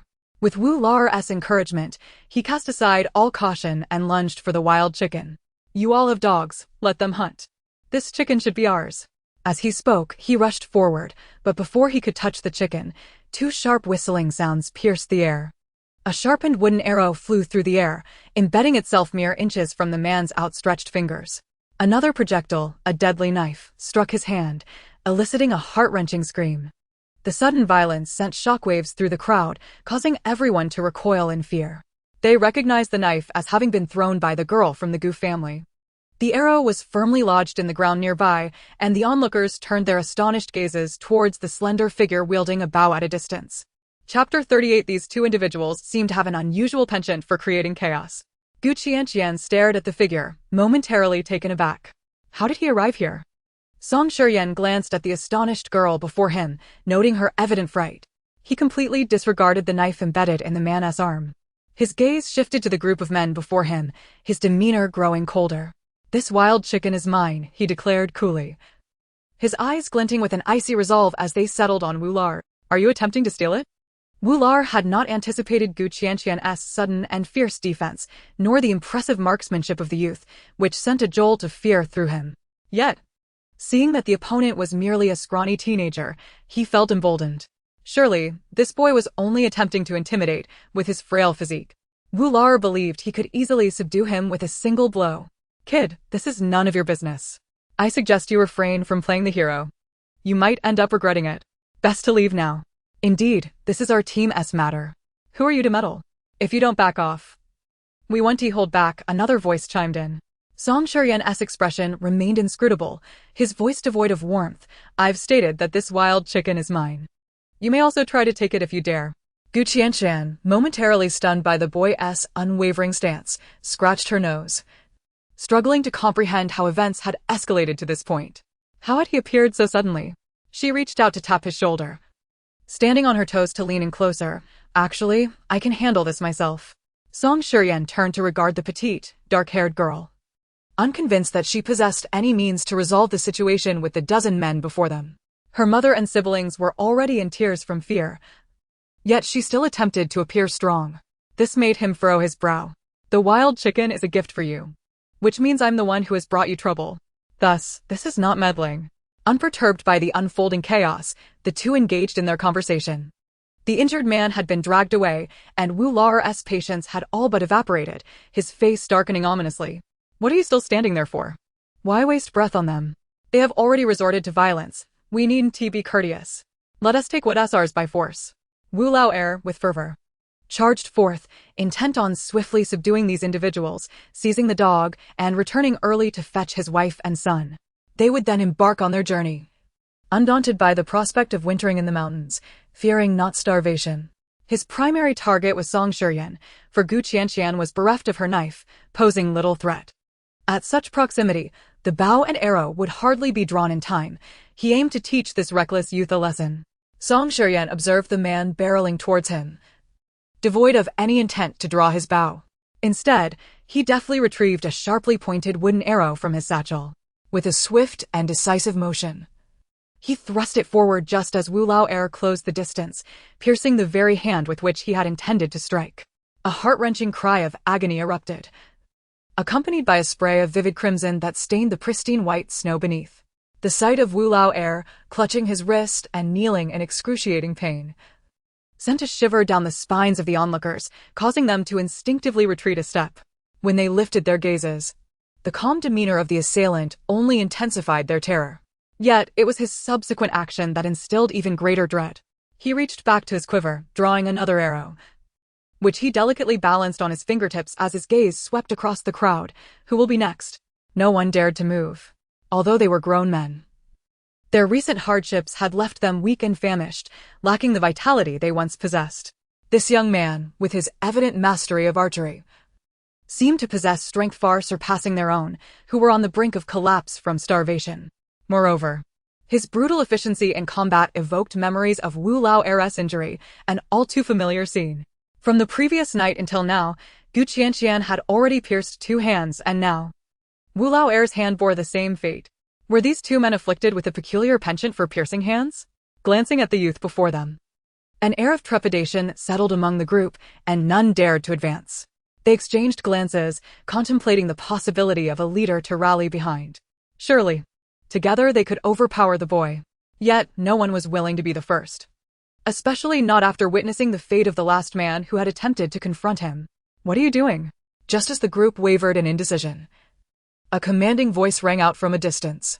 Turning their heads, they beheld Wei Lao striding toward them, flanked by several companions. In an instant, the atmosphere shifted. Everyone fell silent, trembling under the weight of his presence. Unlike Wu Lao Er, they had no intention of crossing Wei Lao, and certainly could not act under his watchful gaze. Wei Lao's expression was grim. He had ventured out earlier with 2 brothers and his nephew to hunt and scout the area. Upon his return, he discovered a significant number of their comrades missing from the cave. Initially unfazed, it was only when his nephew pointed out a direction claiming to hear sounds that he gathered his men to investigate. Upon seeing Wu Lao Er and his cohorts, then glancing at Qianqian and her family, understanding dawned upon him, sparking a surge of righteous fury. You, a band of grown men, come to threaten a widow and her children? What do you intend to achieve? Wei Lao's voice thundered, compelling the group to lower their heads in shame. His expression darkened further as he approached the cave entrance, appraising Qianqian and the others. Noticing they bore no injuries, he exhaled in relief. His gaze then fell upon the lifeless wild chicken lying on the ground, pausing momentarily before retracting his attention. Miss Gu, what transpired? Did this group come to harass you? His deep voice, laced with anger, reverberated in the air, silencing all. Qianqian inhaled deeply, her expression one of innocent grievance. Uncle, this Wu Lao Er holds a grudge against me for inadvertently injuring his son. He has come to seek revenge with a band of ruffians. Were it not for this kind-hearted elder brother's timely arrival, our family of 4 might have faced dire consequences. Kind-hearted elder brother. Wei Lao glanced at Song Shiyan, surprised by the youth's composure, offering him a nod before turning his chilling gaze back to the group. A multitude of men bullying a lone woman and her children, how shameful. Even if you are not part of my group, as fellow travelers under my watch, such disgraceful conduct will not be tolerated. Cease this immediately, or face my wrath. Wu Lao Er, clutching his wounded hand, his forehead beaded with sweat, gasped for breath as he managed to utter, Wei Lao, do not heed the words of that little vixen. She has been secretly raising a dog that hunts. And this chicken was captured by that very beast.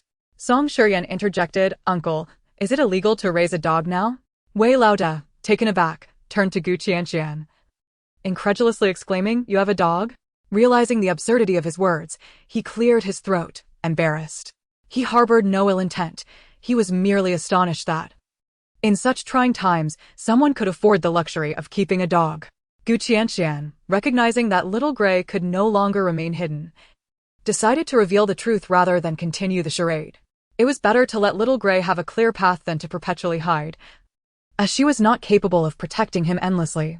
With wide, innocent eyes, she asked, Uncle, is it illegal to raise a dog? Wei Lao, flustered, coughed awkwardly. Not illegal, not illegal. Yet, he felt a peculiar discomfort as he regarded the innocent expression on her face, which seemed at odds with the memory of her smiling while wielding a knife.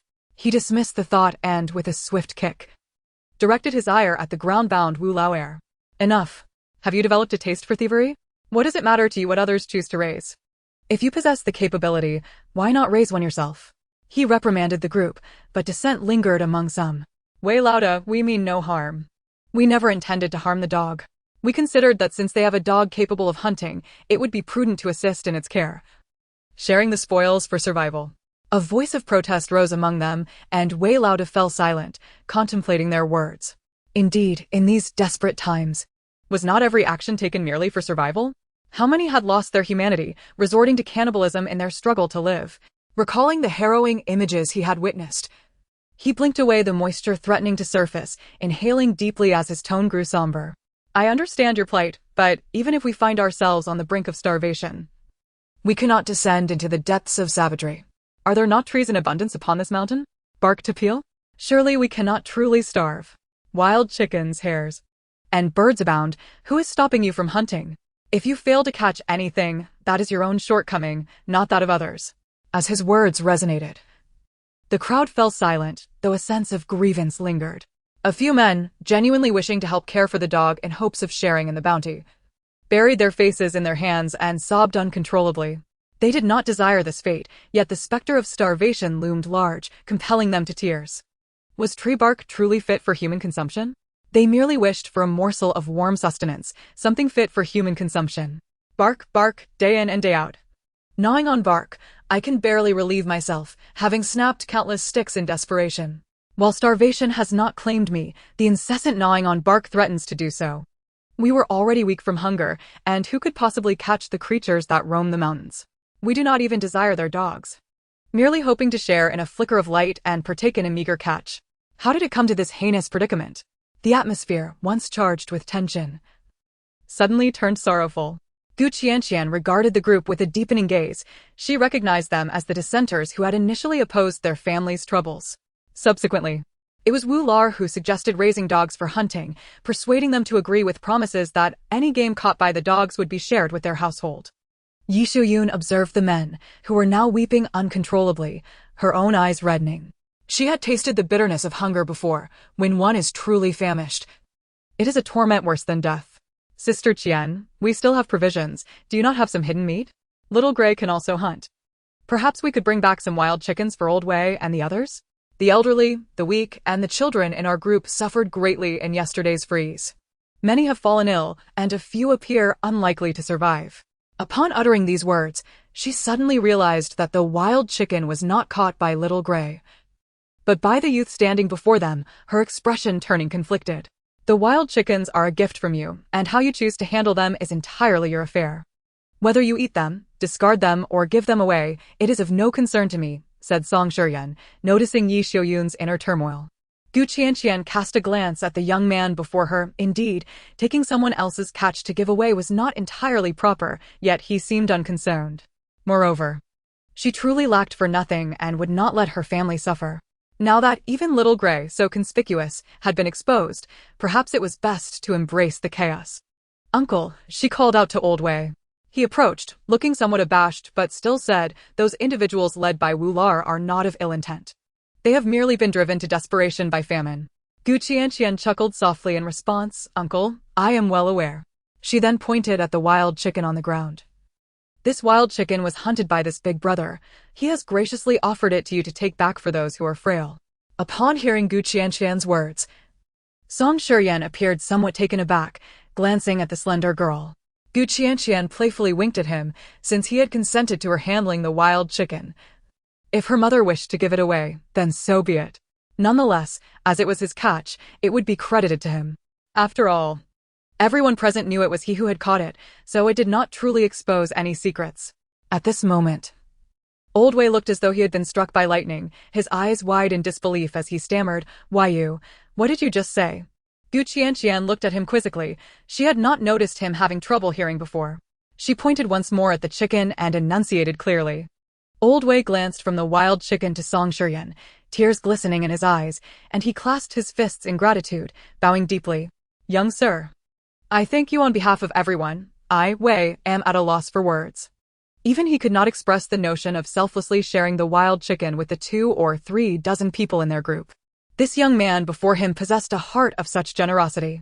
Qianqian watched the ecstatic Old Wei and leaned in with a smile. Uncle, Let us first discuss the specifics regarding this chicken. Old Wei, bewildered, asked, "What about the chicken?" The young girl, her face alight with mirth, replied, "This chicken is for you, but I have a stipulation." Old Wei responded, "What happened to the notion of selfless giving?" Firstly, Qianqian raised a finger. "Those who came to trouble my family may not partake of this chicken." Upon hearing this, Old Wei instantly relaxed, nodding in agreement. "Of course, rest assured. These individuals shall not even get a sip of broth." Such matters did not require Qianqian to elaborate. Old Wei was well aware that those who sought trouble would not be allowed to partake in their bounty. Qianqian nodded, her smile unwavering. Yet her eyes held a hint of seriousness as she raised another finger. "Secondly, Li Shi may not eat." Old Wei froze momentarily, perplexed. Was not Li Shi part of their group? Moreover, she was accompanied by a child. Would they not share the chicken with her? "Li Shi? The one who is with you?" He felt the need to confirm. Qianqian raised an eyebrow. "Are there other Li Shis in the group?" Old Wei, slightly bewildered, chose not to press further. After all, it was her possession, and she was free to decide whom to share it with. "Very well, I shall take these individuals away first," Old Wei stated. Then paused to inquire, "You still intend to remain here, correct?" Qianqian nodded. "When you plan to depart, please have someone inform us. Rest assured, we will not trouble you in vain." Old Wei found the young girl's perceptiveness amusing. He nodded. "It is merely a matter of a call. Yet the snow shows no signs of abating. We may not be able to set off for a day or two." Qianqian acknowledged this, and Old Wei departed with Wu Lar and the others. Turning back, she suddenly remembered Song Shiyan and realized, I made a decision without consulting you, do you mind?" Song Shiyan shook his head slightly. The chicken was originally intended for her, and how she chose to allocate it was her prerogative. However, upon reflecting on her decision to give it away, he hesitated before adding, "Wild chickens are not easily found in the mountains. I cannot guarantee we will encounter any more game today." Qianqian grasped his meaning. He was concerned they might lack provisions and resort to stewing Little Gray. She began to tease, "Oh, no worries, we still have Little Gray." Song Shiyan cast a glance at the mischievous girl, remaining calm and somewhat dismissive. He did not react to Qianqian's playful banter. Yi Shuyun had just calmed the inconsolable Qiaojia in the cave, instructing her and Kaidu to stay inside for a while longer. Emerging, she overheard the two conversing and approached, playfully tapping Qianqian on the back. "Child, what nonsense are you speaking?" Turning to Song Shiyan, she smiled. "Do not heed her foolishness. Little Gray is a part of our family. Even if we run out of food, we could never eat Little Gray, so rest assured. After all, he was still Little Gray's former owner. Speaking carelessly in front of him could lead him to reclaim the dog." Song Shiyan looked at the girl who had just been scolded, her expression one of displeasure, and could not help but smile slightly. "Yes, I understand." Yi Shuyun regarded the refined youth before her, recognizing his bravery in a perilous situation, which spoke volumes of his character. Reflecting on how he had also bestowed wild chickens upon them and aided them against their foes, her appreciation for him grew significantly. "Young sir, I must thank you for today. Without your intervention, our family might have faced dire consequences." Yi Shuyun thought of the earlier scene and felt a shiver of apprehension. Although Qianqian had become bolder after being provoked by the Gu family, she was still no match for a group of strong men. As she contemplated this, her gaze towards Song Shiyan became increasingly grateful. Song Shiyan, with his gentle demeanor and melodious voice, replied, "It was but a trifling effort." Yi Shuyun found herself increasingly fond of the humble young man, her smile unwavering. "Young sir, do you and your family reside nearby?" Qianqian had never previously noticed that her mother had a habit of scrutinizing household registrations. Observing the subtle frown on Song Shiyan's brow, she pondered whether he might be afflicted with social anxiety. She had initially intended to ask her mother to refrain from further inquiries, but instead found herself intrigued by him, reasoning that she was not prying into anything particularly private, as she was already somewhat familiar with his circumstances. After a brief moment of silence, Song Shiyan responded, "Yes, I live not far from here." Yi Shuyun, suddenly embodying the essence of a village matriarch, seemed to embody the notion that every socially anxious youth possesses an innate magnetism that attracts extroverted personalities. "I truly appreciate your assistance today. I have little to offer in return." After contemplating for a moment, Yi Shuyun suddenly inquired, "Have you eaten this morning?" Song Shiyan appeared unaccustomed to such overtly enthusiastic questioning, his expression stiffening noticeably. Seeing that her mother was overwhelming him, Qianqian felt compelled by her conscience to intervene. Mother, please stop asking, you're almost scaring him. Yi Xiuyun turned to the boy, who had pressed his lips together, offering an awkward smile. Realizing that she merely wished to express her gratitude, Qianqian then looked at Song Shiyan, pausing momentarily before inquiring, did you manage to catch any other prey this morning? With a slight tightening of his lips, Song Shiyan replied, not yet. Qianqian deduced that he had likely not even had breakfast, otherwise he wouldn't have lingered nearby after delivering the wild chicken, suggesting he was preparing to hunt for his morning meal. Then, since you haven't eaten, you should stay at our home for a meal. Song Shiyan coldly replied, no. As soon as he spoke, Qianqian interrupted, don't be so quick to refuse. My mother wishes to thank you. If you deny her this opportunity, she will feel uneasy and keep thinking about it. Song Shiyan's brow furrowed slightly, still intent on declining, but Qianqian was unyielding, pulling at his sleeve and forcefully ushering him into the cave. Song Shiyan, taken aback by her boldness, felt his expression stiffen but was nonetheless dragged into the cave. Once inside, Qianqian realized why the little gray dog had been so subdued. It had evidently been tied up by someone, its mouth bound. At that moment, the little creature was struggling to free itself. As soon as it was liberated, the little gray dog let out a joyful bark and bounded toward Song Shiyan, wagging its tail and playfully panting with excitement. Upon seeing its old friend, Song Shiyan's typically indifferent expression softened, revealing a hint of amusement as he lifted his hand to pat the dog's fluffy head. The little gray dog, thrilled, nuzzled against him eagerly. Qianqian found the sight rather embarrassing. Initially, Song Shiyan had no intention of staying for a meal, but upon seeing the little gray dog, he hesitated momentarily before turning to Qianqian, stating, I will bring some game later as payment for the meal. Understanding his intent, Qianqian chose not to respond. She had hidden the meat she had stewed the previous day and did not plan to reveal it, as she was not yet well acquainted with him and preferred to keep certain matters private. After starting the fire, she began contemplating what kind of breakfast would be both modest and not overly frugal. Meanwhile, Song Shiyan was also preoccupied with a thought. He observed the little gray dog that was playfully rolling around him and affectionately tugged at its cheeks. Has this dog gained weight? Chapter 41, Establishing Rules and Dividing Chicken Soup. Unaware of Song Shiyan's musings, Qianqian would surely have remarked, how could it not gain weight?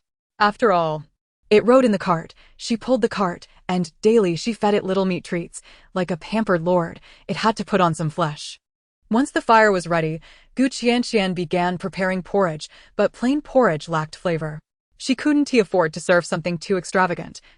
Yet it also couldn't be entirely tasteless, especially given the favor she owed him.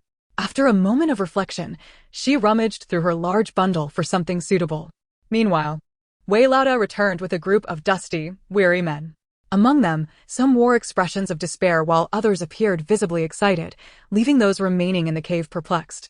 Li Shi, clutching her daughter in a corner, remained silent, but when she caught sight of Wu Lao's bloodied and battered form being supported by others, her body stiffened. She instinctively drew her daughter closer and averted her gaze. Wu Lao's wife, upon seeing her injured husband return, rushed forward with a cry, demanding to know what had transpired and who had harmed him, vowing to seek retribution. Enough. Wei Laoda's countenance remained stoic as he addressed the Wu family, his sharp voice silencing the cave instantly. He scanned the crowd, his tone icy as he declared, though I have not formally stated this before. Since you choose to trust me, Wei, and wish to accompany us on this journey, it is time to establish some rules. A heavy silence enveloped the cave as everyone listened intently, aware that something significant must have transpired during Wu Lao's absence. Curiously, while the group had set out together, some returned looking as if they had been struck by frost, while others were animated with excitement. Although you may not be part of my team, we have all endured this storm together, and surviving in this cave is a matter of fate. Therefore, I shall shamelessly say a few words from this day forth. If you wish to continue traveling with me, you must adhere to my rules. We are all part of the same group, and I do not wish to see anyone using their strength to bully the weak. If you believe yourself so formidable that you can act as a bandit, then you should leave immediately. Otherwise, do not blame me for being ungracious. As Wei Laoda spoke, his gaze was fixed squarely on Wu Lao, the warning in his eyes unmistakable. Wu Lao's wife was clearly dissatisfied. That's not how it should be. My husband is the one who is injured. What about Zhao Dayuan's wife? Wasn't she the one who was beaten to a pulp? If we are to discuss matters, what does your family have to offer in compensation? Not to mention, your family instigated this conflict. Do you believe that only your family can commit violence while others are forbidden from retaliating? Wei Laoda glared at Wu Lao's wife, his voice thunderous. If you are dissatisfied, pack your things and leave. Do not say I did not care for your lives by expelling you. There are many caves outside. If you are so capable, then go and become a bandit ruling the mountain. Wei Laoda's fury was palpable, his brows furrowing and his eyes flashing with coldness, instilling fear in everyone present. For a brief moment, the cave was as quiet as a grave, and none dared to utter a sound. Particularly, Wei Laoda's decree was beneficial to many among them, and they would naturally not oppose it. Rather, they felt immense gratitude for his stance. Wei Laoda then recounted the actions of Wu Lao and his companions to the gathered crowd. After all, with more than 10 people involved, it was better for him to clarify the situation himself than to allow rumors to spread, which could lead to misunderstandings concerning the Gu family. Upon learning that Wu Lao and his group had attempted to rob the Gu family of their food, the crowd was astonished. After all, the Gu family comprised only 4 women and children, and these men had dared to bully a defenseless family? Then, when they heard that someone had delivered a wild chicken to the Gu family, their scorn transformed into shock, envy, and longing.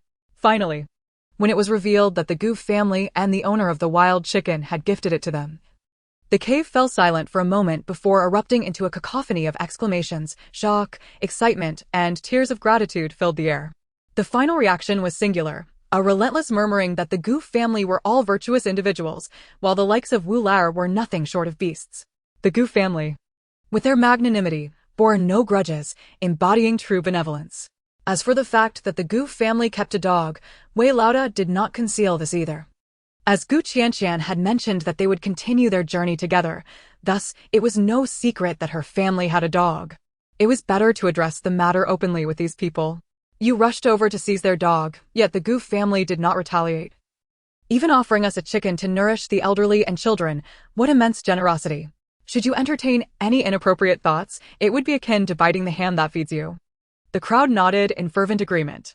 Indeed, although the Gu family owned a dog, the allure of dog meat was overshadowed by the dog's prowess, being capable of hunting. Furthermore, dogs recognize their masters. What use would it be to steal such a creature? Without Wei Laoda, could they hope to maintain control over it? And the Gu family was not stingy. They freely gave an entire wild chicken. If they cultivated a good relationship with the Gu family, who knows what further gifts might be bestowed upon them? With this in mind, they were eager to form a group to invite the 4 ladies of the Gu family back and treat them well. Wei Laoda observed the reactions of the crowd and, withdrawing his gaze, handed over the wild chicken for plucking and stewing, ensuring nothing went to waste, and suggested making ample soup to warm everyone's spirits. In a corner, Li Shi, listening to Wei Laoda, stood momentarily stunned, her hands clenched tightly, her expression darkening. She had not anticipated that Zhang Xiaoya would be so indiscreet, nor that Wu Lao would overhear. Fortunately, Wu Lao had come to no good end. He was captured by Wei Laoda before he could act. It seemed he had said little. Upon hearing that Wu Lao sought trouble with the Gu family, Zhao Dayuan's family was immediately alarmed, only to breathe a sigh of relief upon hearing that the Gu family was unharmed.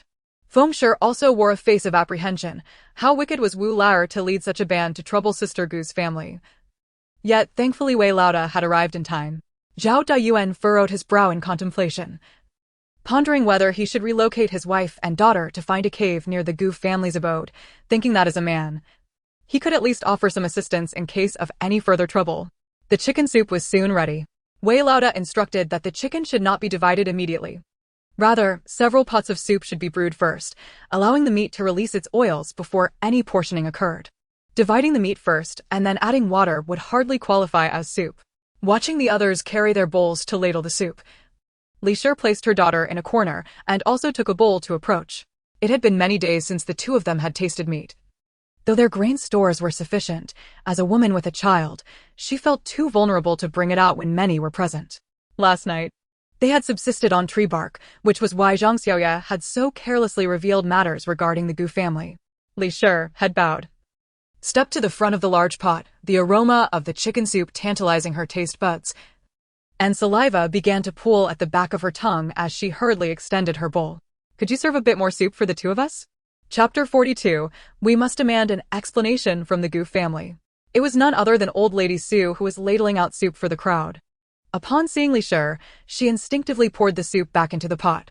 Both women were taken aback. Li Shi, still holding her bowl, looked at Old Lady Su in disbelief, while the latter appeared quite embarrassed, having recalled Su Laodao's instructions not to serve Li Shi any soup. Old Lady Su. Just ladle normally, my daughter, and I won't drink much, Li Shi quickly explained, assuming her request for more had displeased Old Lady Su. Feeling somewhat awkward, Old Lady Su noted that none of those instructed not to receive the chicken soup had approached, and thus she had not had the opportunity to refuse. Li Shi was the first, and she felt a bit sheepish. Well, Li Shi, your family cannot have this soup. You should go back, she stated. The smile on Li Shi's face instantly froze, transforming into shock and indignation. Those in front of her had already taken their soup, and several people still lined up behind her. Why was it that she alone was told her family could not drink? Aunt Su, what do you mean by this? I have not offended you. How can you treat me this way? She questioned loudly, her face full of grievance. Old Lady Su, seeing that her outburst had drawn everyone's attention, felt her expression darken. What are you making a fuss about? This is not my chicken. The Gu family said you cannot drink. What does that have to do with me? Li Shi was momentarily stunned, frozen in place, seemingly struggling to comprehend the situation. Their argument had raised their voices and was clearly audible to everyone around. Those who had received chicken soup, as well as those who had not, were taken aback, glancing at Li Shi in astonishment. Wasn't she supposed to be affiliated with the Gu family? Many who had never exchanged a word with the Gu family were drinking soup. Yet why was it that Li Shi, who was closest to them, was denied? The curious and probing gazes felt like 1,000 needles piercing Li Shi, igniting a sense of shame and humiliation that made her cheeks flush crimson. Never had she felt so utterly embarrassed. She clenched her teeth, her eyes brimming with tears, yet dared not remain in that spot to become the subject of ridicule. Clutching her bowl, she lowered her head and hurried back to the corner. Zhang Xiaoya, stunned, watched her mother return, pouting and on the verge of tears. Mother, why can't we drink the soup? I want chicken soup too. Li Shi, seeing her daughter cry for chicken soup, suddenly darkened in countenance and, without hesitation, slapped Zhang Xiaoya. You and your incessant chatter. You can't keep your mouth shut. And you dare to ask for soup? You'll drink water instead. Zhang Xiaoya, struck and scolded, had no chicken soup to comfort her and immediately began to wail.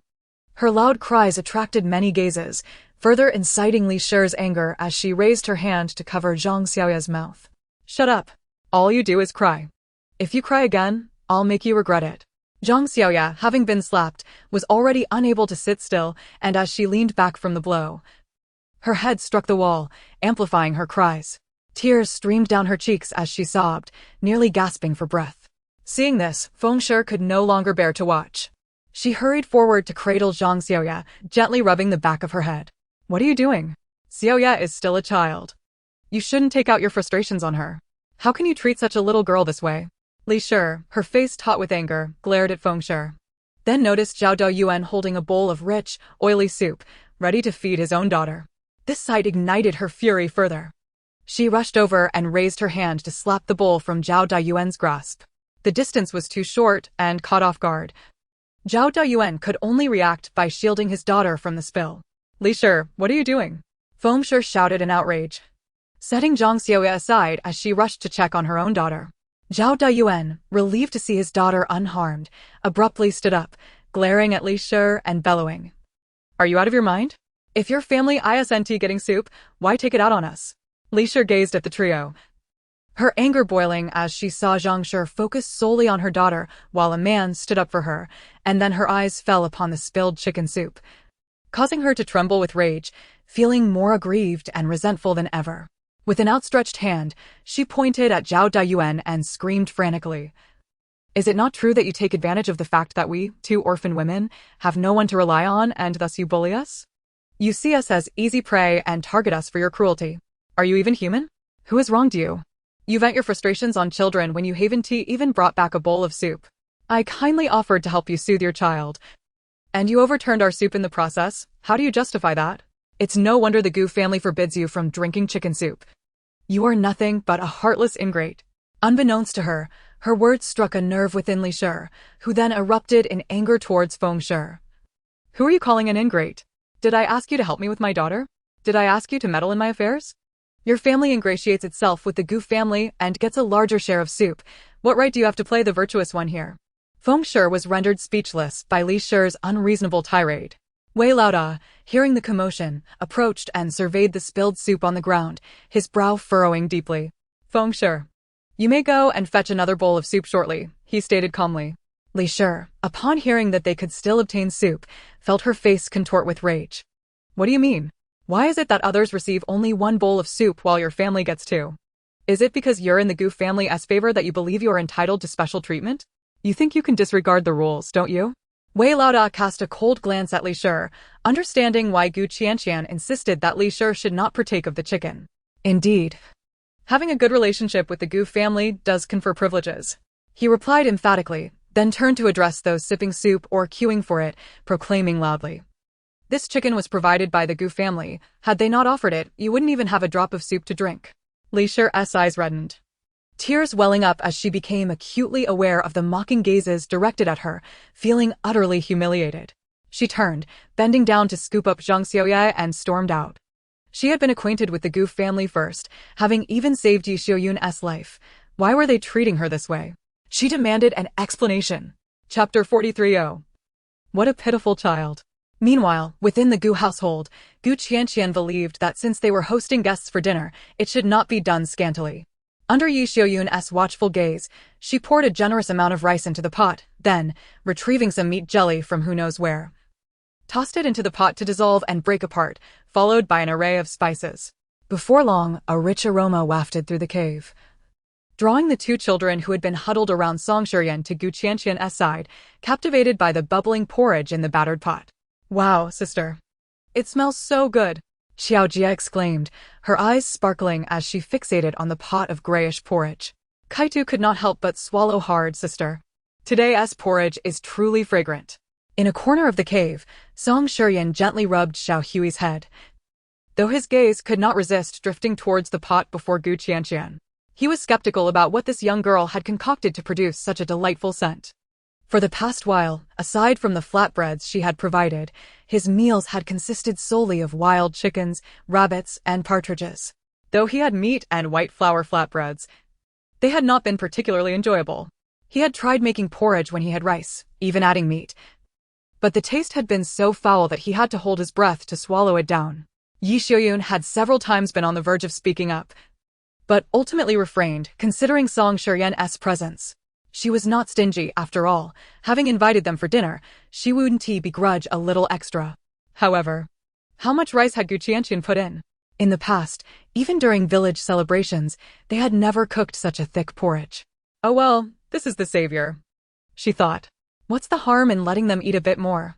Without her, they might not even have had a chance to drink porridge. Once the porridge was ready, Gu Qianqian glanced at the limited number of bowls, one for Kaitu, one for Xiao Jia, and another for herself. She then served a small portion into another battered pot for Yi Xiaoyun. Finally, she presented the entire remaining pot to Song Shiyan, saying, "We have limited bowls and chopsticks. Please use this to eat." Seeing this, Yi Xiaoyun quickly added, "Please, do not be polite. Eat as much as you can. Had it not been for you, we wouldn't know what would have happened today." She spoke with a hint of lingering fear. Song Shiyan glanced at the half-full pot of porridge before silently looking at Gu Qianqian's small bowl and said, "I'll manage with this."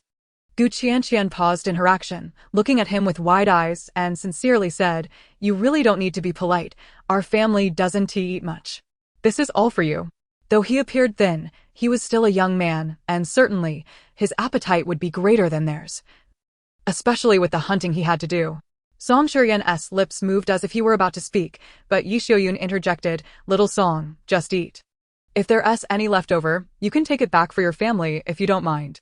Although Yi Xiaoyun often fretted over food waste, she was not a stingy person. Moreover, given that they had benefited from Xiao Hui, they had consumed quite a bit of meat. After all, they owed a great debt of gratitude to the previous owner of Xiao Hui for giving him to them. Song Shiyan lowered his gaze, raised his hand, and without further discussion, took the bowl from in front of Qianqian, his voice quiet. "I have no family, so there's no need to take anything back." With that, he began to eat directly from the small bowl.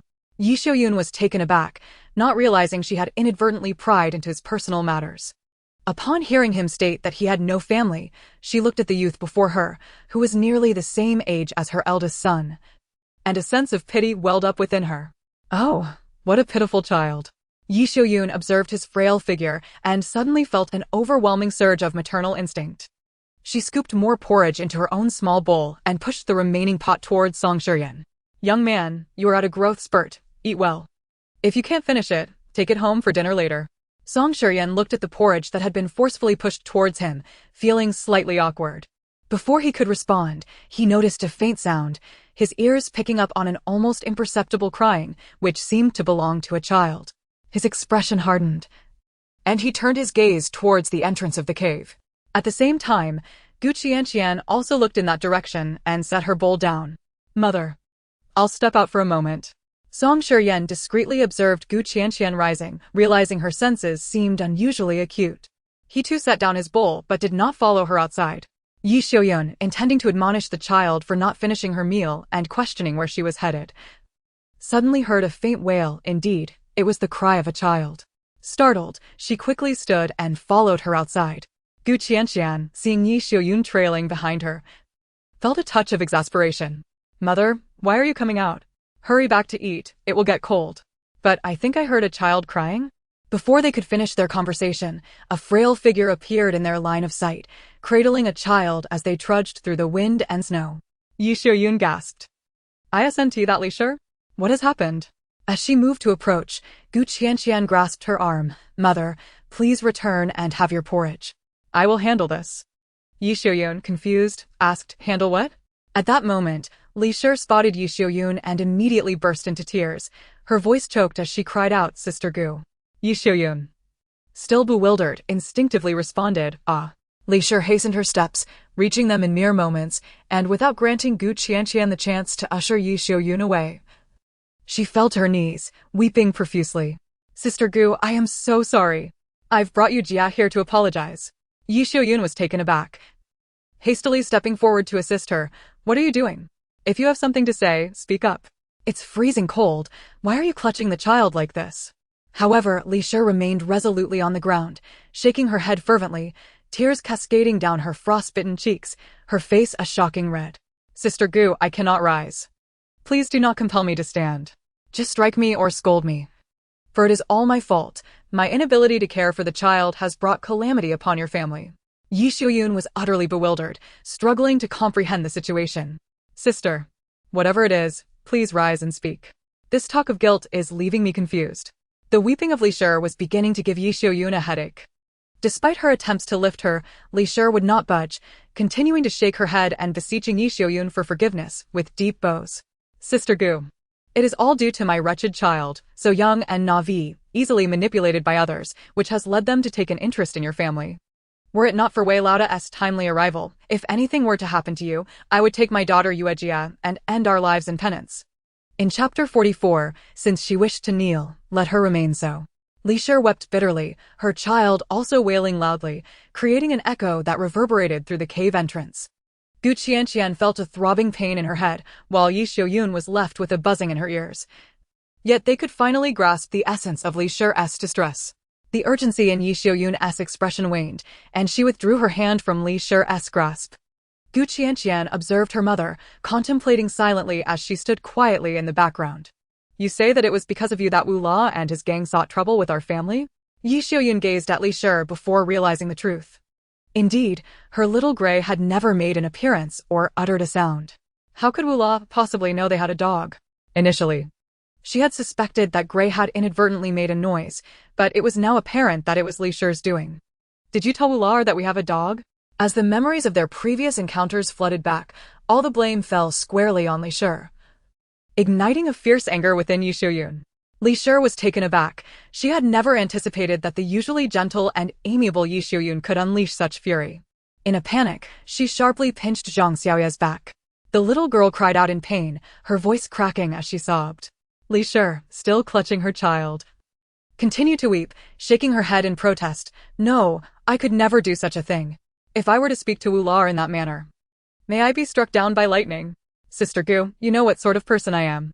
I am inherently kind-hearted. I have seen the dog in the village. Aware that I cannot afford to keep one, and I have never tried to compete with you for it. Even when you fell into the pit and I rescued you, I made no demands, nor did I covet the dog. I am not that kind of person. How could I possibly inform Wu Law of such matters? Your words stab at my very spine.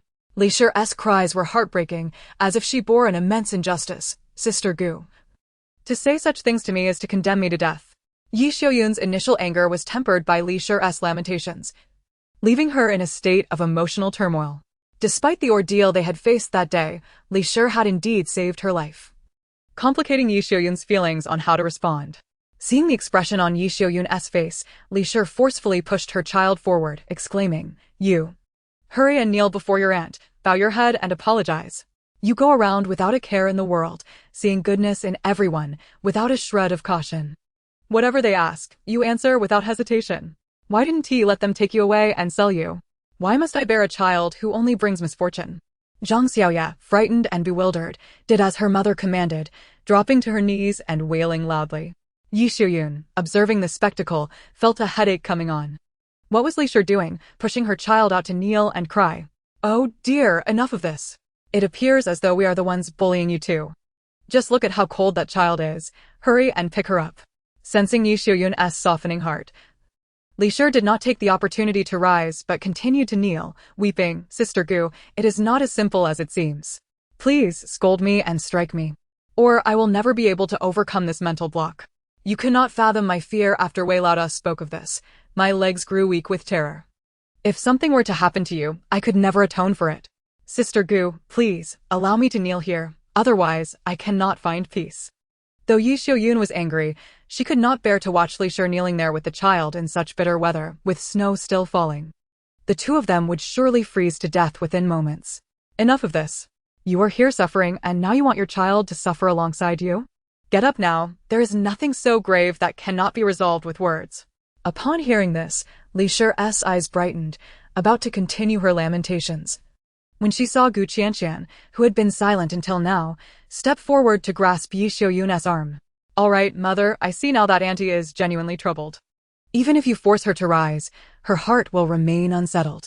Let her kneel, she will stand when she has thought things through. Li Shi's cries ceased abruptly as she looked up at Gu Qianqian in disbelief, only to meet her cold, piercing gaze, causing her to tremble in fear. Despite being a slender, petite girl, the memory of her having killed two men lingered vividly in Li Shi's mind, evoking a primal fear of this child. Yi Xiuyun frowned, about to speak, when Gu Qianqian interrupted, addressing Li Shi, Auntie, since you feel so guilty towards our family, forcing you to rise will not bring you joy. Therefore, we shall not insist further. Li Shi trembled, her teeth chattering as she gazed at Gu Qianqian. A chill settling in her heart, this girl was truly ruthless. She felt utterly heartbroken, believing the situation was not her fault. She had said nothing, the child was young, easily deceived by wicked individuals, a mere oversight. Miss Gu is right, sister, do not urge her to rise. Let us kneel here, if we perish, then it is our fate. With that, she drew her daughter closer, bowing her head and sobbing silently.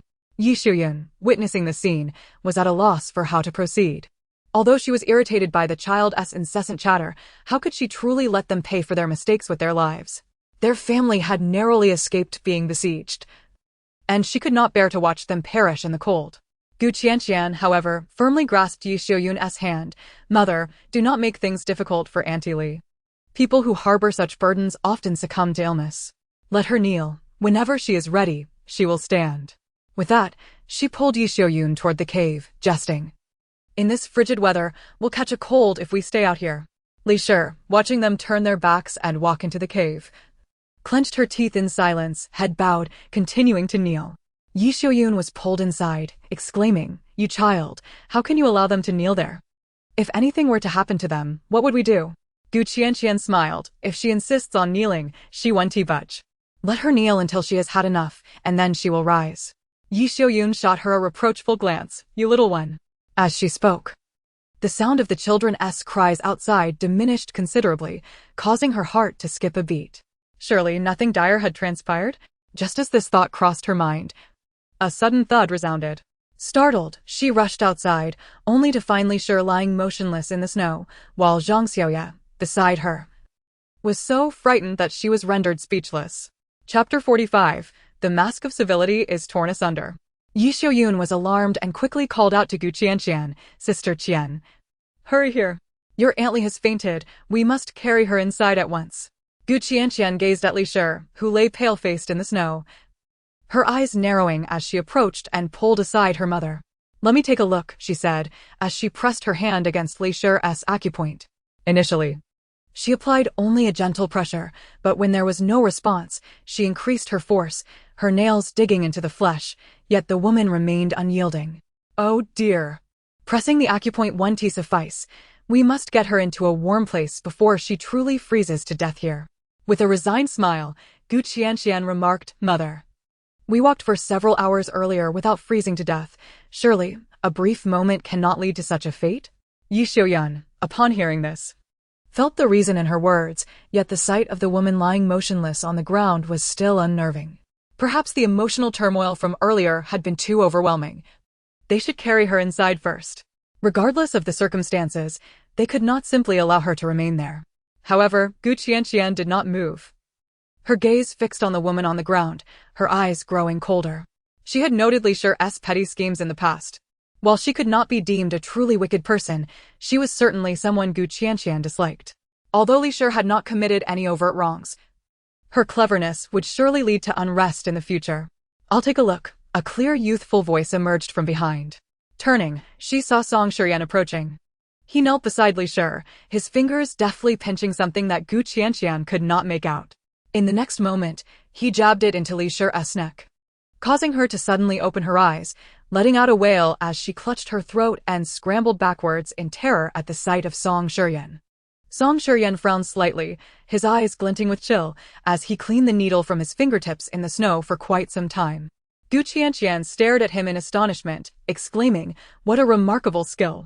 Li Shi, grasping her neck in agony, could hardly endure the pain, especially in such a vulnerable area. She was both frightened and distressed. Qianqian observed her with a sardonic smile. Aunt, it's freezing out here. You should hasten back home with the child. Otherwise, should you faint again, you may not be so fortunate. Li Shi's face was flushed from the cold, yet tinged with pallor as she gritted her teeth, her eyes brimming with tears as she looked pitifully at Yi Xiaoyun. Sister Gu, dear aunt, you ought to return at once. We do not require your apologies or excuses. We merely hope you will manage your and your daughter's words better in the future. Should there be a next time, I would not hesitate to employ the same methods others use against us. Qianqian's patience was wearing thin. Her reason for engaging with Li Shi was solely out of regard for Yi Xiaoyun. However, if Li Shi continued to play her tricks, she would not hold back. Li Shi's countenance darkened with rage, and she suddenly regretted not siding with Yi Xiaoyun earlier. Now, she found herself stuck in a predicament, unable to advance or retreat. Li Shi was truly infuriated. She had never intended to feud with the Gu family. Now, the entire group could bask in the benefits of the Gu family. Yet, she was denied even a sip of soup. How could she endure this? In her despair, Li Shi broke down in tears, not out of pretense, but from genuine distress, lashing out at Zhang Xiaoya with unrestrained fury. It's all your fault, you wretched child. Your incessant chatter has doomed us both. Are you pleased with this? As she raged, she struck Zhang Xiaoya across the face with considerable force, causing the girl to cry out in pain. The mother and daughter's cries intertwining in chaos. Yi Xiaoyun, aghast at Li Shi's madness, rushed forward to seize her hand. What are you doing? Have you lost your mind? How can you strike a child so ruthlessly? Li Shi, undeterred, wailed in reply, You're the one who always brings me trouble. As if my life with her was too easy. She is my daughter, after all. I ask her not to cause me more trouble. Is that too much? Yi Xiaoyun was incensed at the sight of this mother viciously attacking her own child, yet she found herself unable to vent her frustration enough. We never blamed you. Why take your anger out on the child? Li Shi, shaking off Yi Xiaoyun's grasp, shouted back. It's not my fault if your daughter spreads lies about not feeding us. You all have your lives easy. Why must you pick on a mother and her child? Didn't I rescue you when you fell into the pit? And you repay me with this? You cling to minor grievances, don't you? Yi Xiaoyun's face was filled with shock as she struggled to comprehend. She turned to point at Gu Qianqian. I should have known you were ruthless, capable of murder. Now you've turned against us, haven't you? You're a criminal. When we reach the city, I shall report you and ensure you face justice. A resounding slap interrupted Li Shi's tirade. How dare you? You shameless lunatic. After beating your own daughter, you dare to slander my sister Qian?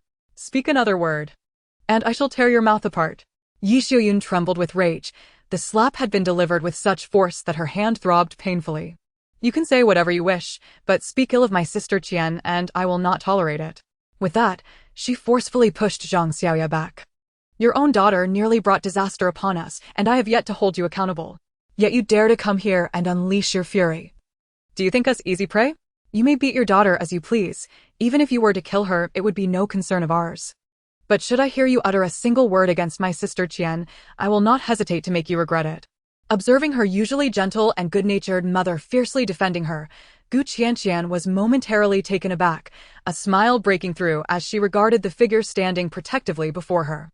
When Li Shi uttered those words, Gu Qianqian's heart had instinctively sank. However, witnessing her mother's reaction brought a glimmer of amusement to her eyes. Unbeknownst to her, Song Shiyan stood nearby, his inscrutable gaze fixed upon her. Li Shi, taken aback by Yi Xiuyun's sudden explosion, had initially thought Gu Qianqian to be the more intimidating presence, while Yi Xiuyun seemed easier to manipulate, especially given her past favor. Today's events had spiraled out of proportion, prompting Li Shi to intervene. That was merely a chicken from Xiao Song's family. Sister Qian said it wouldn't be given to anyone else. Is it a crime to deny you food? Are you a deity? You saved my life, yet today you nearly brought ruin upon my entire family. We even gifted you a pigeon. Does a pigeon equate to a life? I don't care. If you don't offer an explanation today, I'll seek out Wei Laoda for justice. Your family is no paragon of virtue. You are ungrateful and heartless. Chapter 46. I am just a child. The mask of civility had been irrevocably torn. Li Shi cared for nothing further. Since she could no longer expect any benefits, the debt of gratitude owed for saving her life must be repaid. Surely, one life could not be valued at the cost of a mere pigeon? Yi Xiuyun was exceedingly angered, never having anticipated that the seemingly gentle and soft-spoken Li Shi was, in fact, such a person. Fine, fine, fine. She trembled with rage, about to instruct Qianjia to fetch some provisions for her, to repay this favor. Gu Qianqian first placed a reassuring hand on her shoulder, gently patting her back to help her regain composure. Mother, do not be upset. Kaitu, come here and take mother inside. Gu Qianqian called out, then turned to Song Shiyan with a smile. I need to attend to some matters concerning our family. Might you kindly excuse yourself? Song Shiyan glanced at the non-threatening Li Shi before turning and entering the cave. Kaitu hurried over, grasping Yi Xiuyun's hand. Mother, don't be angry, let us go inside. Eldest sister's there, and she is quite formidable. Yi Xiuyun, gasping for breath, felt lightheaded from her fury, nearly losing her balance and relying on Kaitu for support as they entered the cave. Kaitu thought it best to hurry his mother away, fearing her anger might worsen. Once she was safely inside, he would roll up his sleeves and join his sister in the fray. As soon as Yi Xiuyun departed, Gu Qianqian's smile vanished, her expression turning cold as she fixed her gaze on Li Shi. Stepping closer, she crouched down, observing Li Shi's defiant posture, a smile creeping across her lips that sent a shiver down Li Shi's spine. Knowing I have a ruthless heart, you still dare to provoke me? How many heads do you think would suffice for me to claim? Li Shi's complexion paled at her words and fierce demeanor, and she cried out in panic, murder. Help! Murder! Her cries prompted Yi Xiuyun, still furious, to lift her shoe to confront her, but Kaitu quickly intervened to calm her. Outside the cave, Gu Qianqian chuckled lightly. And I was merely jesting. Do not be frightened. How could I possibly commit murder? I am merely a delicate girl who cannot lift a shoulder or carry a load. Is it not rather malicious of you to slander me so? Li Shi clenched her teeth, wanting to retort, but under Gu Qianqian's piercing gaze, she swallowed her words, fearful of what Gu Qianqian might actually do. Gu Qianqian maintained her smile, her hand resting on Li Shi's collar, and, you now owe me a debt of gratitude. Had I not intervened, do you not think you would be reduced to mere bone broth by now? Li Shi froze at this remark, staring blankly at Gu Qianqian. When it comes to repaying kindness with malice and being ungrateful, I cannot possibly compare to you, Aunt Li. Gu Qianqian smiled sweetly. Perhaps you should inform Wei Laoda and his group that I am a murderer. Let us see if anyone would believe it. Compared to me, an innocent bystander, you As the so-called victim, would have far more motive, would you not? After all, I am just a child. Qianqian's eyes sparkled with innocence, yet to Li Shi, she appeared as a fearsome specter. Trembling with terror, Li Shi regretted her decision to confront the Gu family. Her daughter had merely made an inadvertent mistake. Yi Xiuyun would not remain angry for long. She should have simply swallowed her pride for a few more days, and everything would have passed. But now, she had angered Yi Xiuyun and attracted the ire of the seemingly unhinged Gu Qianqian. Li Shi dared not utter another word, hurriedly pulling Zhang Xiaoya along. Stumbling away in fright, not daring to look back. Being ostracized was one thing. After all, the grain from those two men had been substantial. And she had warm winter clothing. Even without the Gu family's chicken soup, the two of them could survive. But if Gu Qianqian, the remorseless madwoman, had set her sights on them, what hope remained for their survival? Watching Li Shi flee in terror, Gu Qianqian rose, brushing her hands as if ridding them of something foul. Oh, sister, why did she run away? Kaitu, having been sent out, questioned as he observed Li Shi's hasty retreat. He had prepared himself to join his sister in battle, yet here she was running off. Gu Qianqian smiled, ruffling his hair. Who knows? Perhaps she has gone mad. Kaitu huffed. I never noticed before, but this aunt is truly a lunatic. Gu Qianqian chose not to elaborate further and led Kaitu back into the cave.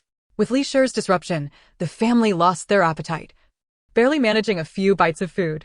Yi Xiuyun intended to send the remainder of the porridge with Song Shiyan, but he declined, taking his bow and arrows and departing. Gu Qianqian watched his retreating figure, pondering whether she should have asked if he had any spare arrows for sale, as she found his bow quite useful.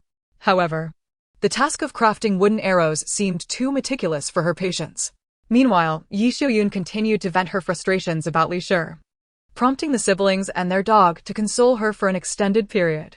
The snow had continued to fall throughout the day, showing no signs of abating, and it appeared to be intensifying. Gu Qianqian gazed at the darkening sky, musing that, barring unforeseen circumstances, Wei Laoda and his group would not be able to travel for the next few days, since they would be staying for a while. She did not wish to keep venturing out. Preparations for food were necessary, as she had intended to nourish Qiaojia, and this was an opportune time to ensure the entire family was well fed. While there was still light, Gu Qianqian resolved to take Xiaohui out, cautioning Kaitu that she would not wander far, and that if he encountered any trouble, he should shout and she would return immediately. With that, she set off with Xiaohui. After walking a short distance, ensuring Kaitu could hear him shout, she paused. Observing the vast expanse of white, direction was indistinguishable. Gu Qianqian sighed, realizing that without following Wei Laoda, even a map would not guarantee her finding Jingping Prefecture. Finding a secluded corner, she began to retrieve items from her space, and once she felt she had enough, she used a piece of cloth to bundle them into a parcel. Xiaohui, having wandered off, joined her as she leisurely made her way back. Approaching the vicinity of the cave, she heard hushed voices amid the unfamiliar tone of a male voice, urgently questioning something. Her expression shifted as she hoisted the firewood and slung the bundle over her shoulder, hastening back. Xiaohui, having been caught in the act of urinating, began to bark anxiously, his hind legs still squatting as he frantically chased after Gu Qianqian, leaving a trail of urine behind him. As Gu Qianqian drew closer, she spotted Kaitu outside their cave, one hand on his hip and the other wielding a stick, glaring fiercely at a well-dressed young man, who seemed to possess an air of elegance. Big sister. Kaitu's sharp eyes caught sight of Gu Qianqian, who immediately brightened, calling out. He then turned his fierce gaze back to the young man. I advise you to leave quickly. My sister is incredibly formidable. With someone like you, she can take you down with a single punch. Gu Qianqian responded, I appreciate your efforts to enhance my fearsome reputation. The young man laughed. Hey, you little rascal. I played this game at 6 years old. I merely came to inquire what your family is cooking, not to snatch your food. Fuchi was about to continue when he suddenly felt something cold wrap around his neck, sending shivers down his spine as he realized there are indeed people here. He swallowed hard, initially thinking that the child was merely trying to intimidate him. Gu Qianqian tossed her belongings onto the ground and commanded, Kaitu, take the things inside. Kaitu responded with a quick eye, and hurried over to carry the items, his small stature struggling under the weight of the large bundle as he maneuvered towards the cave.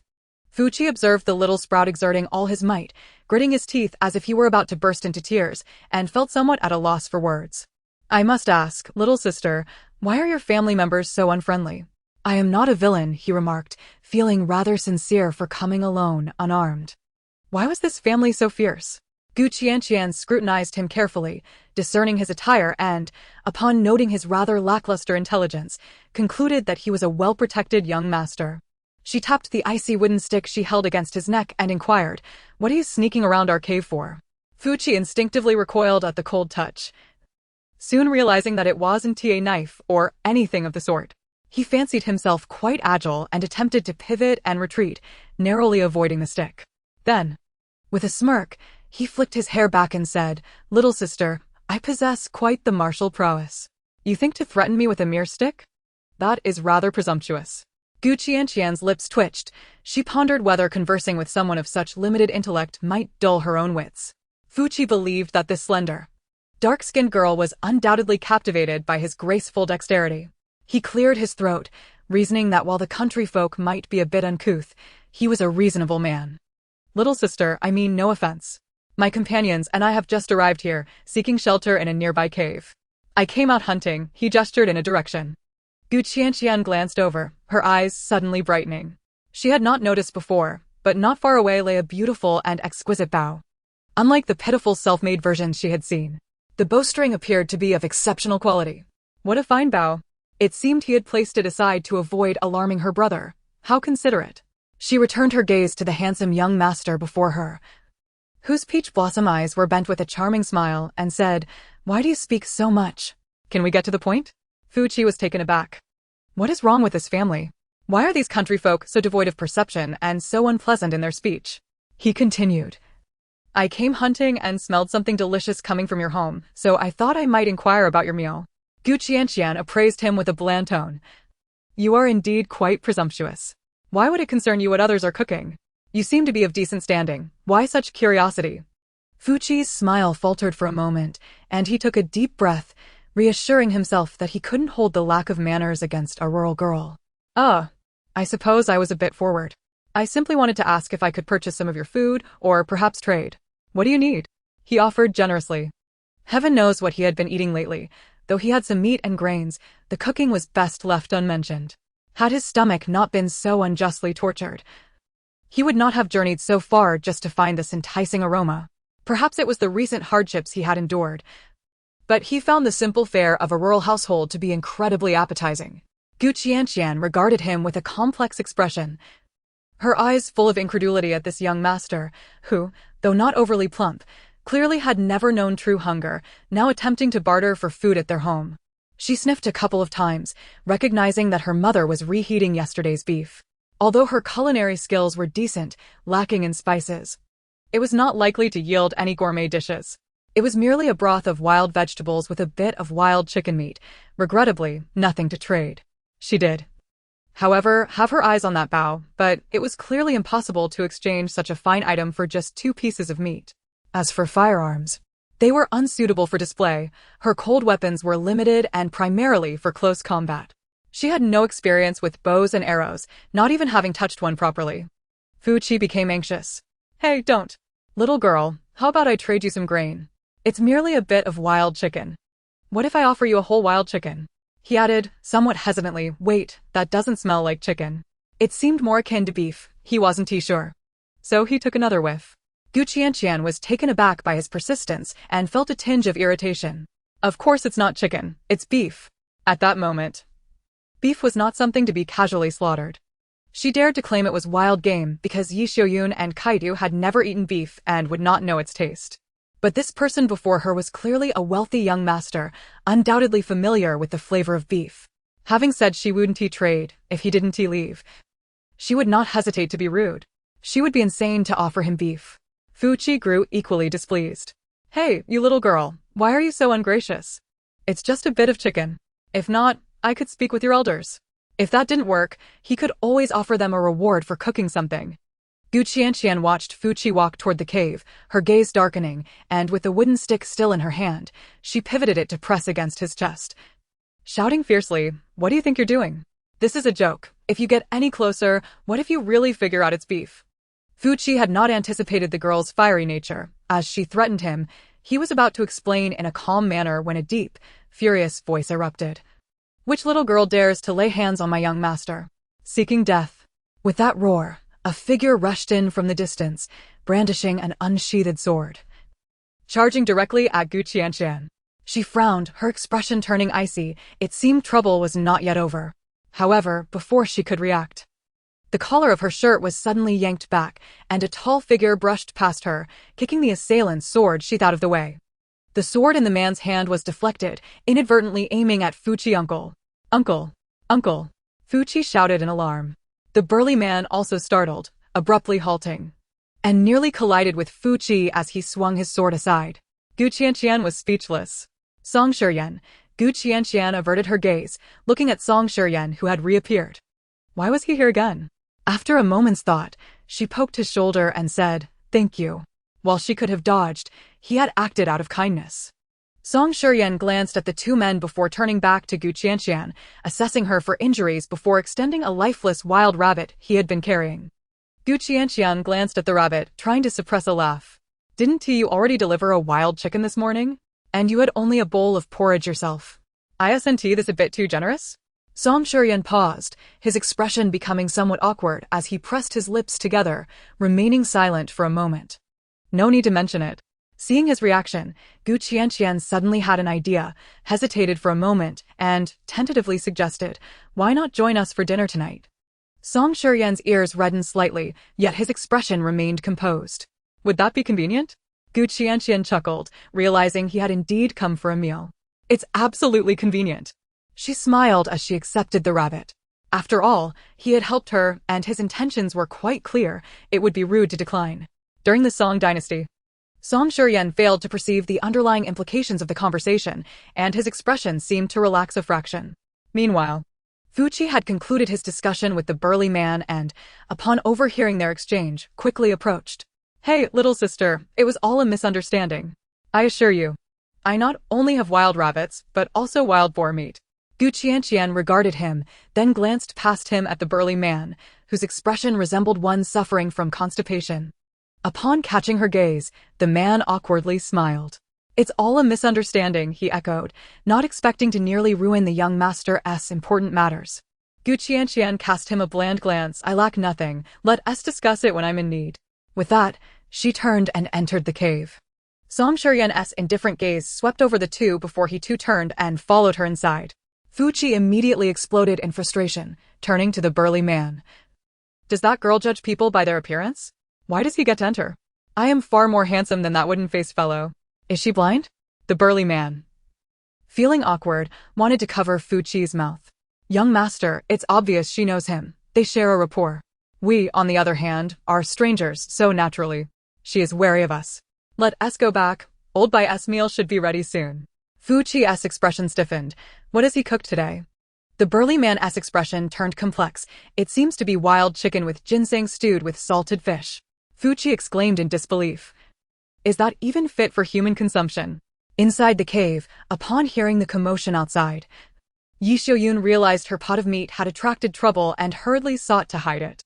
It was not until Qianqian entered with Song Shiyan that she managed to tuck it into a corner, covering it with a blanket. Upon seeing Song Shiyan, Yishoyun's face lit up. "Oh, Xiao Song has arrived." Song Shiyan nodded, and then, sensing it might be impolite, called out to Yishoyun, "Auntie." Yishoyun responded eagerly, only to then notice the rabbit Qianqian was holding. She looked reproachfully at Song Shiyan. "My dear child, why have you brought something again? We have enough provisions at home. Food is scarce these days. You should keep it for yourself. You've already helped our family immensely today. We have nothing to offer you in return." "Look, even I am at a loss for words." Kaitu peered out, adding, "Mother, just now, Brother Song helped my sister outside. After he dragged in the things my sister brought back, he sensed something amiss and rushed out. I didn't see much, but I saw Brother Song protecting my sister. He looked incredibly handsome." "Oh, by the way, who are those people outside?" Kaitu asked, recalling the earlier disturbance. She had bolted outside first upon hearing the noise, only to find them inquiring about food, which sent her scrambling to hide the pot. "It's nothing, just a dim-witted young master," Qianqian replied nonchalantly. Upon hearing her description, Song Shiyan couldn't help but glance at her, a glimmer of amusement flashing in his eyes. Qianqian thought that the meat could be hidden away, but who could say if this person had ever tasted beef? She turned to Song Shiyan. How would you like to prepare the rabbit? Since they had invited him for dinner, and he had provided the ingredients, she felt it prudent to consider his preference. Song Shiyan had no specific demands, anything is fine. How about roasting the rabbit? Qianqian suggested, as her family favored roasted dishes. Upon recalling his own methods of preparation, which were always roasting, and considering the flavor, his expression shifted. Can't we make congee instead? Qianqian looked at him quizzically. Rabbit meat congee? That doesn't sound tasty, and besides, having congee at night is rather monotonous. Shall I cook some congee separately and roast the rabbit as well? Given their generosity, she figured she shouldn't be too frugal. Understanding that food was scarcer than wild game, Song Shiyan naturally wouldn't insist on having rice prepared for him. No need. Just roast it, he replied, pondering that perhaps the roasted version would differ from his own. Qianqian nodded, then glanced at the rabbit, frowning. She genuinely did not want to deal with the preparation. Could you please skin the rabbit? Oh, and please keep the skin intact, I need it. Qianqian said without any hesitation. Song Shiyan offered no further comments and simply took the rabbit outside. Just a few steps out of the cave, he spotted two individuals lurking suspiciously nearby. His gaze turned icy as he approached them. Fuchi was there, lamenting with the burly man about old Bai's unpalatable dishes, which he deemed hardly fit for consumption. Suddenly, the burly man sensed danger, turned around, and saw the youth with a bow and arrow drawn, aimed directly at them. He felt a jolt of fear and quickly shielded Fuchi. What do you intend to do? Song Shiyan glared coldly at them. What are you doing? Fuchi poked his head out from behind the burly man. Brother, you've been kicked out too? I knew it. I told them offering wild boar meat wouldn't suffice. What use is a mere rabbit? Chapter 49. Joining the wolf pack. Song Shiyan had never encountered such a boisterous individual. His brow furrowed cruelly, the taut bowstring showing no sign of relaxation. Leave. The boy's voice was frigid, carrying an unmistakable chill that brooked no argument. The burly man also felt it inappropriate to linger outside someone's cave. If anyone approached their dwelling, his sword would have been unsheathed long ago. Ahem, young master, let us depart. If they are unwilling, so be it, the burly man urged. Fuchi shot him a glare, then glanced at Song Shiyan, whose bow appeared rather shabby. He scoffed. What could that thing possibly shoot? Merely a tool for intimidation. With a flourish of his garment, he declared, I am not one to press against the will of another. If they are unwilling, so be it. Having said that, he turned to leave. Song Shiyan stowed his bow and, after watching the two walk away, picked up the rabbit, moving further from the cave before digging a small pit to begin his work. His fingers, deft and precise, wielded a short dagger as he skillfully eviscerated the wild rabbit. Setting aside the pristine, bloodless skin, he buried the entrails beneath the soil, covering them with snow to mask the scent before returning with the rabbit. Qianqian had already started a fire. Upon seeing Song Shiyan return with the intact rabbit skin, she expressed her satisfaction and began to prepare the roast. She felt that a single rabbit was rather small for her family, so she decided to make something more substantial. Hence, she took out several potatoes, intending to prepare potato cakes for her family and roast some potato slices as well. With nimble hands, Qianqian swiftly set the rabbit on the spit, boiled the potatoes, and skewered some cleaned, soaked potato slices onto thin twigs. Song Shiyan observed her unusual methods, quietly noting them in his mind. The Gu family had enjoyed roasted meat twice already and were well aware of Qianqian's culinary skills. Kaitu, eyeing the rabbit, dashed over and asked, Sister, could you add a bit of that, spicy stuff? Not only was it delicious, but it also warmed one up when it made them sweat. Just save some for the little sister. It's too spicy for her, he added. Qianqian chuckled. All right. Turning back to Song Shiyan, she inquired, can you handle spicy food? Then, realizing that he might not know what spice was, she saw him nod in affirmation. I can. Qianqian shrugged. Perfect. I can really make use of this. Before long, the aroma of roasted rabbit mingled with the fragrance of potatoes wafted through the air as she continuously sprinkled seasonings over the rabbit. As Song Shiyan inhaled the enticing aroma wafting through the air, his throat involuntarily contracted, his gaze fixated on the roasted rabbit, its skin a rich golden hue, causing his brows to furrow slightly. He had prepared a similar dish before, yet why did this one exude such a different fragrance and color? Meanwhile, Kaitu, Xiaojia, and the little gray dog had gathered around Qianqian, their eyes glistening hungrily as they circled her. Only Yi Xiuyun maintained her composure. diligently mending Qianqian's troublesome sewing on the small sled while occasionally casting furtive glances at the roasted rabbit, swallowing hard. Song Shiyan, seated at a distance, displayed a certain reserve, refraining from approaching. Outside the cave, Fuqi stood, gazing into the swirling snow, his expression one of profound weariness. Mo Shu, do you detect anything unusual? He inquired. The man named Mo Shu ambled over, inhaling deeply before puffing out his cheeks and hurriedly covering his mouth. A wave of nausea washing over him. The scent of old salted fish. He replied, suppressing the queasiness rising in his throat. Fuqi wiped the corner of his eye, lamenting, I should have held out a bit longer. A few jibes are preferable to consuming such an edible fare. As the rabbit meat cooked, Qianqian sliced off some meat for Qiaojia, sprinkling the remaining portion with chili. She sighed, contemplating the roasted wild rabbit before her, feeling it still lacked something. If only the seasonings from her spatial storage could be utilized. Nevertheless, the flavor was sufficient to captivate the 4 individuals and 1 dog within the cave. Qianqian generously offered Song Shiyan a substantial portion of the rabbit, keeping only a modest amount for herself, as their family was not lacking in meat and there was no need to compete with him for it.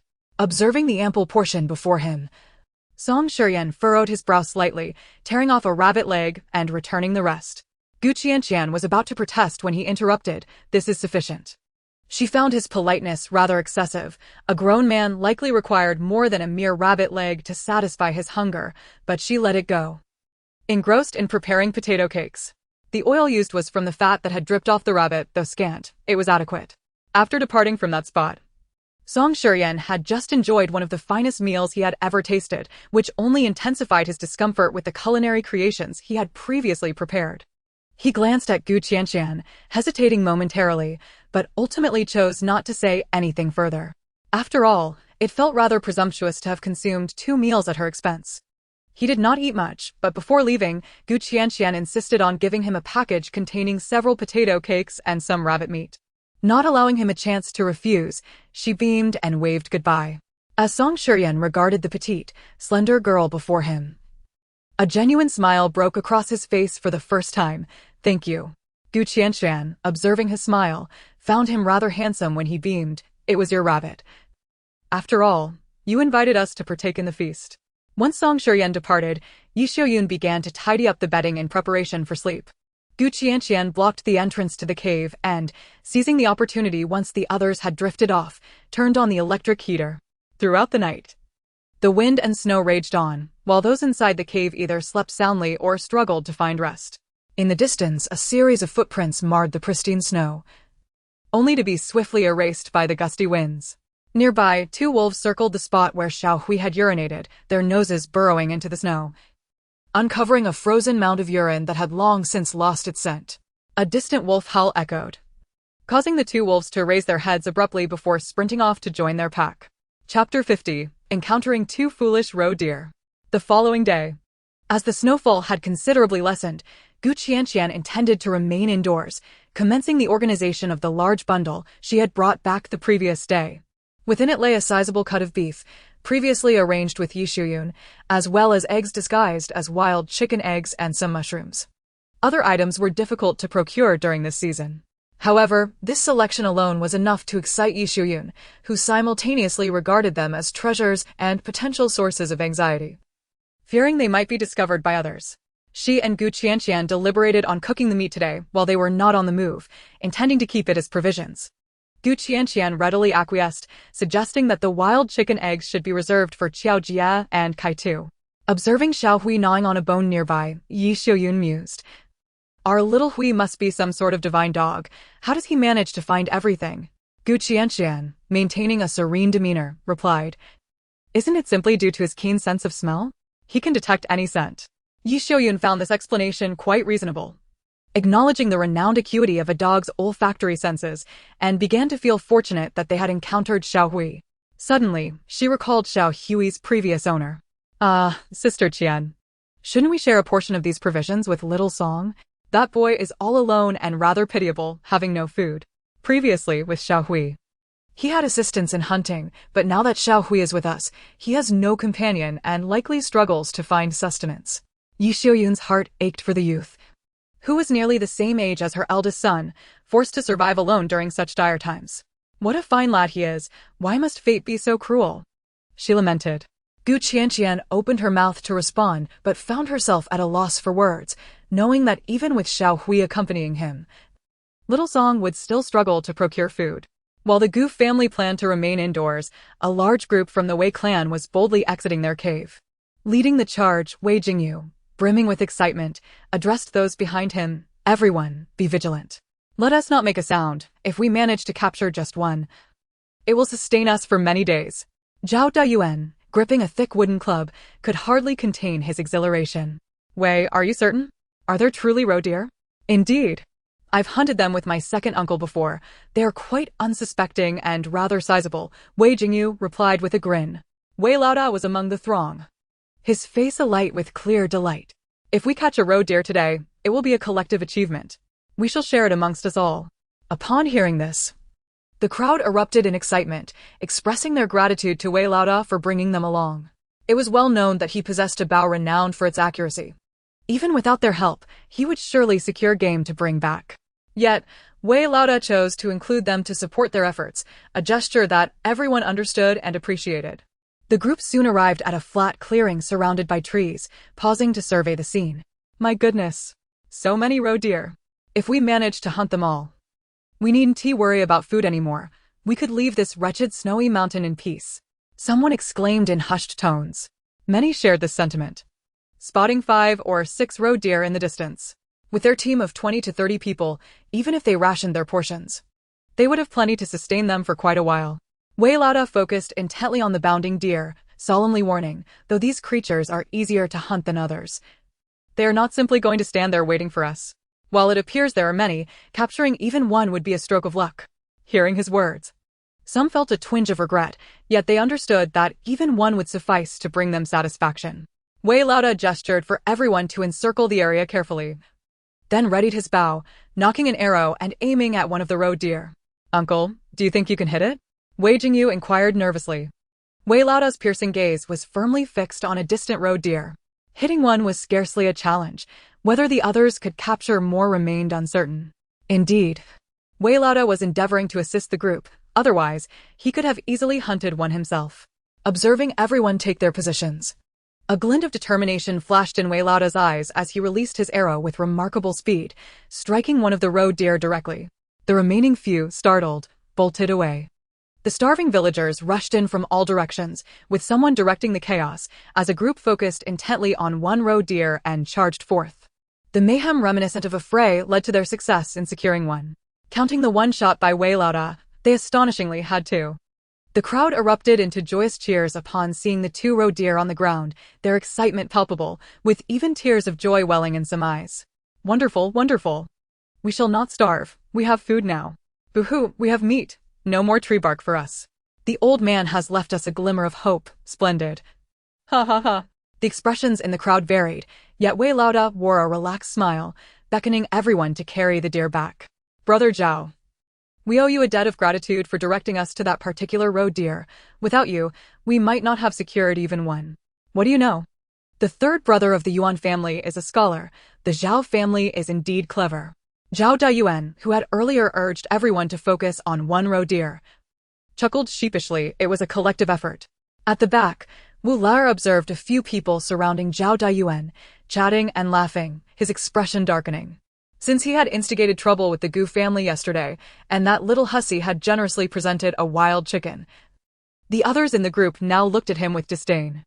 That little hussy clearly acted with intent, using a single wild chicken to sow discord between him and the group. Moreover, he had not even tasted a drop of broth from that chicken, and those who had previously been on good terms with him now harbored resentment, believing he had caused them to miss out on sharing the chicken. Upon returning to the cave, the elderly, women, and children left behind erupted with joy at the sight of 2 roe deer being carried back. Many began to wipe away tears, proclaiming that heaven had shown them mercy and granted them a chance at survival. Wei Laoda surveyed the crowd and then glanced at the darkening sky, stating, "As for the roe deer meat, let us divide it. The snow is nearly done. We cannot afford to linger any longer. Prepare yourselves, we shall set out today." Although he was aware of the route, the treacherous weather made it uncertain when they could escape.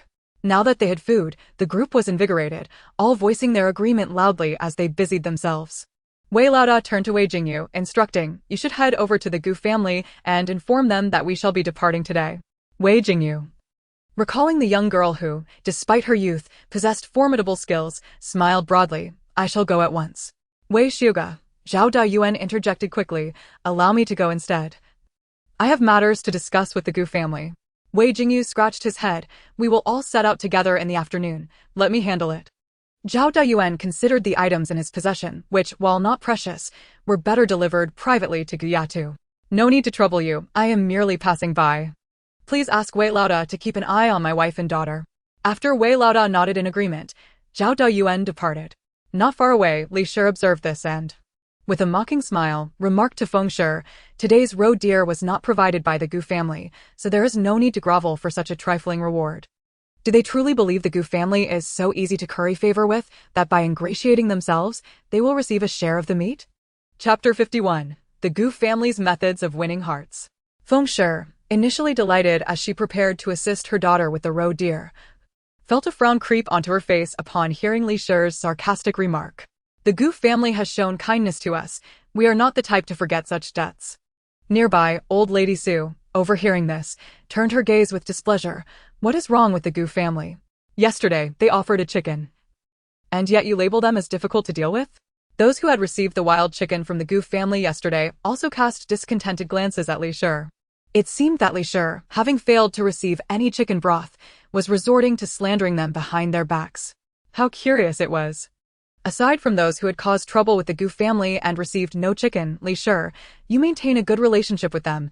Why did they not share with you? What transgression did you commit? Curiosity piqued, some gathered closer, eager to hear the gossip. After all, Li Shi was aligned with the Gu family. What could she have possibly done to warrant such treatment? Li Shi, feeling the scrutinizing gazes upon her, was seething with indignation, and with a bitter laugh, she retorted, "Such minor favors have truly won you over. That girl from the Gu family is quite cunning. Do you not realize they have a dog that hunts? A mere wild chicken means nothing to them." Feeling increasingly aggrieved, she choked back tears. "Moreover, I was the one who first spotted that dog. Had I not let it go, it would have belonged to me, aiding in my hunts. The chicken you feasted upon yesterday was a gift from me." As she continued, her sense of grievance deepened, and she covered her face, sobbing as she recounted how the Gu family had shown no compassion. "That Yisher. I rescued her when she fell down the mountain. I carried her back. Otherwise, she would have perished from the fall or the cold. Yet, the Gu family turns against us because of a single remark from my daughter. Boo-hoo, I feel so wronged. Why are the Gu family so heartless towards us?" As Li Shi wept with heartache, the onlookers exchanged glances, bewildered by the unfolding drama, and gradually drifted away to attend to their own affairs. Feng Shi, hearing this, frowned deeply, doubting Li Shi's claims. The Gu family was known for their kindness. How could they possibly be as she described? "I see that Sister Gu, the Gu girl, and that Kaitu lad do not seem like the type to act in such a manner. Li Shi, do not speak such nonsense. They will come over shortly. And then you will face them directly. It would not bode well for you."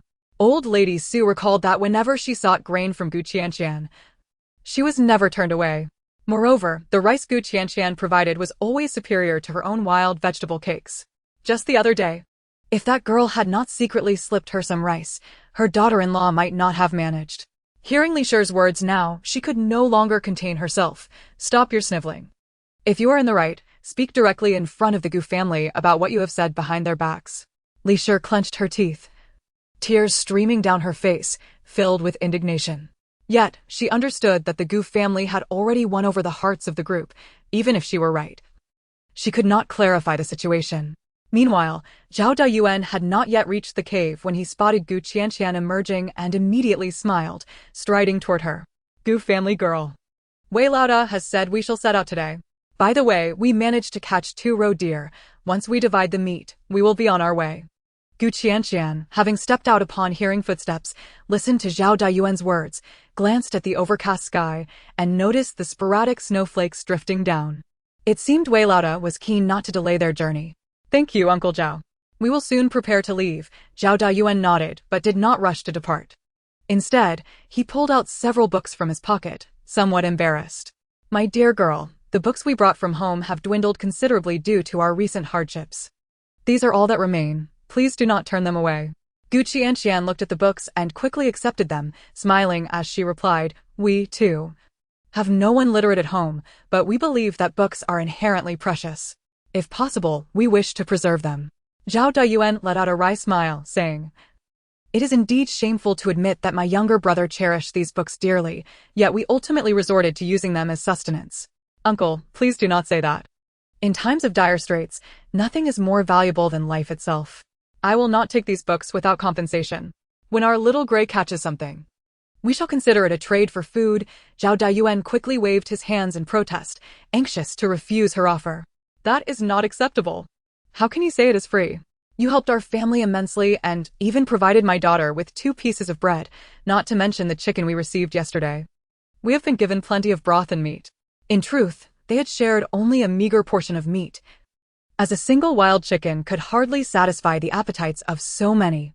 Wei Laoda and his companions had barely eaten any, but they did receive considerable broth. Today, they had also hunted 2 roe deer, which would provide ample sustenance. With 4 mouths to feed at home, even a dog needed to be well fed to assist in hunting. They could not afford to be so generous. Zhao Dayuan said sternly, knowing that this family was kind-hearted but also aware of the struggles everyone faced. They had already owed the Gu family considerable favors.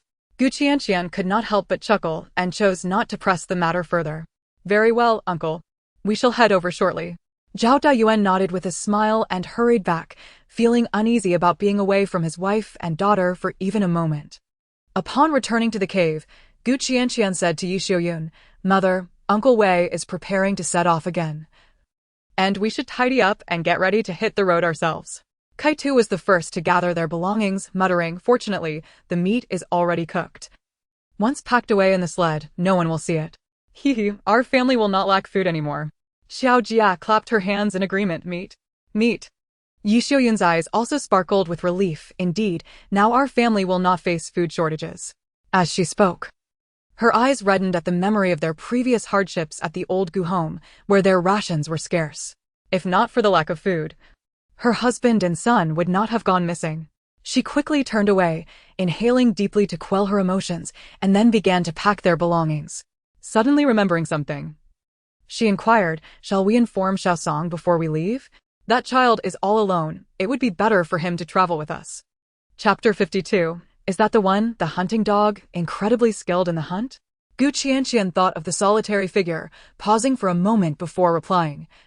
"I am not sure where he resides, but if he wishes to join us on the journey, he will surely find us. If not, we cannot force it." They shared the same route. If Song Shiyan desired to join, he would undoubtedly catch up with them. If he did not, there was nothing they could do. She sensed that he did not favor mingling with too many people. The family quickly completed their preparations, with Yi Xiaoyun grasping the sled's rope, looking towards Qianqian. "Sister Qianqian, you 3 sisters should get in. My foot is better now, and I will pull you." Her injury was not severe, and after a few days of rest, she had fully recovered. Qianqian had no intention of letting Yishoyun pull her. Kaitu and Xiao Jia can sit. Let little Gray run free.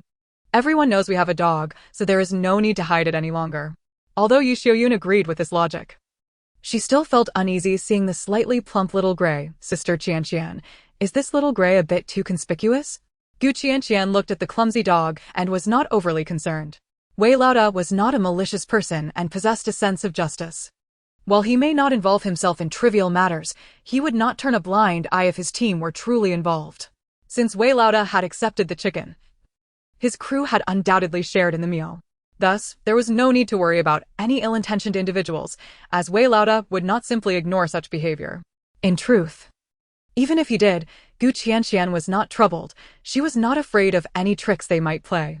After all, everyone was aware of their dog. And as Uncle Zha had mentioned, they had just hunted 2 roe deer, so no one would be coveting their little Gray.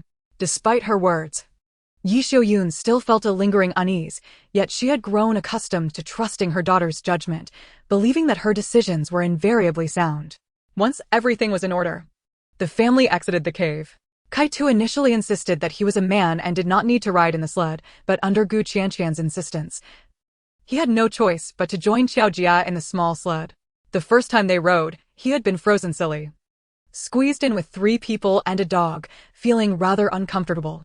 This time, although they had packed more belongings, there was ample space for both him and his sister.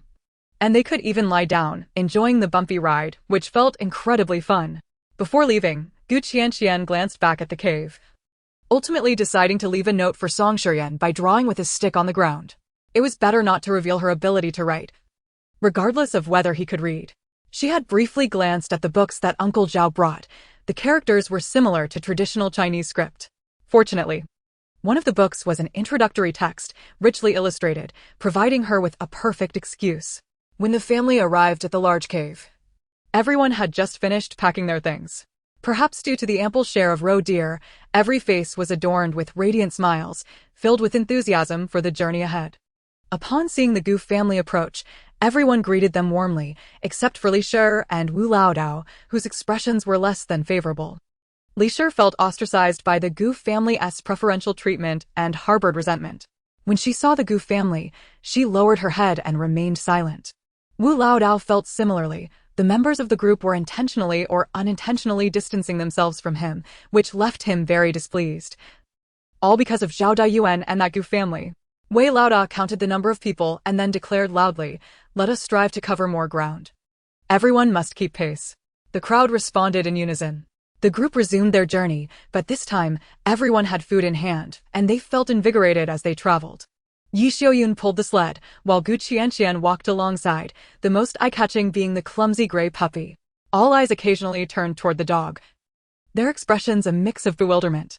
Is this the hunting dog they spoke of, incredibly skilled in the hunt? Just this clumsy pup that stumbles after running a few steps? Fortunately, with everyone now having meat, they did not covet the puppy, and the Gu girl, though small, seemed fierce when provoked, ensuring no one would dare to cause trouble. Before darkness fell, the group finally found a suitable place to rest. At the first opportunity, Gu Qianqian found a secluded patch of open land near the woods, a space neither too close nor too far from the others. This clearing was not particularly large, and the sleeping quarters of the group were not far away. In the evening, everyone cheerfully began to prepare their meals, though they refrained from indulging excessively in meat. Instead, they merely sliced off a small portion to boil for soup. Some even resorted to boiling tree bark to make it more palatable. The Li family, while not positioned too close to the Gu family, had set up their fire to cook meat on the outskirts.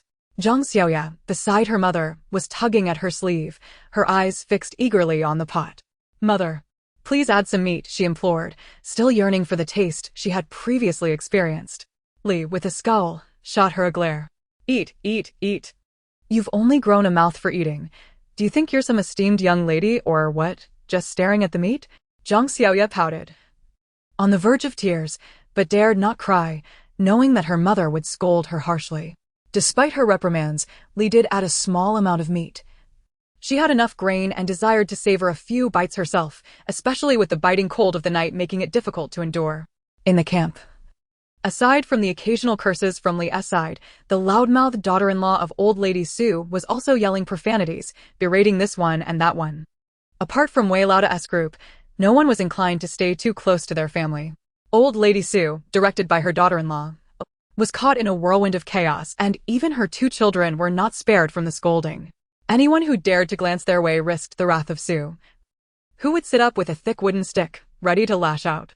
Feng, withdrawing her gaze, began to prepare meat soup. That Su lady is something else.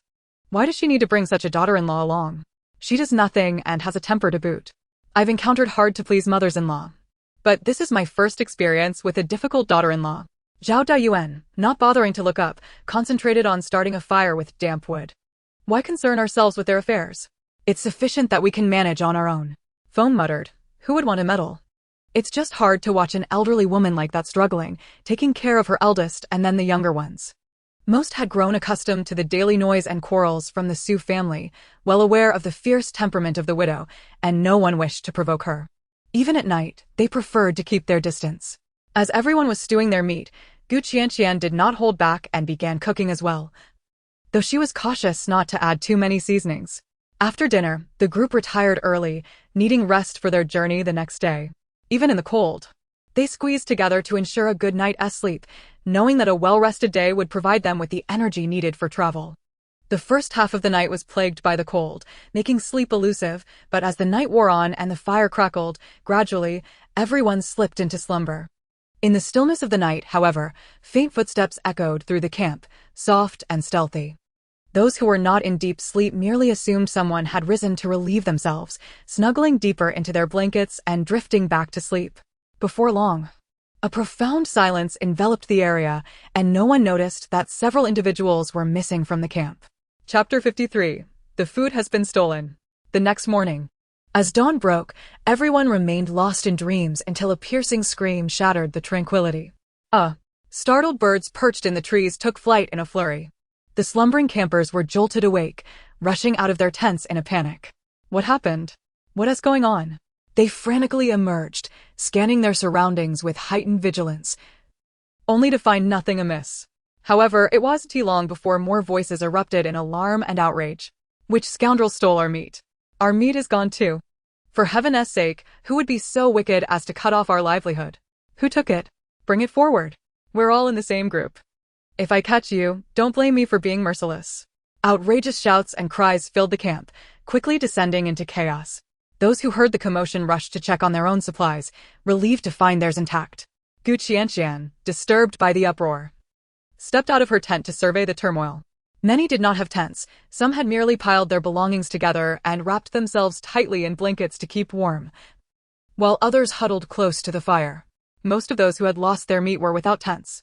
Wei Laoda, alerted by the clamor, approached the distressed individuals. His expression grave as he inquired about the situation. What is going on? Wei Laoda, the deer meat we received yesterday is gone, and so is some of our grain. Everything is gone.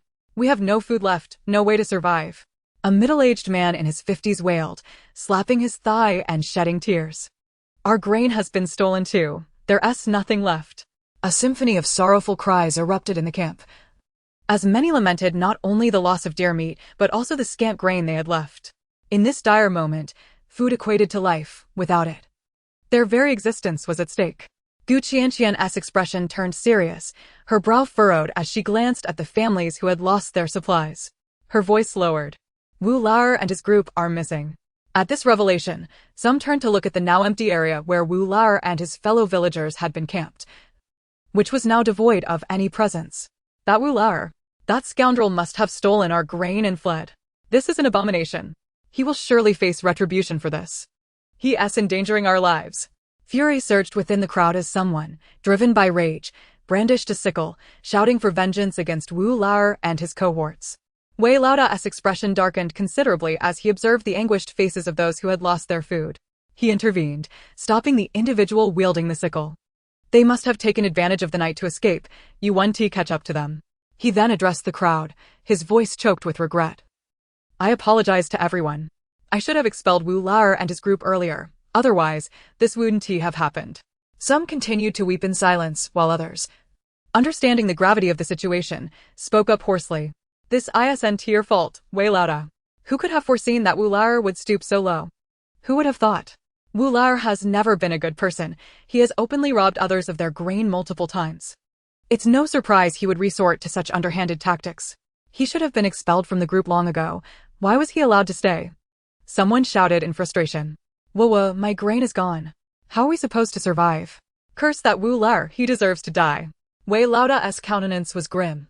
He recognized that this situation arose from his negligence. Having promised to journey together with this group, he should have ensured their safety. He looked at the families stripped bare of their supplies and then turned his gaze to another group, situated farther away from Wu Lar, his eyes deep with contemplation.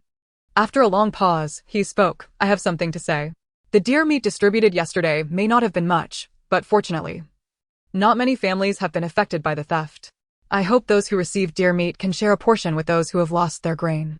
Upon finishing, Wei Laoda keenly observed the crowd's reactions, and without waiting for responses, he added, although we are all part of the same group, I cannot compel you to make a choice. It is entirely voluntary.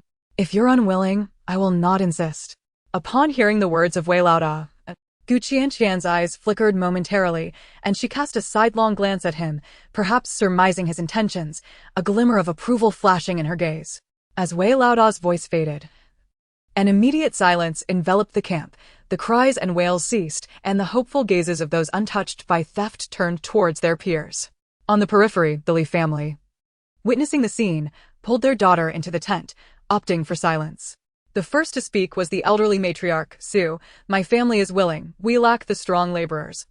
And we did not contribute to the hunting of these roe deer. We are grateful for the generous portion of meat you have shared with us. And we shall keep only a small amount, giving the rest to you.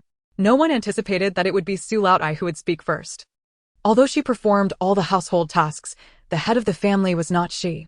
All eyes instinctively turned towards the Su family's tent, where the anticipated shouts and curses failed to materialize, leaving an eerie quiet that led some to wonder if the widow Su had perhaps not yet awakened to hear her mother-in-law's words. Before long, another voice emerged. I am a cripple, struggling to keep pace with the group. I lack the strength to contribute meaningfully and can only scrape by with a bit of tree bark to eat. Everyone has taken care of me on this journey, and the roe deer has no connection to me. Out of pity, you have apportioned me so much meat, which I shall refuse. Tree bark will not kill me. And as long as I do not starve, I can make my way out. I shall also contribute. These deer were hunted by them, and they shared with us. Now that their own meat has been stolen, how can we allow those who truly exerted effort to go without food? My family too shall contribute, another added. We have little grain left, but 2 strong laborers from my household participated in the hunting. They are robust enough to manage with less. We shall offer half. So generous you all are.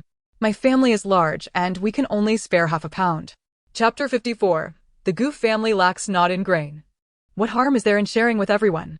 Listening to each person's willingness to part with their share of meat, Wei Laoda's expression softened, a flicker of amusement appearing in his eyes. Those families who had previously run out of food, though many had taken part in the hunt, knew well that no household would willingly relinquish their hard-earned grain. Now, witnessing the goodwill of others, a wave of discomfort swept over them. Some wept even more loudly, filled with resentment towards Wu Laoduo, yet their hearts ached at the thought of those willing to share what was more precious than life itself. Enough. We are all men here, why shed tears so cheaply? Stop crying, let us divide the roe deer meat. The crowd busily began to portion the meat, with the 2 roe deer weighing around 70 to 80 pounds. Yesterday, the distribution had varied by household, with each family receiving roughly 2 pounds, and children receiving less. Wu Laoduo and his band had stolen 3 or 4 dozen pounds in total. Among the remaining 20 or so individuals in the group, a fair division would yield around 1.5 pounds per person. The atmosphere turned lively as the meat was divided, while the Li family remained inside their tent, deliberately ignoring the commotion outside. Having tasted the meat yesterday, Li was reluctant to part with it. However, someone soon came knocking. Li, they are dividing the meat outside. What about your share? Li's expression stiffened, and she forced a laugh. What division of meat? I did not hear anything. The person outside rolled their eyes, knowing full well how loud the commotion had been, but proceeded to explain the situation again. Li felt a surge of anger, cursing under her breath, yet managed a friendly demeanor as she stepped outside. You see, I must have been sleeping so soundly that I did not hear. We will certainly contribute our share of meat. Please wait a moment while I fetch it. Returning to the tent, Li's countenance darkened as she gazed at the meager 2 pounds of meat her family had, contemplating how she would have to part with it. After searching for some time, she found a spot to cut off about 2 or 3 tails of meat, which she carried outside. Not everyone was willing to surrender their meat for redistribution. Some families had indeed put in considerable effort and only offered a token amount. Li handed over the meat, but upon noticing the displeasure on the recipient's face, she contemplated speaking. Then her gaze fell upon Qianqian standing nearby, and with a glimmer in her eye, she smiled and said, We are all part of the same team. In light of this situation, we should all lend a hand. By the way, isn't the Gu family renowned for their hunting skills? Gu girl, how much grain will your family contribute? Qianqian had intended to return and prepare for dinner when she heard Li's pointed inquiry directed at her. She halted, turned, and met Li's smiling face. Wei Laoda's expression darkened upon hearing this, and he interjected sharply, The Gu family did not take a single ounce of that roe deer meat. They have no obligation to part with any grain. Li had not anticipated that Wei Laoda would be the first to retort, and her smile faltered. That is not quite fair. Everyone knows the Gu family possesses hunting dogs and likely lacks for nothing in terms of grain. If that is the case, what harm is there in sharing a bit with everyone? After all, are we not all facing difficulties? With a smile gracing her lips, Qianqian approached Li. Let us set aside whether my family lacks grain for the moment. I recall that your family has quite a bit of grain. You did not partake in the hunting of this roe deer, did you? Since you are not in want, why not simply offer all the roe deer meat? After all, we are all facing hardship. Upon seeing the mere 2 tails of meat in Li's hand, Qianqian could not help but chuckle. I must say, Aunt Li, your family consists of only 2 people. You must have received a considerable amount of meat. How is it that you can only offer such a small portion? Li's complexion changed dramatically, her voice rising. Do not speak nonsense. My family has no grain. We are tightening our belts and are so hungry we might resort to gnawing on tree bark. My daughter is so small. How could she possibly have received 2 pounds of meat? We have barely anything left. We ate a bit last night and now there is even less. Besides, at least I have offered some meat. What have you contributed? As she spoke, she turned to the crowd, pointing at Qianqian. You all see? The Gu family speaks sweetly, yet when trouble arises, they are the first to hide. That wild chicken was likely only offered out of fear of Wu Laoduo. Now that he is gone, she feels bold enough to reveal her true nature. Qianqian found herself amused by Li's remarks and was about to respond when a figure suddenly rushed past her from behind, nearly poking Li in the nose with a finger, shouting in anger. How dare you, Li? You bully my Qianqian. Do you truly think I, Yishuyun, have no temper? That wild chicken was not ours. Seeing everyone was struggling, that kind-hearted young man agreed to let us share it with you. Now you turn it against us, do you? The others, noticing that Li had again targeted her daughter, rushed to comfort Yishuyun, who was now crying out, lamenting her own meddling. It was my big mouth. We are starving ourselves, yet I could not bear to see those children and women go without food, so I offered the wild chicken. And now, our good intentions have turned against us, and I should never have interfered. Qianqian felt a sudden pang of incredulity at her mother's newfound assertiveness. As the crowd rushed to console Yishuyun, assuring her that they had no ill intentions, they recounted how that wild chicken had indeed saved them from the brink of starvation. Indeed, Sister Gu's words are a slap in our faces. Your kindness is well known, and we all remember the favors your family has bestowed upon us. How could we possibly speak ill of you? It is true. If it weren't for that bowl of chicken soup, my father might not have survived in the cave. We are not heartless individuals. Should anyone dare to speak ill of the Gu family, I would be the first to protest. Li did not expect these people to be so sycophantic. It was merely a wild chicken. With so many to share it, some didn't even get a taste of the meat. What is there to be grateful for? Frustrated, she watched the group encircling Yishuyun, reflecting on how she had been ostracized, and the contrast ignited her fury. She intended to mention that the Gu family had more than just wild chickens. They had roasted rabbits before. However, upon meeting Qianqian's icy gaze, all words lodged in her throat. Qianqian's lips curled into a cool smile. What do you wish to say? How much grain did you manage to find in that village? At this, Li felt a jolt run through her. She realized that while the Gu family had relied on their dog to hunt and had plenty of meat, Qianqian also knew how much grain she had pilfered from those 2 men. Curious gazes turned toward Li. What about their family? Li stuttered, her lips moving without producing a sound. Suddenly, from the distant woods, a series of urgent and fierce sparks erupted. It was Xiao Hui's voice. Chapter 55. Xiao Hui wouldn't bark for no reason. It must have spotted something. Qianqian's eyes narrowed, and she swiftly turned to run back toward their tent. By the tent, Kaitu was shielding Qiao Jia behind him. Upon seeing her return, he hurriedly spoke. Sister. Xiao Hui went off that way to relieve itself and started barking. Do you think it has found something dangerous?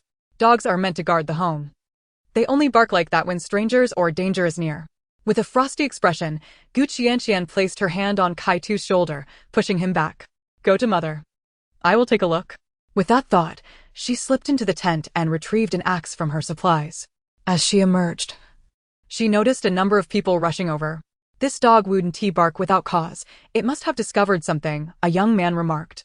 Let us go check it out. Gu girl, you stay back. We will protect your dog, several men said, exchanging glances and tentatively moving forward. Qianqian observed Xiao Hui barking in the direction and narrowed her eyes, gripping the axe as she followed them. The men approached cautiously. The surroundings were blanketed in white, with only a few half-man-high dead branches and grass, all covered in snow, obscuring their view. One bold man stepped forward, striking the ground with a stick. Is anyone there? Come out, don't hide, or we want to be polite. Yet, there was no response, not a single person, not even a rat. Nothing is here. Is this dog just barking for no reason? Someone questioned, puzzled. Qianqian advanced, gazing at the direction where Xiao Hui was barking, taking 2 steps forward until she stood before a sturdy old tree, one that must have stood for countless years. She glanced up, the tree was still tall. It must have been the wind rustling the branches that startled the dog. There's nothing to worry about, let us all head back. As Qianqian regarded the tree, a suspicion began to form in her mind. Turning to the group of men, she thought, in this desolate wilderness, it was only natural to be startled by a dog barking suddenly. Yet, these men were willing to confront the unknown danger for the sake of their companions. Though these were times of famine, where human hearts could be treacherous, driven by hunger to the brink of desperation. Who could say that there weren't those with sincere hearts and good intentions? Everyone, wait, she called, her voice ringing clear. The men halted, turning their attention to her. Girl, this area is thick with thorns and grass. There's no danger, so don't wander off. Indeed, this area is not like the previous one, which was open. The trees and underbrush here are too dense. You might trip and fall. Qianqian appreciated their concern, a smile deepening on her lips, and then focused on the grand tree beside her. My Xiao Hui wouldn't bark without reason. It must have found something, she asserted, patting the trunk of the tree. At that moment, Wei the elder approached, having overheard Qianqian's words. He looked at the tree, brow furrowed in thought. Gu girl, have you discovered something? He inquired. Qianqian smiled, brushing the frost off her hands. I've heard my father say that snakes hibernate in winter, typically in underground burrows or tree hollows. At her words, everyone's eyes lit up. A man stepped forward eagerly, his voice tinged with urgency. Are you saying there's a snake in this tree? Qianqian hedged her response. It's a possibility. Wei glanced at the young girl, then at the thick tree before them, nodding. Snakes do have this habit. But which tree they choose to hibernate in is uncertain. Otherwise, I would have brought people to chop down trees in search of snake meat long ago.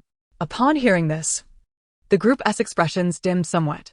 Wei, noticing their disappointment, continued, however, since it's a coincidence that the dog is barking inexplicably and there's a sturdy tree here, why not take out our frustrations by chopping it down? Even if there's nothing inside, we could at least gather some firewood. The wood is dry and would burn well. Upon hearing this, the crowd erupted into chatter, most agreeing with the idea. Among them were families that had suffered grain theft. Their anger needed an outlet, and even if they were weak from hunger, they couldn't contain their frustration. Gu girl, may I borrow your axe? Step back. I wouldn't want you to get hurt, one of the men said.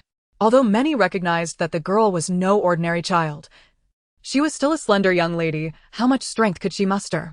Qianqian was more than willing to have someone else do the heavy lifting and promptly handed over the axe. A group of men surrounded the tree, beginning to chop with laughter and excitement. Qianqian approached Wei the elder with a smile, expressing her gratitude. Thank you, Uncle Wei. She understood that Wei had made those remarks to preemptively shield her from blame if the tree hollow turned out to be empty after all the effort spent. Wei turned to the young girl, smiling in return. If there truly is a hollow in this tree and we find a snake, everyone will be grateful to you. With that, he regarded her with admiration. Though these are treacherous times, not everyone harbors malice. In dire circumstances, people may lose their humanity. But we should not retreat from everyone because of that. Those bandits and mountain thieves will think twice when they encounter a group of strong laborers. But a few lone individuals, even if skilled, won't dare challenge a larger crowd. This young girl had demonstrated decisiveness and cunning in her previous encounters, appearing fierce and not easily provoked. Yet, her willingness to unconditionally share a wild chicken from her family and now provide the information about the snake reveals her to be a girl with a good heart. Simultaneously, she is an exceptionally astute girl. Her actions may seem spontaneous, but they are underpinned by careful consideration and calculation. Those who fail to understand her may mistakenly view her as impulsive. Qianqian smiled at his words, but chose not to respond. Once, a small gray dog, wagging its tail and swaying its ample backside, was surrounded by a throng of people who were busily chopping at a tree. After an unknown number of blows, the dog suddenly ceased its movements, perked up its ears, and began to bark furiously at the tree. This sudden commotion startled the lumberjacks, leaving many of them at a loss as they gazed at the yapping canine. However, Qianqian's eyes lit up with excitement as she hastened toward the scene, while Wei Laoda, equally elated, followed suit. Just as Gu Qianqian was about to approach the tree, Wei Lauda grasped her arm, stating, "Let me take a look." He placed his hand against the battered trunk, then pressed his ear to it, listening intently from top to bottom. The onlookers held their breath, captivated by his actions. After a lengthy pause, a gleam of joy flickered in Wei Lauda's eyes, and he burst into laughter. "Ha ha, keep chopping, everyone." Upon hearing Wei Lauda's words, the crowd exchanged glances, their eyes sparkling with delight, and the vigor behind their axes intensified. "Is there something moving?" Gu Qianqian inquired. Wei Lauda nodded. "There's some activity. Though I can't be certain it's a snake. Nonetheless, it is undoubtedly a living creature." A smile spread across Gu Qianqian's face as she ran her tongue over her lips. Snake meat, while she had a strong aversion to such slippery, cold-blooded creatures, she had to admit that their flesh was quite delectable. Although the tree was large, it was hollow inside, even if it had become somewhat frozen and hard. The collective effort of the group resulted in a significant gash in the tree trunk, despite it not being felled. In the next moment, a startled cry pierced the air. Just as someone was about to swing their axe, an object slipped out from the gash, landing softly on their foot. Startled, they tossed their axe aside and began to scream, flailing about in panic. "Damn it, Li Daniu! You nearly took half my head off with that axe!" A young man exclaimed, clutching his head, his face pale with fear. "Stop, don't curse. There really is a snake. Is there more inside?" Another person stammered, excitement causing them to rush forward to peer into the tree hollow. The crowd, now utterly captivated, witnessed someone picking up a sluggish snake from the ground, while others clamored to look into the tree hollow. There really are many. Upon discovering a den of hibernating snakes, the group rejoiced, feeling somewhat compensated for the venison they had lost to Wu Laodi. Having exerted considerable effort in chopping the tree, Wei Lauda immediately suggested preparing a pot of soup to nourish everyone. Gu Qianqian had initially intended to take a snake home, but the closest tent was occupied by Kai Tu and Xiao Jia, who were observing the injured snakes with trepidation. Xiao Jia, frightened, clung tightly to Kai Tu. Her eyes reddened with unshed tears, yet she pressed her lips together, determined not to cry. Gu Qianqian rushed forward and lifted her into her arms, while Xiao Jia instinctively curled into her embrace. Kai Tu, usually so composed, stood rigid as he fought to maintain a serious expression, though his legs began to tremble. Gu Qianqian slapped her forehead, realizing that with the children so frightened, it would be best not to bring the snakes home. After all, they had sufficient food. "Don't be afraid, dear sister," Xiao Jia's tiny voice quivered, eliciting a smile from Gu Qianqian. Kai Tu, maintaining a stiff expression, added, "Sister, I'm not scared either. We should eat snake meat too." Although he was actually terrified, he recognized that it was food, and since it was discovered by his sister, they should have their share. He could not refuse. Gu Qianqian looked at the two little ones and affectionately ruffled Kai Tu's hair. "Our family want to eat it. Sister is scared and doesn't dare to." Upon hearing this, Kai Tu visibly relaxed and quickly reassured her, "Sister, don't worry. We still have meat. I'll eat less and it will be enough." Xiao Jia also lifted her head. "I'll eat less for sister." Seeing the two little ones, Gu Qianqian felt a wave of warmth wash over her. Suddenly, she smiled and whispered, "Sister has something delicious for you. Today, we'll have a special treat."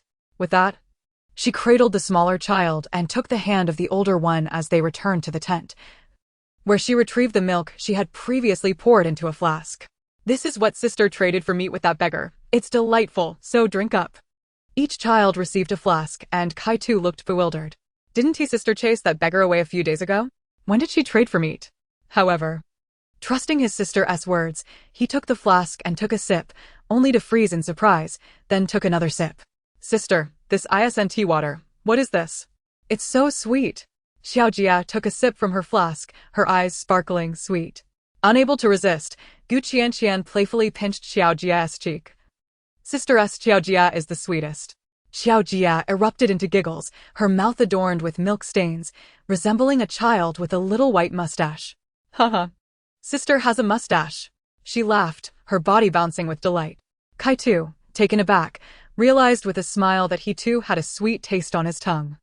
When Yi Xiuyun returned in a huff, she found her 3 children in a fit of laughter, completely absorbed in their merriment. Her irritation dissipated instantly, and she joined in their laughter. "Those snakes looked terrifying. I didn't want any." Wei Lauda said he would make up for it with venison. The snakes had indeed been discovered by their little gray dog, and while she wouldn't dare eat snake meat, venison was another matter entirely. Noticing her mother's return, Qianqian said, "Kai Tu and Xiaojia can share one, and this is for mother." Their family had limited flasks, and she wished to offer more but had no other containers. "I'm not thirsty," Yi Xiaoyun waved her hand, intending to start a fire for cooking. Her legs had improved, and she didn't want to burden her daughter with work any longer. "Mother, you should drink. It's what sister traded for with that beggar. It's really good," Qianqian urged. Yi Xiaoyun paused, intrigued. "What is this?" After taking a sip, she frowned slightly. "What flavor is this?" "It's strange. It's a bit sweet but not particularly pleasant." Qianqian recognized her mother's unfamiliarity with the taste and chuckled. "It's some kind of milk. I've heard that wealthy families enjoy it for its health benefits." The mention of health benefits made Yi Xiaoyun secure the flask tightly. "Well, we can't waste it. Qianqian, you three drink it. I don't care for it." "Mother, I've already had some. You should drink a little. You'll need your strength to pull the sled later. Otherwise, if I finish this milk, I'll be stronger than you." Qianqian teased, playfully exaggerating. "Stop talking nonsense. Your body hasn't fully recovered yet. After all that exhaustion, you can't do anything now." With that, she took a few more gulps from the flask before declaring she wouldn't drink anymore. "Give it to Kai Tu and Xiaojia, I truly can't drink it." Suppressing her laughter, Qianqian then produced the chocolate she had unwrapped. "Now, mother, let us see if you can tolerate this." Yi Xiaoyun gazed skeptically at the dark morsel. Her expression almost contorted. "What is this? Can you eat this? It looks like a treat for the wealthy. If I eat it, it'll be too sweet." Before she could voice her concerns about Qianqian's taste in odd foods, a piece was popped into her mouth, and her eyes instantly lit up. "Sweet." Qianqian offered a piece to Kai Tu and then fed one to Xiaojia. The rich, sweet flavor tantalized their taste buds, evoking a symphony of expressions from the three of them. How can there be such delectable fare? The young masters and mistresses of affluent households are truly adept at indulging in life's exquisite pleasures, savoring such earthly delights. "Mother, why are your teeth so black?" The sight of her mother's darkened teeth startled Cairo. Yi Xiaoyun glanced at her. "Your mouth is black too." Xiaojia stretched her neck, peering in curiosity. "Oh?" The three of them, each sporting a mouthful of dark teeth, exchanged glances before bursting into laughter. Meanwhile, those preparing snow water were drawn to the commotion, puzzled by the Gu family's inexplicable merriment. Li Shi, holding a small basin of meat to distribute, shot a fleeting glance at them before returning her gaze. Her expression sour.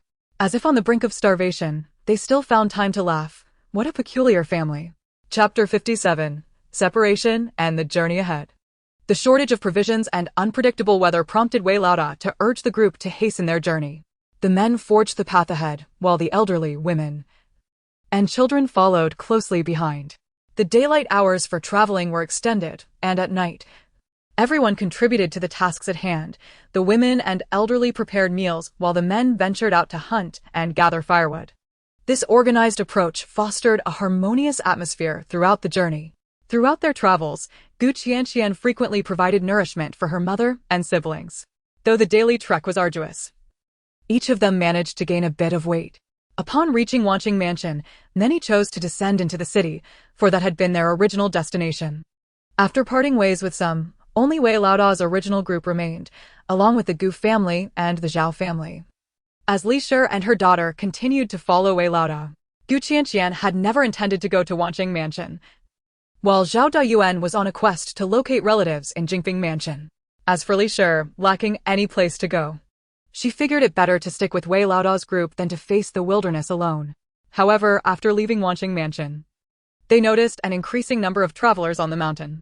Wei Laoda's expression grew serious as he approached Qianqian. "Have you noticed, Miss Gu, that the number of starving people is rising? It seems they are all heading toward Jingping Mansion." During their journey together, Wei Laoda had come to realize that this young lady was far from ordinary. At times, her insights even warranted his admiration. Qianqian glanced at the emaciated figures surrounding them, bit her lip, and murmured, "Wanqing Mansion may have encountered a calamity." Her initial decision to avoid Wanqing Mansion stemmed from the knowledge that the nearby city would be the first refuge for the starving masses. And it was undoubtedly the most prosperous. With so many flocking to one location, the local authorities would be unable to maintain order. inevitably leading to chaos and untold loss of life. Wei Laoda inhaled deeply, nodding with a sharper gaze. The road ahead may not be peaceful. You must keep Xiaohui well hidden.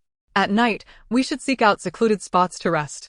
Qianqian had already placed Xiaohui in the small snow cart at the first sign of trouble, knowing that the allure of food would keep it obediently quiet and concealed. Xiaohui had grown accustomed to this arrangement, content to hide within the cart, alternating between eating and sleeping, and had become quite plump in the process. Yi Xiuyun was astonished. Could it be that even a dog could grow fat during a famine? Who would believe such a tale? The group quickened their pace, faced with sporadic encounters with starving individuals, though thankfully not in overwhelming numbers. Upon reaching the borders of Jinping Mansion, merely 30 to 40 kilometers away from the city, Wei Laoda announced their farewells. Our destination is not the city. We must part ways here. The remaining journey you must undertake alone, he informed Qianqian and her companions. What?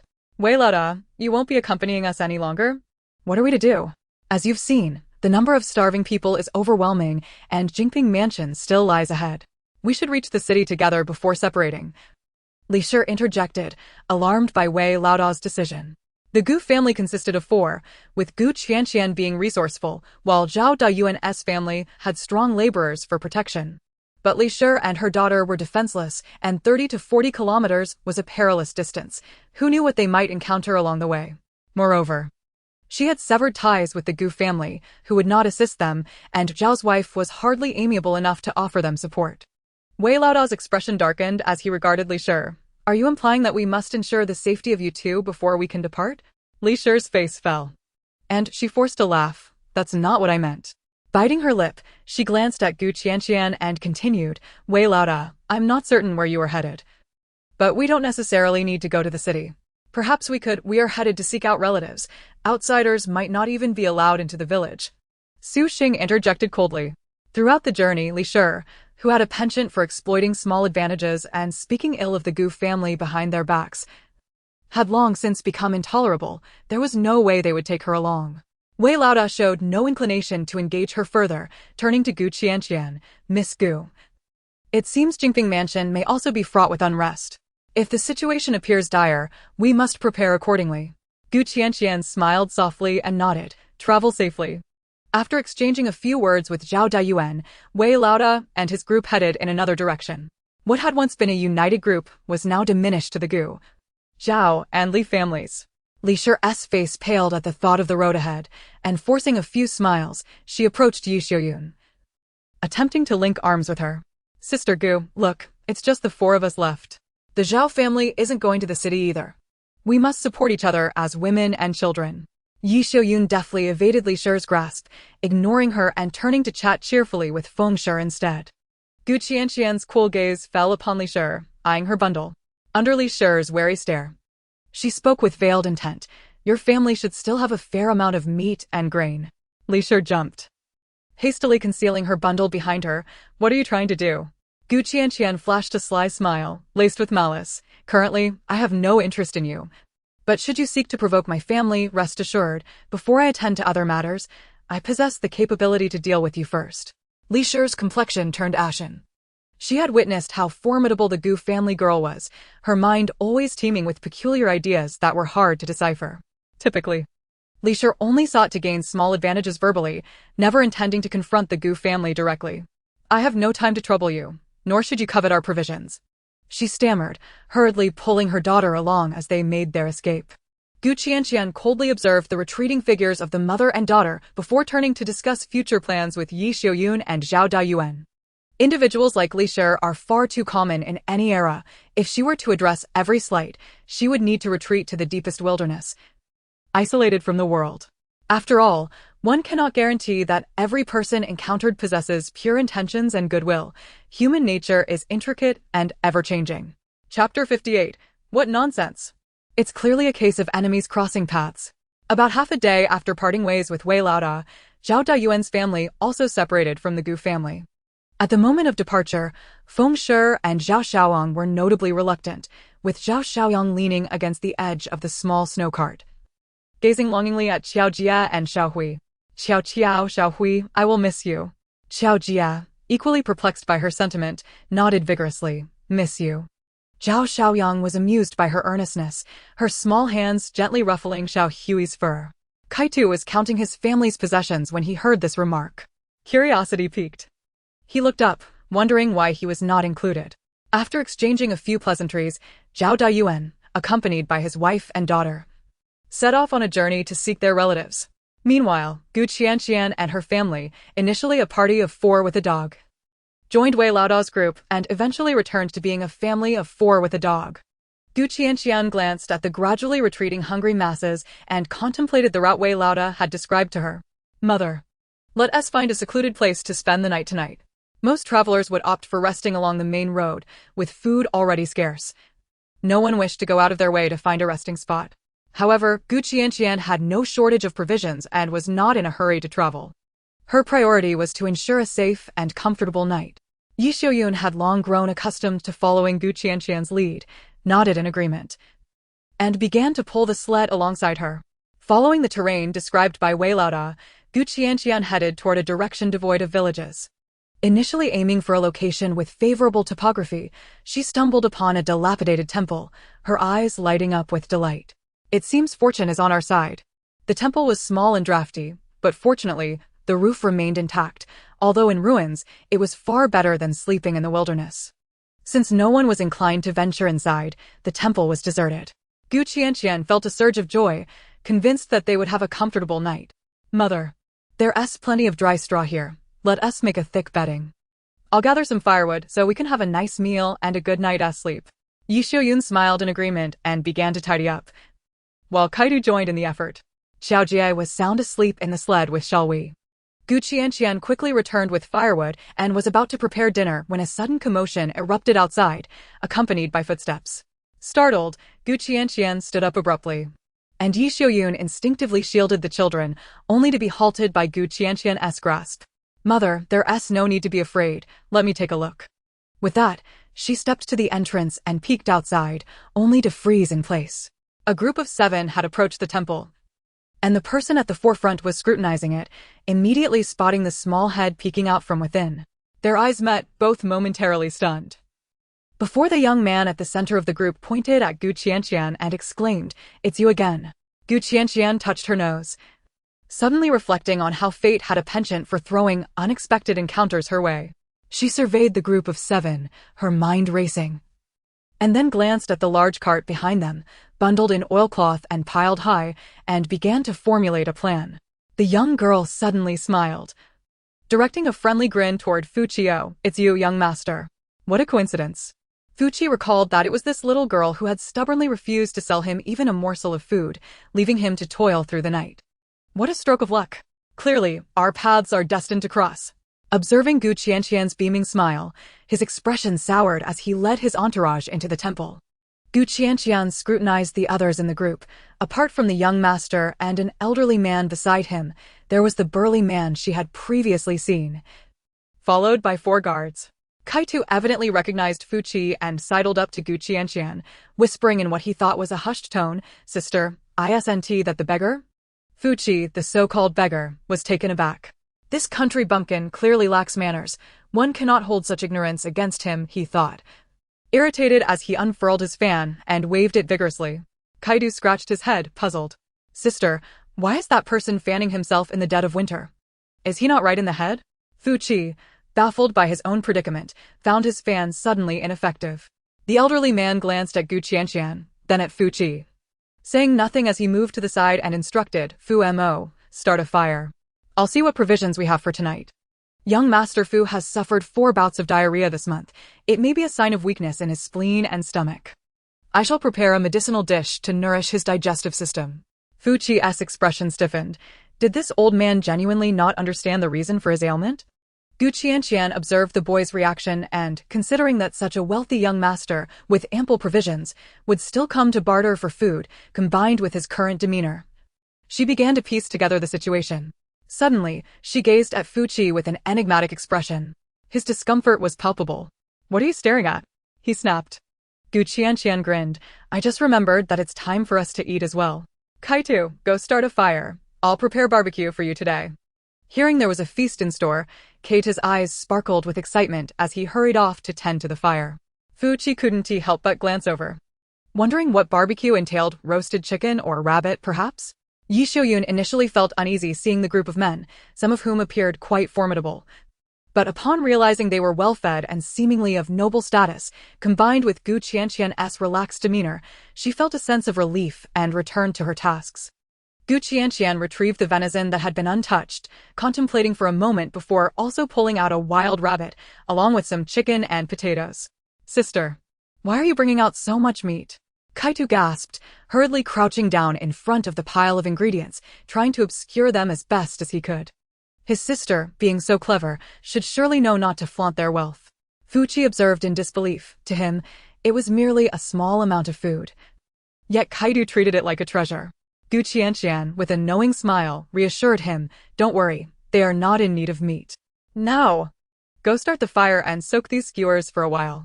She then began to cut the meat into small pieces, threading them onto the soaked wooden skewers. The skewers, a curious sight, drew the attention of everyone in the dilapidated temple as Gu Qianqian took a few skewers and began to grill them. Meanwhile, Bai Lao had finalized the menu for the evening. "Tonight, we shall prepare a soup of astragalus, codonopsis, ginger, and wild chicken." Upon hearing this, Fuqi sighed in relief, his expression brightening considerably. This cooking method sounded rather conventional. However, it wasn't long before he found it decidedly unconventional. "What kind of chicken soup is this? The color looks so peculiar, and the taste is so strange, and the presentation is utterly bizarre." The pungent aroma nearly made Fuqi gag, and even Gu Qianqian and the others almost lost their composure. Fu Mo and the guards also wore disapproving expressions. Given their lack of stomach troubles, could they opt out of eating? Gu Qianqian gazed helplessly at the bubbling pot of soup, suddenly comprehending why this young master was so amiable in his desire to trade for food. Enduring such culinary torment daily, the fact that he hadn't resorted to raiding their supplies was a testament to his good upbringing. Observing Kaito, who was holding his breath and nearly turning red, she sighed and produced 2 clean strips of cloth, stuffing them into his nostrils. "Here, breathe through your mouth, it might help." She then set about assisting Yi Xiaoyun and Xiaojia. Fuqi and his entourage looked on with exasperation, wishing they too could boldly stuff cloth up their noses. Gu Qianqian, noticing Fuqi's despondent expression, felt a mischievous grin form as she began to unpack her assortment of seasonings. Although they were simple, they would suffice. Gu Qianqian commenced the process of skewering the meat, instructing Yi Xiaoyun to chop the chicken and potatoes into pieces for skewering as well. The air was thick with clashing aromas. On one side, a pungent, bitter scent assaulted the senses, while on the other, the savory fragrance of meat sizzled alongside the crackling flames, creating an increasingly intoxicating allure. The two extreme flavors waged a sensory battle, and Gu Qianqian found herself fretting as she grilled, wondering if that peculiar soup would somehow taint her skewers with its essence. Fuqi, seated on a chair procured by his personal guard, observed the innovative weaponry of the elderly Bai Lao, his eyelids twitching with intrigue. His gaze then shifted to the young girl grilling the meat, and he swallowed hard. After being so ruthlessly rebuffed last time, he resolved not to humiliate himself again. It was merely a matter of astragalus and Chinese angelica chicken soup. After all, both were high-quality medicinal ingredients. A restorative. Bai Lao scrutinized the soup before him, his brow furrowing slightly. Although the flavor diverged from his expectations, the efficacy should be commendable. "Master Fu, the soup is ready." Bai Lao's aged voice resonated slowly. Fuqi swallowed again. "Oh, it's ready so soon? I'm not yet hungry." Uncle Mo, Zheng Gao, you may eat first." He could not help but glance over at the Gu family. The dilapidated temple was not particularly spacious, with both parties occupying corners. Yet the distance was minimal, so minimal that Fuqi could distinctly hear the sizzling of oil from the skewers hitting the fire, the rich meat aroma invading his nostrils, accompanied by the unrefined sounds of the family feasting. "Elder sister, why does this barbecue taste so delicious? It's different from roasted chicken or rabbit." Kaito exclaimed in astonishment, gazing at the skewer in his hand. He had previously thought that simply cooking meat rendered it the most delectable food on earth, but he now realized that diverse cooking methods could elevate its tastiness to such heights. Our Qianqian is indeed clever and talented. She can devise anything. Yi Xiaoyun gazed at her daughter with adoration. Xiaojia's cheeks were smeared with grease, her small mouth constantly full. Yet her dental condition rendered her unable to chew through a piece of unseasoned meat. Behind Qianqian was a small cart, occasionally used to sneak bites for the little gray creature inside, ensuring it remained silent.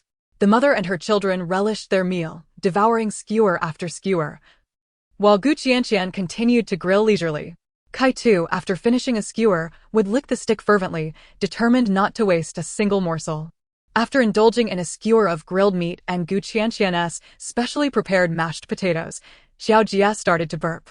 Yi Xiuyun, having eaten her fill, refused to continue, glancing at the remaining skewers and exclaiming, "I've had too much." Qianqian chuckled lightly. "It does seem like there are a few too many. Shall we save some for tomorrow?" "All right, let me pack them up," Yi Xiuyun quickly replied. Fu Qi, already provoked by the live eating show, could no longer contain himself. Upon hearing they intended to stop grilling, he lost his composure. "You're not even letting me smell it." Qianqian cast a sidelong glance at the fidgeting young master, a faint smile gracing her lips, before clapping her hands to gather her seasonings. Wait. Don't pack them up." Fu Qi rushed over.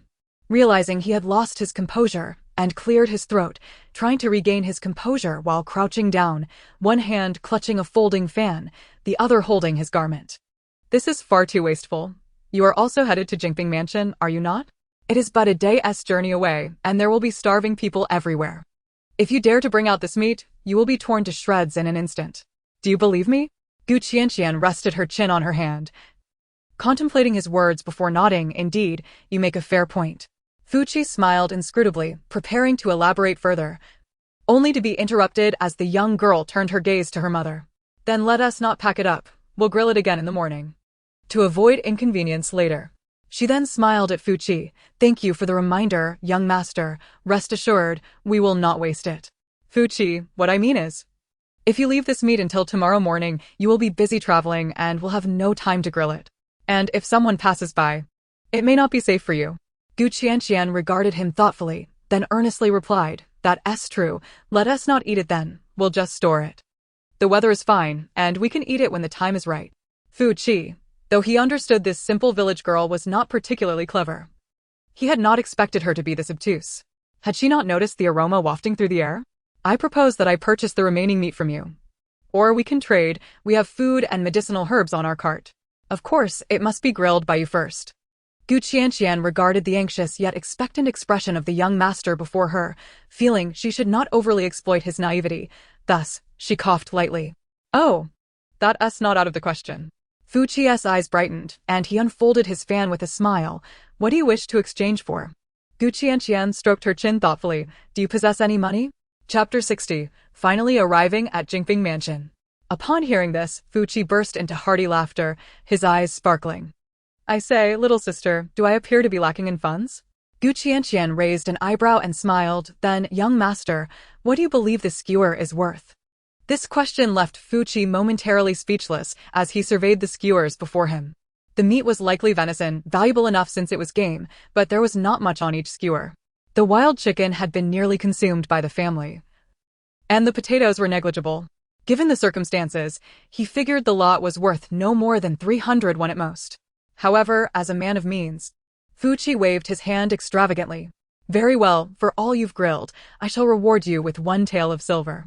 The combination of the elderly, the weak, and the children was not easy on the road to escape famine, so he decided to be generous. Qianqian maintained her smiling demeanor, yet showed no inclination to act. Observing her reaction, Fu Qi furrowed his brow slightly and tentatively inquired, "You don't think that's enough, do you?" With a radiant smile, Qianqian replied, "I'm afraid I must decline. I was referring to 20 taels." Fu Qi's eyes widened in shock, his voice rising. "What?" Qianqian remained composed as she began counting on her fingers. "Dear Master Fu, I am not trying to deceive you. Consider this. In this year of famine, every household is struggling for sustenance. You offer me only 2 taels, yet that wouldn't even buy a morsel of grain, would it? The price of grain in the city has surely skyrocketed. Moreover, this is venison. While it may be easy to hunt, you have traversed through snowbound mountains, and you must know how treacherous that path is. One misstep could lead to an avalanche or a predator encounter. Thus, you see, this venison is indeed pricier than usual." Fu Qi's face turned a shade of green. Though wealthy, he was not a fool. No matter how expensive it is, that little amount of meat is worth at most a pound. "You expect me to pay you 20 taels? Little girl, One must not be so greedy. Qianqian shook her head. That's not quite how it works. What I mentioned earlier was the cost of the ingredients. But there's also my culinary labor to consider. After speaking, Qianqian cast a knowing glance at Bai Lao, displaying her perceptive nature. However, I see that some of you possess culinary skills. Why not take the ingredients back and roast them yourselves? Fu Qi interjected. A meal at the finest tavern in town costs no more than 20 taels, and that includes several exquisite dishes. Yet these few skewers of meat are priced at 20 taels. However, recalling the hardships I have endured recently, I can hardly bear it. Taking a deep breath, he turned to Qianqian. 20 taels it is. If that is what it takes, he said through clenched teeth. Qianqian's lips curved into a smile as she extended her hand, palm facing upward. Gazing silently at Fu Qi, he let out a grunt and shouted towards the back. Uncle Mo, bring 20 taels here. Uncle Mo had been listening intently to the commotion, realizing that the young master was negotiating for roasted meat. Upon hearing the amount, he nearly stumbled in shock. How much? Has my young master been swindled? Bai Lao's expression darkened, and with a huff, he turned his attention to the 4 guards. Zheng Gao, Zheng Da, Zheng Wei, Zheng Wu, come here and have some soup. The formidable guards replied, do we have to? Uncle Mo hurried over and, speaking in a hushed tone, urged Fu Qi, young master, that girl is clearly trying to fleece you. It's just some meat. If it's too much, I can grill it for you. Fu Qi forced a smile. Uncle Mo, the last time you grilled chicken, the bones weren't even charred. 20 taels it is. I want to see what kind of skill she possesses to demand such a price. Qianqian looked at the pile of skewers stripped clean of their meat, her stomach audibly growling in protest. When she received the hefty bag of silver, she smiled in satisfaction. Young Master Fu, you are quite generous. She then called out to the dazed Yishuoyun behind her mother. Bring the meat over so I can showcase my skills for young Master Fu. Yishuoyun, still in shock, handed over all the meat, her heart racing at the sight of the heavy bag of silver. Goodness, I've never seen so much money in my life. Though the old Gu family was not destitute, they were hardly affluent. The income from the 3rd branch combined with the annual harvest from the old homestead barely amounted to 2 or 3 taels a year. Yet, her daughter had managed to earn 20 taels with just a few words. Astounded, she swiftly arranged the ingredients Qianqian needed, cradling Qiaojia to the side. Still in disbelief, Qianqian, deft and efficient, began grilling, sprinkling spices over the skewers. The tantalizing aroma wafted through the air. Fu Qi's eyes sparkled with delight, while Uncle Mo continually swallowed, unable to contain his anticipation. Observing the 2 men crouched before her like eager golden retrievers waiting for a treat, she quickly finished several skewers and handed them over. Here, enjoy. Fu Qi accepted them without hesitation, ignoring the heat, and bit into one. The distinctive flavor surged through him, and he exclaimed, delicious, absolutely delicious. His tongue burned, but he couldn't help but offer his praise. Suddenly, he felt that spending 20 taels was hardly excessive. Uncle Mo, eyes wide, inquired, young master, what is this flavor? Fu Qi glanced at Uncle Mo and then at the modest number of skewers, thinking of the arduous journey they had endured. Once he returned, he would make sure to reward them generously. Tilting his head slightly, he mused, it's a smoky flavor. Uncle Mo asked, is it good? Fu Qi replied, it's passable, I suppose. Uncle Mo then inquired, is it cooked through? Fu Qi replied, it seems not quite. Uncle Mo offered, then allow me to taste it for you. Qianqian found the exchange amusing, but restrained her laughter, continuing to grill the meat. The skewers multiplied, eventually all disappearing into Fu Qi's belly. Even the remaining potato skewers were devoured without a trace. Looking at the scattered, empty skewers, Qianqian felt a sense of satisfaction. Nothing had gone to waste. After a hearty meal, Fu Qi prepared to retire for the night, while Uncle Mo, having consumed a skewer, was reluctant to discard the stick, opting instead to carry it with him to bed. Early the next morning, before dawn, Qianqian rose to prepare a simple breakfast, after which the family resumed their journey. Glancing at Fu Qi and his entourage, she noted that they were not traveling in the same direction, clearly not heading towards Jingping Prefecture. As they approached Jingping Prefecture, they encountered an increasing number of starving refugees, with many unscrupulous individuals lurking about, waiting to prey on travelers. After employing firm measures to deal with a few would-be assailants, the remaining journey became significantly more secure. It was not until nearly dusk that they finally arrived at Jingping Prefecture. However, the scene before them caused Yi Xiuyun to gasp in shock. Qianqian, gripping a bloodied knife, surveyed the situation with a cold gaze, finding it in line with her expectations. Chapter 61, Entering the City? How naive you are. Yi Xiuyun stared at the wall, which was surrounded by starving refugees 100 meters away, gasping, "My heavens, why are there so many people at Jingping Prefecture?" The entrance was crowded with desperate refugees, the gates firmly shut. Outside, makeshift stands for distributing porridge stood empty, as the hour for serving had long passed. Observing the refugees, Qianqian refrained from voicing her thoughts to her mother, recognizing that the situation in Jingping Prefecture was relatively better. It seemed the local officials had acted swiftly to accommodate the influx of desperate individuals. "Mother, let's find a place to rest for the night. We can enter the city tomorrow morning once the gates open." "Enter the city? How naive you are. You must have come from Wancheng Prefecture as well," interjected an elderly woman in her 50s or 60s, overhearing their conversation. Qianqian regarded the frail woman, whose weathered face bore a simple smile. "We did not come from Wancheng Prefecture, but we have heard that many have fled from there. What transpired? Did the officials not provide porridge or grain?"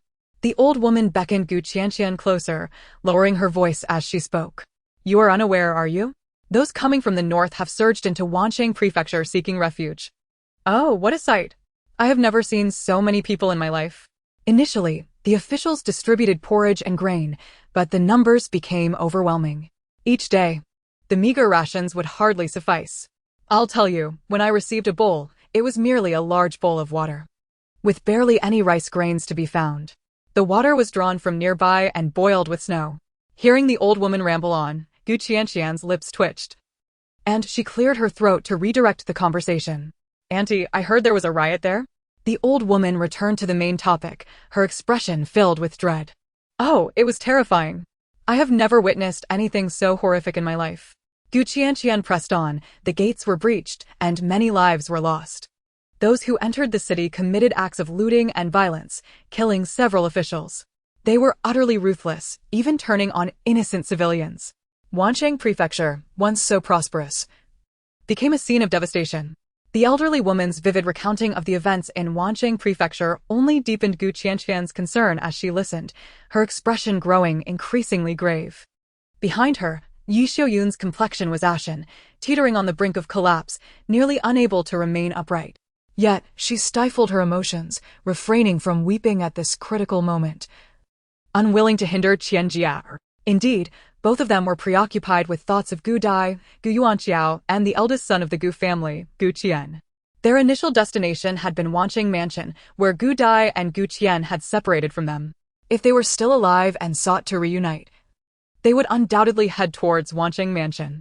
However, the circumstances there, if they truly ventured, were dire. Qianqian grasped Yi Xiuyun's hand, squeezing it gently twice, whispering in consolation, "Mother, father and elder brother will certainly be safe. So many people have fled from Wancheng Mansion, they must also be coming towards Jingping Mansion." With tears welling in her eyes, Yi Xiuyun nodded vigorously, yes. Kai Tu listened to their conversation, equally anxious about his father and elder brother, yet he dared not voice his concerns. He wiped his damp eyes with his sleeve, attempting to soothe his younger sister. The old woman observed the reactions of the mother and children and continued, "Once you enter the city, do not harbor any illusions. This city is not open to just anyone. It costs 5 taels of silver per person. Moreover, I have heard that the governor of Jingping Mansion is already devising ways to accommodate us refugees.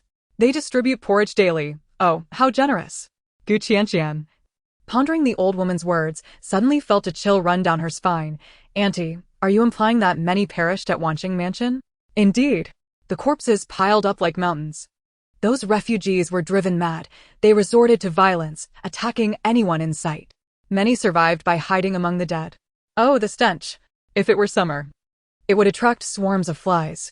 Although no flies came, numerous rats did. These days, rats are quite valuable, but sadly, our family has been too slow to catch any." The old woman lamented. Qianqian's expression tightened as she thanked her and led her mother and siblings to a less crowded area. The twilight had not yet fully descended, and taking advantage of the fading light, she gazed at the clump of people huddled for warmth, her heart sinking. She retrieved several squares of cloth from her large bundle and handed them to her family. Mother, Kaitu, cover your mouths and noses with this cloth. And try to keep your distance from the crowd. Yi Xiaoyun and Kaitu did not fully comprehend, yet they understood that Gu Qianqian's words carried wisdom, and they complied. As Yi Xiaoyun tied a piece of cloth around Xiao Jia's face, she then adorned her own. Xian Jia. No wonder you bought those meat skewers at such a high price yesterday. You must have anticipated the need for money upon entering the city. Yi Xiaoyun reflected on Gu Qianqian's actions from the previous night, feeling immensely grateful. Gu Qianqian had indeed considered this. 20 taels was just enough. But once they entered the city, they would be left with nothing. It was not that she did not wish to extract more money from that young Master Fu. But he was merely a glutton, not a fool. 20 taels was already the limit. If she dared to request more, he might accuse her of taking advantage of the situation. Mother, let us first find a place to settle down, preferably somewhere secluded. Yi Xiaoyun nodded, her gaze lingering on the throng of refugees with a complex expression, wondering if her husband and son might also be among them. Gu Qianqian, sensing her thoughts, reassured her, Mother, if father and elder brother are here, they will surely find us. Do not worry. Yi Xiaoyun nodded, yes, I am not anxious. The safety of you sisters is of utmost importance now. We have arrived here, there is no need to rush. After all, Gu Dai and Gu Qian were two strong men, they would fare better than the women. Her current task was to protect the children and ensure they entered the city safely. Although porridge was distributed daily outside the city, it could not compare to the safety within. Had they not heard about the troubles at Wanqing Mansion? The mother and children made their way to a secluded spot, unaware that not far off, a pair of sinister eyes were fixated upon them. Chapter 62, You killed my man, I will make you pay with your life. Gu Qianqian led her family to a more remote grove, and as they settled, Yi Xiaoyun felt a pang of anxiety. Fortunately, the darkness had descended, and few noticed their movements. Moreover, the Jingping mansion had issued a warning that anyone causing trouble outside its borders would be imprisoned without food or drink. Each day, porridge was distributed, making it unlikely for anyone to take risks. They remained secure in their respective places. Yi Xiaoyun began to set up a tent, while Kaitu collected branches nearby. Gu Qianqian weighed the contents of her money pouch, contemplating how to economize for their entry into the city. As she pondered, a faint sound in the distance caused her to narrow her eyes and glance over. Mother, Kaitu, I will check nearby. You two start the fire, she instructed, striding towards a small mound in the distance. Are you certain you saw the Gu family women? A low voice inquired. I did not mistake them. They have a small cart. It is definitely them. I took a glance, and none of Wei Laodao's group was present, just those women, Wu Lar sneered, surprised to have encountered them. What a coincidence. If it weren't for that dead girl, we wouldn't have been scorned and ridiculed. After we took the roe deer meat and left, it was not out of selfishness, but because that dead girl from the Gu family forced us to leave the ranks. Hearing this, his companions nodded in agreement. Exactly. If they had been willing to share their dogs and wild chickens, we would have been their benefactors. Indeed. It seems they painted us as the villains. We took the roe deer meat because we were driven to it by the Gu family. This grievance must be avenged. That dog from their family. Wu Lar laughed coldly. Now that the governor is distributing porridge, we have no shortage of food. When the time comes, we will stew that dog for soup. Haha, what Wu said makes sense. Initially, I thought it was some fierce hunting dog, but it turns out to be just a pup. As for those women, what do you plan to do with them? A low, eerie female voice chimed in. Wu Lar, initially unaware, wore a sinister smile. Of course, we will teach them a harsh lesson. If they die, it's just their fate. That woman could be kept alive, though, heh. Another man, suddenly intrigued, widened his eyes in disbelief as a fountain of blood erupted before him, raising a hand to his throat but collapsing before he could act. This startled the others. They belatedly realized a voice not belonging to their group, female, had just spoken. Just as they pondered if they were hallucinating, they spotted a slender girl perched on the mound behind them, a knife held casually in one hand, a smile gracing her lips as she observed them. Blood dripped from the blade. The expressions of the men turned to sheer terror. While they were ruffians, none had ever taken a life.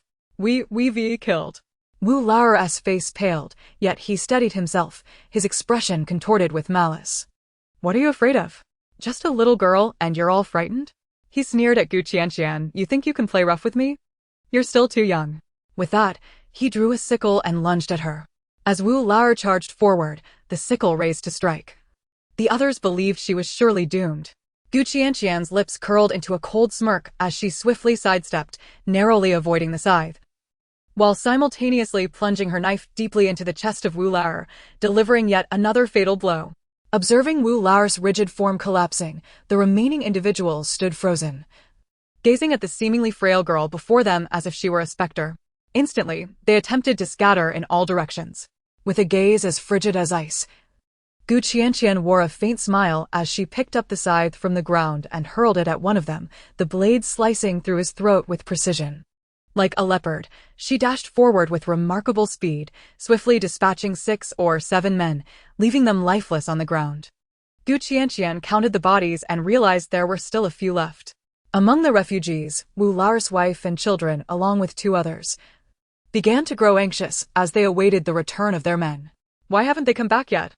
Didn't they say they would call for us once the task was completed? Wu Lao's wife inquired nervously. Wu Guzi dismissed her concern. How could anything go wrong with so many people involved?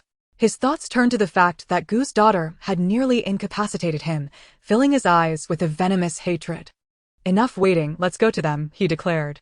Others worried that Wu Lao and his group might hoard the spoils and quickly chimed in, yes, they must have succeeded.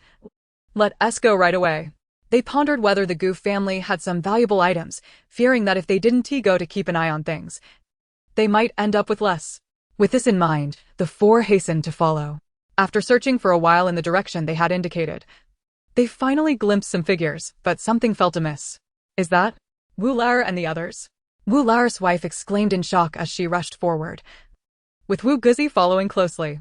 Neither noticed the shadowy figure silently approaching from behind, swiftly slitting the throats of 2 of their companions. When Wu Lao's wife reached the bodies, terror gripped her, and upon seeing Wu Lao's corpse, her legs went weak, nearly collapsing. Head of the household, she cried out, rushing toward him. Wu Guzi, equally stunned, suddenly sensed something was wrong and spun around, realizing the 2 who had accompanied them were missing. Instead, he saw a petite figure standing behind him. The cold sensation at his neck amidst the backdrop of corpses sent a shiver down his spine, causing him to tremble uncontrollably. You killed my father. Wu Guzi's quivering voice lacked any semblance of intimidation. Qianqian smiled faintly. I had no intention of taking your lives, but you persistently delivered yourselves to my doorstep. If I were to ignore you now, it would seem I lack proper etiquette. Wu Guzi's pupils dilated in horror, realizing that such a small girl had slain so many. In that moment, he felt no anger or hatred, only an overwhelming, boundless fear that spread endlessly in the darkness. You little wretch. You killed my husband. I will make you pay with your life. The woman, who had been cradling Wu Lao's corpse, suddenly went mad, picking up the bloodied scythe and charging at Qianqian. Chapter 63, Encountering the Old Gu Family Again. Observing the blood-soaked scythe, Qianqian's gaze turned icy and indifferent as she seized Wu Guzi by the collar, using him as a shield against the oncoming attack. The scythe plunged into Wu Guzi's body instead. Wu Lao's wife, witnessing her son's plight, felt her heart drop as she slowly glanced down to see the scythe embedded in his form. She yearned to scream, but Qianqian's cold blade pressed against her lips silenced her. The young girl, with an expression of chilling calmness, raised a delicate finger to her lips, signaling for silence. Hush! In the next moment, before Wu Lao's wife could comprehend, the bloodied blade swiftly cut through her throat. As she surveyed the scene of carnage, Qianqian exhibited no emotional upheaval, cleansing her hands of any blood and ensuring her knife was spotless. While she did not take pleasure in killing, it did not imply that she would show mercy to those who provoked her. Previously, she had been considerate of Wei Laodao's reputation, but this time, they had truly sought their own demise. Upon returning, Yi Xiuyun had already begun cooking rice, her expression a mixture of joy and concern. She felt joy that they had finally reached their destination and no longer had to struggle through the harsh, wintry journey. Yet, she was worried about whether her husband and son had made it to Jingping Prefecture. With so many people, how could she possibly find them? Sister Qianqian, are we going into the city tomorrow? Or should we wait a few days outside the city to see if we can find father and elder brother? Qianqian understood her mother's thoughts, but replied, her voice low and somber, Mother, we need to enter the city as soon as possible. We cannot linger outside. But rest assured, I will find a way to locate father and elder brother. A hint of sorrow appeared in Yi Xiuyun's eyes, yet she managed to smile. I will listen to you, dear. Throughout their journey, her eldest daughter's every decision had proven correct. Although she longed to find her husband and son, she knew her daughter also had them in her thoughts. This decision surely held its own rationale, likely made out of necessity. Qianqian's eyes sparkled with joy, which was why she cherished this family. Regardless of their thoughts, they always prioritized her decisions without question. Perhaps that was the essence of family. A stark contrast to her previously solitary existence. After sharing dinner, the family retired early to their tent for sleep. However, that night, Qianqian found herself unable to rest. Previously, they had been in remote mountains with few traces of human presence, initially guarded by Xiao Hui and later by the members of Wei Laodao's group taking turns keeping watch. Now, outside the city, with so many refugees, even in a secluded area, there was no guarantee they wouldn't attract unwanted attention, and she had no intention of letting Xiao Hui create any disturbances. Here, she wished to avoid complications. The night passed relatively peacefully, but as dawn approached, when Yi Xiuyun awoke, Qianqian managed to steal a moment of sleep. As the sun rose and the city gates began to open, the family prepared to head back to the entrance. To be safe, Qianqian had fed Xiao Hui some food mixed with herbs early in the morning, expecting it to sleep for several hours. Along the way, Yi Xiuyun's gaze darted about, trying to spot Gu Yuanxiao and Gu Qian amidst the crowd. But with so many people, finding them was no simple task. Kaitu, too, searched for his father and elder brother, standing on tiptoe, stretching his neck to look around. Suddenly, he halted, tugging at Gu Qianqian's sleeve. Both paused, and Yi Xiuyun followed suit. What's wrong, Kaitu? Did you see your father? Kaitu shook his head, his face pale and filled with dread, staring in one direction. At that moment, it seemed the people over there had also spotted them. Following his gaze, Gu Qianqian narrowed her eyes, a hint of coldness flashing within. Mother, it's grandmother and uncle and the others, Kaitu said through gritted teeth, his face twisted with hatred. Yi Xiuyun stiffened, her complexion blanching as she hurriedly shielded her children behind her, astonished that they would encounter the old Gu family. Meanwhile, the disheveled old Gu family was attempting to queue for porridge when it was Gu Huzi from the second branch who first spotted Gu Qianqian and called out to the family. Mother, is that not Auntie and them? Though the three individuals had their faces obscured by cloth, their familial ties were unmistakable, as evidenced by their attire and the partial visibility of their countenances. Zhang recognized them at a glance. Were they not the three from the main household? The shock of realizing they were still alive swept over her. Old Madame Gu's complexion was pale, supported by her second son, and upon seeing Gu Qianqian and the others, her visage contorted into a mask of fury, as if she yearned to leap forward and rend them apart. You wretched creatures! How is it that you have not perished on the road, but dare to follow us to Jingping Mansion? The suffering I have endured during this journey is all due to that wretched girl. Come, we shall confront them. It is time I teach that dead girl a lesson. The wound Gu Qianqian had inflicted on her arm, though not particularly deep, had festered in the bitter cold without any medicine, leading to a grievous state of health that had yet to recover. All of this trouble stemmed from the incompetence of the main household. This time, she would not let them escape easily. Seeing the unfolding drama, Zhang felt a surge of schadenfreude, whispering to her younger siblings.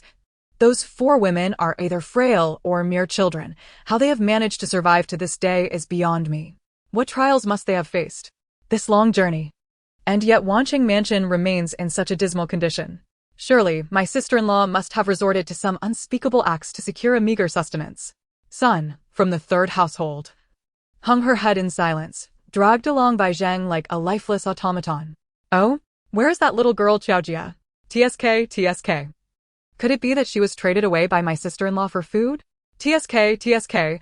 Previously she was so reluctant to barter with Gu Qianqian for supplies. Yet when it comes to survival, she readily sacrifices her own daughter. Zhang curled her lip in disdain, oblivious to the growing rigidity in son's posture. Gu Qianqian cast a cold gaze upon the approaching members of the old Gu family, bending down to retrieve a long stick from the small sled. As they drew near, she raised the stick, effectively blocking the path of the elder Gu patriarch. Chapter 64. Do you know whom we encountered at Wanqing Mansion? The elder Gu's expression darkened as he witnessed his granddaughter brandishing a stick at him, and he bellowed, "You insolent wretch! Is this how you treat your own grandfather?" Gu Qianqian's eyes, exposed to the elements, were devoid of warmth. Grandfather? I do not recognize the grandfather who would barter his own granddaughter for food. Her words, spoken loudly, drew the attention of the onlookers, whose gazes toward the old Gu family grew increasingly peculiar. While instances of exchanging children for sustenance were not unheard of during famine, such actions were universally reviled. Especially now, as the government was distributing rice and grain, their circumstances had shifted, lending an air of contempt to the revelations. The elder Gu, grasping this shift, felt his countenance twist in discomfort. You wretched child, what nonsense are you spouting? He thundered. Zhao, unable to bear the scrutiny any longer, stepped forward. Oh, how conveniently you speak. Is not your own daughter also among those you traded for food? My sister-in-law, you truly are ruthless. Yao Xiuyun's face flushed with indignation at Zhao's words. Before she could respond, Xiaojia timidly poked her head out from the small sled, glancing nervously at the crowd before retreating. Zhao's smile faltered, taken aback that the little girl was still alive. Is Yao Xiuyun out of her mind? What use is a child of such tender age? She is merely a burden that must share the meager rations we provide. She scoffed, regarding Yao Xiuyun as though she were a fool. Gu Qianqian, you ungrateful child. To have drawn a blade against your own grandmother. Now that we are in the city, I shall appeal to the magistrate to deliver justice and see you imprisoned for your treachery. Yao Xiuyun could not abide anyone speaking ill of her daughter, her fury rising. She positioned herself in front of Gu Qianqian, her finger pointing accusingly at old Madame Gu. You vile, heartless hag. Despite having grain at home, you still sought to trade my Qianqian for food. You are inhumane. Our family of 4 barely receives a small potato each meal, while you feast at every occasion. Yet you would offer your own granddaughter to others for meat? What kind of logic is this? Is filial piety merely about sacrificing oneself for the family? What kind of elders are these that deserve respect? With a voice laden with anguish, Yao Xiuyun cried out, if you wish to report this to the authorities, then let us do so. My husband and eldest son ventured into the snow-capped mountains foraging for food for you, while you bully us, a family of widows and orphans. Her frantic cries left the old Gu family visibly shaken. Old Madame Gu's complexion fluctuated between green and white, while Zhao struggled to find her voice, astonished. Previously, Yao Xiuyun had been a meek presence in the old Gu household, easily bullied. How had she transformed into such a fierce and unreasonable figure in such a short time? You. Old Madame Gu nearly choked on her rage. Sister-in-law, how dare you speak so to your mother-in-law? This is unfilial, a crime punishable by death. Do you not realize? Yao Xiuyun was acutely aware of the weight of filial piety, recalling how dutifully she had served the elder Gu couple, performing all manner of labor. Yet, in the end, it was she who faced the uncertainty of her husband and son, and it was her daughter who was to be bartered for sustenance. How could she continue to be filial under such circumstances? If it meant sacrificing her daughter for the sake of their comfort, what kind of life was that? Yao Xiuyun's eyes brimmed with tears as she shouted, her voice hoarse, shocking Zhao into silence. The surrounding crowd, overhearing this exchange, regarded the old Gu family with growing disdain. What kind of family is this, trading their granddaughter for food? When rations run low, they simply offer her up. If she does not die, she is deemed unfilial. This is the first I have heard of such a thing. Indeed, were children born merely to serve as commodities for sustenance? Did they not claim to have sufficient grain to eat well at every meal? By dragging their granddaughter into the fray, it was evident they simply wished to avoid wasting resources on her, demonstrating a shocking lack of humanity. Sister, do not fear, report them to the authorities. While our country values filial piety, it must not lead to foolishness. This family appears to be well off and has not starved. They are clearly not in want of food. As the crowd murmured their opinions, the expressions of the old Gu family resembled a shattered palette of colors, a spectacle to behold. Yet, unbeknownst to anyone, Sun, who had been silently observing from the back, lifted her gaze, her eyes glinting with malice. As she stared at Gu Qianqian as though she were a predator ready to pounce, Gu Qianqian immediately sensed that piercing gaze and turned to meet it, catching Sun off guard. Sun, not expecting such keen awareness from Gu Qianqian, hastily lowered her head. Gu Qianqian furrowed her brow. She held no strong recollection of this third aunt, who had always been taciturn, and there had been no prior conflicts between them. That earlier glance, however, lingered in her mind. What is all this commotion? She is merely spouting nonsense about food exchanges. There is no truth to her words. Old Madame Gu hastily interjected, desperate to deny any accusations. You speak nonsense. Not only do you intend to drag my sister to exchange for grain, but Gu Huzi also claimed that she cannot be fed to outsiders, as he too desires to partake in flesh.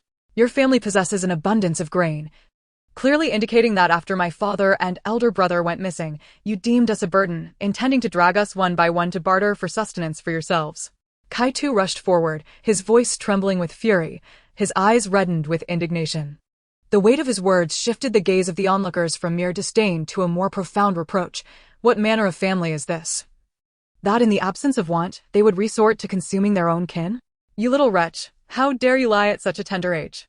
It is your mother who has led you astray. Grandfather Gu bellowed in response. Yet, there remained one among the group who lagged behind. Gu Huzi, hands on his hips, eyes wide with defiance, shouted back at Kaitu, but she is my elder sister. Why should she be given to outsiders? Eating that dreadful rice porridge and tasteless potatoes daily is unbearable. Regardless, she is destined to be consumed. Why should I not partake? Zhao Shi gasped, hastily attempting to cover her son's mouth, but was a moment too late. Furious, she struck Gu Huzi's back twice, berating him. You little rascal, what nonsense are you spewing? How can you say such things? Do you want me to beat you to a pulp? Gu Huzi, who had been spoiled at home to the point of being unruly, had never faced such a reprimand in front of so many people, and he immediately burst into tears. Everyone regarded the sobbing Gu Huzi with disdain. Such a young child uttering such venomous words revealed the nature of his upbringing. If such a child could emerge from this household, one could only surmise that the adults were not much better. Grandfather and Grandmother Gu were incensed by their most favored grandson's loose tongue, wishing they could rid themselves of this troublesome boy. Grandmother Gu, a sinister glint in her eye, stepped forward and warned in a hushed tone, Yishir. I advise you to repeat what you just said. Do you have any idea who we encountered at Wanqing Mansion? Chapter 65. Everyone, come quickly. The daughter-in-law is striking the mother-in-law. Grandmother Gu's words rendered Yi Xiaoyun momentarily speechless with rage. But then she grasped the edge of her sleeve as if it were a lifeline, her tone urgent. Whom did you see? Did you encounter Yuan Qiao and Qiange? Where are they now? Have they also arrived at Jingfeng Mansion?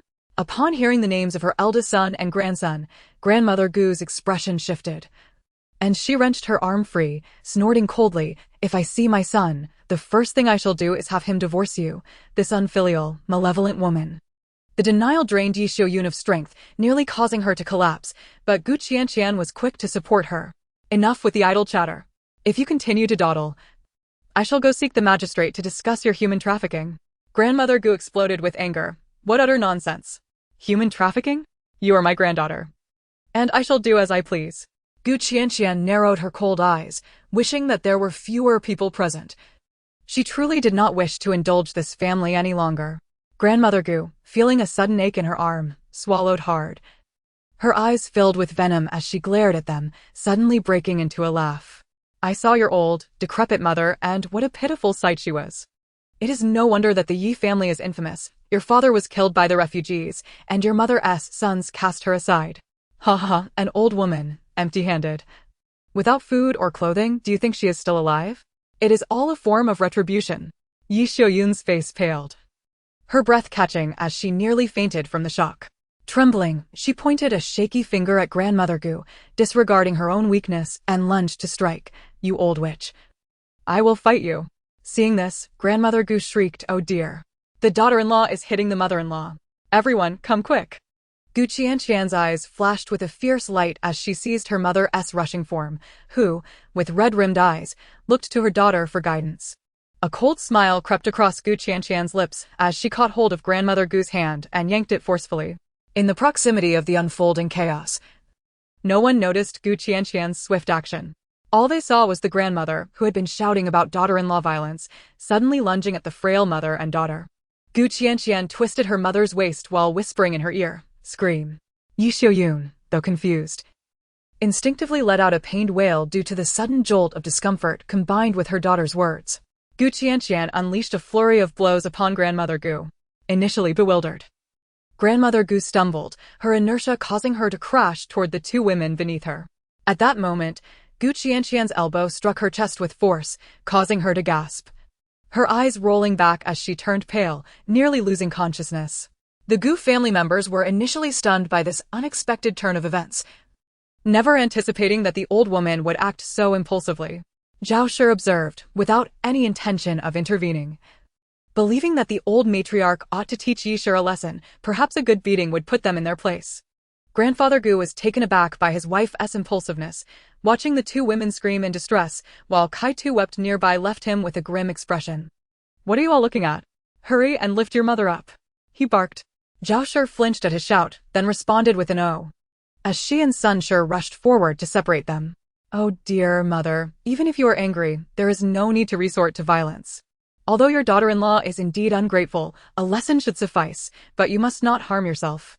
Grandmother Gu was not in the mood to listen to her daughter-in-law's prattle. All she desired was to get back on her feet, oblivious to what the impudent girl had stuffed into her mouth, struggling to expel it. With Zhao Shi and Sun Shi steadying her arms as they lifted her, Qianqian raised her foot and delivered a sharp kick to her abdomen, causing tears to spring to her eyes, and the contents of her mouth were finally dislodged. "Oh my heavens, you wretched little minx! How dare you strike me? Do you believe I shall not flay you alive?"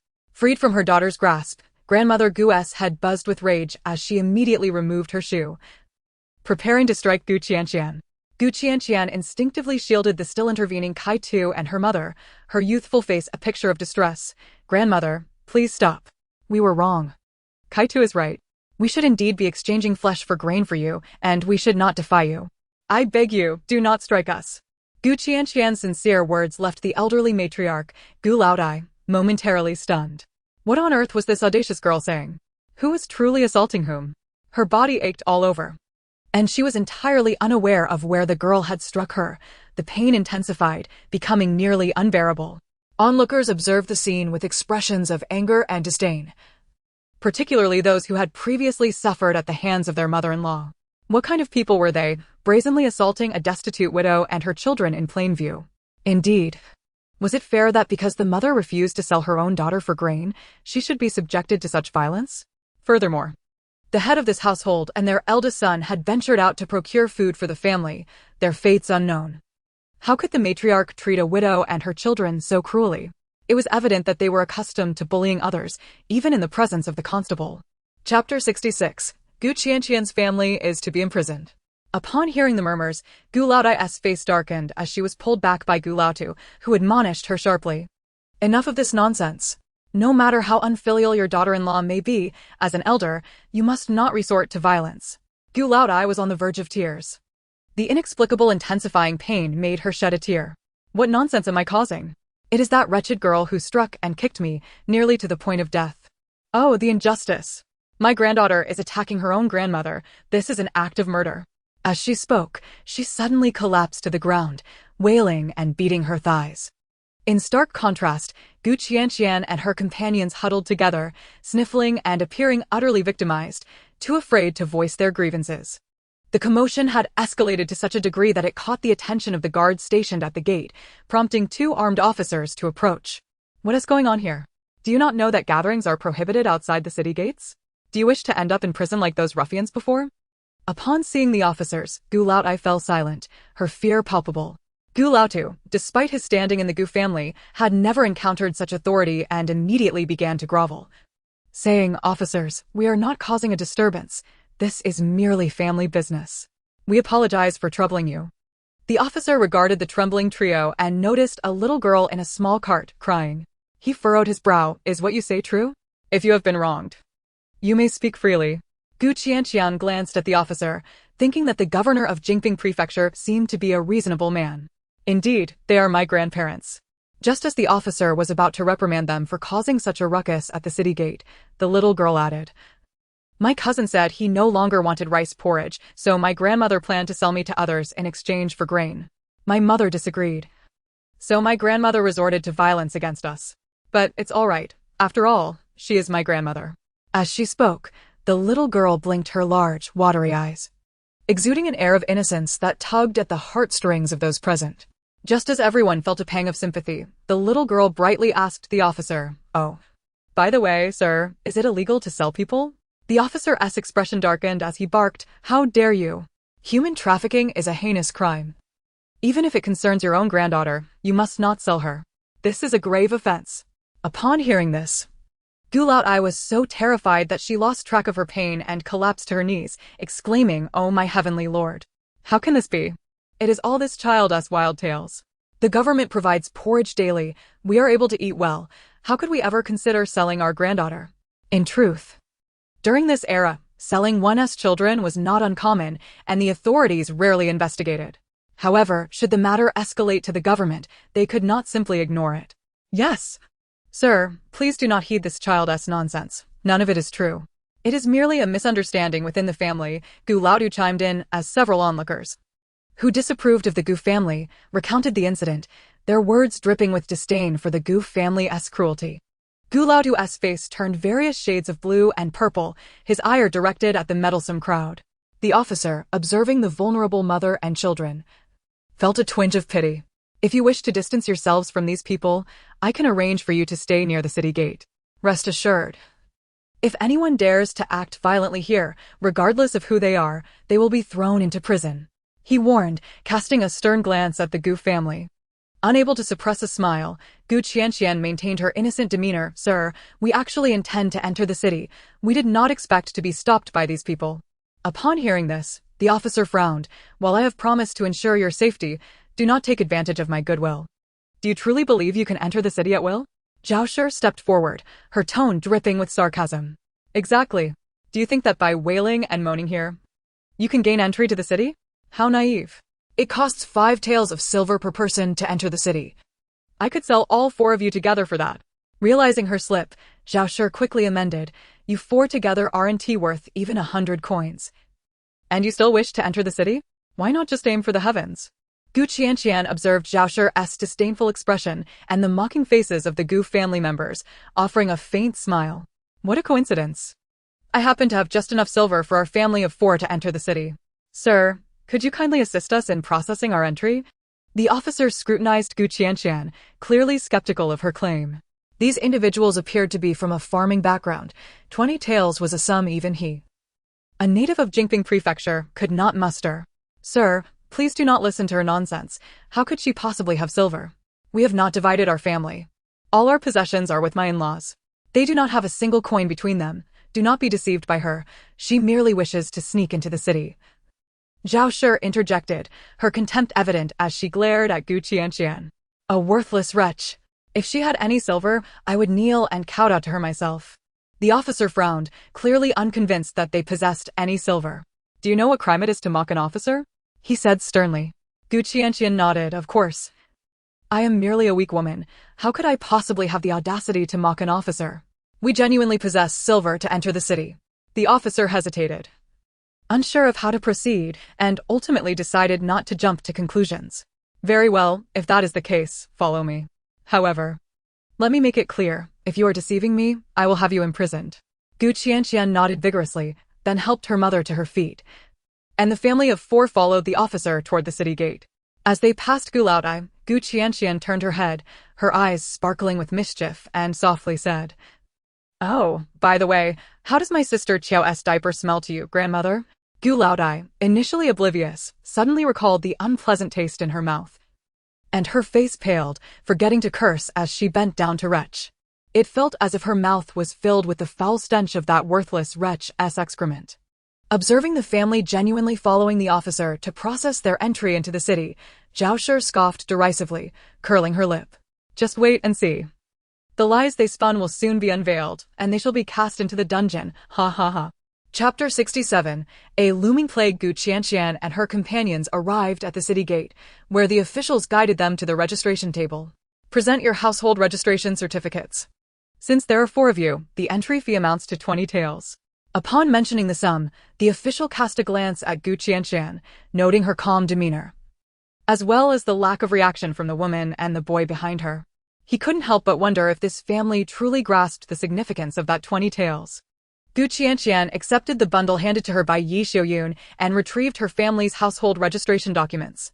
As she laid eyes upon the certificates of her husband and son, her eyes brimmed with tears. Officer, if we lack household registration, can we still enter the city?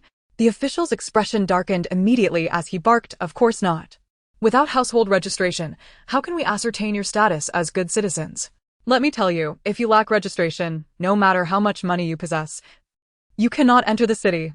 Yes, we have it, Yi Xiaoyun exclaimed, startled. hastily producing the household registration. Yet, what about the head of the family and the eldest son? Qianqian was aware of her concerns and inquired, "Officer, we have become separated from our family. My father and elder brother's household registrations are with us. They are not vagrants, yet they lack registration. What should we do in this situation?" The official's expression softened slightly at her words. "The government is currently addressing the issue of refugees. If you are good citizens, arrangements will surely be made." Qianqian nodded and smiled. "What if I register my father and elder brother's household registrations at Jingping Prefecture?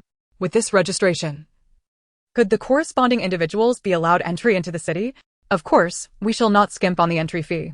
The official regarded the young girl, finding her to be quite resourceful. However, he shook his head. "That depends on the higher authorities' arrangements. It is not within our purview. Nevertheless, you need not worry excessively. Many citizens have lost their registrations due to the famine, and they will be arranged uniformly." Upon hearing this, Qianqian nodded, indicating her understanding. After a rigorous examination of the household registrations and finding no issues, they proceeded to the entry fee. Qianqian hesitantly weighed her purse, feeling a pang of regret. If she surrendered all her money, they would likely have to endure hardship upon entering the city. She turned to glance at the refugees who, aside from those queuing for porridge, huddled together, motionless. Many were intermittently coughing, their spirits visibly low. Her gaze darkened as she addressed the official. "Officer, there are 4 of us, but my younger brother and sister are still quite small. Would it be possible for their fees to be counted as one?" The official frowned. "There is no such rule. The entry fee is calculated per person, not by age." "I understand, but could you perhaps show some leniency? Additionally, I possess information that may be of interest to the governor. Might I share it?" The official's expression turned unfriendly as he regarded her. "Do you think the governor has the time to entertain your nonsense?" Yi Xiaoyun gasped, hastily stepping in front of Qianqian, fearful that her daughter might offend the official. With a forced smile, she whispered, "Officer, please do not be angry. My daughter may be young, but she is not ignorant of the rules." There must be a reason for her words. Perhaps you could lend an ear? Though perplexed by her daughter's assertion, Yi Xiaoyun believed her words were not unfounded. The official took a deep breath, considering that the 4 before him were women and children, and refrained from further harshness. "Little girl, if you have silver, you must pay to enter. Do not think you can outsmart the system." Qianqian shook her head. "Officer, you must be aware of the chaos in Wancheng Prefecture. Do you know how many lives were lost, forming mountains of corpses?" The official's expression grew somber. "Indeed, I am aware. Many lives were lost in that uprising. But do you know," Qianqian continued, "that the dead have attracted a multitude of rats? Desperate citizens, perhaps reluctant to consume human flesh, may find the flesh of those rats to be a precious food source." Hearing this, the official's demeanor shifted, his gaze towards Qianqian becoming more serious. "What are you implying?" Qianqian surveyed the coughing refugees, some with closed eyes, uncertain if they were asleep or unconscious, her expression growing grave. With the unrest now quelled, "I fear an outbreak of plague is imminent." The official's face paled. "Do you have evidence?" Qianqian shook her head. "I am not a physician and cannot diagnose. But surely there are doctors in the prefectural city. Historically, plagues begin in winter, peak in spring, and wane around the awakening of insects. I believe the governor should take precautions to prevent the spread of any potential plague." Her words rendered the official grave as he glanced at the refugees, then back at the family of 4 before him, suddenly realizing they had only uncovered their faces during the registration process. "You dress this way to prevent the plague?" Qianqian nodded, "To take precautions before calamity strikes." The official understood the reasoning, though the threat may not be real, with so many refugees gathered, following the recent uprising. The possibility of plague, real or not, must be reported to the governor. "Very well, I will report this matter." He paused before adding, however, "The entry fee remains 20 taels." Qianqian exclaimed, "Officer." The official cleared his throat, seemingly embarrassed. "If your claims are substantiated, I could plead for a refund of part of your entry fee." Qianqian forced a smile. "Officer, we only possess 20 taels. Should we enter destitute, survival would be a challenge." The official, anxious to relay the news, hesitated at her words, gritted his teeth, and turned to leave. Moments later, he returned hastily. "Here are 2 taels I borrowed. Take this for now. If you encounter any announcement regarding the plague, come to the city gate to find me, and I will refund you some silver." Should it be proven that there is no plague, you must return these 2 taels to me. Qianqian paused for a moment, then laughed heartily, nodding, agreed. He seemed unconcerned about her running away. Do not think of absconding without repaying. I have your family's registration information, he warned. Qianqian smiled softly. Once the family completed the necessary procedures and paid the silver, they were allowed entry into the city. Meanwhile, the members of the old Gu family, who had awaited the spectacle of their disgrace, were suddenly unable to contain themselves upon witnessing their entry into the city. What is happening? How did they get in? Did they not have silver and are now imprisoned? The elderly matriarch, who had just moments ago been writhing in pain, claiming Qianqian had inflicted internal injuries upon her, suddenly sprang to her feet, wide-eyed as she watched the 4 confidently enter the city. Zhao Shi was equally dumbfounded, but they entered without the official accompanying them. How could prisoners be allowed to walk freely into the dungeon? As soon as the words left her mouth, the old Gu family exchanged glances and promptly rushed towards the city gate. Chapter 68, Self-Selling, Qianqian. As the group charged toward the city gate, the guards immediately drew their swords, aiming them at the old Gu family. Bold, dare to breach the city gates, and you shall be executed on the spot. The members of the old Gu family, frightened by the gleaming blade, halted abruptly, nearly losing their footing, and in a panic, began to bow and explain. Officer, spare our lives. We do not wish to breach the gates. The ones who just entered are my daughter-in-law and grandchildren. How could they have been allowed in? The old man Gu was so frightened by the blade that he dropped to his knees. Observing this, the officer in charge of admitting Qianqian and her companions into the city approached with a furrowed brow. They possess household registration and have paid the entrance fee, so naturally they may enter the city. What are you trying to do? Do you intend to storm the city gates? Do you think our blades are mere decorations? The Gu family was terrified by the threatening motion of the sword, crying out in panic. We dare not. We wouldn't dream of forcing our way in. We merely wish to inquire about the situation, the second son, Gu Yuanshan, hastily interjected. Zhao Shi, equally shaken, clutched her daughter in alarm, her face a mask of fear. Yet, recalling the officer's words, she fell silent in disbelief. How could they possibly have the silver for entry? 4 or 5 taels. How could they possess such wealth? Zhao Shi murmured, unable to fathom the reality. It is 20 taels. How could we, just a few women, have amassed such a fortune? Officer, you must be mistaken. They could not possibly have silver. You must investigate thoroughly and not be fooled by that wretched girl. The old man Gu exclaimed urgently. Are you implying that we can be easily deceived by anyone? The officer retorted coldly. No, that is not my intention. It is just that the old man Gu could not comprehend how they could possess such a sum. 20 taels. As the head of the Gu family, he had never laid eyes on such wealth in his lifetime. That shameless harlot must have engaged in some disreputable dealings to acquire those 20 taels. What a disgrace. She has committed an affront against our family's honor. She ought to be punished. Officer, you cannot turn a blind eye. I wish to report her for consorting with others. The expressions of the officers darkened. It was evident that this family was causing a ruckus without reason. Indeed. I said it. How could a sister-in-law, alone with 3 children, possibly arrive safely in this Qianqian prefecture? It must have been through the company of men. What a filthy character. A disgraceful woman. Zhao Shi scoffed, her disdain evident, though the bitterness in her heart could not be suppressed. That money was acquired through her betrayal of my elder brother. Why should they be entitled to enter the city with it? Officer, we have yet to split the family. My sister-in-law's wealth should belong to us. Hurry, call them back. Gu Yuanshan pointed frantically at the retreating figures of his mother and siblings. Yes, yes. That wretched woman's money should belong to our family. Officer. They have stolen our silver to enter the city. You must apprehend them and allow our family to enter instead. Gu old lady cried out, pounding her thighs in desperation. That is not right. They cannot enter the city with that money. Outside the city, they provide free porridge daily, albeit thin and watery, but it suffices for survival. Once the famine passes with those 20 taels, they could establish a home anew. That is 20 taels. They would become prosperous. Gu old lady lamented, her heart aching at the thought of losing such wealth. My silver. My 20 taels. Those calamity bringers, how could they waste it on entering the city? Hearing her words, the previously silent third son, Gu Yuanhe, suddenly spoke up. Sister-in-law is no fool. She wouldn't bring all her money as an entrance fee. If she can afford to spend 20 taels to enter, she must have more silver with her. Upon this revelation, the Goof family fell into a heavy silence, their expressions shifting dramatically. They had already produced 20 tails. Could it be that the Yi family had even more wealth? The Goof family began to wail and lament, demanding the officer retrieve the others, threatening to report them, and hurling accusations of unfilial behavior.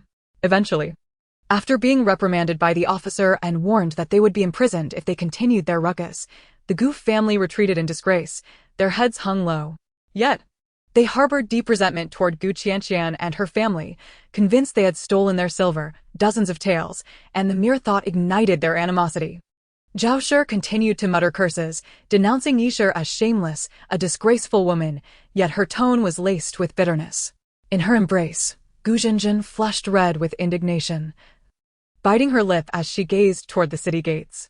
As Gu Qianqian's family entered the city, it felt as though they had stepped into a different realm.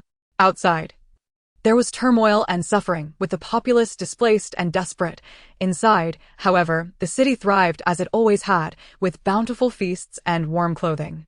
Yi Xiuyun had never even visited the county town in her life, let alone this grand city brimming with wealth and prosperity she had never encountered. "Sister Qianqian, where should we go?" she asked, bewildered, having never imagined that their escape from famine would lead them to such a vast city, utterly unsure of their next steps. Gu Qianqian surveyed the unfamiliar city, glancing at the meager 2 taels of silver in her hand, which prompted a sigh of despair.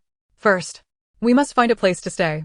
With that, she began to inquire, despite the disdainful glances from passers-by, until she finally learned the location of a pawnshop. Just as they approached the entrance, a man with a sharp face and a pointed chin hurried out, brandishing a broom to block their path while attempting to shoo them away. "Get out of here. This place is not for the likes of you. It's filthy and reeking. If you wish to sell yourselves, at least wash up and change your clothes first. Let me tell you, as vagrants, we want to give you a single coin. Finding you a master who will feed you counts as doing you a favor." Chapter 69. Renting a room. Gu Qianqian's expression immediately turned cold as she regarded the man before her, her voice icy. "We entered the city legitimately with our household registration. So how do we become vagrants in your words? Are you implying that the officials are so incompetent that even vagrants can enter the city?" In this era, the term vagrant was not one to be taken lightly. Entering the city without permission was a grave offense. The man clearly sought to label them as vagrants, suggesting that they could be bought for nothing. Upon hearing her words, the man's expression changed abruptly, and he glanced around nervously before shouting, "Who is this little girl spouting nonsense? Which of your eyes saw me mention the officials? Are you here to stir up trouble?" Gu Qianqian returned his icy gaze. "Which of your eyes have determined that we are selling ourselves? Hey, you little girl, so sharp-tongued. With your family, could you possibly be here to buy someone?" The man's face darkened further, his tone dripping with sarcasm. Gu Qianqian glanced up at the sign above the shop and, turning with her mother and siblings, made her way toward the pawnshop across the street. The sharp-faced man scoffed, vigorously sweeping the doorstep as if to rid it of filth. With her cheeks puffed up in indignation, Kaitu exclaimed, "Why are the people in this city so snobbish?" Gu Qianqian replied calmly, "Such people exist everywhere. We cannot condemn them all. The officer who processed our entry was not disdainful of us." She paused, refraining from adding that the officer merely suspected they were short on funds. The family of 4 arrived at the entrance of the pawnshop across the street. As Gu Qianqian stepped up the stairs, a young boy emerged. Upon meeting their gaze, he studied them for a moment but did not display any contempt or disgust. "Are you looking to rent a room, or do you have other needs?" The young man smiled as he gazed at the few individuals before him. Gu Qianqian raised an eyebrow, finding the youth rather astute. He returned her gaze with a grin. "You must have come from outside the city, right? Currently, the entrance fee to the city is 5 taels per person. Since you have managed to enter, it stands to reason that you are seeking a place to stay.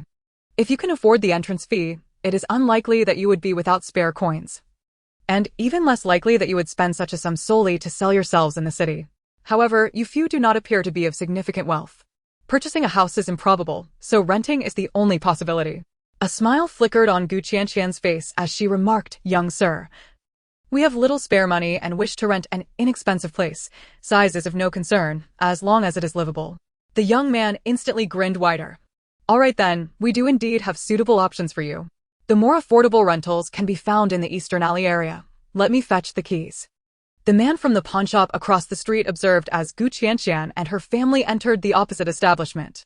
He sneered, and before long, he witnessed the youth emerging with the family in tow, keys in hand, rolling his eyes heavenward. Such refugees, how much money could they possibly have? It is truly foolish for anyone to pay them any heed. The young man led Qianqian's family for a quarter of an hour from the bustling streets of the city to a densely populated area that starkly contrasted with the previous vibrancy. Noticing they were all women and children, he elaborated, "The Eastern Alley is rather mixed with all sorts of people. However, since your funds are limited, you want to be able to rent elsewhere. Thankfully, the place I am introducing you to is a relatively good location. The rent may be slightly higher, but it offers a sense of security." Qianqian scanned the street and nodded. "You are quite considerate, young sir." Soon, they arrived at a courtyard. While it was referred to as a courtyard, stepping through the main gate took them directly into the main room, which consisted of only this single space. The capital was indeed a place where every inch of land was precious. Despite its small size, this location was highly sought after, as the young man explained. Yi Xiaoyun looked at the room, which was already a significant improvement compared to their home, but she refrained from voicing her thoughts, waiting for Qianqian to make a decision. "Young sir, how is the rent calculated here?" she inquired. "The rent is 2 taels of silver per month," the young man replied, holding up 2 fingers. Qianqian winced slightly. The amount was indeed precise. The young man seemed to sense their financial constraints and helplessly added, "There are cheaper places available. Just a little over 1 tael, but that area is rather chaotic, and with your family consisting of women and children, it may not be safe." Upon hearing this, Qianqian, though pained at the thought of parting with their meager savings, knew she could not expose her family to such perilous conditions. She would need to visit the city gate frequently, and leaving her mother and siblings at home necessitated a secure environment. "We shall rent this place," Qianqian concluded, instructing her family to tidy up while she went to the pawnshop to complete the rental paperwork. After finalizing the arrangements, Qianqian took a detour to a secluded area, retrieving a piece of marbled pork, along with some rice, flour, radishes, and cabbages, which she wrapped in a clean cloth before heading back. Upon her return to the rented home, she found that Yi Xiaoyun had already organized the small space and was now tending to the stove. Seeing Qianqian return, she sighed in relief. "Sister Qian, hurry and rest inside. I will prepare dinner soon. Today, we can finally enjoy a good night's sleep." Reflecting on their long journey of fleeing, Yi Xiaoyun felt a warmth in her eyes at the prospect of no longer being on the run.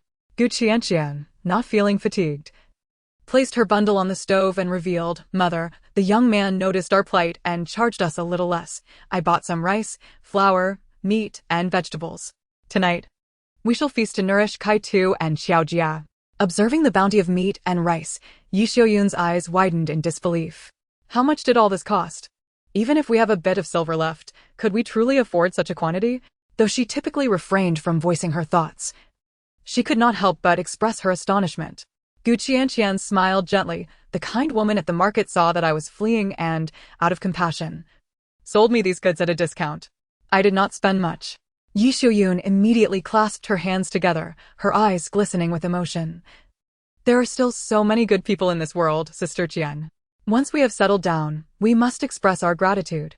Qianqian chuckled softly, taking her mother's hand, indeed, but the kind woman mentioned that her stall's location is not fixed. She likely did not expect anything in return. "Just as you have helped others in the past without seeking recompense, only peace of mind." Chapter 70, Plump. White dumplings. Qianqian cherished this family for their selflessness and warmth, always harboring goodwill regardless of circumstances. As for everything else, she would take care of it. Yi Xiaoyun eagerly agreed, her smile unwavering. It was the happiest day she had experienced in a long while. "Mother, let us make dumplings tonight," Qianqian suddenly proposed. Yi Xiaoyun gasped, glancing at the ingredients, realizing they were indeed suitable for dumpling making. It had been many years since she had last eaten dumplings, and among the 3 children, only Qian had tasted them once in her childhood. Kai-Tu and Xiaojia had never even experienced the flavor of dumplings. "Very well, we shall make dumplings today." Yi Xiaoyun nodded resolutely. Life was gradually improving. Even though they were currently without a single coin, she would seek work tomorrow and surely provide for her 3 children. Kai-Tu had been playing with Xiaojia and Xiaohui in the house when he heard the commotion outside and poked his little head out. Mother, sister, are we having dumplings tonight? Although he had never tasted them, he was familiar with the concept. Some families made dumplings during the new year, and their old home would also prepare them, though they were never fortunate enough to partake. His grandparents said children could not eat dumplings, yet he had seen Tiger and his second sister indulge. At that moment, hearing about dumplings sent him into a state of excitement that surpassed even his joy at the thought of meat. He had dreamt of discovering the taste of dumplings. Inside, Xiao Jia chimed in with her small voice, dumplings. Watching the two little ones, Qianqian and Yi Xiaoyun exchanged amused glances, unable to suppress their laughter. Kaitu scratched his head, feeling bashful, yet he chuckled shyly. Xiao Jia, not understanding their amusement, rolled around on the kang, giggling. Xiao Wei hung his head, wanting to bark twice, but remembering the admonitions from his four masters to keep quiet, he felt quite stifled. Life as a dog had never felt so constraining. Yi Xiaoyun worked swiftly, and in no time, she had kneaded the dough and was preparing the meat filling while Qianqian chopped cabbage and radishes for additional fillings. Kaitu busily transported firewood from the courtyard, which had been left behind by the landlord, alleviating their immediate concerns about fuel. The mother and daughter worked efficiently together, and soon a large tray of dumplings was ready for steaming. Qianqian then began rummaging through her large bundle. Knowing it contained many items, Yi Xiaoyun refrained from assisting, leaving it as it was. They would be staying in this house for some time, and Qianqian began extracting items from her space, bringing forth anything that could be of use. Yi Xiaoyun watched in awe as the large bundle resembled a treasure chest, revealing various items that left her wide-eyed. Finally, Qianqian unearthed 2 sets of bedding from the depths of the bundle. Yi Xiaoyun's eyes twitched as she pondered how her daughter had managed to fit so much inside. Ultimately, she refrained from asking any questions and turned her attention back to the dumplings. Qianqian cast a glance at the dilapidated little house. Noticing that all the essentials were in place, she nodded in satisfaction, thinking it finally resembled something substantial. The dumplings were soon ready, and as she lifted the lid of the pot, a rich aroma wafted towards her, making Yi Xiaoyun unable to suppress the salivation that flooded her mouth, while Kaitu nearly stumbled in delight from the enticing scent. Sister, these dumplings are plump and beautiful, and they smell divine, Kaitu exclaimed, his eyes gleaming. The dumplings looked quite different from those he remembered. The ones from the old Gu family were always dark and lacked such fragrance. In truth, he could hardly recall the taste. All he remembered was that the old Gu family's dumplings were unappealing and certainly did not possess the aroma of these. Standing by the door frame, Xiao Jia, her little legs bouncing in excitement, was also anxious. Yi Xiaoyun chuckled as she scooped the dumplings into a bowl, explaining, "Your grandparents used coarse grain flour and wild vegetables for their dumplings, but this is made with fine white flour." The dumplings she had eaten before were also dark and made from wild vegetables. She had never encountered such snow-white dumplings, let alone tasted them. A pot of dumplings was brought to the Kang table, and Qianqian prepared several small bowls, placing soy sauce, vinegar, and other condiments for each person. And for those who could handle spice, there was chili oil as well. The seasonings completely awakened the dumplings' aroma. With each bite, a symphony of meaty and vegetable flavors filled her mouth, the savory broth mingling with the rich scent of pork, entirely distinct from that of roasted chicken or rabbit. Kaitu's cheeks swelled as he stuffed himself, while Xiao Jia was no less messy, her small frame swaying with delight, provoking hearty laughter from the family. Yi Xiaoyun couldn't help but indulge in several more dumplings herself. Xiao Hui, too, was so engrossed in the dumplings that he forgot his usual restraint against making noise. Qianqian had her fair share as well. After a period of monotony consisting of roasted meat and congee, her cravings had been piqued by a bowl of dumplings, which the family devoured with great enthusiasm. After the meal, Yi Xiaoyun went to tidy up the kitchen, while Qianqian retrieved antibiotics from her space to prevent the plague, coaxing Xiao Jia and Kaitu to take their doses, and even giving Xiao Hui a bit. She then handed a tablet to Yi Xiaoyun, who, though uncertain of its purpose, trusted Qianqian and took it without further thought. Having eaten their fill, the Kang was warm and cozy. And although it was winter and a proper bath was impractical, the family still managed a quick wash at Qianqian's insistence. Watching the dark water being carried away, Qianqian felt a wave of embarrassment wash over her. She had previously avoided confronting her own dirtiness, but now that conditions allowed, she felt compelled to cleanse herself. Thankfully it was winter. Had it been summer, she feared she would have become unbearable. Even in winter, she could sense an unpleasant odor lingering about her. After a quick wash, the family nestled into the clean quilts Qianqian had provided, while Yi Xiaoyun took the family's clothes to the kitchen to wash. Initially using only water, Qianqian casually mentioned that the washing powder had been given to her by a vegetable vendor. Yi Xiaoyun didn't ponder how the vendor had such an array of items and proceeded with her laundry, but the effectiveness of the washing powder astonished her.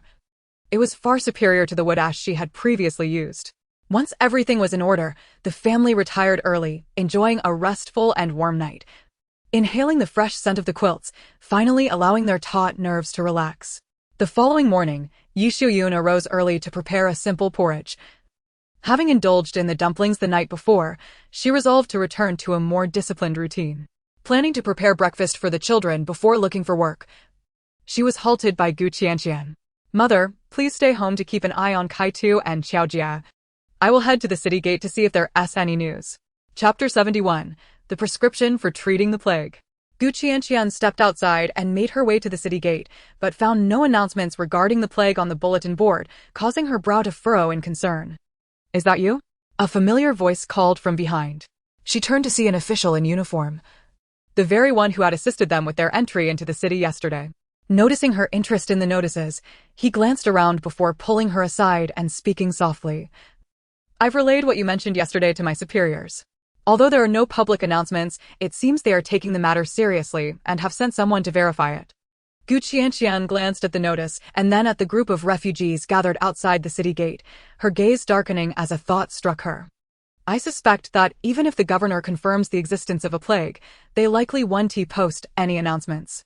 The official fell silent, clearly grasping the implication of her words. As long as the refugees outside received their daily porridge, there would be no unrest, merely waiting for the government to arrange their future. Should they become aware of the plague, chaos would surely ensue. Qianqian pursed her lips, uncertain if the officials in this Qianqian prefecture had any doctors capable of providing a remedy for the plague. If an outbreak did occur, it would likely be the bubonic plague. Her eyes flickered as she suddenly looked up at the official. "Sir, should a plague break out, those from the government and wealthy families delivering porridge, and even the officials themselves, would be the first to be infected. At that point, the plague would no longer be a disaster confined to the outside." The official's expression changed dramatically, as he had evidently forgotten this crucial detail. If there truly was a plague, those who interacted with the refugees daily would be in the greatest peril. Qianqian cleared her throat and continued, "To be candid, my grandfather was a pharmacy apprentice in a town's medical hall during his youth. Later, a wandering divine doctor practiced there for a time and was revered by the townsfolk. My grandfather took care of the divine doctor's needs, and in turn, he imparted much knowledge to him. Eventually, my grandfather returned to our village as a barefoot doctor, and the divine doctor left him a medical book, which contains a prescription for treating the plague." The official's eyes brightened at once. "You mean to say your family possesses a prescription for treating the plague passed down from a divine doctor? The plague has historically claimed countless lives. Being highly contagious and notoriously difficult to treat, every outbreak resulted in widespread mortality. It was said that when the governor first heard the term plague, his complexion had turned pale." Qianqian remained unperturbed as she continued. "I heard that the divine doctor once used this prescription to save an entire village ravaged by the plague." The official's excitement mounted. If there was to be an outbreak, it would indeed be the bubonic plague. You have this prescription? Please do not rush. Regardless of whether a plague truly exists, my grandfather intended to keep this prescription as a family heirloom." The official cleared his throat. "Miss, let us drop the formalities. We are somewhat acquainted now. You can call me Cheng Shua, and I would appreciate it if you would address me as Brother Cheng." Qianqian smiled brightly, showing no hesitation. "Brother Cheng, while we cannot ascertain whether the plague will erupt, it is undoubtedly wise to take precautions. Yesterday, we each took a bowl of medicine to preemptively guard against it. Given your daily interactions with these refugees, it would be prudent for you to take some precautions as well." Cheng Shua nodded vigorously indeed. Qianqian's smile deepened. "Since we are now familiar, while I cannot divulge the details of the prescription, I can prepare a dose for you at the pharmacy, so you can take it home for your family's defense. Additionally, just as we did previously, you can use clean cloths to cover your mouth and nose as a preventive measure." At this moment, Cheng Shua had completely shed the demeanor of an official, nodding eagerly as if he were looking at his own younger sister. However, the 2 taels of silver that Brother Chung lent me yesterday have already been spent on renting a house. I truly wished to procure some medicine for you, yet alas. Qianqian wore an expression of helplessness and embarrassment, which nearly brought tears to Cheng Shua's eyes. Do not fret, my words yesterday were not meant to corner you. Although we have yet to receive any news from above, the governor has already dispatched someone to investigate, indicating that your information holds value. I shall speak on your behalf and arrange for half of your entry fee to be refunded. He paused momentarily, then added, perhaps even the entirety will be returned. Since an investigation has been initiated, it signifies that this potential threat is indeed real.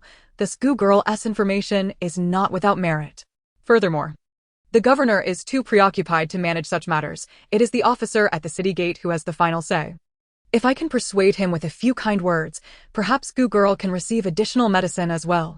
There's a Pang Medical Hall not far down the street.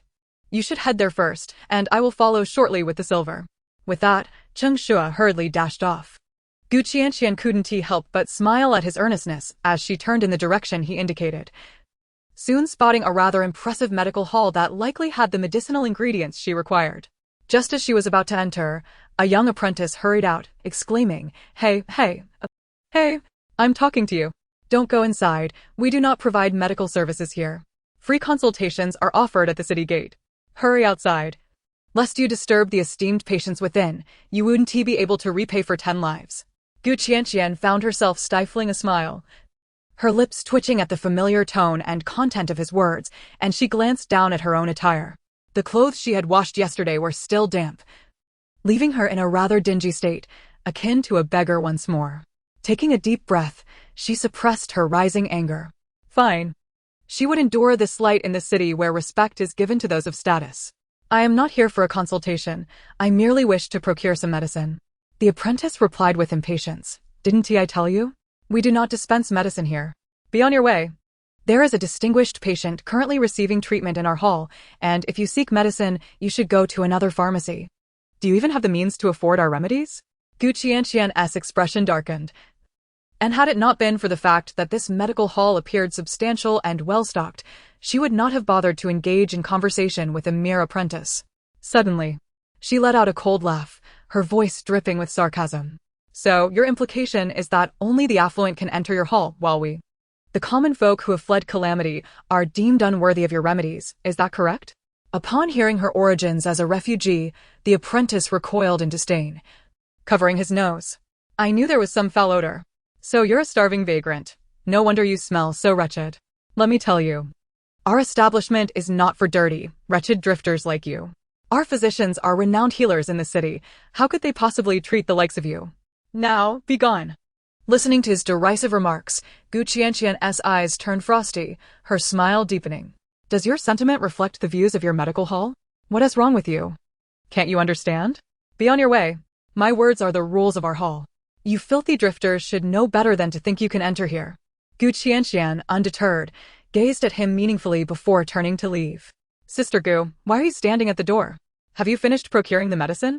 Seeing Cheng Shua approach with a heavy purse in hand, she lifted the corners of her mouth in a playful smile. Brother Cheng, this Pang Medical Hall only serves the wealthy. Let us find another. Cheng Shua paused, then turned to the apprentice, his brows knitting together. What is the meaning of this? Upon seeing Cheng Shua, dressed in the garb of an official, the apprentice's complexion shifted dramatically, and he immediately bowed and apologized. Sir, it's all a misunderstanding. I mistook her for a beggar due to her filthy attire. I was wrong. I see now that you are here for medicine. Please, allow me to assist you personally. Qianqian observed the apprentice's swift change of demeanor and couldn't help but chuckle softly, her gaze tainted with mockery. Brother Cheng, since they have already declared that someone like me cannot enter their hall, let us seek another place. In such a large city, it cannot be that this is the only medical establishment. Cheng Shua noted her evident irritation and readily agreed. Indeed, this city boasts more than one medical hall. Sister Gu, let us find another. As they departed, the apprentice scowled, muttering under his breath, what nonsense. A refugee and a lowly official think they can strut around like aristocrats. What an absurdity. Cheng Shua extended the purse of silver to Qianqian, apologetically stating, I'm sorry, Sister Gu, I should have accompanied you earlier. So you wouldn't have been subjected to such treatment by a mere apprentice. Qianqian shook her head. given my appearance. It is only natural that I am looked down upon. She weighed the silver in her hand, contemplating that after procuring the medicine, she would need to purchase a few sets of clothing for her family. It was clear that being dressed in such tattered and dirty attire would lead to similar incidents in the future. As they walked, Qianqian suddenly halted, her gaze drawn to a modest shop at the roadside. Donghua continued forward. Indeed, that Peng Medical Hall was rather snobbish. I only considered its proximity and did not think much of it. I regret that you were wronged. Realizing that he had lost sight of her, he turned to find her heading towards a smaller medical hall. Hey! Before he could beckon, Qianqian had already entered. Upon her arrival, she noticed an elderly gentleman with graying hair tending to a patient. An apprentice behind the counter, wiping the surface, promptly approached her. Good day, miss. Are you here for a consultation or to procure medicine? Qianqian returned his polite smile.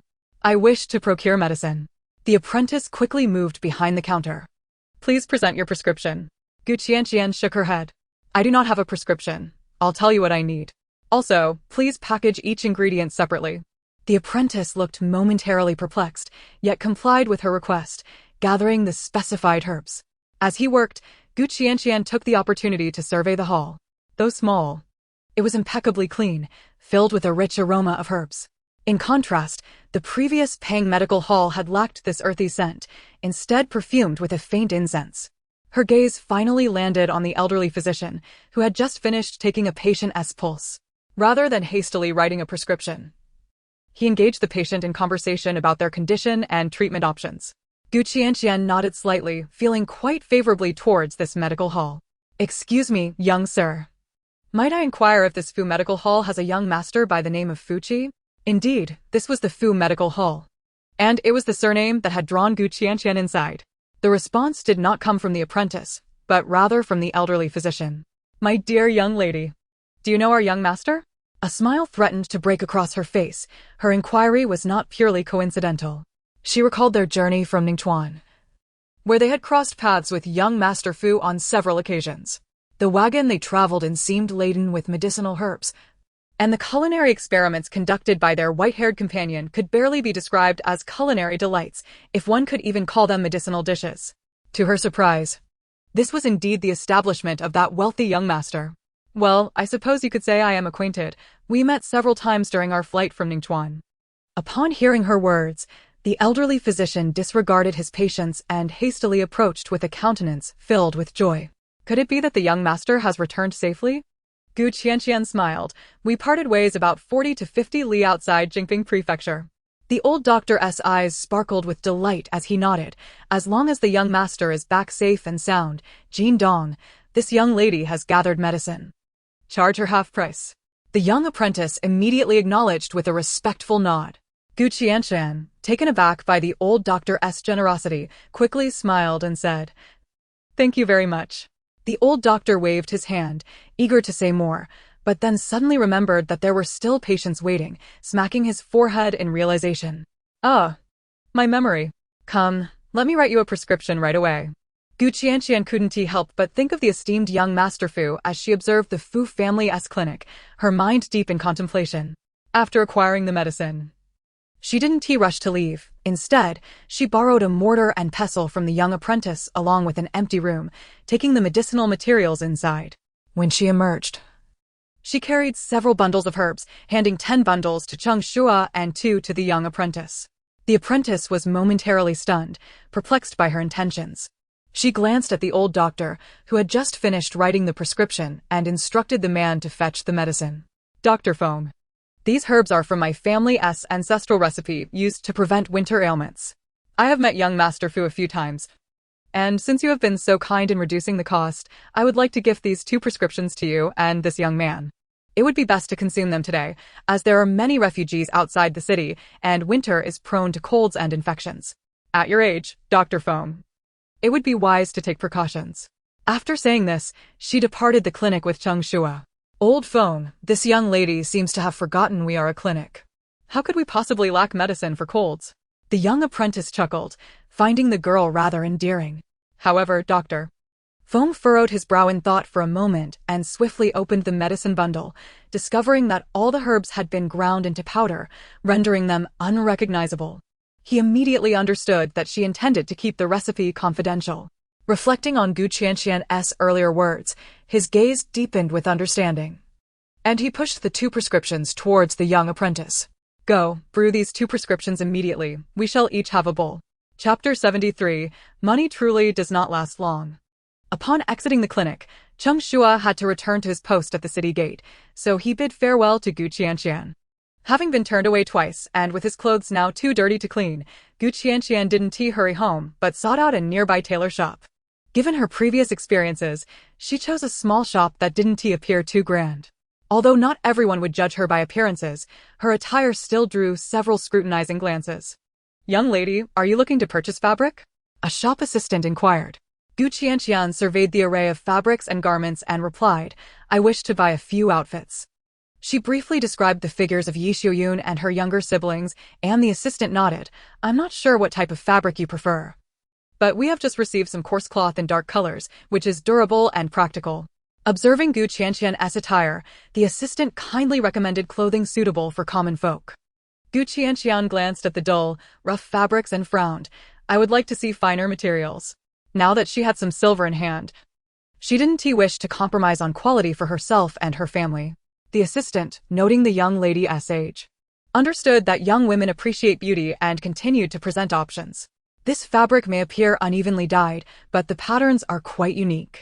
The price is lower due to minor flaws, yet it is made of inferior cotton, far superior to the coarse cloth. Qianqian couldn't help but smile at the assistant's earnest attempts to offer her affordable yet decent clothing. After assessing the garments, she declared, Assistant, please prepare 4 sets of high-quality cotton clothing in the sizes I just mentioned, along with undergarments made of the same quality. I will look at the rest later. With that, she began examining the clothes, which were largely similar. Winter apparel rarely boasted unique styles. She casually selected a goose yellow coat and skirt, in addition to 4 sets of coarse outer garments. Observing her selections, the assistant was taken aback, though he had seen customers purchase in bulk. He had never encountered a seemingly dirty girl requesting several outfits. Miss, the total for these will amount to 13 taels of silver. Qianqian, recalling that after repaying 2 taels and buying medicine, she had only about 16 or 17 left, felt a pang of reluctance.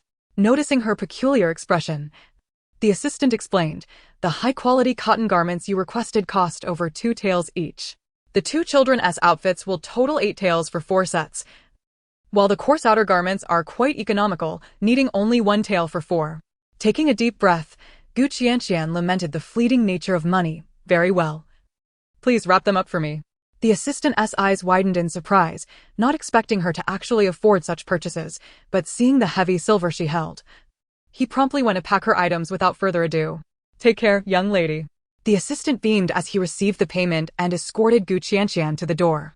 Finally feeling a sense of balance, she gazed at the hefty bundles in her hands, and then at her meager purse, which now held merely 3 or 4 taels.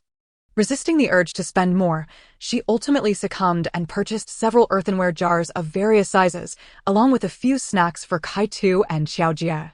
Observing the remaining 2 taels, Qianqian silently reminded herself to be frugal with her money. She then began retrieving rice, flour, and oil from her space, pouring the oil into the jars and packing the rice and flour in clean cloth bags. She also extracted some daily necessities, repackaging them before feeling satisfied enough to carry her burdens home. Upon arriving home, just as she reached the door, she heard voices inside, causing her brow to furrow. She pushed the door open and stepped inside briskly. Yi Xiuyun, hearing the commotion, quickly came out with a smile. Qianqian, you've returned. In the next moment, her smile froze. My goodness, is this girl in the goose yellow coat and skirt truly my daughter?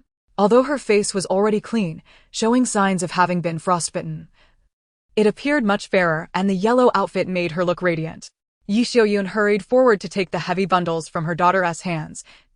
Her face filled with joy as she looked at Qianqian. My dear Qianqian is truly beautiful. That outfit suits you perfectly.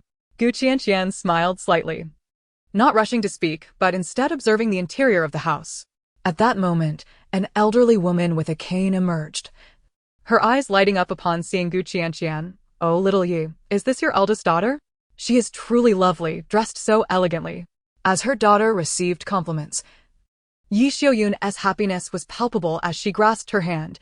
This is my eldest daughter, Qianqian, and this is Grandma Jiang, who lives next door. She knows our family has fled from hardship and brought us some mixed grain cakes, sharing information about life in the prefecture. Gu Qianqian smiled and nodded at the elderly lady, noting the many items she had returned with and her decent attire, which left the elder somewhat stunned. This morning, I encountered two little ones, Kai Tu and Xiao Jia, at the door, clad in tattered garments. Initially, I presumed they were impoverished souls fleeing hardship, and my heart swelled with compassion, prompting me to offer them a few buns. However, upon closer inspection, it seemed I had misjudged. Their bulging bags hinted at a different story, and I felt somewhat embarrassed, realizing it was best not to linger. Xiaoyi, I shall take my leave now. Should you require any assistance in the days to come, do seek out the old woman next door. Although she may not be particularly useful, she possesses some knowledge about the matters of this city. With that, fearing she might be misconstrued as harboring ulterior motives, she hastily departed, leaning on her cane and avoiding a glance at the items scattered on the ground. Chapter 74. Do as you wish, Mother will support you. After seeing off Grandma Jiang, Yi Xiaoyun swiftly closed the door, hurriedly transporting the items indoors and sealing the windows tightly, letting out a sigh of relief. What a coincidence. Thankfully, the items brought back by Qianjie were wrapped rather casually, concealing their contents. Although Grandma Jiang was a kind-hearted soul, it was prudent not to divulge too much to someone I had only just met. Gu Qianqian glanced at the sizable buns in the kitchen, then averted her gaze, inquiring about the situation next door. She learned that Grandma Jiang lived there with only her grandson, and they were locals of the city. Beyond that, she had not gathered much information, as Grandma Jiang had only recently moved in. Nodding in acknowledgement, Gu Qianqian indicated her understanding. Yi Xiaoyun's heart fluttered as she gazed at the items. She grasped Gu Qianqian's hand and whispered, "About the plague you mentioned yesterday, has it truly come to pass? Leading to the refund of our city entry fee?" Observing her mother's anxious expression, Gu Qianqian chuckled softly. "Not yet, but the governor has dispatched someone to investigate. This news has proven useful, hence the refund of our entry fee." Upon hearing this, Yi Xiaoyun exhaled a sigh of relief, recalling that the entry fee amounted to 20 taels of silver. After deducting the 2 taels borrowed yesterday, they still had 18 taels left, a considerable sum. Qianqian, keep the money safe for urgent needs. I shall find work in the next few days, and then our family will fare better. Gu Qianqian quickly interjected, "Mother, we are not in dire need of money at present, and the situation regarding the plague remains uncertain. It would be wise to limit our outings. You have exhausted yourself during our escape. It is imperative that you recuperate." Without waiting for Yi Xiaoyun to object, she produced some treats she had purchased, discreetly adding a few snacks from her storage. The peculiar confections piqued the curiosity of Kai Tu and Xiao Jia. "Sister, what are these?" Gu Qianqian introduced each item: chestnut cake, donkey rolls, sesame candy, and peanut brittle, while including some of her private stash. Knowing that many items were unsuitable for children, she selected a few soft buns for them. The little ones gazed at the unfamiliar delicacies with wide eyes, hesitantly reaching out before withdrawing their hands, unsure of which to choose. Amused, Gu Qianqian handed each of them a piece of chestnut cake and sesame candy. "These treats are delightful, but remember, little ones, moderation is key. Xiao Jia may have only one piece of sesame candy, while Kai Tu, being the older one, can indulge a bit more, but not excessively, understood?" The eager children nodded vigorously, exchanging gleeful glances. Xiao Jia extended her tiny tongue to sample the candy, her eyes lighting up as she exclaimed, "Sweet." Kai Tu's eyes sparkled with excitement, "Delicious. Sister, these treats are amazing." Gu Qianqian, observing their delight, couldn't help but smile as she offered Yi Xiaoyun a piece of donkey roll. "Mother, do give it a try." Watching her 3 children, Yi Xiaoyun felt warmth envelop her heart. She took the piece and nibbled delicately, yet struggled to swallow even a morsel. Suppressing a laugh, Gu Qianqian recalled a fib she had spun earlier that day and decided it was time to share it with Yi Xiaoyun. "Mother, do you remember that treasured medical tome belonging to Grandpa?" Though her words were not entirely fabricated, she mentioned the old man because he had once worked as an apprentice in a town pharmacy and had some rudimentary understanding of herbal medicine. It was true that a renowned physician had visited their town, but Grandpa had never actually met him. While he possessed the ability to treat minor ailments, his knowledge was limited. In his younger days, When he was still vigorous, the Yi family had lived quite well. And Yi Xiuyun had taken Qianqian back to visit several times. However, after Grandpa suffered a fall while foraging for herbs, his health deteriorated, and he seldom practiced medicine, leading to a decline in the family's fortunes. The Gu family had since discouraged Yi Xiuyun from returning home, and the children had never visited the Yi family. Now, as she mentioned her maternal family, Yi Xiuyun momentarily froze, unable to suppress the sorrow she had tried to avoid. On the arduous journey, her father had succumbed to his frail health, and her mother had been abandoned by her brothers and sisters, leaving their fates shrouded in uncertainty. Tears welled in her eyes as she turned away, wiping them hastily and forcing a smile. I remember, he cherished that book dearly. I recall him often holding me as a child, sharing the contents of that medical tome, and I absorbed much of what he imparted. There was indeed a formula for treating the plague within its pages. At this revelation, Yi Xiuyun's eyes widened in astonishment. You mean to say, your grandfather's book contains a remedy for the plague? How could that be? He was no skilled physician.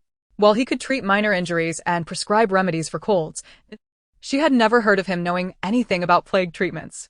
Well, he once mentioned a renowned physician visiting the town during his time as an apprentice, and their pharmacy had benefited from the physician's knowledge, acquiring some rare formulas. Grandpa memorized a few and transcribed them, including one for the plague. Yi Xiuyun listened, taken aback. She was not well versed in her father's youth, but she vaguely recalled the name of that eminent physician. Did he know him, though? Those formulas are indeed precious. But Grandpa lamented never having encountered such ailments, thus never needing to utilize those remedies. He often expressed regret about the unused formulas, which led to me memorizing them over time. Yi Xiuyun gazed at her daughter with a mix of astonishment and pride. Goodness, how remarkable you are, my Qianqian. I remember you were so little back then, yet you still managed to remember all that. Clearing her throat to mask her discomfort, Gu Qianqian replied, Perhaps I just heard it often. But that's not the crux of the matter, Mother. Regarding the formula, I mentioned it to Brother Cheng, the official who assisted us with our entry procedures yesterday. Should the plague truly arise, I intend to sell this formula to the authorities. What do you think? Yi Xiuyun, unfamiliar with such matters, felt a chill at the mention of the plague. Mother is but a simple village woman, lacking in knowledge. Qianqian, your mind is sharp. Do as you see fit, and I will support you. Seeing the trust in Yi Xiuyun's gaze, Gu Qianqian's smile deepened as she nodded in agreement. Very well. Gu Qianqian traced the origins of the prescription, feeling a wave of relief wash over her. Although she possessed no medical knowledge, she had once undertaken a mission to rescue a renowned traditional Chinese medicine practitioner trapped in Southeast Asia, whose expertise lay in traditional Chinese medicine. When she departed, she had casually stowed away various invaluable documents and prescriptions into her space, never anticipating that one day they would prove useful. Having resolved this matter, Gu Qianqian began to unpack her various bundles. She gazed at the beautifully patterned garments made from exquisite fabrics, as well as the rice and flour, and even a large jar of oil. Aside from Qiao Jia, who wore a perplexed expression, Kai Tu and Yi Xiuyun were left astounded, their jaws nearly dropping. Chapter 75, Portraits of Father Gu and Brother Gu. Sis Qianqian, just how much have you bought? Yi Xiuyun stammered as she surveyed the items. Kai Tu, equally astonished, swallowed hard and couldn't help but inquire, Sister, do we still have money at home? He had just overheard their mother and sister mention that they seemed to have over 10 taels left, an astonishing sum indeed. Gu Qianqian noticed the 2 pairs of eyes fixed on her and, scratching her nose, cleared her throat. Well, there's still a little left. Yi Xiuyun took a deep breath, diverting her gaze as she began to tidy up the items. It's fine, there's still a bit left after all. Besides, this money was earned by Sis Qianqian. Spend it, spend it. What she bought is practical. Kai Tu, however, was filled with awe at his sister's spending prowess. He resolved to eat more and grow up quickly to earn enough to support her. Yet, he couldn't help but lament, pondering how much he would need to earn to adequately provide for her. Both mother and son were left in a state of disbelief at Gu Qianqian's extravagance. To them, over 10 taels was a sum they had never even encountered, rendering them utterly clueless about how to spend it. In light of this, they suddenly regarded Sis Qianqian with newfound admiration, marveling at her ability to spend such a considerable amount in one go. Seeing their expressions of disbelief, Gu Qianqian couldn't help but chuckle, understanding that they had simply grown accustomed to hardship and found it difficult to grasp such a spending style. Come now, mother. Let us discard those old clothes we wore while fleeing. No need to wear them any longer. I bought 2 new outfits, if you're worried about getting dirty while working. You can wear the coarser fabric ones. We've endured so much hardship, it's time we enjoy a better life. Yi Xiaoyun gasped in shock. What are you saying? We can't throw those away. Those are the cotton garments you brought back, such fine materials and cotton. Once I wash them properly, they can still be worn. Gu Qianqian recalled the 2 military overcoats, which were indeed made of excellent cotton. After a moment of contemplation, she said, then how about we dismantle those clothes? Dry the cotton inside and make 2 quilts for Qiaojia and Kaitu? I'll procure some more fabric later. Yi Xiaoyun quickly interjected, there's no need to rush. We already have new bedding. Once we have more money in the future, we can buy more. She was wary of her daughter's spending tendencies. Gu Qianqian pondered for a moment and agreed, then scooped up Qiaojia to change her into new clothes, suggesting that Kaitu and Yi Xiaoyun also do the same. Now that life had stabilized, the family gazed at the new garments with excitement. Kaitu picked up his clothes and dashed outside, his voice trailing behind him. Sister, I'm going to change in the kitchen. The sound of the door closing drowned out his words. Yi Xiaoyun ran her fingers over the smooth fabric, noting that her hands were still relatively clean and that she had bathed the previous night. With her attire still fresh, she cautiously began to change. Meanwhile, Gu Qianqian had already dressed Qiaojia in her new clothes and, as if by magic, produced a pair of silk flowers adorned with pink tassels, perfectly complementing Qiaojia's red and white outfit, making her look adorably beautiful like a lucky doll. Gu Qianqian gazed at the little girl with her short arms and legs, her heart swelling with affection as she hugged her tightly, planting a kiss on her cheek. Goodness! Whose little girl is this? How can she be so cute and beautiful? Qiaojia giggled in response, wrapping her small hands around Gu Qianqian's neck, her eyes narrowing into crescent moons. She asked from my sister's family. Gu Qianqian burst into laughter, unable to resist the urge to cuddle the little one, occasionally pinching and kissing her. The only regret was that the little girl was rather thin. It seemed her next task would be to plump Qiaojia up so she would be delightful to hold. Yi Xiaoyun watched the 2 playfully interacting, her eyes sparkling with joy, and once she had changed into her own outfit, she urged Kaitu to hurry inside. The kitchen was warm from the morning fire, and Kaitu, hearing the laughter from within, felt a sense of urgency. He hurriedly changed his clothes, barely sparing a glance before rushing in. Upon seeing the little girl cradled in his sister's arms, Kaitu's eyes instantly lit up. Sister, the little sister is so beautiful, like a little fairy. Gu Qianqian chuckled. Indeed, then you must be the little fairy boy. Kaitu scratched his head, grinning bashfully. He was dressed in a flat blue cotton outfit, standing tall and spirited. Yi Xiaoyun wore a dignified dark blue skirt, exuding grace and gentleness. Gu Qianqian surveyed her family, now looking renewed, and nodded with satisfaction. You all look splendid. Yi Xiaoyun felt her cheeks flush as she admired her new attire, which she secretly cherished, yet felt pained by its cost. After a while, she insisted on reverting to her old clothes. You all can wear your new clothes, I'll change back. Such fine fabric should not be sullied. She had chores to do, after all, how could she dress so splendidly? Kaitu, too, wished to try on the new clothes, but knew he had to help their mother with work, fearing to ruin such fine garments. Gu Qianqian quickly intervened. Mother, I also bought a set of coarse fabric for you. Wear that instead, there's no need to put on the old clothes any longer. After giving Yi Xiaoyun a few instructions, Gu Qianqian stepped outside. Suddenly, she remembered she needed to head to the city gate.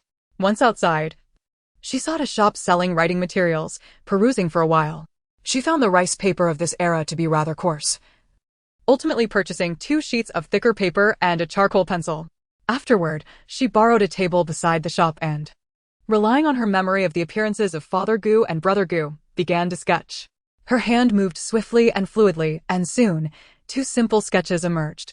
With the drawings in hand, she made her way to the city gate. Upon arriving, she asked someone to send a message for Cheng Shua to come over. At that moment, Cheng Shua was wrapping a cloth around his face and mouth. Gu girl, what brings you here? Is there something you need? As he spoke, he noticed the little girl had donned a new outfit. Her fair face, complemented by a pale yellow skirt, completely transformed her from the previously thin and dark appearance into a graceful figure. Qianqian extended the 2 drawings towards him. Brother Cheng, would you be so kind as to help me post these 2 drawings on the notice board outside the city?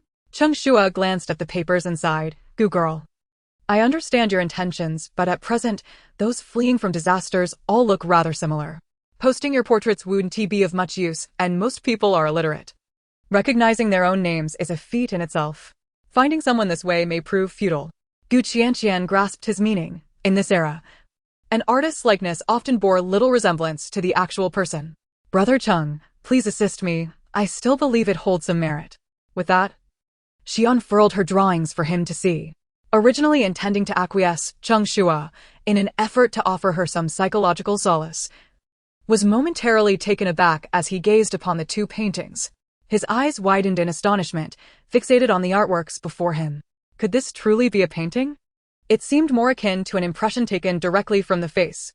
Qianqian remarked, the method you suggested indeed possesses a degree of technical difficulty.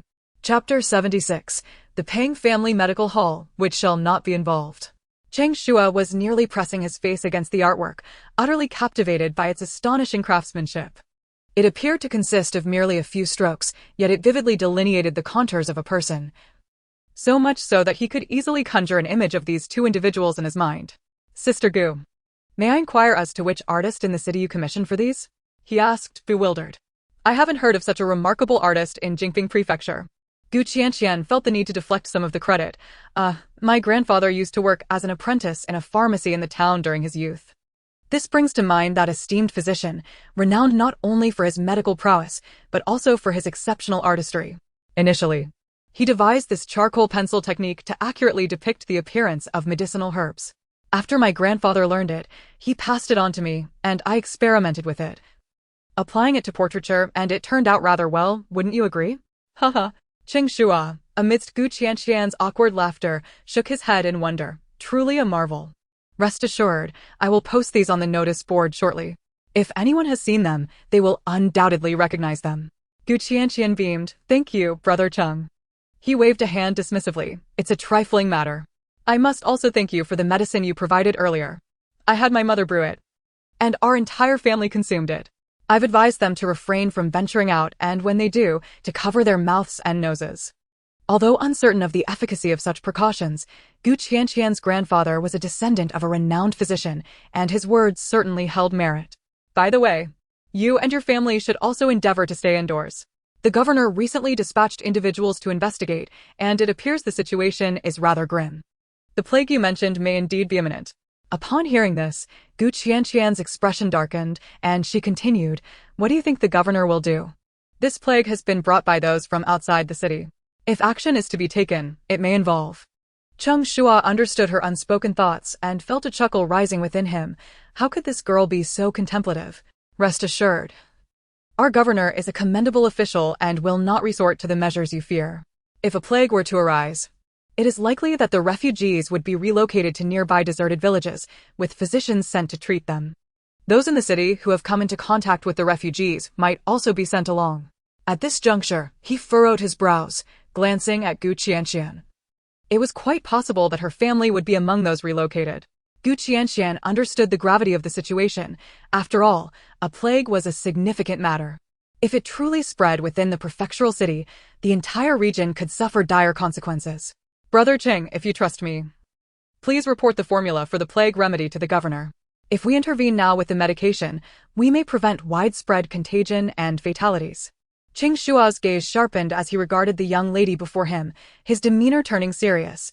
Do you realize that if I report this, and your formula proves ineffective, the consequences? Qianqian smiled gently, her eyes filled with certainty. Brother Cheng, have confidence. I believe in this formula. Cheng Shua considered her lineage. Being the granddaughter of a revered physician, it was plausible that her family had been well off prior to the calamity. Hence her ability to so easily produce 20 taels of silver. Thus, the remedy must indeed be effective. Very well, I shall keep this in mind. Please provide me with your address, and I will notify you of any developments. Qianqian nodded, leaving her current address before returning home. Upon her arrival, she informed her family to refrain from going outside. Expecting to wait a couple of days, she was surprised when Cheng Shua visited that evening, knocking on the door of the Gu residence. Opening the door, Gu Qianqian found Cheng Shua, drenched in sweat. Upon seeing her, he quickly stepped into the courtyard and shut the door behind him. Sister Gu, there truly is a plague. While I was at the government office relaying messages, I learned that the governor's confidant is investigating the matter. In areas further from Jinping Prefecture, individuals have begun to suffer from persistent high fevers. Moving towards Wancheng Prefecture, the plague has already spread. The governor there has ordered all infected individuals to be expelled from the city and relocated to a distant village. Initially, physicians were sent to examine and treat them, but no improvement was noted. Wancheng Prefecture is now preparing to incinerate all those afflicted.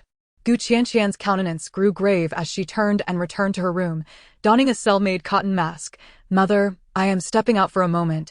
I shall return shortly. With that, she exited with Cheng Shua. Noticing her determination, Cheng Shua remarked, "You need not accompany me. I have come on the governor's orders to inquire whether you would be willing to present the plague remedy." "No, not present. Consider it as the court purchasing it from you, and you shall receive compensation." Gu Qianqian nodded. "I understand. I had no intention of offering it for free. As if I could afford to let the court save money." Cheng Shua replied, "I can provide the remedy, but I have a condition."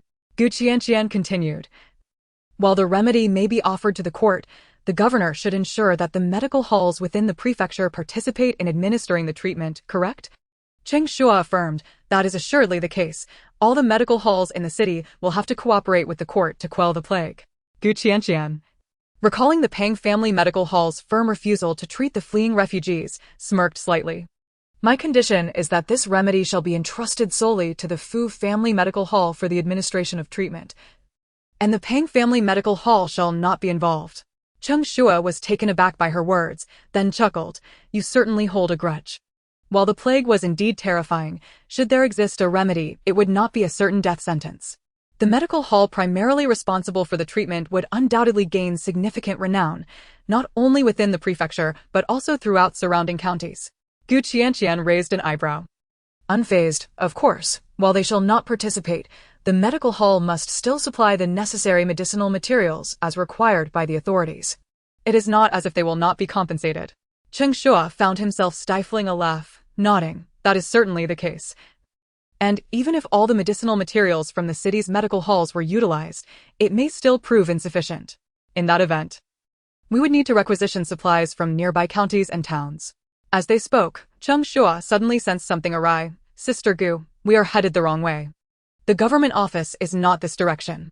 Gu Qianqian responded with a casual "Oh," her pace unwavering. "I am heading to the Fu family medical hall first." Chapter 77, Encountering a Tremendous Opportunity. At the Fu family medical hall, the apprentice Rendong was just finishing closing the shop's windows, preparing to lock the door when a hand pressed against the doorframe. "Are you here for medicine or a consultation?" Rendong quickly opened the door, and upon seeing Gu Qianqian, he was momentarily stunned. "Miss, is that you?" Gu Qianqian glanced at the dimming sky and casually inquired, "Why does your medical hall close so early?" Rendong, feeling a bit awkward, scratched his head. "Miss, you may not be aware, but just now, officials came by and reported that recently, the banditry among the refugees has been rampant, instructing every household to remain indoors, tightly shutting their doors and windows, and to cooperate with the authorities in apprehending individuals." Gu Qianqian understood that this was merely the official narrative, as the authorities could not directly inform the populace about a plague, which would incite panic. "Miss, if you need any medicine, please come in. I will prepare it for you before closing." Gu Qianqian chuckled lightly as she stepped through the door. Rendong, apprehensive about the arrival of the constables, intended to close the door hastily. However, before the door could fully shut, it was once again obstructed. Rendong, puzzled by the insistence on not allowing anyone out despite the crowd, was startled to see Cheng Shua clad in the garb of a constable. "Sir Constable, we were just about to close the door. The person who just entered is my distant cousin," he stammered. Inside, Gu Qianqian couldn't help but stifle a giggle. Soothing his startled heart, "That constable is with me." Upon hearing this, Rendong let out a sigh of relief, patting his chest and promptly making way. "Please, Sir Constable, do come in."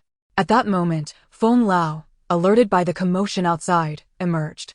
Upon seeing Gu Qianqian, he paused momentarily before hurrying over. first bowing to Qianqian and then addressing Qianqian.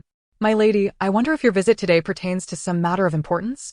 Feng Lao had spent the past few days examining the medicinal residues left by Qianqian, but regrettably, the grinding had been too fine to reveal much. However, her previous remarks had sparked some conjectures in his mind. If it were merely a precaution against the winter's chill, the recipe for such a remedy was hardly remarkable. Yet, her mention of the refugees outside the city led him to connect the dots, and with the recent actions of the authorities, his suspicions had solidified into a near certainty. Noticing the grave expression on Feng Lao's face, Qianqian realized he had likely discerned something of significance. She smiled and inquired, Feng Lao, might you have the authority to facilitate matters with the Fu Medical Hall in the city? Feng Lao's gaze flickered at her words. A quarter of an hour later, Qianqian and Qianqian departed from the medical hall, leaving behind a stunned Rendong and an elderly Feng Lao, trembling as he clutched a piece of paper.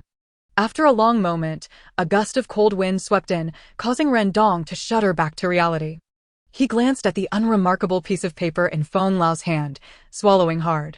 Feng Lao, did I just hear incorrectly? Did that Miss Gu say an epidemic is about to break out and that this is the recipe for treating it? His voice rose involuntarily at the end. Feng Lao, jolted back to attention by Rendong's outburst, slapped the young man on the shoulder in alarm. What are you shouting for? Have you lost your mind? Quickly, shut the door. Afterwards, he held the paper, trembling, unsure whether to stand or sit, or what to do next. The document in his possession was a legendary prescription capable of treating an epidemic. Rendong, quickly prepare ink, paper, and a brush. I must write a letter to our master. This is an extraordinary opportunity for the Fu Medical Hall. At the government office, Qianqian spoke to Qianqian. Please handle matters on behalf of my elder brother. If anything arises, you may find me at East Lane. I also request your attention regarding other matters. Qianqian nodded. Rest assured, although the Fu Medical Hall will represent us in the treatment of the epidemic, the formula is yours, and your contributions will not be overlooked. I will also inquire about the whereabouts of your father and elder brother, ensuring that when the prescription is sent to Wancheng, the local officials will assist in keeping an eye out. Qianqian expressed her gratitude with a nod before parting ways with Qianqian. She did not place much importance on the accolades. Her lack of medical knowledge and the stringent societal norms of the era rendered her name little more than a footnote, merely the daughter of the Gu family of Ningchuan. Had it been under the name of Old Yi, she thought, her narrowed gaze reflecting her resolve. Regardless of whether the prescription belonged to the Yi family, she would not allow her ungrateful relatives to exploit the reputation of Old Yi. The same applied to the Gu family. Ultimately, as long as the authorities provided compensation, her lack of medical expertise would render any notion of fame irrelevant. What good would a name do her? Upon returning to the courtyard on East Lane, Qianqian shut the door tightly behind her, instructing her family to remain indoors for the next few days. Yi Xiuyun was already aware of the impending epidemic. After being informed by the officials of the recent influx of refugees and bandits into the city, she promptly secured all doors and windows. The thought of her husband and son, unaccounted for, along with her elderly mother, filled her heart with dread, leaving her in a constant state of anxiety. In an effort to shield her 3 children from worry, she often retreated outside to shed her tears, returning with red-rimmed eyes only after she had finished. Qianqian wished to offer comfort, yet she too felt uncertain. If her father and son had remained in Wancheng, they might have already contracted the illness and been sent to the desolate village. The best scenario would be that they were still in the mountains, having sensed the danger and hidden away. Mother, I have already provided the prescription left by grandfather to the authorities. They will distribute medicine to the refugees, including those in Wancheng. As long as it pertains to the epidemic, there will be remedies available, she assured. Yi Xiuyun nodded, forcing a smile. I'll go prepare dinner. You all rest comfortably on the king. In the following days, the government began to organize all the medical halls in the city, requisitioning necessary medicinal materials and assigning personnel to treat those exhibiting high fevers. Meanwhile, outside the city, the number of people infected with the epidemic continued to rise. The authorities publicly attributed the illness to the cold, while they commenced the distribution of medicine to the afflicted. Even Wancheng had sent over the prescription early on to assist in quelling the outbreak. Chapter 78. Why is the imperial court so stingy?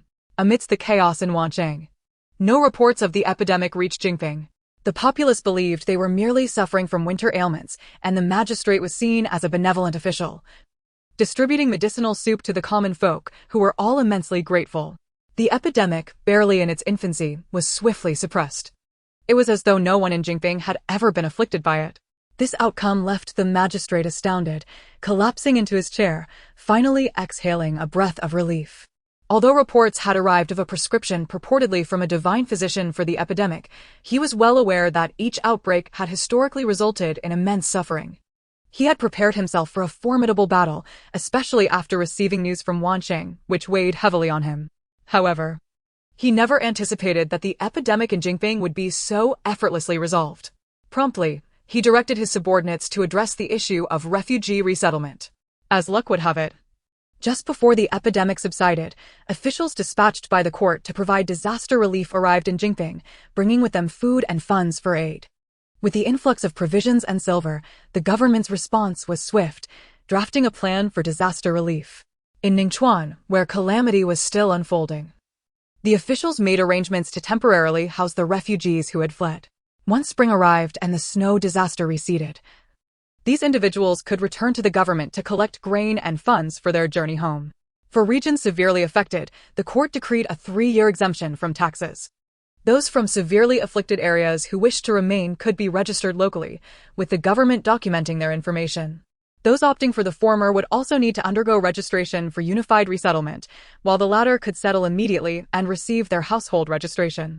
However, those who fled here to seek refuge could not directly obtain residency in the capital city. Instead, they would be allocated to subordinate villages and towns. Of course, the villages and towns tasked with sheltering these refugees were not in particularly favorable conditions. The moment Cheng Shua received the news, he hurried to Dongxiang Street to relay the information to Qianqian, bringing along the reward for the medicinal formula. "Your prescription has saved countless lives," he remarked. The governor himself expressed his admiration, stating that had it not been for your formula, Jinping Prefecture would not have navigated through this crisis with such tranquility. "This is the reward bestowed upon you by the court. You are fortunate." The imperial envoy overseeing the disaster relief was quite pleased with how smoothly the epidemic was contained in Jinping Prefecture. With a wave of his hand, he distributed the reward funds directly. Otherwise, we would have had to endure the tedious process of waiting for the court's approval. And who knows when the funds would have arrived. Qianqian accepted the 100 taels note, her lips twitching as she shook the light paper in her hand. "That's it? For such a monumental achievement, only 100 taels? Cheng Shua exclaimed, his voice rising. "Are you dissatisfied? Do you have any idea how much I earn in a month?" Qianqian pouted. "Of course I'm dissatisfied. Do you think it's sufficient? Why is the court so stingy?" Cheng Shua's cheeks twitched in exasperation. He felt the conversation was futile. The relief grain brought by the imperial envoy is limited, and the epidemic was an unforeseen variable. The disaster relief funds are not abundant, and I suspect that this 100 taels was drawn from the envoy's own purse. Qianqian waved her hand dismissively. "Fine, it is what it is." Her half-hearted acceptance left Cheng Shua speechless for a while. "By the way, I came here to inquire about your plans. If you intend to return after spring, although the settlement site is fixed, I can help you select a better dwelling in advance." Upon hearing this, Qianqian fell silent for a moment. In truth, she did not wish to return to Ningchuan Prefecture, but she was unaware of Yi Xiuyun and Kai Tu's intentions. Just then, her hand was grasped by 2 warm little hands, one large and one small. "Sister Qian, we're not going back. We're staying in Jinping Prefecture." Yi Xiuyun's voice was gentle, yet her tone was resolutely firm. Kai Tu looked up, his little face serious. "Yes, big sister, we're not going back. The old Gu family is wicked. What if they sell you again if we return? We're not going back." A smile involuntarily spread across Qianqian's face, a warm current surging through her heart, and her eyes sparkled with joy as she looked at Cheng Shua, her smile bright. "Brother Cheng, we're not going back." Cheng Shua regarded the family before him, recalling the old Gu family members he had encountered outside the city, and understood their decision. He nodded. "Very well. If you choose to settle in Jinping Prefecture, your family will need to register at the government office. However, I must clarify one point. The arrangement for those staying in Jinping Prefecture has already been determined, and the locations are not particularly favorable. Even if I strive to secure a better spot for you, it will likely be somewhat remote." Yi Xiuyun quickly interjected with a smile. "Please don't say that. The place we lived before was just a remote village. Jingping Prefecture is far better than Ningchuan Prefecture. Moreover, any place devoid of the old Gu family is good. This marked her first decisive moment, no longer regarding the old Gu family, making this determination without consulting her husband or son, and even without asking her daughter. Regardless, she could not possibly lead her children back to such a den of wolves. She believed that even if her husband were still alive, he would have made the same decision. Her husband and son were now lost, and even if they returned to Ningchuan Prefecture later, not finding them, they would surely come back to Jingping Prefecture upon learning the old Gu family had returned. All right, if you are certain, make time to visit the government office to complete the necessary procedures. If you go before spring, you'll be in time for the spring plowing. Life will surely get better. Gu Qianqian observed Cheng Shua's earnest expression as he comforted them and suddenly smiled mischievously, waving the silver note in her hand. Brother Cheng, don't worry. With this 100 taels, we will definitely have a better life. Cheng Shua was taken aback. This is outright flaunting wealth. Seeing Cheng Shua's face flush red, speechless, someone burst into laughter, and soon the courtyard was filled with laughter. Even Cheng Shua couldn't help but join in. The previously heavy atmosphere dissipated, replaced by laughter that celebrated the relief from their tribulations. Perhaps the heavens also saw how hard the people had it after everything calmed down.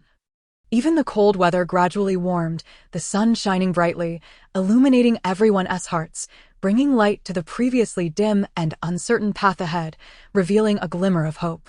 Chapter 79. The Fate of the Pang Medical Clinic. Having decided to remain in Jingping Prefecture, the family looked forward to their new life. Starting to pack their belongings early the next day, Yi Xiuyun was somewhat dumbfounded as she surveyed the numerous items just a few days ago. They had arrived in Jingping Prefecture with hardly anything, and now they had accumulated so much. Gu Qianqian was equally perplexed. How did we gather so many things? Big sister, with so much stuff, how are we going to carry it all? The small sled can't hold it all. Kai-tu scratched his little head, looking distressed. How can we carry all this? Gu Qianqian was not worried about this, returning her gaze. We can just rent a cart later. Let us leave the things here for now and go to the government office to handle the residency procedures first. The family set out, leaving Xiaohui at home to guard the house. Gu Qianqian chuckled as she saw Xiaohui nestled in the new doghouse Yi Xiuyun had made, walking over and, with her back to the others, slipping a piece of jerky into its mouth. Be good and wait for us to return once we reach our new home. You can go out and play, all right? Xiaohui was too busy gnawing on the jerky to hear anything, happily munching away. Gu Qianqian patted its head and then stood up to join her family in visiting the government office to complete the paperwork. Thanks to their connections within the office, the family's procedures were handled swiftly. However, despite the connections, the villages designated for resettling the incoming refugees were limited, and the allocation remained fairly consistent. Cheng Shua introduced the conditions of the various villages to Gu Qianqian, allowing her to make her own judgment. After pondering for a moment, she pointed to one name. Cheng Shua was taken aback. This Manshui village, while not the most remote, is certainly among the poorest. Are you certain? Li Family Village and Shangshui Bay are the wealthiest villages, but they are also controlled by prominent families, and life may not be easy for outsiders there. The other options are too far away. Besides, regardless of the village's wealth, we will be living our own lives. Cheng Shua chuckled and nodded. Very well. Once you make your choice, there's no turning back. I will get this stamped for you now. Gu Qianqian nodded, having carefully considered it. Manshui Village, though not affluent and somewhat remote, was nestled between mountains and water, making it the best choice compared to the others. The paperwork was completed swiftly, and the family would set out for Manshui Village the following day. On the way back, Gu Qianqian saw her family to the intersection of Dongxing Street, instructing them to head home first, while she turned and made her way to the Fu Medical Clinic. At this moment, the Fu Medical Clinic was bustling with people, as if they were dumplings being poured into a pot, making it impossible for Gu Qianqian to find a place to step. She stood outside, momentarily stunned, until a familiar clamoring arose not far behind her. Hey everyone, this city has more than just the Fu Medical Clinic. It's merely a small establishment with only one doctor and limited medicinal herbs. If you need to procure medicine or seek treatment, you can visit our Pang Medical Clinic, where our physicians are renowned in the capital. Why must you crowd here? Hearing the name of the Pang Medical Clinic, Gu Qianqian paused, turned around, and suddenly smiled. After all, she had spotted an acquaintance. Not far away, a small apprentice from the Pang Medical Clinic was anxiously trying to persuade the crowd. Indeed, the Fu Medical Clinic was just a humble establishment, staffed by country doctors from remote locales whose medical skills left much to be desired. Upon hearing this, the people in line immediately reacted with displeasure, turning around with looks of indignation directed at the young apprentice. "What nonsense are you spouting, doctor?" Foam from the Fu Medical Clinic bravely treated patients amid the plague, providing care to the most vulnerable in the refugee camps. While tens of thousands perished in Wancheng Prefecture due to the epidemic, not a single soul from Jingping Prefecture succumbed, thanks entirely to Dr. Foam and the Fu Medical Clinic. What is this Pang Medical Clinic? It's unheard of. Move aside, you've come here to poach patients from a struggling clinic. The apprentice felt a wave of dizziness at the harsh words, realizing that the ragged individual before him was surely a refugee from outside the city. Audaciously labeling their Pang Medical Clinic as a shabby establishment. You are utterly ignorant. Our Pang Medical Clinic is the largest in the capital. When the plague struck, we pooled all our medicinal resources. The success of the plague treatment was merely good fortune, not our own. Hey, can you ever stop? Even if that treatment wasn't yours. Does it belong to your clinic? When the plague hit, it was not the Pang Medical Clinic that treated us common folks outside the city. You don't know the truth, do you? The Pang Medical Clinic is notoriously elitist, only treating the wealthy and powerful, while ordinary citizens seeking medicine are met with disdain. Rumor has it they explicitly refuse to treat those poor souls fleeing the disaster. At this revelation, the atmosphere became tumultuous, filled with shouts of anger. The young apprentice, terrified, felt his hair stand on end, hastily retorting, No, that's slander. We've never said such things. If their employer heard this, he would surely be skinned alive. During this period, the Fu Medical Clinic had garnered immense acclaim, while the Pang Medical Clinic, absent from the scene during the epidemic, had faced severe backlash. It was said that their doctors were cowardly, refusing to venture outside the city to care for the populace, and even the herbs they used were forcibly requisitioned by the authorities. Nowadays, not only the commoners, but even the wealthy families were reluctant to visit their clinic. Hingduan, hearing the commotion outside, squeezed through the door and immediately spotted the apprentice from the Pang Medical Clinic, rolling up his sleeves. You again. How many times have you come to disrupt our Fu Medical Clinic? What disruption? Are you the one spreading rumors about our Pang Medical Clinic? The apprentice shouted in exasperation, pointing at Hengduan. Everyone look. They've robbed our clinic of the chance to treat the public and have maliciously slandered us. He needed a scapegoat, otherwise. If his employer found out it was his reckless words that caused the trouble, he would certainly face dire consequences. Although the clinic had never been particularly welcoming to ordinary folk, Hengduan, infuriated, was about to unleash a tirade when a familiar, cool, and calm voice interrupted. Slander? You said you wouldn't treat us poor souls, didn't you? There were officials present who heard you say it. Would you like me to fetch them to confront you? The apprentice turned at the sound, spotting a young girl clad in a pale yellow dress, her clear gaze fixed on him, her face strikingly familiar, sending chills down his spine. Chapter 80, Buying a Bull Cart. Hengduan then recognized Gu Qianqian and his eyes brightened with excitement. Miss Gu, you've arrived. Gu Qianqian smiled at him before turning her attention to the apprentice. It seems you truly require my assistance in persuading the officials to confront you. The apprentice, pale with fear, screamed and fled. It was over for him. He had offended this girl, who had connections to the authorities, and had brought great calamity upon the clinic. He was doomed. Not bothering with the apprentice, Hengduan, filled with enthusiasm, looked at Gu Qianqian. Miss Gu, please come in. Our clinic has been excessively busy these past few days. Old Master Feng wanted to express his gratitude, but we had no time. Gu Qianqian smiled and entered. Upon stepping inside, she noticed several new apprentices and an increase in doctors at the Fu Medical Clinic. Yet, despite this, they were still overwhelmed with work. It wasn't until near noon that old Master Feng finally emerged, looking weary but instantly brightening upon seeing Gu Qianqian. Miss Gu, I sincerely apologize for keeping you waiting so long. Gu Qianqian smiled and shook her head unconcerned. Old Master Feng, I came to bid farewell. We will be leaving the capital tomorrow. Old Master Feng looked momentarily taken aback, then recalled the rumors he had heard from the townspeople. Nodding, so you are heading to the relocation site arranged by the government.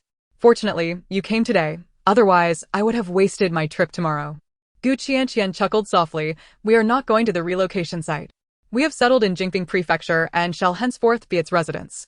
Tomorrow, our family will set out for the village where we will reside. Upon hearing this, old Master Feng was immediately delighted. Excellent, excellent.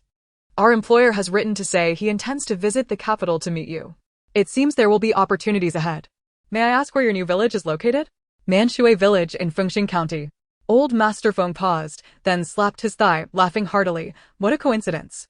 Our Fu Medical Clinic's roots are in Fengxing County. It appears that the Fu Medical Clinic and Miss Gu are quite fated. Qianqian was equally astonished, never having expected that the village she casually mentioned was actually under the jurisdiction of the county where the Fu family was based. She couldn't help but smile at the serendipity. Well, it seems our employer won't need to make a trip after all. Miss Gu, when you head to Manshui Village tomorrow, you will naturally pass through Fengxing County. I will have Hongduan accompany you, so he can introduce you to our employer. Qianqian quickly declined. That won't be necessary. We are in a hurry to reach Manshui Village, and likely won't linger in the county. Perhaps next time we have an opportunity, we can pay a visit.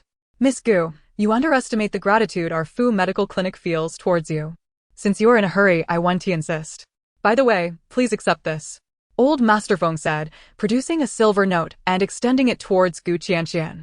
She looked at the 100-tael note, her eyebrows raising slightly. Our Fu Medical Clinic is rooted in Fengxing County. Although we have opened a clinic in the capital, we could not compete with the established clinics here. Thanks to your great fortune, our name is finally making its mark, allowing us to establish ourselves in the capital. This small token is our employer's humble appreciation. I hope you will not refuse it. With a smile, Qianqian accepted the silver note, admiring it for a moment before folding it neatly and placing it in her clothing. Since it is the intention of your employer, I shall not decline. Old Master Feng chuckled. Our employer originally intended to present Miss Gu with gifts, but with the plague, not only in the capital but with refugees scattered everywhere, we don't know where the epidemic has spread. Medicinal herbs are in short supply, and our employer has been busy gathering resources, which is why he couldn't come to the capital sooner. The prescription was a humble offering from me to the court. The monetary reward has already been dispensed by the authorities. I merely requested the assistance of the official, Qianqian, as I have developed a certain camaraderie with young Master Fu. This silver serves as a fitting token of gratitude, Qianqian remarked. Even if it were not the Fu Medical Hall, it would have been another establishment.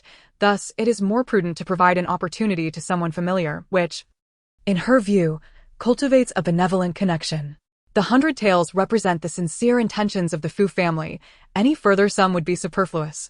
Gulao nodded with a smile, murmuring, Qianqian, he is the official who accompanied you that day, correct? I shall remember him. After exchanging a few pleasantries with old Master Feng, Qianqian took her leave. As Qianqian departed from the medical hall, a lightness filled her heart. The previous 20 taels had caused her some distress. Yet now she found herself clutching 200 taels, a modest fortune. With plans to journey to Manshui Village the following day, she pondered the distance and the need for an early start. Thus, she made her way to the pawnshop where she had previously rented a room. Upon her arrival, the pawnbroker who had attended to her initially was momentarily taken aback. It was only when Qianqian spoke that he recognized her, astonished by the transformation. To his surprise, the once disheveled girl who had fled from hardship had now cleaned up splendidly, adorned in a vibrant dress of fine fabric. He rushed to her, exclaiming, "My lady, it is you. What brings you here today?" Observing her attire, he speculated that she must come from a family of some means, recalling her siblings and wondering if she sought to purchase a servant. "My lady, we have recently received a new batch of maids and nannies. Might you be interested?" The pawnbroker's offer was met with a gentle correction from Qianqian. "I am not in the market for a servant. Do you have a bullock cart instead?" The pawnbroker, taken aback by his misinterpretation, nodded eagerly. Yes, follow me, my lady." As they walked to the back of the establishment, Qianqian reflected that while horse-drawn carriages were faster and more comfortable, they were less practical in the countryside and highly conspicuous.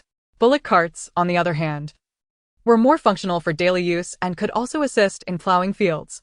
The pawnbroker led her to a stable. "My lady, this bull is 8 years old. Though not young, he is quite affordable and an excellent worker. This one is 2 years old and has the potential for labor, though he is comparatively pricier. While the pawnbroker continued his pitch, Qianqian pointed decisively at the 2-year-old bull. "I will take this one. Please procure a spacious cart for me." The selection of the bullock cart was completed swiftly. Qianqian paid the silver, provided her address, and requested the cart to be delivered to Dongxiang Street the following day before returning home. However, on the morning of delivery, Qianqian found herself momentarily flustered. She had overlooked a crucial detail. While she was adept at operating armored vehicles, motorcycles, and helicopters, she had never driven a bullock cart. Chapter 81. The Coachman Found. Upon returning home, Qianqian shared the news of the bullock cart purchase with her family, expressing that she had enough surplus silver to afford it, and its practicality was unanimously supported. Early the next day, Yi Xiuyun rose early to prepare the final meal in the city, and the family shared a simple porridge breakfast. With their belongings packed, they began loading them onto the newly acquired bullock cart. As Yi Xiuyun gazed at the spacious and pristine cart, she marveled at the transformation, realizing they were now a family that owned a bullock cart, a rarity in their village. Kaitu's eyes sparkled with excitement at the sight of the cart. It seemed that regardless of age, all men possessed an innate fondness for vehicles, even a child like Kaitu. Qiao Jia, observing the large bull, blinked her curious eyes, a hint of trepidation evident as she clutched Qianqian's sleeve, peeking out with curiosity. Qianqian, watching the bull's hooves stamping in place, cleared her throat. Do you have anyone in your shop who can drive a bullock cart?" The young pawnbroker paused, then glanced at the family, suddenly understanding. My lady. It appears you have no one to drive for you. We do have individuals skilled in driving, but do you wish to purchase one?" Qianqian replied.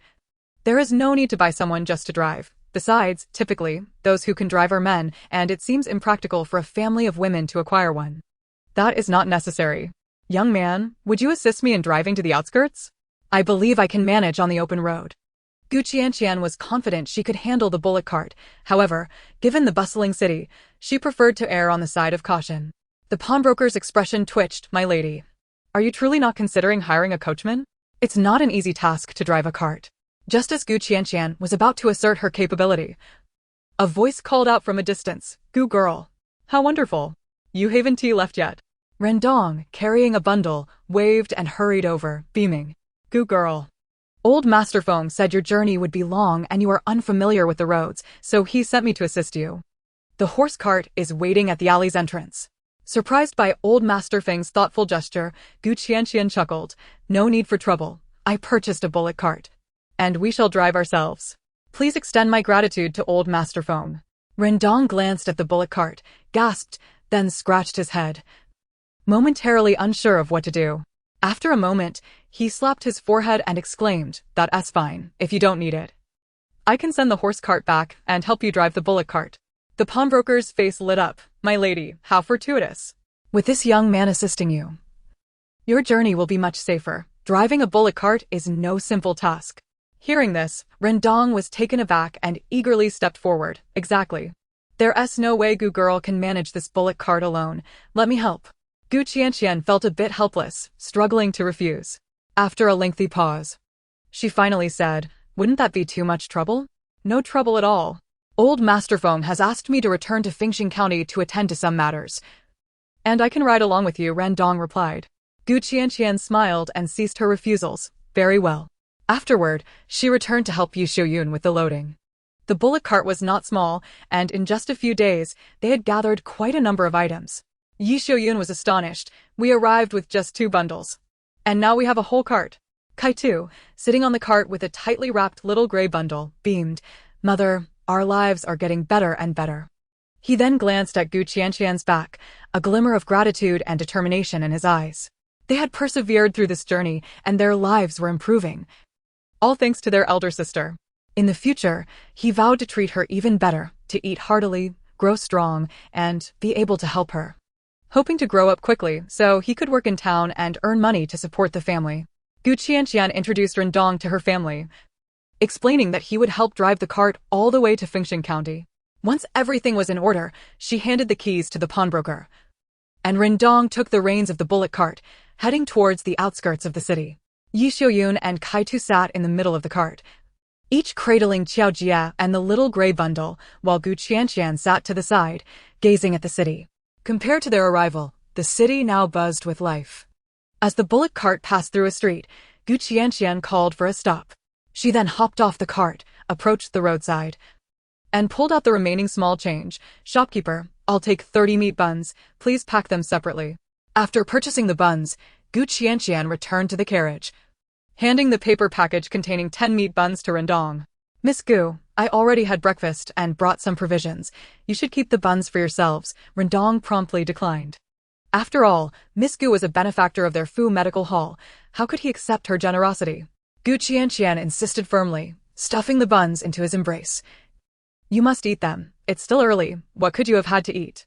While they are still warm, go ahead and have a few to tide you over. The journey from Fuqing to Fengxing County is not short. Who knows when we will arrive?"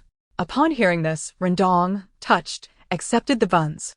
The delightful aroma wafting into his nostrils proved irresistible, and he began to nibble on one while driving. Delicious," he mumbled, a look of bliss on his face. Qianqian chuckled softly, holding a small paper bag of her own and passing the remainder to Yi Xiuyun. "Mother, you should eat something to stave off hunger as well." They had packed their belongings the night before, and Yi Xiuyun had only managed to prepare a simple porridge in the morning. They couldn't afford to go hungry, so a few buns were indeed necessary. Uncertain about the situation outside the city, Yi Xiuyun hurried to give the two little ones some buns while they were still within the city limits, knowing that a full stomach would help keep the chill at bay on their journey. Kaitu's cheeks were stuffed as he secretly fed the little gray rabbit he had tucked in his arms. His elder sister had said there was no need to hide little gray, but Kaitu was still apprehensive, believing it best to keep him concealed until they reached Manchue village. The rabbit, being held and fed, seemed quite content, basking in the attention as if it had reached the pinnacle of its humble existence. As the ox cart arrived at the city gate, Cheng Shua, who was not on duty today, had intentionally awaited Qianqian and her family. After greeting Yi Xiuyun and the others, he turned to Qianqian and offered her an oiled paper package. "I had some business to attend to this morning and couldn't make it to East Alley, so I came here to wait for you. I was concerned you might be in a rush, so I bought some provisions for the journey." Although the refugees had been adequately settled, caution was still necessary on the road. "Rest assured about the matter you entrusted to me. Should I receive any news regarding your family, I will inform you at the earliest opportunity." Chapter 82, Arrival at Manchue Village. Qianqian nodded her thanks and exchanged a few pleasantries with Cheng Shua before setting off again, taking advantage of the early hour. The distance from Jingping Prefecture to Fengxing County was 50 li, and from Fengxing County to Qianqian Town, Manchue Village, was an additional 30 li. Even with the ox cart, the terrain would prove challenging and they would likely arrive after dark. Qianqian retrieved a package of snacks from her bag to entertain the two little ones and handed Rendong a bag of sesame candy and peanut brittle. Initially shy, Rendong gradually accepted her offerings with ease. After all, he was merely a 13 or 14-year-old youth, enjoying the sweet, rich flavor of the sesame candy. His delight was evident as he swung his legs excitedly at the edge of the cart. Upon reaching Fengxing County, Rendong glanced at the sky and suggested that the Gu family should stay in the county for the night before heading to Manchue Village. The sun had already begun to set, and by the time they reached Manchue Village, darkness would have descended, making the journey perilous. Qianqian considered his reasoning and decided it would be best to remain in the county for the night. Rendong had intended to inform his family and invite Qianqian and her family to the Fu residence, but she declined, suggesting they simply stay at an inn. There was no need to trouble Rendong for an escort the following day. She had already gained some proficiency in driving the ox cart during their journey. Though rejected, Rendong promptly made his way to the Fu residence, knowing that the master was out collecting medicinal herbs in nearby towns. He had hoped to find the young master, who was familiar with Qianqian, but discovered that he too was absent from the county. Ultimately, he returned empty-handed, with money in hand. Qianqian did not hesitate to treat herself, securing a room at a fine inn in the county. She chose the largest room available, since it was just her. Yi Xiuyun, Kaitu, and Xiaojia, who were both quite young, they could only share one room for safety. The first time staying at an inn, Qianqian was filled with curiosity, while Xiaojia gleefully ran about the room. However, Yi Xiuyun and Kaitu felt somewhat out of place, having spent their journey in the wilderness. Suddenly arriving at such a lavish and expensive inn was an adjustment for them. That evening, Qianqian ordered food from the inn, which startled Yi Xiuyun, a humble farmer. "Qianqian, while we may have some silver now, we shouldn't spend it so freely. We still need to build a house and buy land in Manchue village. We cannot squander our money. We have provisions. We can make do with those. Throughout her life, she had always been frugal. And witnessing their recent expenditures made her heart race with anxiety. Understanding her mother's concerns about her spending habits, Qianqian sheepishly touched her nose and cleared her throat. Mother, we must spend wisely as we travel. Once we settle in Manchue village, we will surely live well. Listening to her daughter's words and seeing the little pout on her face, Yi Xiuyun's heart softened, and she took her hand. I know you are sensible. But you mustn't be reckless, all right? Qianqian smiled, leaning against Yi Xiuyun's shoulder. All right, I know. You are the best mother. Yi Xiuyun blushed at her eldest daughter's affectionate teasing and playfully swatted her. You, go wash up and get ready for bed. After tidying up, the family settled into their beds. The two sizable beds accommodated them perfectly. The following morning, the family set out once more. This time, Qianqian was in charge of driving the cart. Having practiced several times the previous day, she was now quite adept, handling the reins with ease. They arrived at Manchue village just before noon. The villagers typically did not have lunch, only breakfast and dinner. The cold weather kept most people indoors. And as Qianqian drove the ox cart into the village, she scarcely encountered anyone. However, the commotion attracted some attention, and curious villagers, bundled in winter clothing, ventured out to see. Finally spotting someone, Qianqian smiled and asked, Auntie, could you direct me to the village head's home? The woman, amused by the young girl driving the cart, quickly approached, her hands tucked into her sleeves. Oh, with all your packages. You must be the newcomers the village has been talking about, hoping to settle here. With a smile, Qianqian nodded. Auntie, we wish to go to the village head's home. Could you please guide us? The woman glanced at Yi Xiuyun and the two children in the cart, then turned back to Qianqian, her smile broadening. Without waiting for a response, she hopped onto the cart. No need for formality, just keep going. When you see that big tree, turn in there. Qianqian, taken aback by the woman's forwardness, felt her lips twitch as her driving slowed slightly. Unfazed, the woman continued. Just drive, I'll guide you. She then turned to Yi Xiuyun. Sister, I heard that those who come to our village are mostly refugees. Your family doesn't look like one. With such a fine ox cart, what brings you to our humble village? Our Manchue village is notoriously poor. Why not settle in Li family village or Zhao family ditch, where there is wealth? Yi Xiuyun, being a country girl by nature, found herself more at ease among her fellow villagers than with city dwellers. Yet, she was momentarily taken aback by the exuberance of the woman before her, who seemed to possess an innate familiarity. This is all provided by the authorities, she remarked with a gentle smile. The woman nodded in acknowledgement, her gaze drifting toward the various bundles atop the cart. Why do you bring so many belongings while fleeing? I've heard those who escape are in dire straits, lacking food and drink. Dear girl, just turn here and keep going straight. Qianqian thought to herself. Engaging in such lively conversation while still keeping an eye on the road, this aunt is truly remarkable. Following the woman's directions, the ox cart came to a halt outside a courtyard. The woman, despite her bulky winter attire, descended with surprising agility, her steps purposeful as she called out in a booming voice, Li Zhang, Li Zhang. We have newcomers settling in our village. I've brought them as they lost their way at the village entrance. Her loud voice echoed from the courtyard gate, and as she reached the front door, another woman, bundled in winter clothing, hurried out, her voice lowered as she approached. You loudmouth Pan, your racket could be heard 2 miles away. My little grandson just fell asleep, and if he wakes, I'll be sure to visit your home. Chapter 83, Selecting a Homestead. Pan immediately hushed, saying, Oh dear, I forgot. The wife of Tinio just gave birth before the new year. I was so anxious I lost track of time. Isn't Li Zhang at home? The wife of Li Zhang rolled her eyes in exasperation. I took the newcomers from the Gu family to look at the land. It's been a while. They should be back soon. Turning to the Gu family, she beckoned them in. You must be here to settle in our village. Come in and wait. My husband will return shortly. Qianqian nodded in gratitude. Thank you, aunt. Yi Xiuyun, with her child in tow, also disembarked from the cart. Noticing the numerous items they had brought, the wife of Li Zhang invited Qianqian to guide the ox cart into the courtyard. Pan, feeling the chill and drawing her neck into her coat, showed no intention of leaving. As Qianqian maneuvered the ox cart, Pan quickly approached. Come, let me help you. My husband's surname is Zhang, so you can call me Aunt Zhang from now on. I'm a warm-hearted person, and everyone says I'm kind. If you ever need anything, just come to me. My home is not far from the village. You must have seen it just now. Listening to Aunt Zhang's ceaseless chatter, Qianqian smiled awkwardly and nodded. Thank you, Aunt Zhang. Once the ox cart was parked, Qianqian intended to enter the house, but noticed Aunt Zhang standing there, grinning at her while casting glances at the cart, her rough hands tapping on the edge of the cart. This cart is truly splendid. The only other ox cart in our village belongs to old Lu's family at the East End, and that one is so rickety it feels like it might fall apart. Yours, dear girl, is much better. If you ever find yourself lost, just seek out your aunt. I'm the most helpful person around.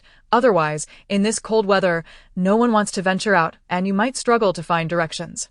Qianqian, bemused by the woman before her, surmised her intentions and retrieved 2 pieces of peanut candy from her pocket.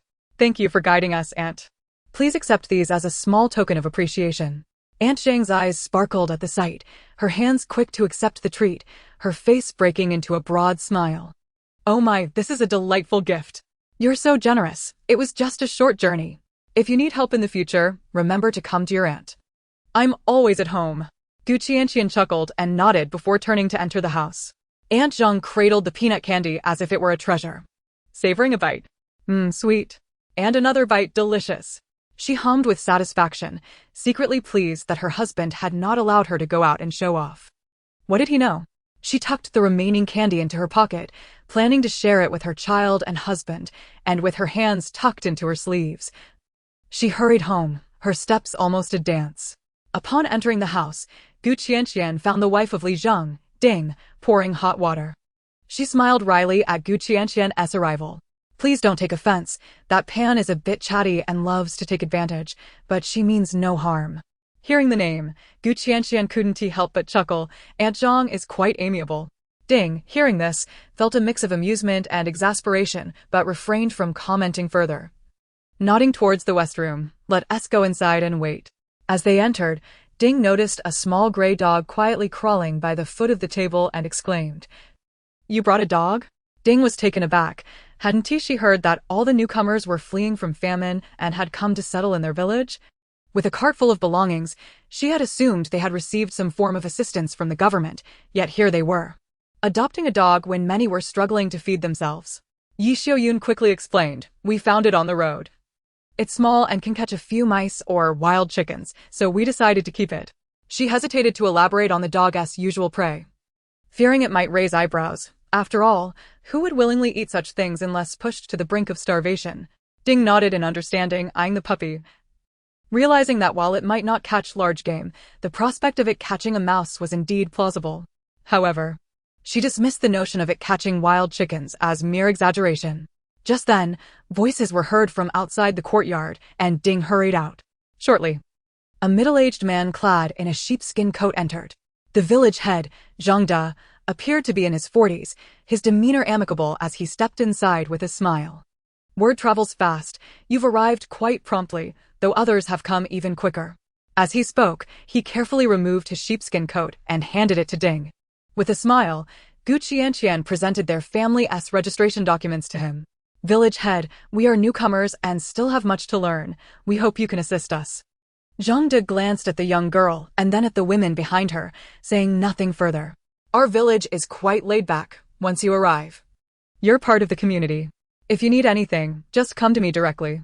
After confirming the family's documents were in order, he proceeded with the necessary formalities.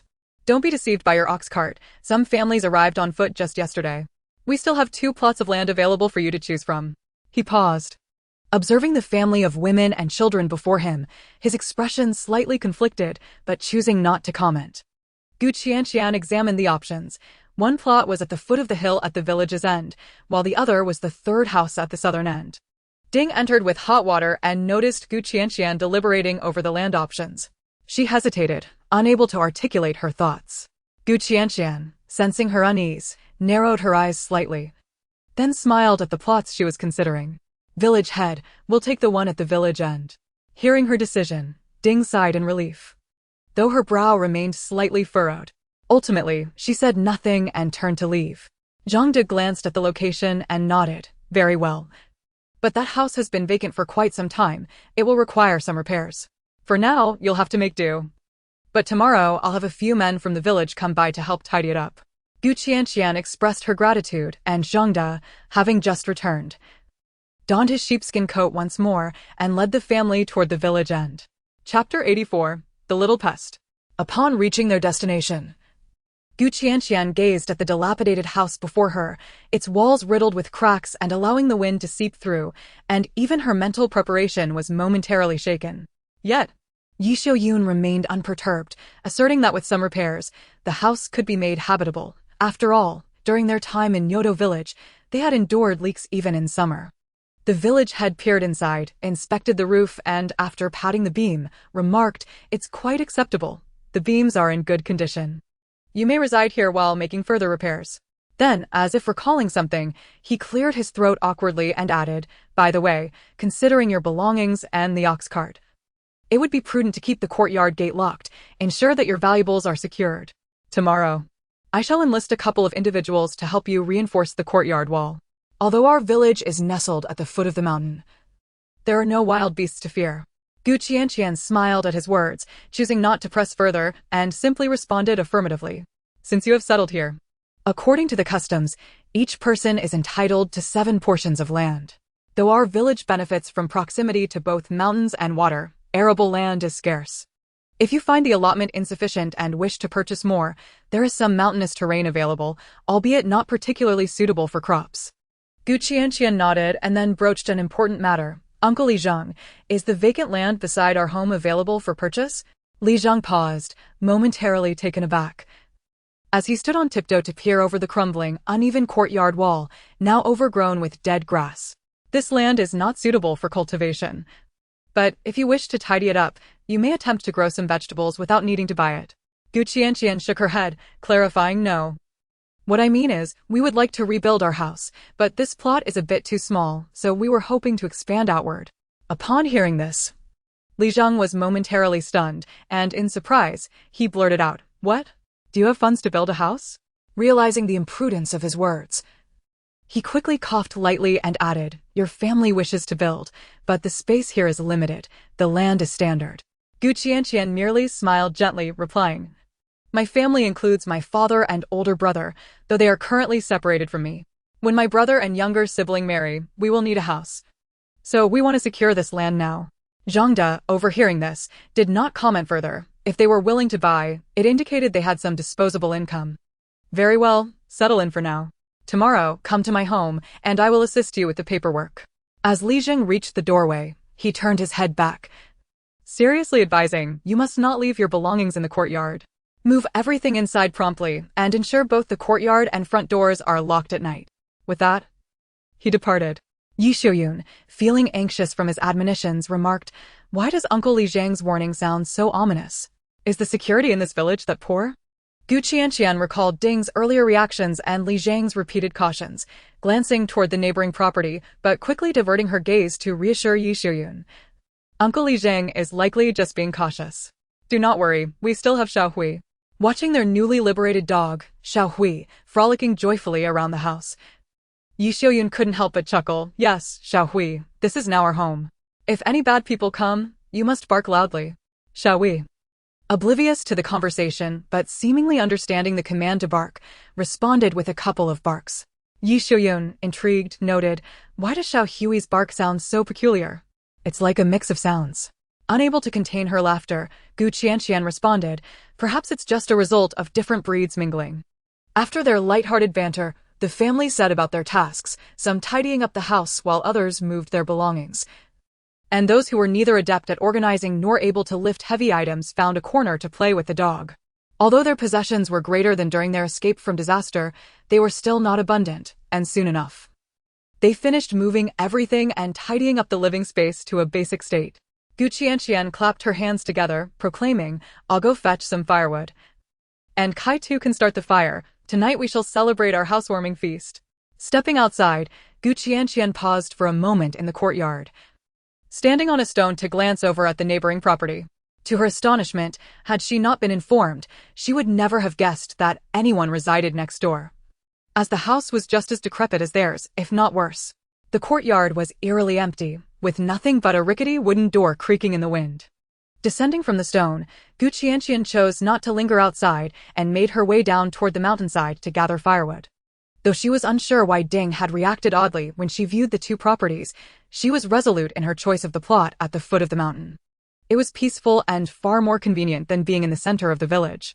Hoping to find a secluded spot to collect the remaining firewood, she was interrupted by the sound of laughter and chatter. "What luck today, we'll have meat," exclaimed a boy, De Zhuang. "You're incredible for catching such a large rabbit. My father sometimes spends all day in the mountains and returns empty-handed." A group of boys, aged around 7 or 8, surrounded a robust boy aptly named De Zhuang as they descended from the mountain. "It's nothing. My mother said I'm blessed. And this rabbit was drawn in by my good fortune," De Zhuang boasted, proudly holding up a wild rabbit. "That little pest usually sneaks around stealing chickens. But today he dared to confront De Zhuang for a rabbit. His audacity is growing." Another boy chimed in. "Humph. My mother warned me that the little pest is full of misfortune and advised me to keep my distance. My father is formidable. So that little thief wouldn't dare target our home. Then he must be feeling bold today to challenge De Zhuang." De Zhuang frowned, clearly displeased. "You all keep talking about that little pest. My mother says he brings bad luck." As their chatter faded into the distance, they failed to notice Qianqian, who remained hidden behind a dry grass tree trunk. Once they left, she retrieved the firewood and contemplated whether to gather some game as well when she spotted a slight, frail figure stumbling down from the mountain. The small child appeared slightly older than Kaitu, thin and dark, clad in ragged clothes caked with dirt and dead grass. Their hair a tangled mess, looking little better than those who had fled from disaster. The boy kept his head down, shoulders hunched, but his face was marred with bruises. As Qianqian observed from a few meters away, the boy suddenly halted, lifting his gaze to reveal a grimy, scarred face and dark eyes staring at her. Instinctively taking a half-step back before lowering his head again and skirting around her while keeping close to the roadside grass. It was evident to Qianqian, upon recalling the earlier boys' conversation, that this was the little pest they had spoken of. Being new to the village, she had no intention of meddling in others' affairs. If the child was being bullied, it was up to his parents to intervene. Wishing not to frighten the child, Qianqian lagged a few steps behind and turned to head back. The boy seemed to sense the footsteps behind him, and quickening his pace, he reached the village edge. To Qianqian's surprise, he pushed open the rickety, creaking wooden door and swiftly entered his yard, closing it tightly behind him. Qianqian was astonished. Could this child truly be her new neighbor? Pondering the dilapidated state of the neighboring house, she frowned and, after a brief pause, pushed open her own courtyard door to return home. In the neighboring rundown yard, the small boy, hidden at the door, had not noticed anyone passing by. But upon hearing sounds from Qianqian's courtyard, he paused momentarily before lowering his head and gathering some scattered twigs from the corner of his yard to take inside, beginning to kindle a fire. Upon returning home, Qianqian found Yi Xiaoyun busy cleaning the yard, while Kaitu was stuffing dried branches and leaves into the stove pit. Upon seeing Qianqian return, Yi Xiaoyun hurriedly approached to take the firewood from her. She then remarked, "I just heard some noise from next door. It seems someone has returned." As she carried the firewood into the house, she continued the conversation. "After all, we are neighbors. It's rather late today, but we should indeed pay a visit tomorrow. If we are to build a house, with all the commotion and dust, we ought to bring them something. It wouldn't be good to create any ill feelings among neighbors over such matters." Listening to her mother's rambling, Qianqian responded to each point. Such exchanges were merely customary, something she was not particularly adept at, so she left it to her mother. However, considering the peculiar circumstances of their new neighbors, she decided to share what had just transpired with Yi Xiaoyun. Yi Xiaoyun paused upon hearing her words, glancing towards the neighboring courtyard wall. We are all unfortunate souls. Let us wait until the adults next door are home in the morning. We still have much to settle today." Qianqian watched as the spirited little dog, Xiaohui, frolicked around the yard, a smile gracing her lips. She reached into her pocket and pulled out a small piece of dried meat, calling out to Xiaohui before tossing it away. The now somewhat larger dog had become quite nimble, leaping to catch the treat with a joyful bark. It wagged its tail happily as it began to gnaw on the meat, while Xiao Jia, watching nearby, clapped her hands and giggled with delight. As Gu Qianqian entered the house, Kaitu had already started a fire using some dry grass and leaves, placing the wood inside. Elder sister, the kang is rather cold.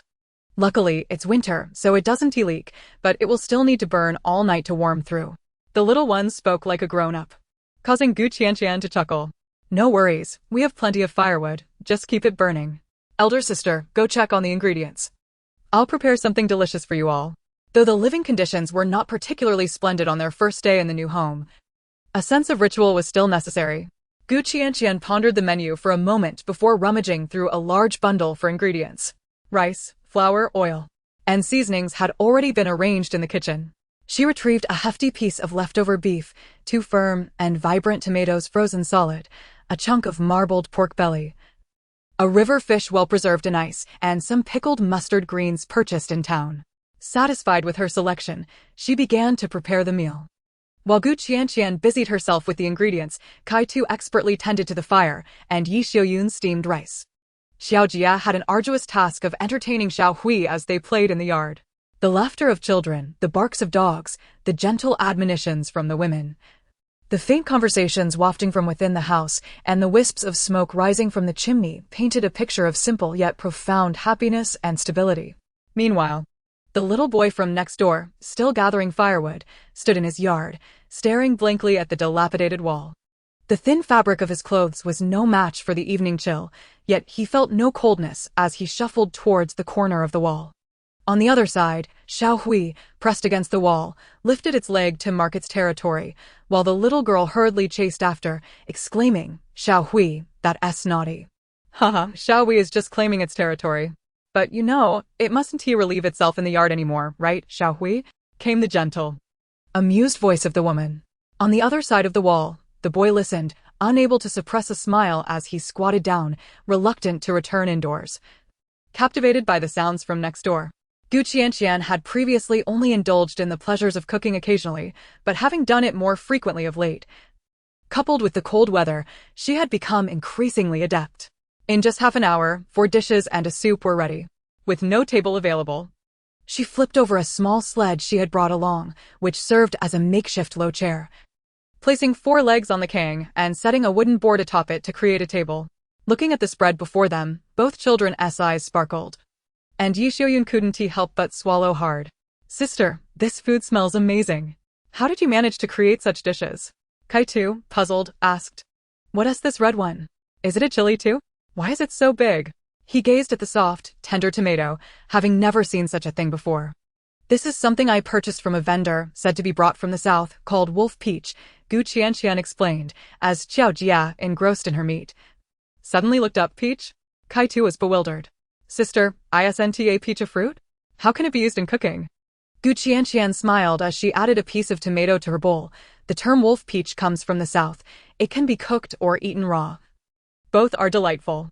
She refrained from informing her family that at this time, tomatoes were regarded merely as ornamental plants, rumored to be poisonous and inedible. However, the tomatoes she had brought from her space differed slightly in appearance from the wolf peaches of this era, and she had yet to taste them to compare. Kaitu savored a spoonful of soup, the tangy sweetness mingling with the aroma of beef, and despite believing he had experienced many delicious dishes before, he was utterly enchanted by this meal. He thought to himself that his sister must surely be a fairy, for how else could she be so skilled in everything and create such marvelous food? At this moment, Xiao Jia was already attempting to eat independently, resisting any assistance, though her efforts were somewhat messy. She was getting the hang of it. Kaitu, ever the supporter, showered compliments on each dish, prompting Gu Qianqian's smile to broaden with every praise. This steamed fish is delectable. Wow, this braised pork is incredibly fragrant. Oh, this wolf peach stew is delightfully sweet and sour. And this pickled mustard is also quite good. Laughter and chatter filled the air, yet it was regrettably muted by the closed door. The little boy squatting by the yard wall could no longer hear the sounds, but the aroma wafting from next door was unlike anything he had ever encountered. Straining to catch any sounds through the wall, he felt a wave of loneliness wash over him before rising to return to his room, clutching the firewood in his arms. Meanwhile, the fire in the cooking pit had long extinguished. Chapter 86. Stealing cattle under the moonlight. After the family had their fill, Gu Qianqian fetched several sturdy, burn-resistant sticks to place in the cooking pit. She boiled some water for the family to wash up before they all climbed onto the kang and snuggled under the covers, ready for sleep. As night fell, the moon shone brightly amidst a scattering of stars, enveloping the village in a tranquil slumber. With occasional barks echoing from one end to the other, an ordinary night. The Gu family had also succumbed to the embrace of sleep. Outside the courtyard, a few shadowy figures crept closer, moving cautiously with hushed voices. I heard that the Gu family is much more formidable than the previous ones. They arrived with a bull cart filled with goods. Aren't they supposed to be fleeing from disaster? How come they seem so wealthy? Are you foolish? Don't you know that settling with the government means some compensation? They say there's no man in the family, and a woman managing everything is just nonsense. If she is unwilling to walk a few steps to claim the settlement fee for a bull cart, she must think that just because they've settled in the village, someone will take care of their meals and needs. If that's the case, it seems the Gu family possesses little of value aside from the cattle. With such a large beast, what shall be done? Keep the noise down. If we drive the cow away, we could sell it for a good few taels of silver. A group of individuals, murmuring amongst themselves, gathered at the entrance of the Gu residence, only to find the courtyard gate locked. Old Fifth.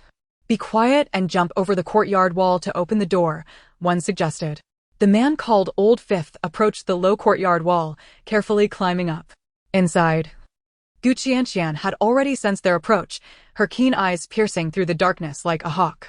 She quietly dressed and got out of bed without disturbing her sleeping mother, stealthily packing away the heater she had taken out. Meanwhile, a restless little boy next door had also heard the commotion. He put on his clothes and stepped outside, standing by the wall to listen. Although he couldn't make out the details, he sensed that someone had arrived next door. His heart raced, hastily. He crouched down to pick up a stone, climbed onto a wooden pile, and peered over the wall. Upon seeing someone climbing up, he was startled. And before he could think, he threw the stone directly at the neighboring window. Qianqian, just about to step outside, witnessed her already dilapidated window paper being shattered. Cold wind rushing in. Qianqian thought to herself, truly, this only adds to the miseries of our already humble abode.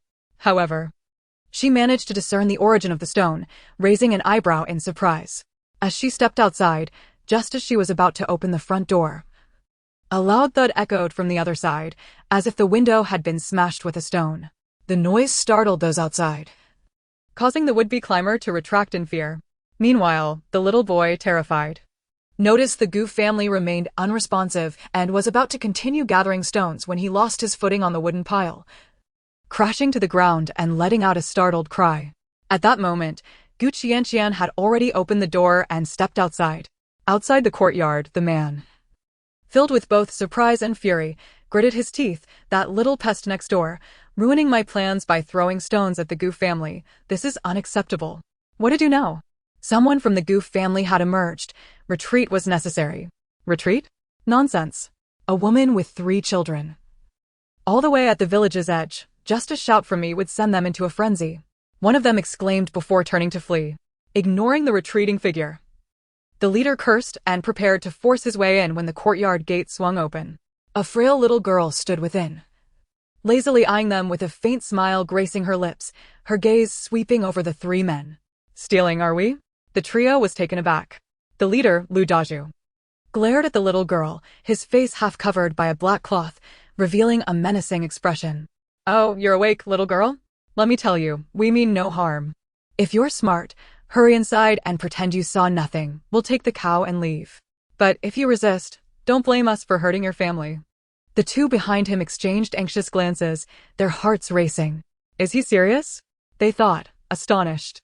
The little girl, who they presumed would be frightened, suddenly burst into laughter, leaving them utterly perplexed. Was the Gu family not aware of the gravity of the situation? Lu Daju, his gaze darkened with malice, lunged forward to grab Qianqian by her collar.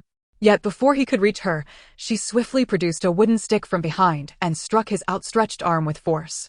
A cry of agony echoed through the night. Inside, Yi Xiaoyun was jolted awake, still in a daze, her heart racing as she glanced at the empty space beside her. Panic set in. She stumbled out of bed, barefoot and half-dressed, rushing outside while shouting, Qianqian, don't touch my daughter. If there's trouble, come for me.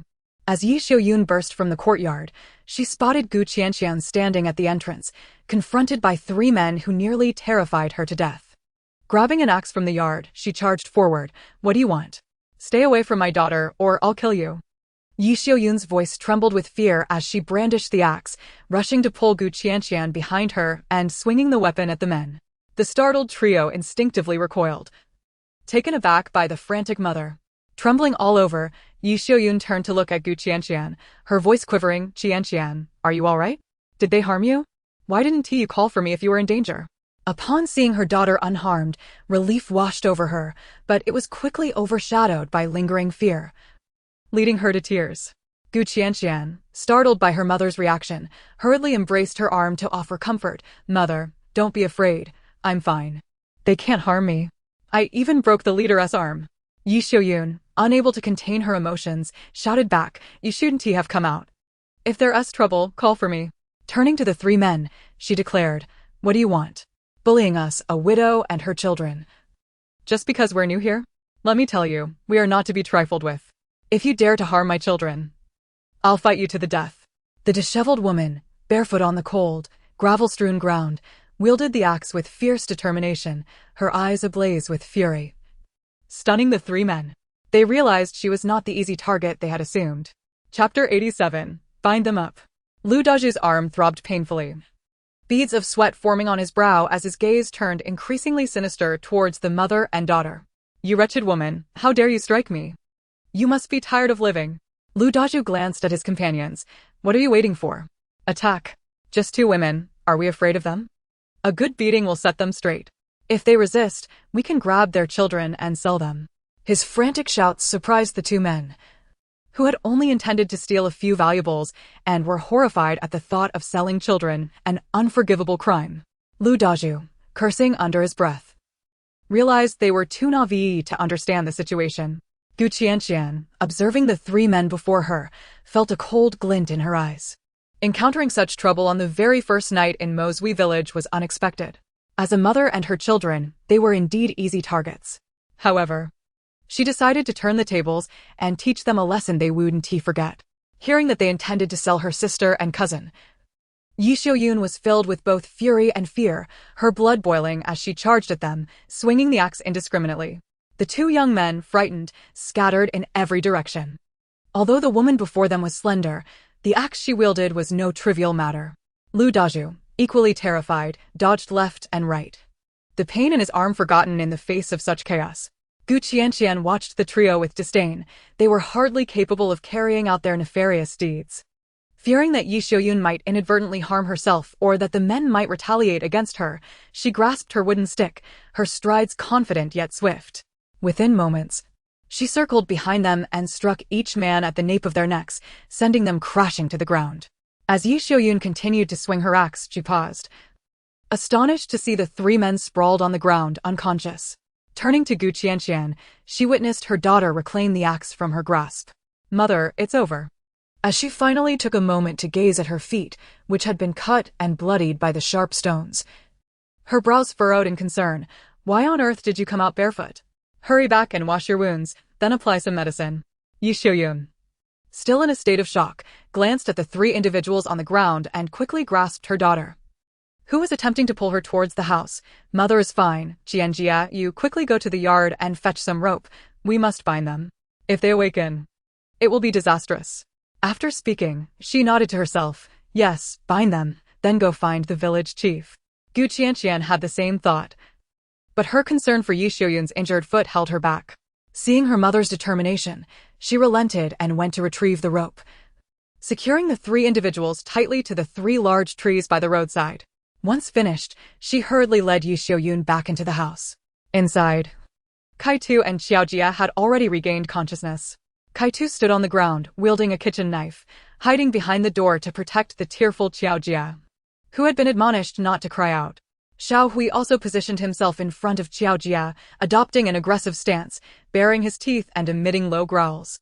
Upon entering, Gu Qianqian was taken aback by the tense atmosphere.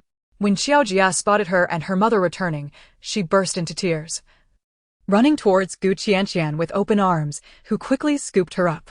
Kaitu's small face was as pale as a sheet, and the knife slipped from his grasp, clattering to the floor and nearly landing on his bare feet, startling Qianqian. It's all right, don't be afraid. Let's all get on the bed, everything is fine. There's nothing to fear, Qianqian reassured the two children in a gentle voice.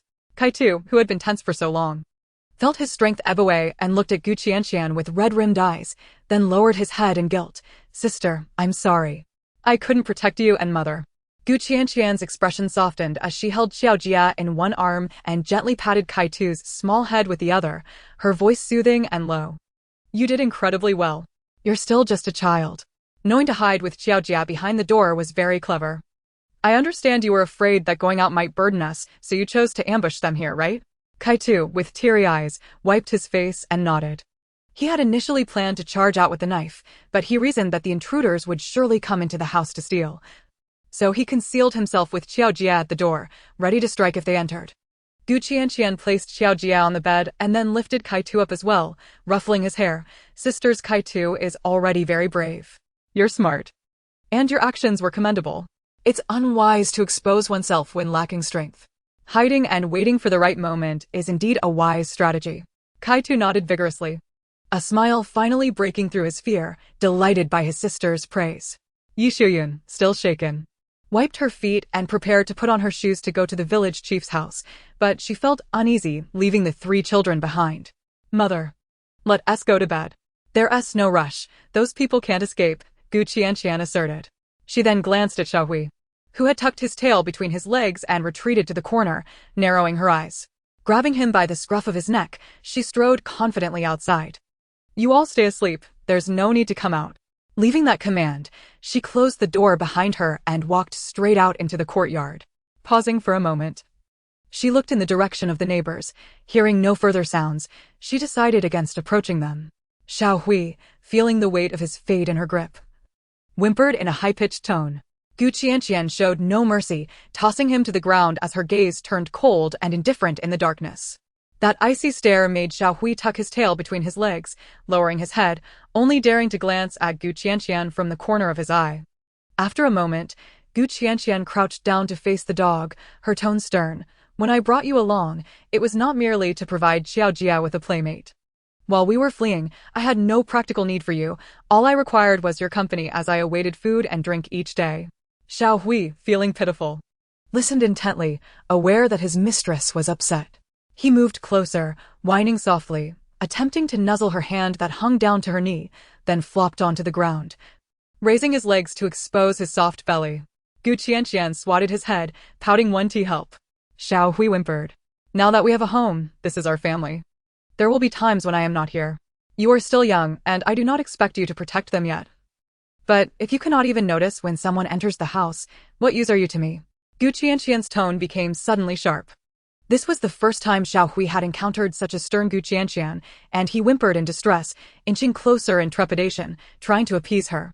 Qianqian grasped him by the scruff of his neck, causing him to yelp in fear, and then pointed to a tree several meters away. If I am not here tonight, or if I sleep too soundly to hear anything, and those three intrude into the house, not only will our family be in danger, but you two will end up as dog meat soup. Xiaohui did not fully comprehend her words, but the mention of dog meat soup made him instinctively shrink back. Letting out a whimper, Qianqian tossed him forward. Tonight, you are to keep watch over these three. Do not allow anyone to approach. If someone comes, you must bark. Do you understand? The last few words were delivered in a commanding shout. Xiaohui immediately responded with a loud bark, as if acknowledging that he understood. Qianqian released him, standing up without looking back as she entered the courtyard and firmly closed the door behind her. Xiaohui, gazing at the closed wooden door, let out a pitiful whine, then squatted by the entrance, his eyes fixed intently on the three individuals bound to the tree. Realizing that he was being scolded because of these three, he bared his teeth at the unconscious figures, growling softly in warning. Chapter 88. The thieves may be someone else entirely. Qianqian returned to the house, finding her mother and siblings still awake.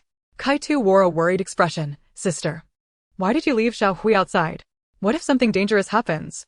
After all, he's still just a puppy. Xiaojia, leaning against the window, could see nothing.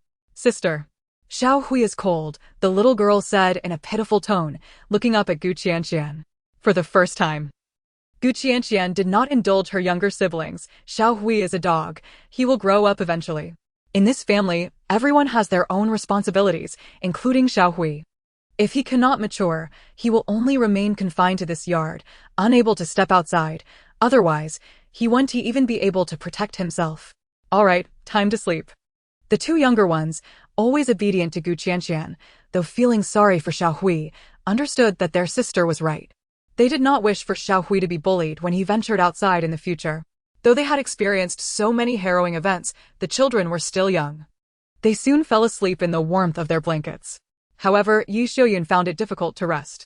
After tucking Kai-tu and Xiaojian, she turned to Qianqian. Chenjia, you should also sleep. Mother will watch over you. Mother, please rest easy. If anything happens, Xiao Hui will bark. You don't need to stay awake. We have a lot to do tomorrow, so you need to get a good night's rest.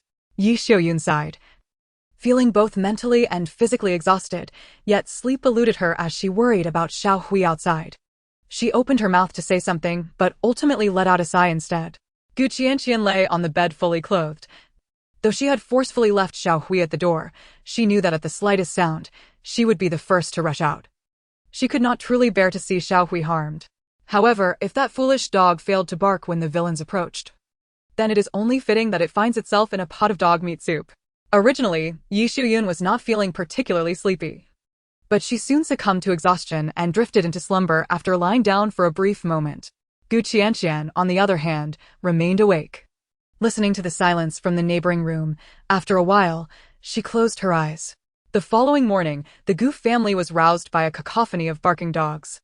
Qianqian swiftly opened her eyes, threw off the covers, and slipped into her shoes. Yi Xiuyun was also awakened abruptly. Hastily dressing as she instructed Kai-tu to keep an eye on her sister and not to venture outside, while she hurriedly made her way out. As Qianqian opened the door, she discovered a group of women, baskets in hand, gathered outside, pointing and whispering about the three individuals beneath a tree. It was unclear who had sounded the alarm, but the crowd was rapidly growing. Qianqian cast a cold glance around and soon spotted Zhao hurrying toward them from a distance. Among the onlookers was a familiar face, Xiao Pan, who quickly approached upon seeing Qianqian and Yi Xiuyun emerge. Why did your family choose such a location?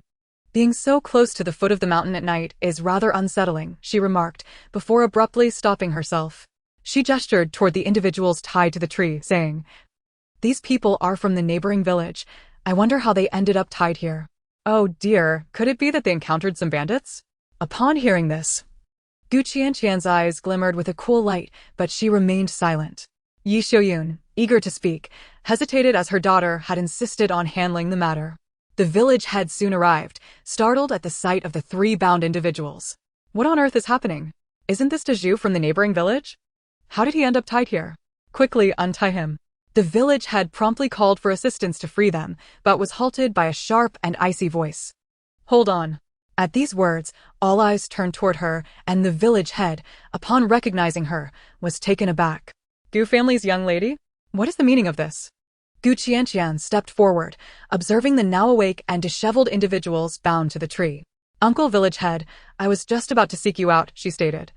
Her clear voice tinged with a hint of frost as she surveyed the gathered crowd. Our Gu family consists solely of 4 women. Perhaps some believe we are easy targets. On our very first night in Manshui village, someone dared to approach our home with the intent to steal cattle. I now issue a warning to all present. Our Gu family is not to be trifled with. The slender young girl, though appearing to be in the bloom of youth, possessed a gaze as sharp as that of a hawk, her every word resonating with authority and instilling trepidation in those around her. Qianqian turned her attention back to Zhao, Uncle Village Head. As we are new to this place, I do not wish to trouble you with this matter. Out of consideration for our first encounter, I shall refrain from reporting this incident. However, should there be a next time, I will not hesitate to turn them over to the authorities. She added with emphasis, my decision not to report this does not imply that the matter will be overlooked. These individuals must face consequences. The village head's expression darkened. Indeed, sending individuals from the neighboring village to the authorities was no trivial matter, as it could lead to animosity between the two villages. He regarded the young girl before him, recognizing her youth yet admiring her astuteness. He understood that they had just arrived in an unfamiliar village and that it was prudent not to cause too much commotion right away, especially since their household registration had already been transferred to Manshui village. Creating a scene could hinder their integration into the community. The three individuals bound to the tree, now awake, immediately protested at Gu Qianqian's words. Zhao village head, do not listen to her nonsense. We are innocent. How could we possibly steal from them? Yes. We were merely hunting in the mountains and were late returning. As we descended from the mountains near Manshui village, this girl suddenly rushed out and attacked us. They are all women. We couldn't retaliate, and we fell into their trap. Lu Deju's arm was even broken. Zhao village head, your villagers are being too domineering, resorting to violence and binding us here overnight. You must give us an explanation. Otherwise, this matter will not end well for Qianqian village. Upon hearing their protests, the village head furrowed his brow, caught in a dilemma.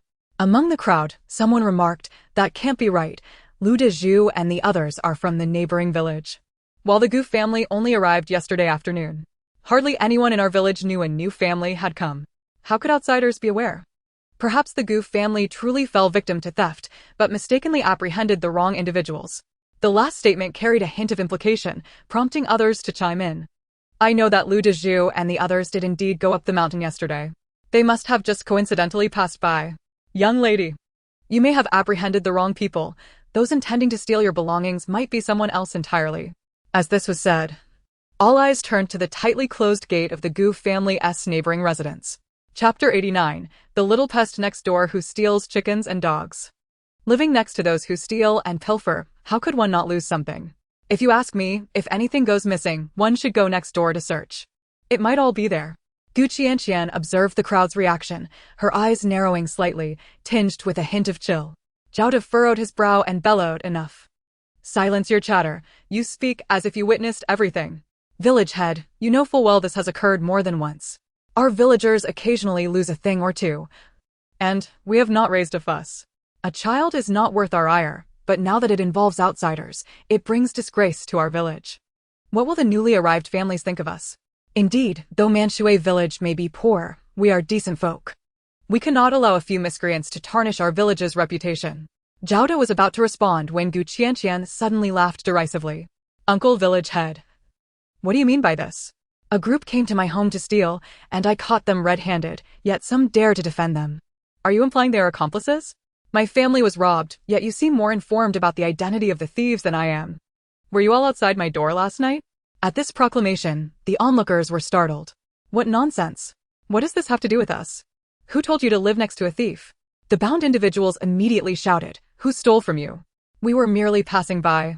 Zhao village head. Not to disparage your village, but everyone knows about that little pest who steals chickens and dogs. We were passing by when we heard noises from that little pest's home. Our commotion might have startled him, and we heard the firewood pile by his wall collapse. Surely he attempted to climb over the wall to steal something and fell down. We were merely doing a good deed, only to be bound here. Yes, if you don't believe us. Go check that little pest's home and call him out for confrontation. Another chimed in. An orphan, notorious for his sticky fingers throughout the region. What could it matter if he bore the blame? Gu Qianqian listened to their words, her gaze sharp and unyielding, as she swiftly approached Lu Deju and delivered a fierce kick to his midsection, causing his eyes to widen in shock, his cries of pain stifled. What's this? Last night, when you attempted to steal cattle and threatened us, you were quite brazen. Now you dare not admit it? She maintained her composed gaze on Zhao De. Since Uncle Village Head finds this matter difficult to handle, I shall report it directly to the authorities. Zhao De cleared his throat. There is nothing difficult about this matter. If these individuals indeed attempted to steal from your family, I certainly cannot be lenient. Otherwise, will others from neighboring villages think they can come to Manshui village to steal and pilfer at will? Village chief. One cannot heed the words of a mere young girl, a voice from the crowd interjected. How could Lu Deju and his companions possibly steal from a newcomer in our village? Did he not just say that the troublemaker's woodpile collapsed last night? We could simply investigate, couldn't we? A woman nearby retorted, that may not be the case. I have heard that Lu Deju is not a reputable individual in his village. It is entirely plausible that he could come here to steal. Even if the troublemaker is not innocent, it does not mean we should cast blame upon our own villagers. My sister has married into Qianqian village, and I have heard tales of Lu Deju. He is known for his petty thievery and bullying. It is not out of the question for him to come and steal from us. Though Qianqian village is considered a neighboring village to Manxue village, a hill separates them. And most people are not well acquainted with the affairs of Qianqian.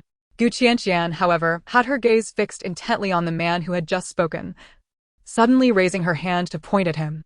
You, step forward. The man, taken aback by her attention and perhaps feeling guilty, stammered, what do you want? I heard noises last night, for individuals came to our home, yet only 3 were apprehended. You seem to know quite a bit about Lu Dazhu and his movements. Could it be that the one who fled yesterday was you? You speak nonsense. What does that have to do with me? I didn't even leave my house last night. He exclaimed, alarmed. The village chief furrowed his brow. Girl, I will certainly advocate for you, but you must provide evidence for your accusations. A smile graced Qianqian's lips as she spoke with conviction. Someone attempted to scale our wall last night, and a neighbor threw stones to alert us, scaring the intruder away. Given the recent thawing, the ground is muddy, and there are still footprints on the wall. We can discern the truth by examining those prints. Upon her words, the faces of the 3 men beneath the tree paled in unison. How could they have forgotten this detail? The village chief personally inspected the wall and indeed found the shoeprints of an adult male, his expression darkening as he turned to the villager. Remove Zhao Dajuan's shoes, he commanded sternly. Zhao Dajuan's face turned ashen, and he stepped back hastily. Village chief, what are you doing? This has nothing to do with me. I just remembered. I left a pot of water boiling at home. I must return to check on it. Seeing his reaction, the village chief's suspicions were confirmed, and he shouted in anger. Bring that scoundrel back. In no time, Zhao Dajuan was apprehended, and upon removing his shoes, they matched the prints on the wall perfectly. With this evidence, there was nothing left to debate. The village chief, furious, pointed at Zhao Dajuan, struggling to find words. You conspired with outsiders to steal from our villagers, betraying your own kind. Take him to the ancestral hall. I will personally invoke the clan laws before our ancestors. Turning to the 3 men beneath the tree, he added, Though you are not from our village, you dare to bully us in our own home? Manxue village is not to be trifled with. The village chief's fury escalated as he looked at Qianqian. What do you wish to do, girl? Qianqian surveyed the men beneath the tree, a smile blossoming at the corners of her mouth. I believe everyone makes mistakes. Upon hearing this, the 3 men felt a surge of relief. Thinking that being just a little girl, she would not dare to take serious action against them. However, they were taken aback when she continued, her tone steady. Thus, it is imperative to impart a profound lesson to them to prevent future transgressions. The 3 men were left speechless. Zhao Da, confused, inquired, What sort of profound lesson do you have in mind? Chapter 90. Is the little troublemaker sending a message to the Gu family? Qianqian regarded the 3 men beneath the tree, her smile as cold as ice, causing their hearts to race with trepidation. Those who indulge in thievery cannot restrain their hands. If that is the case, let us sever 2 fingers from each of them to ensure they remember their lesson. Her words not only terrified the 3 men, but also caused the nearby villagers to gasp in shock, their eyes wide with disbelief. This girl is far too ruthless. How dare you threaten us? You think you can cut off our hands and get away with it? One man seethed. You little brat. You haven't even grown up yet, and you wish to play tough with us? Just wait. A sharp sound interrupted his threats as Yi Xiuyun struck him across the face with her shoe. Let us see how brave you are. If you dare to come back to my house, I'll fight you to the death, and I'll take you down with me. Her fierce demeanor made those nearby recoil in fear. Why are the women of the Gu family so audacious? The village chief was taken aback as well, clearing his throat. Gu girl, is this truly? Qianqian smiled brightly. Uncle Chief, do you think this is too harsh? The village chief remained silent. Since the theft did not directly affect him, he found himself unable to judge the severity of the punishment. However, the idea of severing hands was extreme. He realized that the young girl was in charge of the Gu family and pulled her aside. My dear, it is not that I am unwilling to support you. But if you truly sever their hands, their families may hold a grudge. Should they seek revenge later, given your secluded residence, the villagers may not arrive in time to assist you. This poses a risk. Qianqian understood and produced several sheets of paper from behind her. Oh, if they dare. Let them come. Before the village chief could discern what the papers were, Qianqian had approached the 3 men, pulling Yi Xiuyun away. The young girl squatted down, cheerfully shaking the papers in her hand. Here are 4 copies of confessions. You each need to leave a fingerprint. If, in the future, You cause any trouble for my family again, I will take this directly to the authorities and ensure you land in prison. Originally, there were 4 copies. But out of respect for the village, I will allow the village to handle the matter. Oh, and if anything unfortunate were to happen to my family in the future, even without evidence, I could very well implicate you. So, you may wish to consider your actions carefully. The 3 men stared in wide-eyed horror, contemplating the implications of this cunning girl. They realized they would be left with broken hands without recourse for revenge. Village chief, are you just going to let this girl run amok? One of them spat. Aren't you afraid of creating enmity with Qianqian village? The village chief glared at him coldly. Let there be enmity if it must. You came to our village to wreak havoc. If your village wishes to contend with us over your misdeeds, so be it. Do you truly believe that Manchue village is so easily bullied? Exactly. You dare to threaten us? Do you think Manchue village is without defenders? Another villager chimed in. Qianqian, astonished by the sudden unity of the villagers, realized that they were indeed a cohesive group. As if struck by inspiration, she smacked her forehead. I almost forgot to mention, it wasn't just our family. It was that child next door who risked his safety to alert us by throwing stones. I suspect you all have already taken offense at him. If anything were to happen to that child in the future, I would certainly hold you responsible. Her words ignited a commotion among the villagers. What? That little troublemaker was the one who alerted the Gu family? How audacious. Qianqian paid no heed to their murmurs and instead smiled sweetly at the 3 men beneath the tree. Here's a choice for you. Shall we sever a hand first, or shall we take a fingerprint instead? Well, let us be practical and sever the hand first. Qianqian held a sturdy stick in her hand, weighing it thoughtfully. With sufficient force, a single strike could indeed break a hand. However, Qianqian, upon witnessing this, quickly snatched the stick away. Sister Qianqian, allow me to handle this. You step back. Qianqian observed the transformation in Qianqian's demeanor, which had changed significantly compared to before, a smile glimmering in her eyes. She did not refuse, allowing her mother to give it a try, hoping it would bolster her courage in the future. Although Qianqian had grown bolder, the thought of breaking someone's hand still intimidated her. Yet, recalling the previous night when a group had clamored to sell her children, she felt an unexpected surge of determination. Raising the stick, she struck down hard on the first person's arm. A piercing scream erupted, causing everyone to shudder involuntarily, swallowing hard. Such brutality was indeed shocking. Qianqian lethargically glanced over, and amid the crowd's terror-stricken gazes, she callously urged, "Mother, it hasn't broken. Try again with more strength." Qianqian, her arms trembling from the effort, was momentarily taken aback by her daughter's words. Not broken? Gritting her teeth, she lifted the stick once more, and this time, a resounding crack echoed as the man's arm succumbed to the blow. His eyes rolled back in pain, and he fainted on the spot.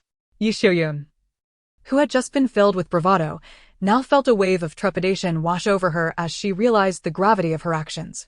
However, the thought of her family, particularly the women and children with no protector, and the looming threat of being preyed upon in front of so many witnesses, ignited a fierce resolve within her. With this mindset, she raised the stick high again, aiming for the other arm of the unconscious man, effectively rousing him from his stupor. Despite her strength, the arm did not break completely, prompting her to deliver another blow. The next victim met a similar fate. Ultimately, it was Lu Daju, the man whose arm Qianqian had previously broken, who was now paralyzed with fear, nearly wetting himself from the fright of Qianqian's blows. I don't want her to do it. You do it instead. I can't bear to face her. Realizing he could not escape his fate, he surrendered, merely wishing for Qianqian to end it swiftly with a single strike. Qianqian, unfazed by his pleas, watched as Qianqian grew more emboldened, her fear dissipating, almost reveling in the act. Once all the arms were broken, Qianqian proceeded to slice through the fingers of several individuals, pressing down a vivid crimson fingerprint. Satisfied with the outcome as she collected the papers, Zhao Lijing instructed his men to escort Lu Daju and his associates back to the neighboring Qianqian village, dispersing the crowd of onlookers. He then took several elders to the ancestral hall, where Zhao Dajuan awaited resolution. Qianqian, assured by the village chief that she would receive a satisfactory explanation, chose not to follow them to witness the proceedings. After everyone had departed, she approached the dilapidated wooden door of the neighboring courtyard, gently knocking. Chapter 91, Jiangxia. Almost immediately, The door creaked open a crack, revealing a pair of dark, anxious eyes peering through the gap. Qianqian chuckled softly, realizing the child had been waiting behind the door. "Thank you for your help last night." Upon hearing her gratitude, the boy tensed, his fingers nervously twisting the hem of his shirt, his heart racing. "And no, it's nothing." Then, recalling something, his expression shifted to one of distress as he anxiously looked at Qianqian. I didn't mean to not go out to testify for you. It's just that no one would believe me." Jiang Xia's face flushed crimson, and he struggled to articulate his thoughts, his eyes glistening with urgency as he gazed at Qianqian. I want to steal from your house. I want to climb over the wall. I'll make the courtyard wall higher. Please, don't hate me." The small boy's eyes brimmed with desperate hope.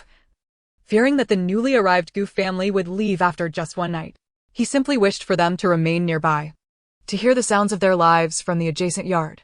Observing the boy's almost pleading demeanor, Qianqian felt an inexplicable pang of sympathy. Jiang Xia, noticing her expression, felt his momentary courage dissipate, his gaze dropping to the ground. In that instant, a warm sensation enveloped him as Qianqian's gentle laughter reached his ears, bringing a warmth he hadn't felt in a long time. "Why would I hate you? You are brave and clever. You risked yourself to warn us. You're quite the little man." At her words, Jiang Xia's head shot up, his dark eyes, which had seemed perpetually shrouded in gloom, sparkled like stars in the night sky. Then, glancing at the pristine Qianqian, he became acutely aware of his own unkempt hair, his face flushing with embarrassment as he struggled to find his voice. "Here, take this." Suddenly, a small cloth pouch was thrust into his hands. Jiang Xia hesitated, not reaching out for it, but Qianqian insisted, placing it firmly in his small, grimy hand. "Sister offers you some candy." Her bright smile and melodious laughter sent a rush of warmth through Jiang Xia's heart. Yet, the next moment, he felt as though he were holding a burning hot potato, hastily attempting to return it to her. "And no, it's not necessary. I don't want it." However, Qianqian resolutely pushed his hand back toward him, glancing into the courtyard. "Are you living here alone?" Though she had surmised from the villagers' earlier comments, she needed confirmation. Jiang Xia, recalling his humble abode, shifted uncomfortably, attempting to block her gaze, his voice barely above a whisper. "It's just me. My parents passed away when I was little, and my grandmother, she also left us 3 years ago." Qianqian looked at the small boy before her, who seemed no older than a year or two than a mere turnip, completely alone, shunned by the villagers. It was evident what kind of life he led. Just as she was about to say more, Yi Xiuyun's voice called from next door, prompting her to lift her head and respond. Jiang Xia immediately retreated within, closing the wooden door slightly. "You should go back quickly. If my mother sees us talking, I might get scolded." This was the way of the village children. Speaking with someone like him could lead to reprimands at home. With that, Jiang Xia shut the door, leaving Qianqian with words unspoken. With a soft sigh, she turned and made her way back to her own courtyard. A mere door apart, Jiang Xia held the pouch of treats, lost in thought for an extended moment before suddenly realizing something, causing his expression to shift dramatically as he dashed into his home. Surveying his modest surroundings, he searched for a suitable place to put the cleanly wrapped snacks, ultimately deciding to place them in his freshly washed bowl. After washing his hands, his fingers turning red in the icy water, he tugged at his hair, taking a whiff. It wasn't too foul, but certainly unkempt. Thinking of Qianqian's clean hands, he felt a wave of embarrassment wash over him, his eyes stinging with unshed tears as he glanced at the dark smudges on the treat pouch. Returning to her own yard, Qianqian found Yi Xiuyun, who seemed to have just finished washing her hands, still trembling slightly from the earlier ordeal with the stick. "Mother, what is the matter?" Qianqian inquired. Yi Xiuyun steadied her hands, replying, "I just overheard that little Pan discussing the situation next door. That child is truly unfortunate. He risked himself to help us last night. And it's impossible that he is as those people claimed. A child of such tender years, it's truly heartbreaking. Yesterday, we had mentioned visiting the neighbor today. Given the current situation, I pondered what to bring for that child, but found myself at a loss, so I thought to consult you." She just returned to check on her children, and it seemed inappropriate to arrive empty-handed, so she opted to return first. Qianqian was caught off guard by her mother's dilemma, and she couldn't help but chuckle, subsequently contemplating the matter. Perhaps it would be best to bring some food. After all, they are neighbors, and there will be ample opportunities. Yi Xiaoyun nodded in agreement. You're right. Let's prepare some food then. Kaitu and Xiaojia had completed their grooming and, overhearing the conversation between their mother and sister, curiously looked over. Sister, was it the neighbors who informed us last night? I must thank them. Kaitu volunteered eagerly. Xiaojia, not fully understanding, merely sensed that everyone was about to leave and chimed in, let us go, let us go. Qianqian thought of the shy and somewhat insecure little boy next door and felt that it would be best not to overwhelm him with too many visitors on their first call. How about just mother and I go first, and later we can bring you along? She suggested, leaving the two younger ones to guard the house while she and Yi Xiaoyun took some food next door. As they entered Jiang Xiao's yard, they overheard some villagers whispering as they passed by. The Gu family is actually rushing over to that little plague's home, not fearing the bad luck that might rub off on them. They must be unaware, having just arrived, and know nothing of the past. What business do they have with that family? They'll realize the folly of their ways soon enough. We all pitied that little brat once. But look how he turned out, a thankless wretch. If the Gu family wishes to play the Good Samaritan, so be it. On the other side, Jiangxia was equally surprised that both the aunt and sister from next door had come to visit him. After inviting them inside, he stood awkwardly, unsure of how to proceed.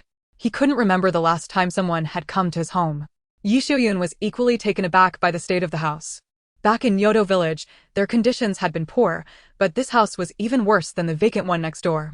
A child with a home in such disrepair rarely fixed anything and dared not approach the village head for help, making do with whatever scraps he could find. The front door was broken and could not close properly, and half of the kang had collapsed. Inside, there were barely 2 decent pieces of furniture, with a haphazard pile of clothes and blankets strewn across the kang. Yi Xiaoyun, surveying the environment, found it hard to fathom how the child managed to live here. Her heart ached with sympathy as her gaze turned increasingly compassionate towards Jiangxia, who stood there with his head bowed. Despite the biting winter cold, he felt as if his head were ablaze with embarrassment, unable to lift his gaze to meet the cleanly attired visitors before him. I can boil water for you, he stammered, vaguely recalling that when guests visited, one should serve them water. Yi Xiaoyun quickly interjected, Child, there's no need, we are not thirsty. Jiangxia stood there, fidgeting with his hands, at a loss for what to do or say after such a long time without interaction. Noticing his discomfort, Yi Xiaoyun sighed and placed the food she brought on the edge of the kang, softening her tone. We just moved to Manshui village. You may call me Aunt Gu. From now on, we shall be neighbors, and if you need anything, just come next door and call for me. Jiangxia fell silent for a moment before nodding slightly. Qianqian observed his reticence and awkwardness, offering a gentle laugh. We have 2 younger siblings at home. You can come play with them anytime. Jiangxia's head shot up in astonishment, as if he had never heard anyone suggest that the children from their family could play with him. However, he quickly lowered his head again, remaining silent, fearful of expressing any joy or happiness. He understood that such kindness would not last long. They would soon grow to despise him like the others in the village. Yet, he hoped they would not move away, that they would remain next door, which would bring him joy without the need to intrude upon them. It was evident that Jiangxia's demeanor had shifted to one of cold detachment. Qianqian and Yi Xiaoyun exchanged glances and reiterated that he should come to them if he needed anything before rising to leave. As they exited the yard, Jiangxia stood in a daze, the familiar emptiness of his home returning. He picked up the bundle on the kang but did not open it, feeling its weight. Time passed before he carried the bundle outside, listening to the smoke rising from the neighbor's chimney, the faint sounds of conversation, and the laughter of children mingling with the barking of dogs. His expression softened as he crouched in the corner, straining to hear the sounds from next door. Mother, we have no firewood left. After dinner, let us go up the mountain to gather some, came a child's voice. We will be living here from now on, so we need to stock up on firewood. Although the weather is warming, it will still be cold for a while. Upon hearing the child's innocent voice from next door, Jiangxia froze momentarily before swiftly returning to his house. He carefully hid the bundle he held and grabbed a small sickle from the kitchen, rushing out the door toward the mountain. Meanwhile, the Gu family had reheated last night's meal. Yi Xiaoyun craned her neck to glance over at the neighboring yard. Why haven't they started a fire? That child doesn't even know what to eat this morning. Initially, she had intended to invite him over for a meal, But seeing how uneasy he was around them, she refrained from making a bold move. Qianqian recalled the commotion from next door earlier and remarked, "It seems they've gone out." After the family enjoyed their meal and tidied up, they prepared to head out together to the mountain.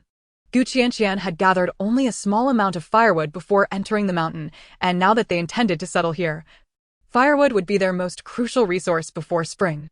She had initially planned to go alone, but Yi Xiaoyun vehemently opposed the idea. Having just arrived and encountered some unsavory characters, how could she possibly allow Qianqian to venture alone? Kaitu raised his hand, volunteering, "I'll go too. I'm strong and can carry back a lot of firewood." With Kaitu wanting to join, Xiao Jia naturally couldn't be left behind, and Little Gray had to come along as well. Thus, the entire family set out together. As they prepared to leave, they dilly-dallied for a while before finally getting ready. Kaitu dashed ahead and, upon opening the door, nearly tripped over his own feet. Steadying himself, he gazed at the large bundle of firewood piled just outside their gate, his eyes widening in surprise. "Mother, sister, whose firewood is this outside our door?" Qianqian approached, staring at the bundle in astonishment. The firewood, neatly bound and of similar lengths, was clearly left for their family. They had just arrived and did not know anyone. It was unlikely someone would deliver firewood to them. Suddenly, Qianqian recalled Kaitu's earlier shout, glancing toward the neighbor's yard. After a moment's hesitation, she said, "It must be Jiang Xia from next door who brought it." Yi Xiaoyun exclaimed, "That child hasn't he even lit a fire for himself yet, and he has gone to gather firewood for us? I noticed he doesn't have much firewood in his yard either. I must go and check."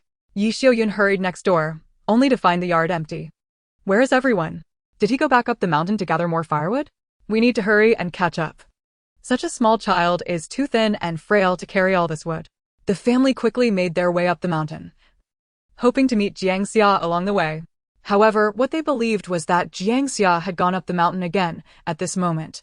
He stood timidly at the doorstep of the village head's home, hesitating for a long while without daring to enter. It was the village head's wife, Ding, who emerged to empty the urine bucket for her grandson, and upon seeing the hesitant figure outside the courtyard, she called out, "Jiang Xia, what are you doing loitering at the gate? Is there something you need? Why don't you come inside?"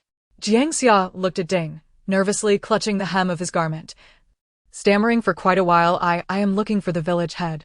Ding, noticing the thinly clad boy standing in the bitter cold with frostbite on his ears, sighed. "Your grandfather is inside, come in quickly." Jiang Xia bit his lip and did not enter, replying, Isn't this Jiang Xia? Why are you standing outside on such a cold day? Come in." Zhao De, hearing the commotion, wrapped himself in his sheepskin coat and stepped outside. Upon seeing the frail figure in the biting wind, he waved his hand. Jiang Xia, seeing him, finally spoke, "Grandpa, I would like to borrow your shovel." Zhao De, taken aback by the request, hurried over. "What's wrong? Is something broken at home? I can find a few people to help you." Jiang Xia quickly waved his hands. No, nothing is broken. I just want to borrow the shovel to mix some mud and build a wall." "What's this? The wall collapsed?" The village head was taken aback and quickly inquired, "Did someone come to your house looking for trouble? Is it from the neighboring village?" This morning, the Gu family had mentioned that Jiang Xia had offended Lu Dazhu and his gang while delivering messages for them. Could it be that the Lu family sought revenge? This was utterly unacceptable. Jiang Xia hastily shook his head, shyly murmuring, "No, it's just to build the wall a bit higher." A child of just a few years, he lowered his head, gazing at his mud-stained shoes, nearly ready to burst, with only a tangle of dry, unkempt hair visible. Zhao De looked at the child before him and sighed, retrieving the shovel. "Come on, the village head will help you build." Jiang Xia, flustered, waved his hands again. No, I can do it myself." After saying this, he took the shovel from Zhao De's hands, his face flushed, stammering, "I'll return it after I'm done." He then turned and ran away, leaving Zhao De speechless. This child. Ding, holding the urine bucket she had emptied, glanced at Jiang Xia's retreating figure and sighed. This child was so clever when he was younger, always smiling and endearing. Alas, his fate is unfortunate. Zhao De, observing for a moment, redirected his gaze to Ding. "You should talk to the folks in the village. Don't always speak ill of Jiang Xia behind his back. He's just a child, already facing enough hardships. If you can't offer support, you needn't speak so harshly of him." Ding, somewhat displeased by his words, retorted, "What do you mean by that? As if I enjoy seeing Qianqian bullied. You know very well that the child has a bit of a sticky-fingered reputation. After old Mrs. Jiang passed, didn't everyone in the village help care for him so he could grow up? If he hadn't taken things from others, would they treat him so poorly? Upon hearing this, the village head became anxious. Why would you echo what others say? Jiangxia has often eaten and drunk at our place. What have we lost? Ding stammered for a while, exclaiming in frustration, and shot Zhao an irritated glance. You've led me astray. I didn't say that. If so many people are saying it, can it be false? Fine, I will speak to those women another day. With that, she turned and headed back inside, leaving Zhao standing at the doorway, gazing in the direction Jiangxia had gone, heaving a sigh. Meanwhile, the Gu family had gathered 2 bundles of firewood on the mountain, but had yet to spot Jiangxia, assuming the boy must not have gone back up the mountain. Xiao Hui, this time free from confinement in the small sled, had initially wanted to frolic about, but remembering that he had upset his mistress yesterday, he stuck closely to Gu Qianqian. Several times, he nearly tripped her as he dashed around her legs, ultimately receiving an annoyed kick to send him off to play elsewhere. Feeling wronged, Xiaohui let out a whimper before scampering off to find Qiaojie, as they could not leave Qiaojie at home. The idle little sled was put to use again, carrying Qiaojie along. The little girl waddled about, and Xiaohui began to follow her in circles. Kaitu was busy picking up firewood, specifically selecting the thicker, dry pieces, working quickly despite his small stature, even outpacing Gu Qianqian. Sister, the firewood here isn't too damp. We can dry it out and use it. Let us collect more to bring back. Kaitu, with his rear in the air and head raised, grinned widely while holding a pile of wood.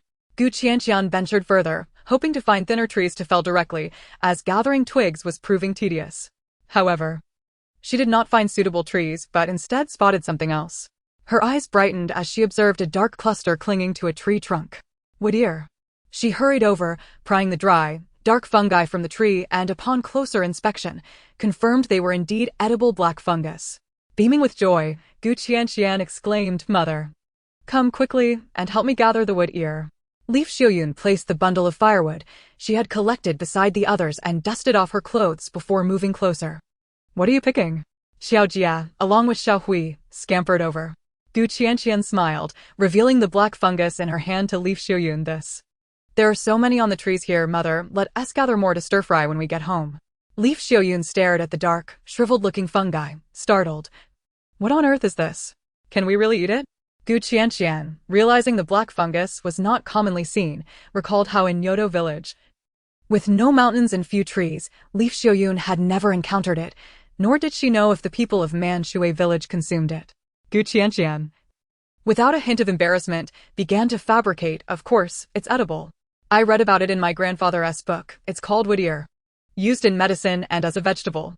Let us gather a lot and try it when we return. Despite her skepticism about the edibility of the fungus, Leaf Xiuyun nonetheless joined in the gathering. Xiao Jia, observing the actions of her mother and elder sister, also ran to the tree, occasionally finding a piece to pry off and hide in a small pouch her mother had sewn for her, meant for carrying peanut candy and sesame sweets. While the family busied themselves gathering wood ear and firewood on the mountain, they did not start heading home until midday. Upon arriving at their doorstep, they immediately sensed something was amiss. Kaitu blinked in confusion. Sister, has the wall gotten taller? The still damp, undried mud wall, intertwined with straw, was clearly freshly applied. Gu Qianqian was also taken aback, recalling Jiangxia's earlier mention of raising the courtyard wall higher. She hadn't expected that in their short absence, the wall had truly been built up. Leaf Xiuyun stood in shock. How did the wall get built up? Gu Qianqian's expression turned complex as she recounted the events of the morning, prompting Leaf Xiuyun to exclaim, this child, he's overthinking things. After Leaf Xiuyun spoke, she started to head next door to discuss the matter, but Gu Qianqian stopped her, glancing at the wall that now obscured their view of the adjacent yard. Falling into a moment of silence, finally she said, let us go home first. Leaf Xiuyun, wanting to investigate, hesitated. However, Gu Qianqian had already carried the firewood into the courtyard.